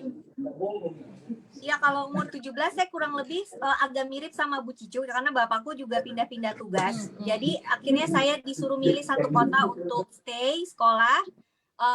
Pilihnya di Makassar dan waktu itu 17 itu kan umur tergalau sebenarnya ya, kayak kata aku Tuming tadi, kita nggak tahu kita lagi kenapa gitu loh, ada aja masalah dengan hormon, dengan perasaan. Akhirnya waktu itu saya merasa saya tuh judes, pendiam, kurang ramah sama orang, dan saya berpikir harus ada perubahan. Nah, umur 17 ke 18 itu saya daftar jadi penyiar di Madama. Dari 100-an yang daftar, saya nomor 99 sama 100 kalau nggak salah. Nomor 100-nya itu Imelda Christina yang jadi GM-nya Trans dulu, yang sekarang di OVO. Itu kita berdua paling terakhir di interview, itu berkesan banget. Dari 17 ke 18 kita udah yang paling culun, paling diem, nggak ada gaya-gayaan. Ternyata dari berapa puluh orang hari itu, kita maghrib kita yang lolos jadi penyiar. Itu di situ momen, ya di situ momen saya tahu bahwa oh, kalau saya mau berubah, saya mau berusaha, saya bisa. Dan seperti Bu Cicu juga tadi, jadi sejak itu saya umur 17-an tuh udah nggak tinggal sama orang tua, sudah bisa cari uang sendiri. Gak gengsi ya Bu Cicu, kita gengsi terus sampai berdiri berjam-jam kalau ada event, marah-marahin sama IO, pokoknya kerja keras. Jadi waktu umur 17-18 kita udah punya uang, bisa makan ke Gelael, makan KFC. Betul, Gelael. Berarti poinnya adalah introspeksi. Iya loh. Jadi poinnya adalah introspeksi ya. Kita mau apa? Kita mau kemana? Apa yang bisa kita lakukan saat itu? Karena sudah mulai dewasa kan. Kita sudah mulai berpikir bagaimana tidak menjadi beban orang tua. Saya kira semuanya berpikir yang sama kok. Nah, sekarang ini ngomong-ngomong soal 17 tahun. Ini Tribun Timur nih sekarang ini berulang tahun ke-17. Sweet 17 lah kami. Nah, harapannya kita nanti ke depan, saya juga mohon doanya kepada semua narasumber saya supaya Tribun Timur nantinya akan semakin sukses pasti, semakin kreatif. Kita akan semakin makin banyak lagi konten-konten yang bisa kita buat untuk memberitakan faktual dan aktual kepada masyarakat. Nah, sebelum saya tutup nih, saya minta dong wish-nya satu-satu untuk Tribun Timur. Harapannya apa untuk Tribun Timur, Kak Tuming Abu dulu. Semoga Tribun Timur semakin berkembang. Amin. Semakin berjaya. Amin ya Rob. Terus meroket. Amin meroket. Meroket. Kak Cicu. Pesan-pesannya buat kami. Untuk Tribun Timur, salah satu media yang alhamdulillah selalu menjadi salah satu pengawal dalam karir politik saya ya. Saya doakan semoga semakin berinovasi gitu ya. Menyesuaikan dengan kebutuhan zaman gitu, dan menyajikan informasi secara terang benerang gitu, tanpa berat sebelah dan lain-lain. Sukses selalu lah pokoknya. Thank you so much. Buat Kak Iping dong. Ya. Jangan lupa brownies satu karung di. Amin. Bercanda. Tapi kalau serius enggak apa-apa. Iya. Wish-nya kan. Kalau semua orang berniat baik. Buat Tribun Timur semoga semakin bermanfaat buat orang banyak. Amin. Dan paling penting ya bisa mengawal aspirasi orang lah ya. Amin. Kalau untuk pengusaha spesifik dong? Kalau pengusaha ya mungkin konten Kak. Kita butuh konten-konten yang bermanfaat, yang lebih ngangkat inilah ide-idenya kita. Oke, baiklah kalau begitu. Kak Nov, terakhir Kak Nov sebelum kita closing. Ya. Tadi Tuming belum ditanya ya. Tuming terakhir ya.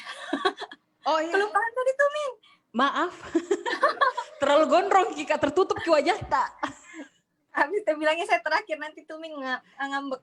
Jadi saya kenal Tribun Timur dari terbitan pertama. Waktu itu saya ingat banget, saya masih jadi PR di Mall GTC, terus saya pindah lagi ke Coca-Cola Indonesia dalam karir sebagai humas ataupun di dunia markom. Tribun itu jadi salah satu andalannya orang-orang humas ataupun juga politisi dan semua yang berkepentingan dengan media massa. Kita selalu konteks salah satu priority adalah Tribun Timur. Saya ingat terbitan pertama dominan dengan foto-foto yang sangat besar dalam satu terbitan. Terus kemudian selalu ada headline-nya yang lagi in pada saat itu. Dan semakin berkembang, semakin kesini, digitalnya semakin kuat. Terus selalu dia ada di top search kalau di Google. Sehingga kalau boleh kasih masukan buat Tribun Timur, seperti yang Iping bilang tadi, kontennya harus bisa related juga dengan teman-teman UKM atau entrepreneur. Terus kemudian ada yang berhubungan dengan edukasi, utamanya pada saat pandemi begini, kalau bisa dijembatani untuk adik-adik yang lagi sekolah, yang lagi kuliah, ada konten-konten yang bisa bentuknya kayak tutorial di YouTube, apalagi Tribun itu viewersnya banyak. Terus kemudian ya kalau boleh dibilang apa yang dimuat di Tribun itu bakalan jadi top search dan pasti akan viral gitu. Jadi kalau memang punya media yang bisa dengan cepat viral dan bisa memberikan manfaat lebih banyak, kalau boleh konten-kontennya itu lebih interaktif dan lebih bermanfaat untuk edukasi. Baik, jadi lebih ke edukasi ya. Edukasi. Kalau Kak Tumbing terakhir, serius sih Kak Tumbing, serius. Serius Ki. Sudah tidur ya? Tadi bukannya Abu ya? Abu tadi. Dia aminkan. Saya mengaminkan. Dia mengaminkan. Amin. Nanti kalau sekira mau menjadi buku tak? Belum Pi? Iya. Sudah jadi halaman pertama. Padahal dia bilang nanti Momi dekat-dekat ini. Oke. Iya, sebenarnya sudah jadi. Tinggal menunggu COVID-nya berhenti di launching sama paling utama tunggu uangnya. Saya doakan semua konten-konten. Pokoknya terima kasih buat Tribun Timur yang selalu support Tuming Abu. Ya. Udah apresiasinya itu luar biasa juga, mulai dari film dulu sama ini waktu 7 tahun barusan langsung diapresiasi juga. Terima kasih sekali. Iya. Thank you ya. Semoga semua narasumber saya sukses selalu, Kak Tuming dan kamu banyak konten-konten lebih bermanfaat. Terima kasih Bro, Kak Cicu, semoga semakin sukses dengan karir politiknya. Amin. Tersayang, semoga makin sukses, program-program coachingnya juga jalan. Dan juga untuk Bro Cil, semoga makin banyak outletnya dan Amin. Luar negeri kalau boleh ya. Thank you so much for watching. Terima kasih kepada seluruh Tribuners yang sudah menonton acara ini. Thank you so much. Sampai ketemu lagi minggu depan. Bye-bye. Assalamualaikum. Waalaikumsalam. Dadah, selamat Pi, sehat-sehat semuanya. Sehat semua.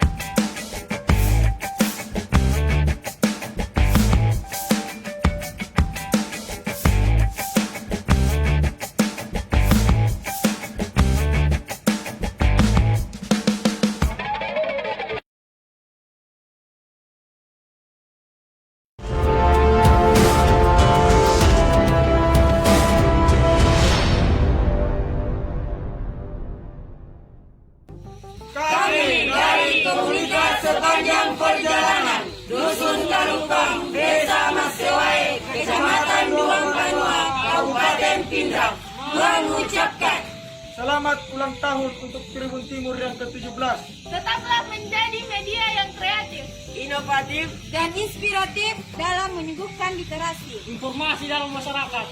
Jaya dan sukseslah selalu.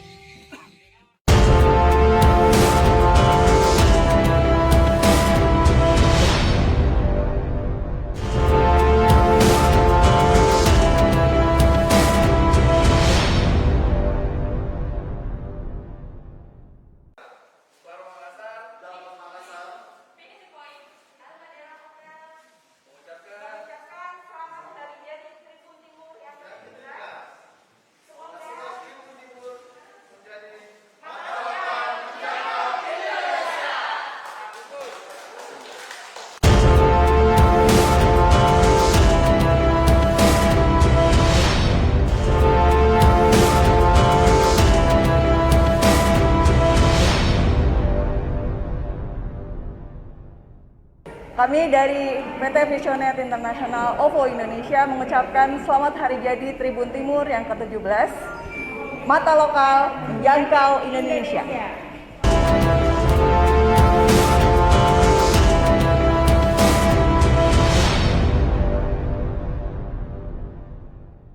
Halo, kami dari Sharp ingin mengucapkan happy anniversary yang ke-17 untuk Tribun Timur. Semoga sukses terus, jaya selalu. Tribun Timur, mata lokal menjangkau Indonesia.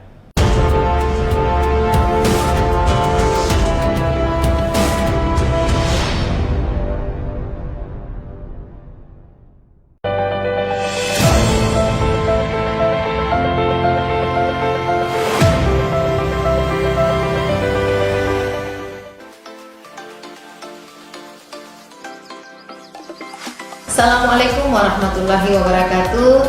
Saya Sri Rahmi, Ketua Fraksi PKS DPRD Provinsi Sulawesi Selatan, mengucapkan selamat ulang tahun kepada Tribun Timur yang ke-17 yang jatuh pada tanggal 9 Februari tahun ini. Semoga Tribun Timur semakin jaya terhubung Nusantara.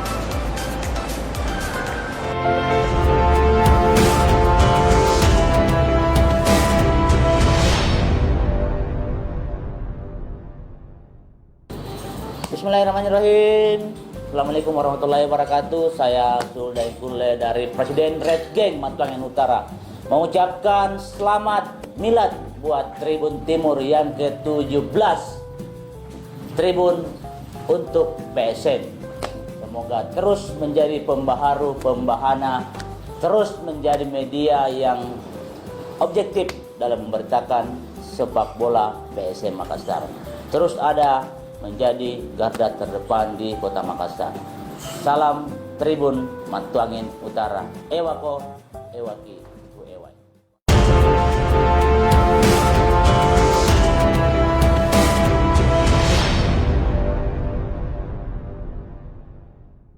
Assalamualaikum warahmatullahi wabarakatuh. Kenalkan, saya Supriyansa, anggota DPR RI dari Komisi 3 Fraksi Partai Golkar. Izinkan saya mengucapkan selamat hari jadi Tribun Timur yang ke-17. Semoga di usianya yang ke-17 ini Tribun Timur dan kawan-kawan semua yang bekerja dalam mencari berita, mengakses berita, semakin dewasa, semakin mantap, semakin mudah diakses berita-beritanya oleh masyarakat yang ada di Republik Indonesia. Mata lokal, pendengaran lokal bisa menjangkau secara nasional. Tribun Timur luar biasa dan selamat. Assalamualaikum warahmatullahi wabarakatuh.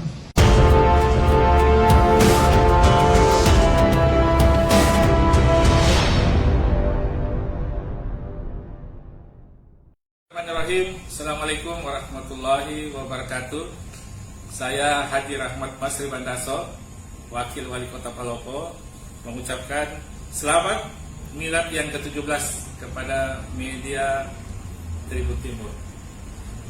Masyarakat Kota Palopo dan seluruh jajaran pemerintah Kota Palopo mendoakan semoga media Tribun Timur akan semakin eksis, semakin profesional, dan selalu mengedepankan informasi yang sifatnya edukatif dalam rangka membangun masyarakat kita, khususnya di Kota Palopo. Mari kita bersama-sama seluruh media membangun informasi yang sifatnya mendidik, edukasi kepada masyarakat di Sulawesi Selatan, khususnya di Kota Palopo. Dan kepada media Tribun Timur, selamat atas milad ini. Dan kami doakan semakin profesional, semakin menjadi media yang terdepan membangun bangsa ini, membangun Sulawesi Selatan, membangun Kota Palopo. Terima kasih. Assalamualaikum warahmatullahi wabarakatuh.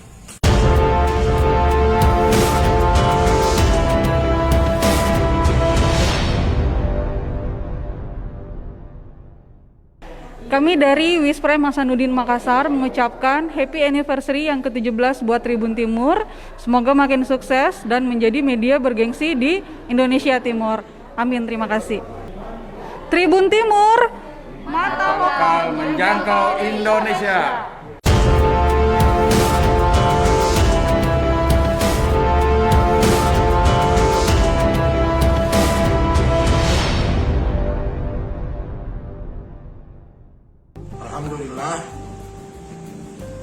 Tribun Timur sebagai salah satu media yang banyak menginspirasi pembangunan di Sulawesi Selatan, khususnya di Kabupaten Bone. Kami memberikan apresiasi yang sangat luar biasa. Ini tentu karena kiprah Tribun Timur yang di usia 17 tahun ini betul-betul bisa menjadi bagian daripada media yang mendorong pembangunan di mana saja.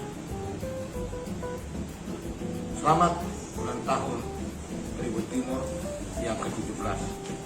17 artinya usia yang memasuki kematangan dan kedewasaan. Kedewasaan akan menghasilkan suatu kesempurnaan. Selamat. Warahmatullahi wabarakatuh.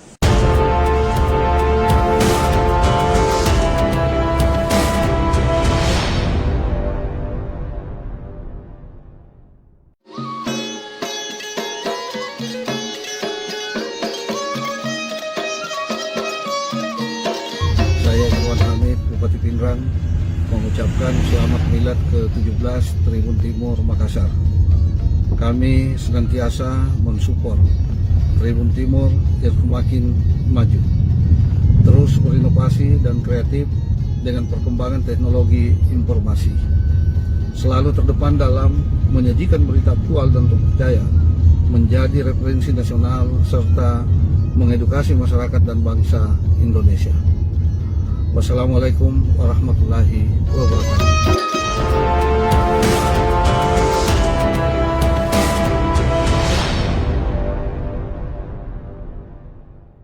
Bismillahirrahmanirrahim. Assalamualaikum warahmatullahi wabarakatuh. Tribun Timur adalah media yang besar dan terpercaya. Usia 17 tahun merupakan bukti kedewasaan Tribun Timur dalam menyebarluaskan berbagai informasi, selalu menjadi inspirasi dan terdepan dalam bertransformasi pada era digital. Saya Amran Mahmud, Bupati Wajo, mengucapkan selamat ulang tahun ke-17 Tribun Timur, sukses selalu, jayalah terus, maju dan berkembang, dengan mata lokal, menyebar dan menjangkau seluruh pelosok negeri. Wassalamualaikum warahmatullahi wabarakatuh.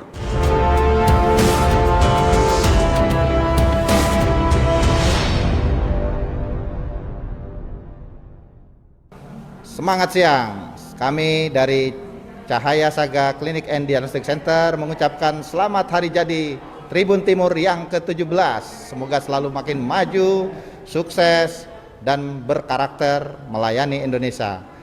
Tribun Timur, mata lokal menjangkau Indonesia. Terima kasih.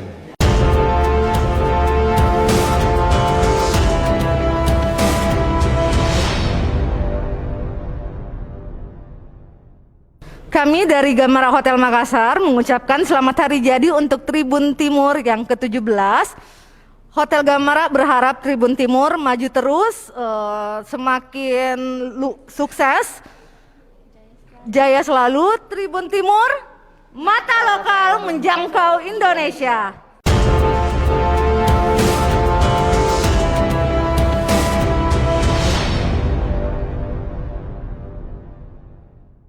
Selamat siang semua.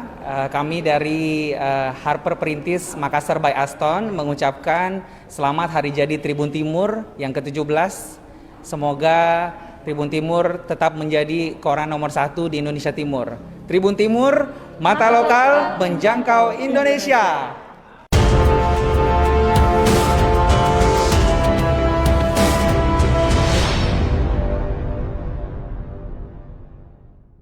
Assalamualaikum warahmatullahi wabarakatuh. Perkenalkan saya Kepala Bidang Humas, Informasi dan Komunikasi Publik Diskominsta Pemerintah Kabupaten Baru, Ardi Susanto, menyampaikan selamat dan sukses untuk Harian Tribun Timur. Semoga di hari jadi Tribun Timur yang ke Sweet 17 yang ke-17 di hari ini tanggal 9 Februari 2021 bertepatan dengan Hari Pers Nasional.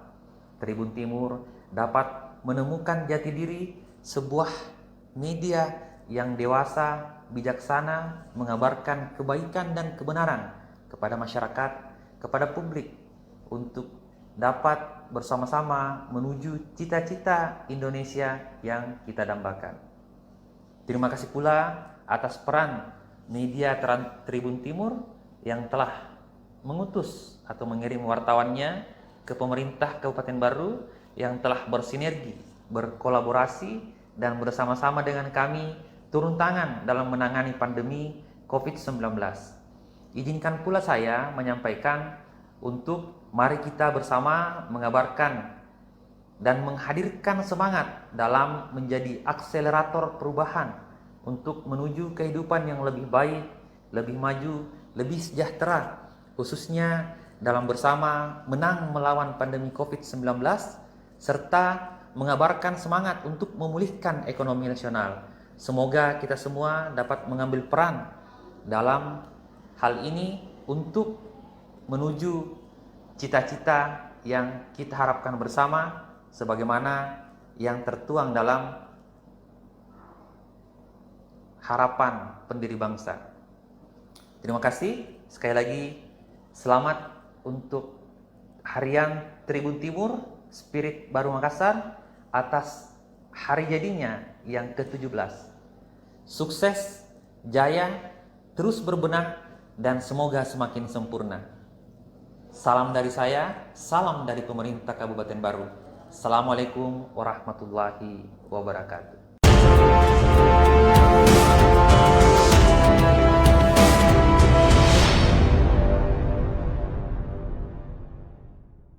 Assalamualaikum warahmatullahi wabarakatuh.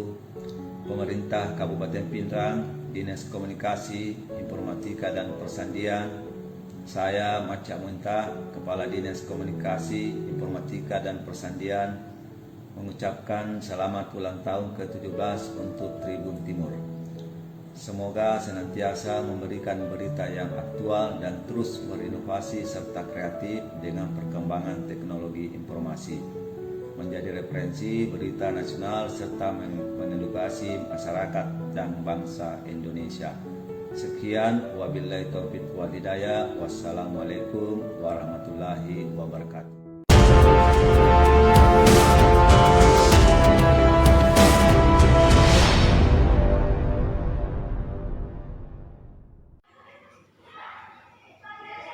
Assalamualaikum warahmatullahi wabarakatuh dan selamat pagi.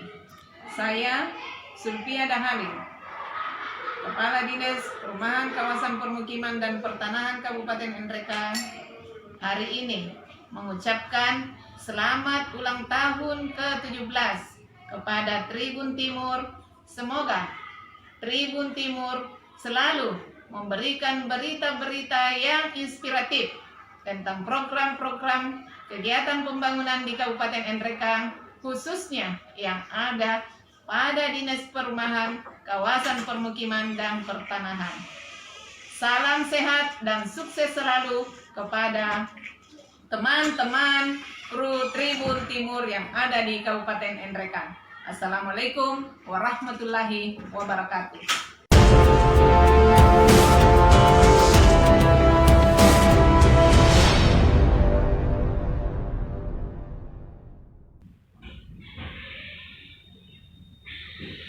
Assalamualaikum warahmatullahi wabarakatuh. Saya Kapolres Goa, Ajun Komisaris Besar Polisi Budi Susanto SIK, mengucapkan selamat Hari Jadi Tribun Timur ke-17. Semoga sukses dan tetap menjadi referensi berita utama di Indonesia, terkhusus Goa. Mata lokal menjangkau Indonesia. Jaya selalu Tribun Timur. Wabillahi taufiq wal hidayah. Wassalamualaikum warahmatullahi wabarakatuh.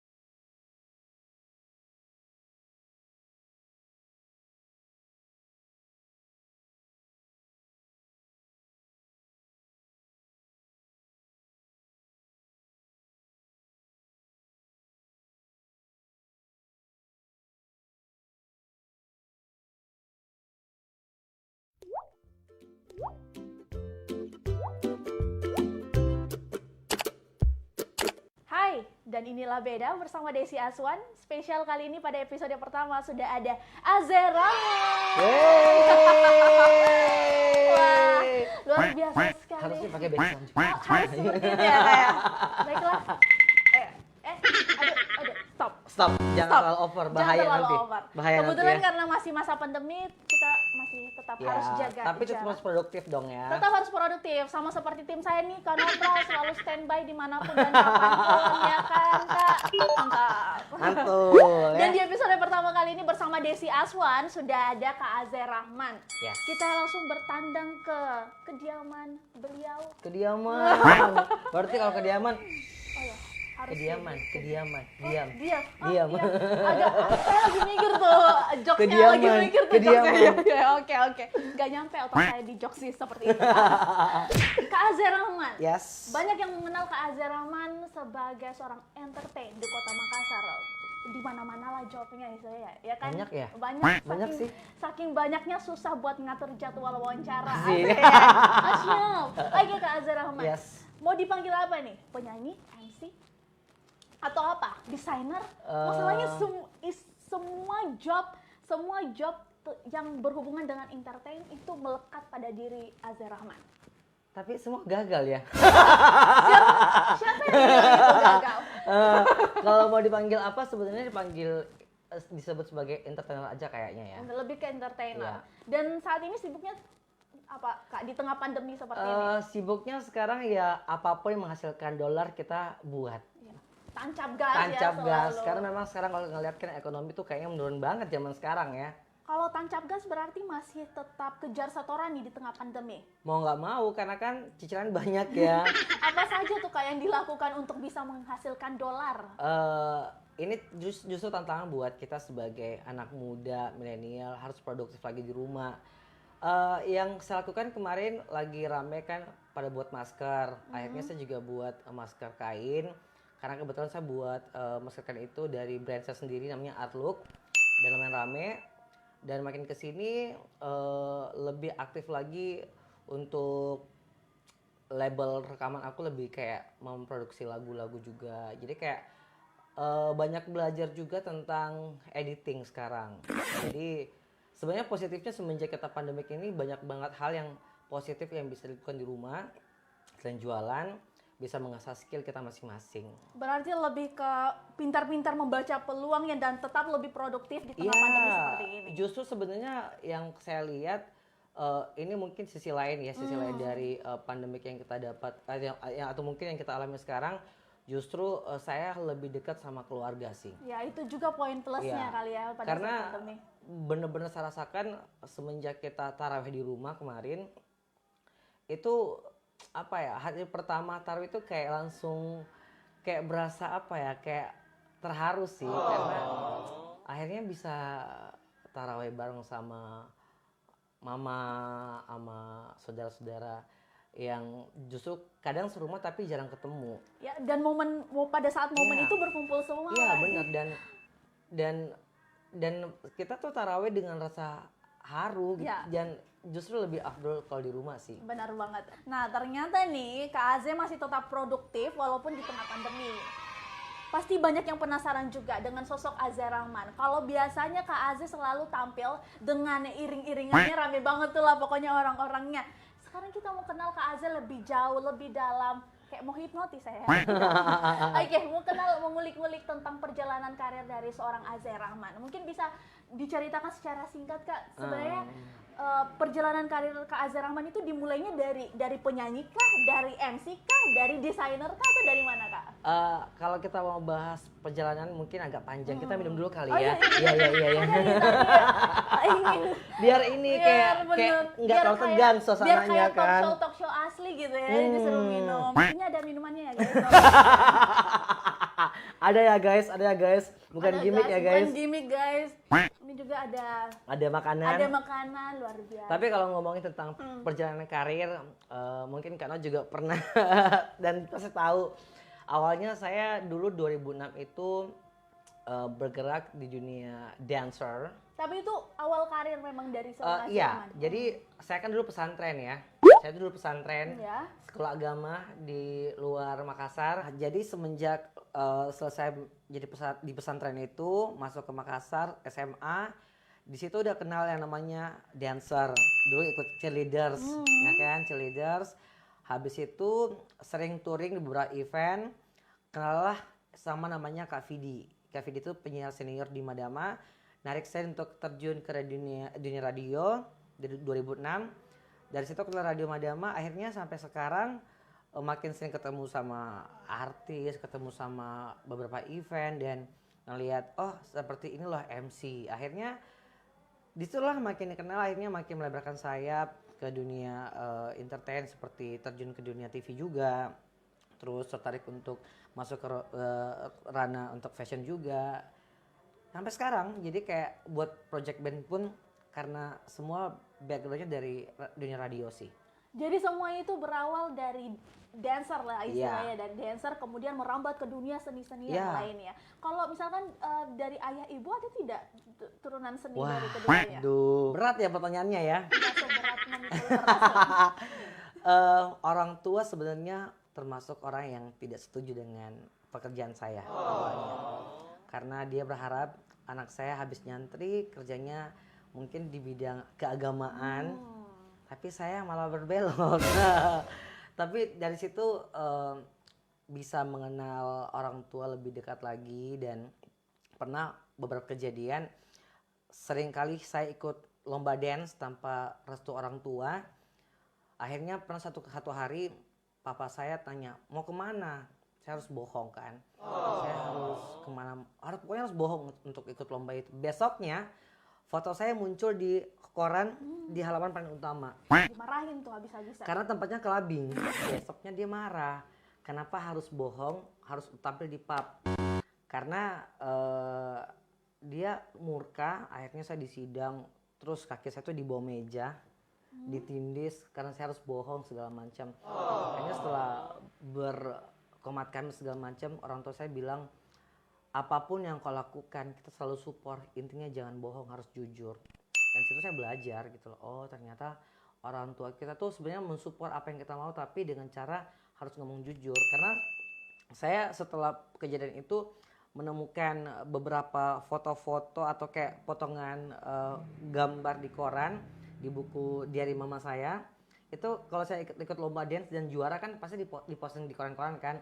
Itu kayak ada satu album yang dikumpulin sama mama saya pikir oke, selama ini ternyata mensupport tapi nggak mau bilang juga. Dan situ saya ngeliat orang tua itu apa ya, jadi kayak pengen nangis kan. Adalah kunci kita untuk berhasil, karena kalau dua orang tua udah ada pasti kita akan mudah untuk berkarir sih. Dan setelah marah-marah seperti itu, kemudian melihat diary ibundanya ternyata begitu bangga dengan anaknya berprestasi, bisa dibilang seperti itu kali ya? Insya Allah. Ya.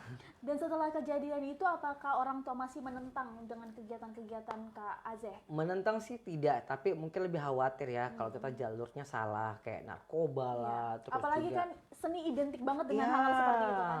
Tapi kita katakan balik lagi ke diri masing-masing ya. Memegang teguh kepercayaan orang tua itu penting banget sih.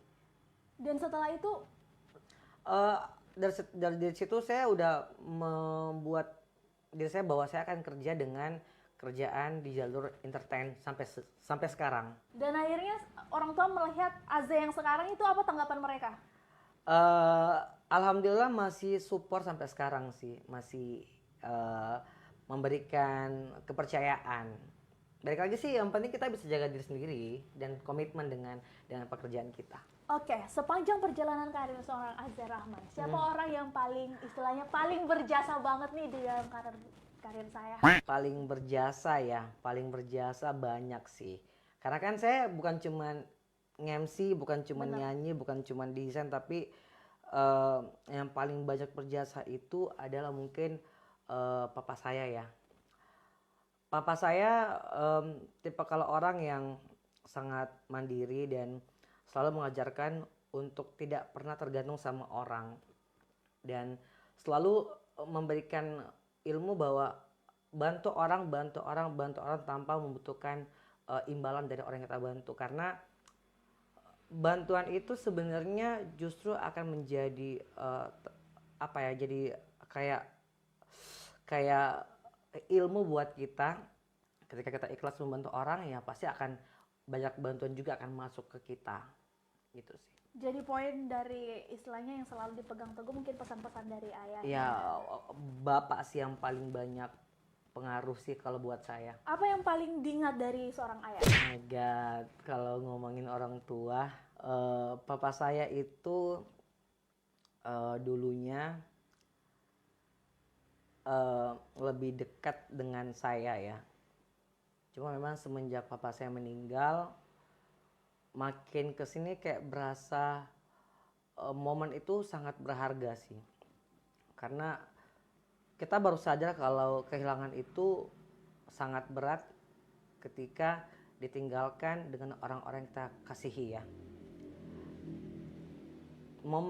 Salah satu momen yang paling berharga yang pernah saya dapat dari orang tua saya adalah ketika momen di rumah sakit waktu itu. Papaku lagi sakaratul maut dan saya ngelihat satu momen di mama saya waktu itu ketika semua orang udah panik, orang tuh kayak masih meronta-ronta untuk jangan diambil, kayak belum ikhlas gitu kan. Belum siap. Belum siap. Saya ngelihat di situ mama saya bilang satu kata, dia cuma bilang saya ikhlas. Itu momen yang buat saya jadi kayak orang yang sabar banget karena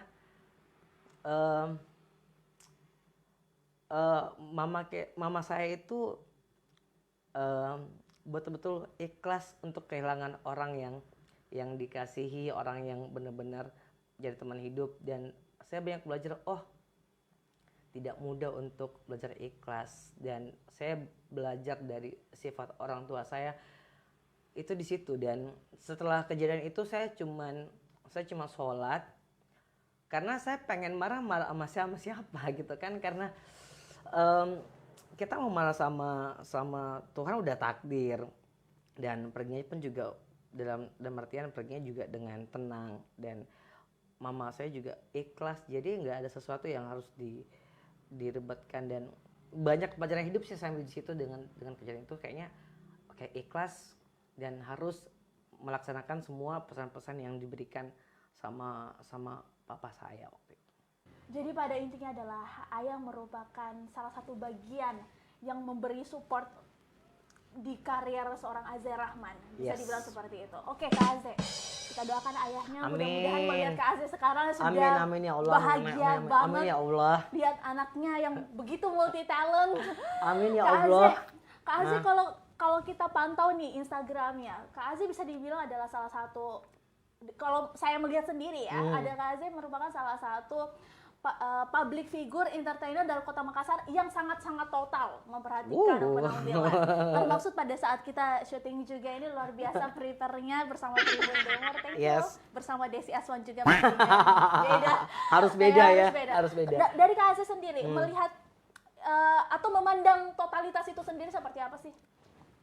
Ya total emang harus, karena kalau kamu nggak total jangan berharap sesuatu yang besar karena butuh pengorbanan. Jadi ya prinsipnya sih seperti itu. Mau hasilnya bagus ya harus butuh pengorbanan yang besar.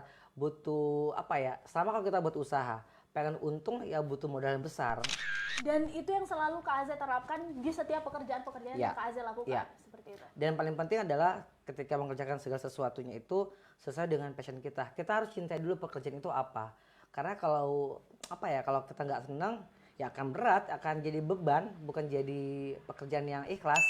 Kalau Kak Azeh sendiri pernah tidak mencoba untuk, istilahnya kan kalau di dunia seni kita fleksibel ya waktunya. Kak Azeh pernah tidak mencoba untuk ayo deh saya coba lamar di pekerjaan di sebuah perusahaan gitu. Pernah tidak mencoba seperti itu? Pernah, waktu di Jakarta pun saya kerja kantoran. Walaupun di bidang yang saya suka, saya dulu pernah kerja di salah satu stasiun TV di Jakarta nasional, tapi nggak dinikmati. Kenapa? Sebagai apa dulu di situ? Karena saya sebagai wardrobe stylist waktu itu dan megang beberapa program. Karena hidup di ibu kota sistemnya sangat berbeda dengan kita di kampung sendiri ya. Dan saya ngerasa karena tidak, hati saya tuh kayak tidak di situ gitu, tidak menikmati siklus kerja yang di sana yang ada, dan jadinya kayak bangun tidur cuma mikir, aduh hari ini masalah apa yang muncul ya. Ya jadi kayak tiap hari begitu, akhirnya kok tiap hari kayak mikirin masalah, kayak nggak nikmatin kerjaan. Walaupun gaji besar, tapi kan bukan gaji yang kita lihat, tapi gimana kita tuh bisa menikmati setiap harinya apa yang kita kerjakan. Berarti Kak Aziz juga sempat menjadi perantau lah istilahnya di Iya, kota orang. sempat. Itu berapa lama tuh? Kurang lebih setahun. Setahun dan memilih untuk kembali ke Makassar. Iya, karena balik lagi ke kita, komitmen sih yang paling penting sih. Dan dari situ kita bisa mengenal, oh potensi kita tuh bisa lebih berkembang ketika kita tuh di kampung. Karena banyak orang berpikir zaman sekarang ya, sukses itu harus di ibu kota. Benar. Pengen jadi apa harus di ibu kota. Sebenarnya tuh enggak. Makassar juga bisa. Apalagi Makassar berpotensi banget lah. Banget. Karena Jakarta malah kalau ngelihat yang ganteng, yang cantik banyak banget, tapi nggak jadi apa-apa. Iya, bener banget. Dan persaingan di sana juga mungkin lebih berat ya istilahnya. Iya, tapi kalau pengen coba merantau dan mencoba bagaimana kejamnya Ibu Tiri, cobalah untuk hijrah. Boleh lah. Kak Aze sendiri nih, selama meniti karir mungkin ada hal-hal yang tidak pernah terlupakan atau menjadi titik balik nih seorang Aze Rahman? Apa ya? Karena kan saya kerjanya agak banyak bidang ya. Tapi baru-baru ini justru saya alamin, saya lagi show, tiba-tiba minta diganti. Ini shownya lagi nyanyi. Terus orang kafenya minta vokal show-nya diganti. Ya mungkin karena nggak sesuai standar, dan itu buat saya kayak jadi acuan. Oke. Tunggu, yang minta diganti pihak dari manajemen dari event pihak itu atau iya seperti dari apa? pihak event itu komplain kalau nyanyi saya kayaknya masih nggak bagus gitu. Dan saya masa sadari, maksudnya itu jadi kayak cambukan buat saya. Oke, dengan ini saya harusnya lebih memperlihatkan sebuah karya gitu loh. Dan terbukti saat ini sudah ada beberapa karya dari Alhamdulillah. Aze Rahman. Dan itu cuma salah satu cerita sih. Malah dulu pernah dikata-katain waktu di Jakarta itu lebih keras lagi, dikatain apalah inilah itu segala macam, dikatain bau kopaja lah, bau iya, tuh keras banget. Itu kalau ngomongin masalah susah dan kerasnya hidup Jakarta tuh banyak banget. Jadi memilih untuk ayo deh pulang kampung aja, dan di Makassar juga nggak istilahnya dikenal banyak orang juga kan. Bayangkan dulu saya kerjanya kan sebagai wardrobe stylist ya, memang cuma tahunya nge-steam baju, nge-set baju. Sedangkan di divisi itu waktu itu kita dipikir kayak pembantu sih. Jadi kalau ada artisnya datang, "Kak, steam dong baju saya." Itu kayak babu gitu kan. Akhirnya pernah dikatain, kita lagi mau meeting, dikatain sama bos sendiri lagi, bilang baju kamu kan kalau kita divisi wardrobe itu kalau mau meeting harus pakai dress code, ada ujian segala macam. Terus pas meeting, baju kamu bagus tapi bau matahari. Sampai segitunya ya saya bilang ya udah, harus sabar dan akhirnya menikmati segala proses yang sudah dialami itu saat ini. Proses tidak bisa tidak bisa dipungkiri, membuat kita makin dewasa dan mental baja ya. Kalau sekarang proyekan atau fokusnya kemana nih? Sekarang fokusnya mengurus konten YouTube, namanya WTS, jangan lupa di subscribe ya. Subscribe juga channel Tribun Timur karena kita ada program beda bersama Desi Aswan. Dan itu gratis guys ya. Jangan Apa nama channelnya? WTS, waktunya tabu si bolo. Oh ya, itu salah satu proyekan baru juga ya? Ya, Nanti betul. kita obrolin lagi selanjutnya. Boleh, undang lagi.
Masih di Beda bersama Desi Aswan dan Aso pakai Rahman.